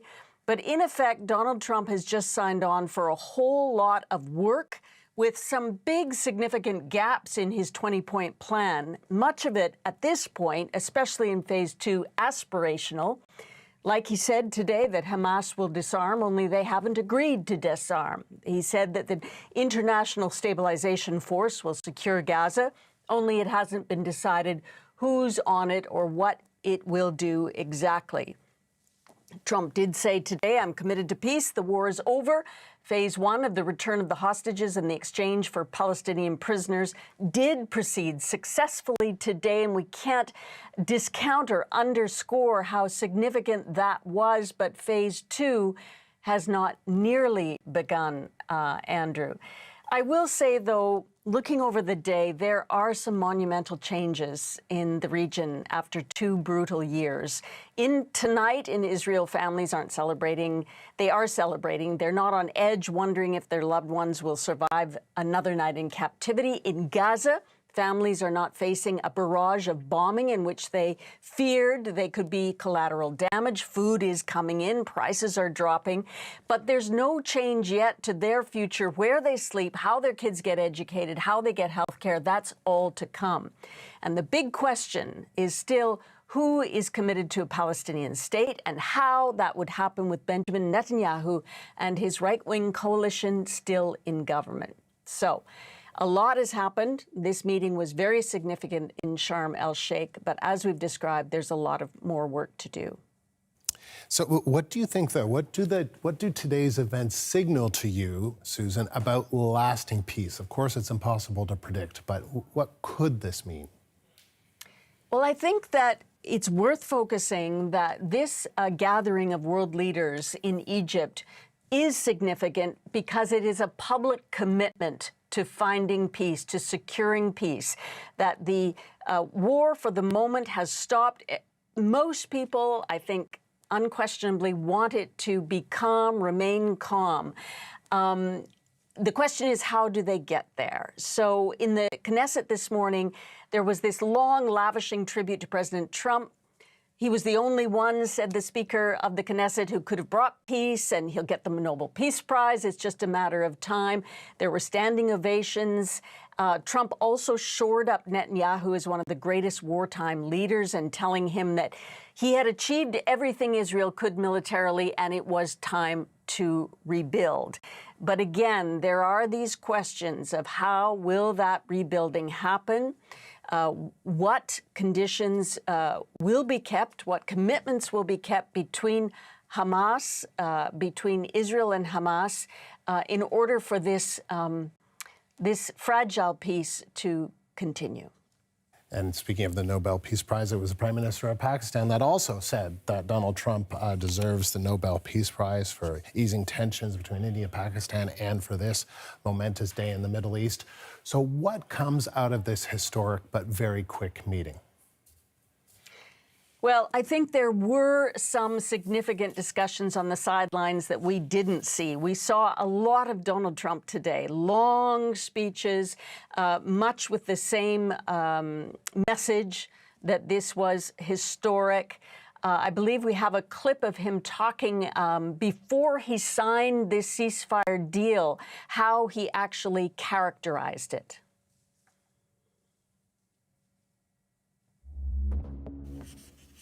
This took 3,000 years to get to this point. Can you believe it? And it's going to hold up, too. It's going to hold up. This is what we've been hearing all day, him saying, repeating that the peace will hold up, that this is a first in 3,000 years.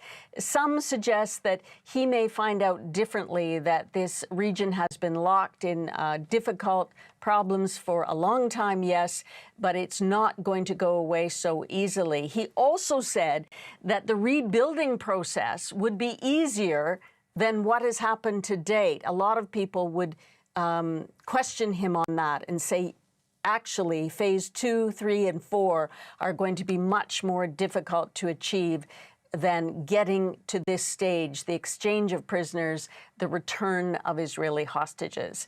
And just one more note, Andrew, on this extraordinary and in some ways bizarre day of diplomacy. You know, it was a long day, and as I said, President Trump was speaking for lots of it after an overnight flight from the United States, but he did confuse Mark Carney's presence as a president. He kept calling him a president. I think we have that piece of tape. Where's Canada, by the way? Where are you? Where are you? He knew the importance of this. He said, I want to be there. So many people have done that, they called. I mean, they heard about it. And these are not people that can do that very easily. They have pretty big schedules, to put it mildly. The most powerful people. And I appreciate you being here very much, Mr. President. Fantastic. Mr. President. So Mark Carney, I couldn't see his expression. He was standing just to the right of the UK Prime Minister, and but it was a moment in a day of more significant and important historic moments. But tomorrow's a new day in this region, and the work really begins. And yet, moments after Trump delivered those remarks, the Prime Minister went up to him and shook his hand. Senior correspondent Susan Ormiston, live in London, thank you. As we heard, Prime Minister Carney is among the more than 20 world leaders attending the signing of the peace plan in Egypt. He had several brief meetings with leaders from the UK, France, Turkey, and other countries, as well as the head of the Palestinian Authority. The talks focused on the need for collaboration on humanitarian aid, security, and reconstruction efforts. The Prime Minister has also released a statement on the surviving hostages returning home. It reads, "The release of hostages is a moment of profound relief. After over 2 years of suffering, today families are finally reunited. For the Jewish people, this is a moment that holds two truths at once, a grief for what cannot be restored and a fragile light of what still might be repaired." Carney also added, as the hostages are returned under the first phase of the ceasefire agreement, Canada extends its gratitude to the United States, Egypt, Qatar, and Turkey for their tireless efforts to make this vital progress possible. And I just want to let you know, a few minutes ago, Mark Carney, the Prime Minister, also posted on X, "Today marks the beginning of a new and important chapter at the Peace Summit in Sharm el-Sheikh. We are focused on the next steps for peace and security in the Middle East, including ensuring that life-saving aid is delivered urgently." Now, Conservative Party leader Pierre Poilievre has also issued a statement on the hostages' release. It reads in part, 2 years after Hamas's sadistic attack on innocent Israelis, the families of 20 hostages are finally able to hug their loved ones. 28 other hostages were murdered, and for those who knew them, it is still a moment of immense grief. We hope their bodies will be quickly recovered and their families, friends, and loved ones might be able to find closure with their return. We thank President Trump for his leadership, negotiating a peaceful closure to this war, and hope that it serves to bring lasting generational peace. So, just who are the hostages released today? We'll tell you about those experiencing freedom for the first time in almost 740 days. The details just ahead here on CBC News Network.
We continue to monitor breaking news on what many are calling a historic and momentous day for the Middle East. Today, Prime Minister Mark Carney is among world leaders who gathered in Egypt to sign a peace deal agreement on the future of Gaza.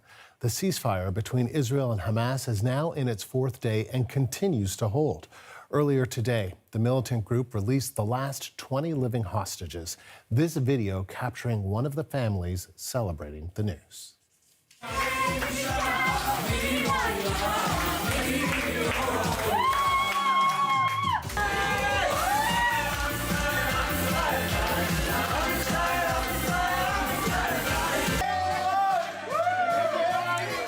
While there have been many scenes of joy like this one, 28 bodies of hostages remain in Gaza. The Red Cross says so far Hamas has handed over 4 coffins.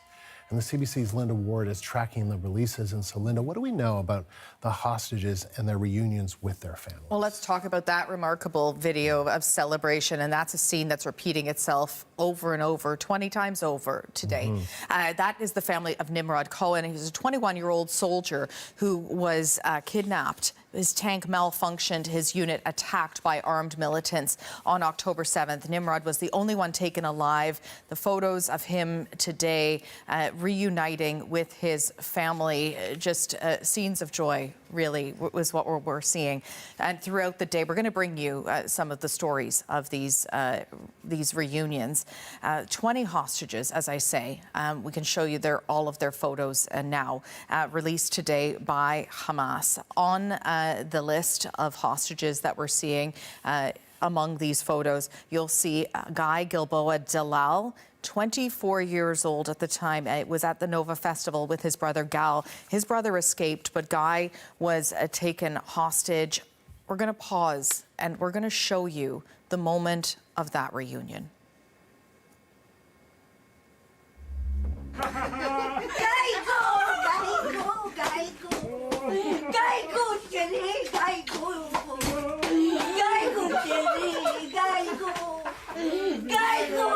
So this is a moment 2 years in the making.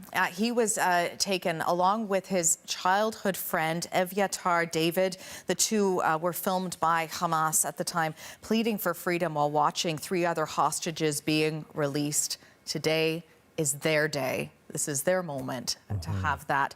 Avinatan Or, 32 years old. Now, this is a face that you might recognize. He was also at the Nova Music Festival with his girlfriend, Noah Argamani. They were filmed by Hamas on October 7th as they were being separated and taken away. She was rescued by Israeli forces in 2024. We haven't seen him in any other videos until today, and this is their reunion.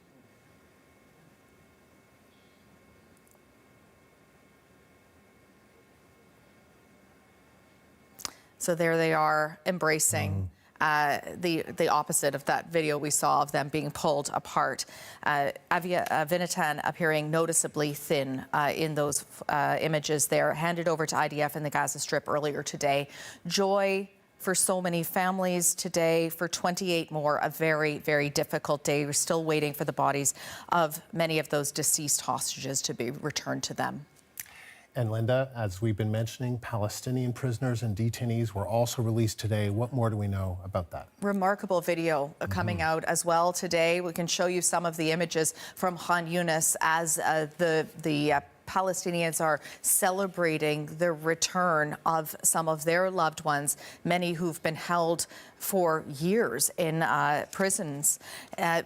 Israel released over 1,900 prisoners in total, about 250 prisoners who had been convicted of crimes, but 1,700 who were held without charge. 154 Palestinian prisoners will be deported by Israel to Egypt. Some will be sent as part of this deal to third countries. There were reports by human rights groups of some of the conditions that they endured while in these prisons. This man who was released from prison today, he tells Reuters news agency the situation is extremely hard. No food, no drink, no medical care. They face constant oppression, torment. I wish everyone would pay attention to their situation, is what he says. This is a complicated day of emotion. One mother said she felt like the whole world couldn't contain her happiness. But then we heard from another man who was there to pick up his son who was off of that bus, saying there's joy, there's pain, there's happiness, and there's also sorrow. So very, very complicated, as I say. Linda, thank you. The CBC's Linda Ward. Aid agencies are now preparing for what comes next in Gaza, with the ceasefire now into a 4th day and real hopes of a lasting peace. Tess Ingram is a spokesperson for UNICEF in Gaza City. She says the needs on the ground are immense and massive challenges still lie ahead. We see so many children here as we come into winter without the warm clothes that they need, walking over broken rubble without shoes. And everywhere we went today, people were asking us, please, do you just have any water, something to drink? Because the water systems have been completely destroyed. So the needs are immense, and we're here on the ground starting to scale up. We need all of the crossings into the Gaza Strip to open. We need those crossings to operate efficiently so that the trucks move through quickly. And then, as you say, we need the operating conditions on the ground to be able to move those trucks of aid to the people who so desperately need them. This has been a very difficult and dangerous operating environment for humanitarians. Fortunately, much of the danger is now at bay with the ceasefire, but there are challenges ahead of us, particularly just the enormous scale of the needs. One of the biggest differences from when I first came in January 2024 is that a child's life is now impacted from multiple angles. An injured child might also be orphaned, might also have malnutrition. A displaced child might also have severe mental health needs. No, it's all complex now because of the intensity and the duration of the conflict. And that, of course, presents challenges for us in not only meeting those specific needs for a child, but multiple specific needs for 1 million children here in the Gaza Strip. But you know, we're not going anywhere. We have time, we have the team on the ground, and we're intent on scaling up. It is a really big job in front of us, and it's going to take months to meet people's kind of immediate needs, and then, of course, years to respond to the damage that has been done here. Tess Ingram is in Gaza City with UNICEF. You're watching CBC News Network. Much more ahead.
In Montreal today, family and friends are paying tribute in a commemorative ceremony for Alex Look. He was killed in the Hamas attacks on October 7th, 2023.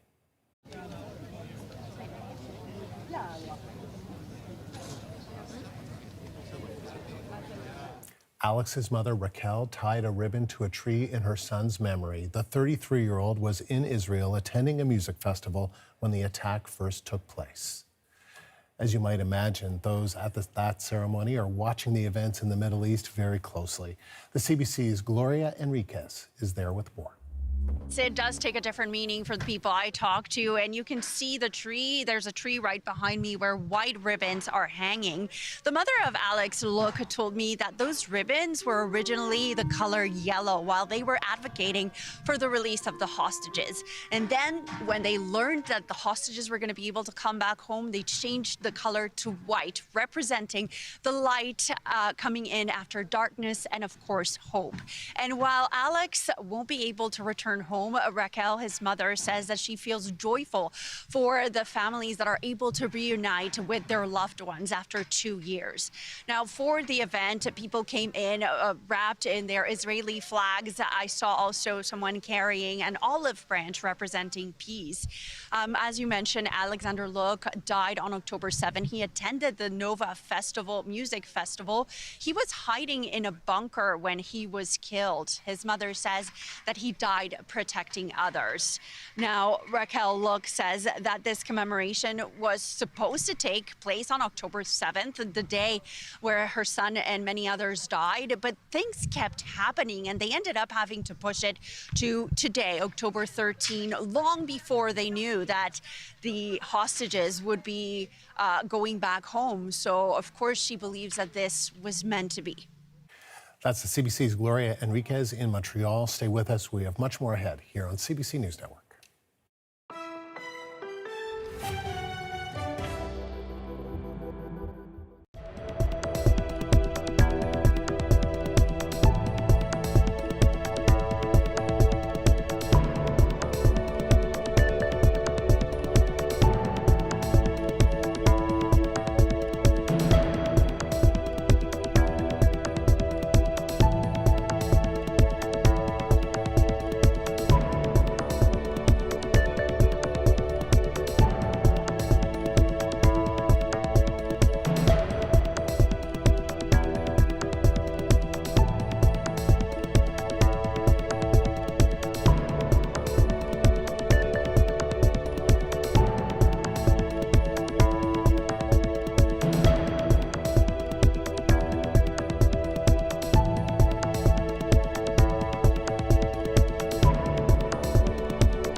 A Canadian is among a group of researchers who have won this year's Nobel Prize in Economics. Peter Howitt is a professor in the U.S., but he was born in Canada. He studied at Montreal's McGill University and got his master's degree from Western University in London, Ontario. Howitt and his team are credited for explaining a key economic concept known as creative destruction. It's a process where new innovations replace older ones. Take a listen to how Peter Howitt describes the impact Canada had on his work. But working in Canada was where I really cut my teeth as an economist. The atmosphere at Western University was the one that really taught me how to be a productive scholar, and I'm forever grateful for that. This is popped up. Shallow left center. The catch made by Rosarena, and that will do it. Seattle won the opening game of the American League Championship Series against the Blue Jays last night by a score of 3-1. Game 2 in the best-of-7 series goes in just a couple of hours again in Toronto. Jays manager John Schneider says his team is very resilient and won't be affected by last night's loss. Rookie sensation Trey Yesavage will be the starting pitcher for the Blue Jays. Before we close out this hour, a quick look at how the markets are doing today. Both the Dow and NASDAQ are in the green. The recovery comes after a dip on Friday following U.S. President Donald Trump's threat to raise tariffs on China. The TSX is closed today as Canada observes Thanksgiving. Meantime, the Canadian dollar is down slightly. Oil is seeing a small rise in value, and gold is continuing its remarkable run at more than $4,000 an ounce. The market update is brought to you by Export Development Canada. Grow your business globally with support from EDC. And you're now looking at the scene near Tel Aviv. Israeli authorities are driving with the bodies of some of the hostages that have been returned by Hamas so far. They are headed to the Forensic Institute in Tel Aviv. There are 28 dead hostages whose bodies will be returned as part of the ceasefire between Hamas and Israel. So far, 4 have been accounted for. The timeline for the return of the remaining bodies is unclear.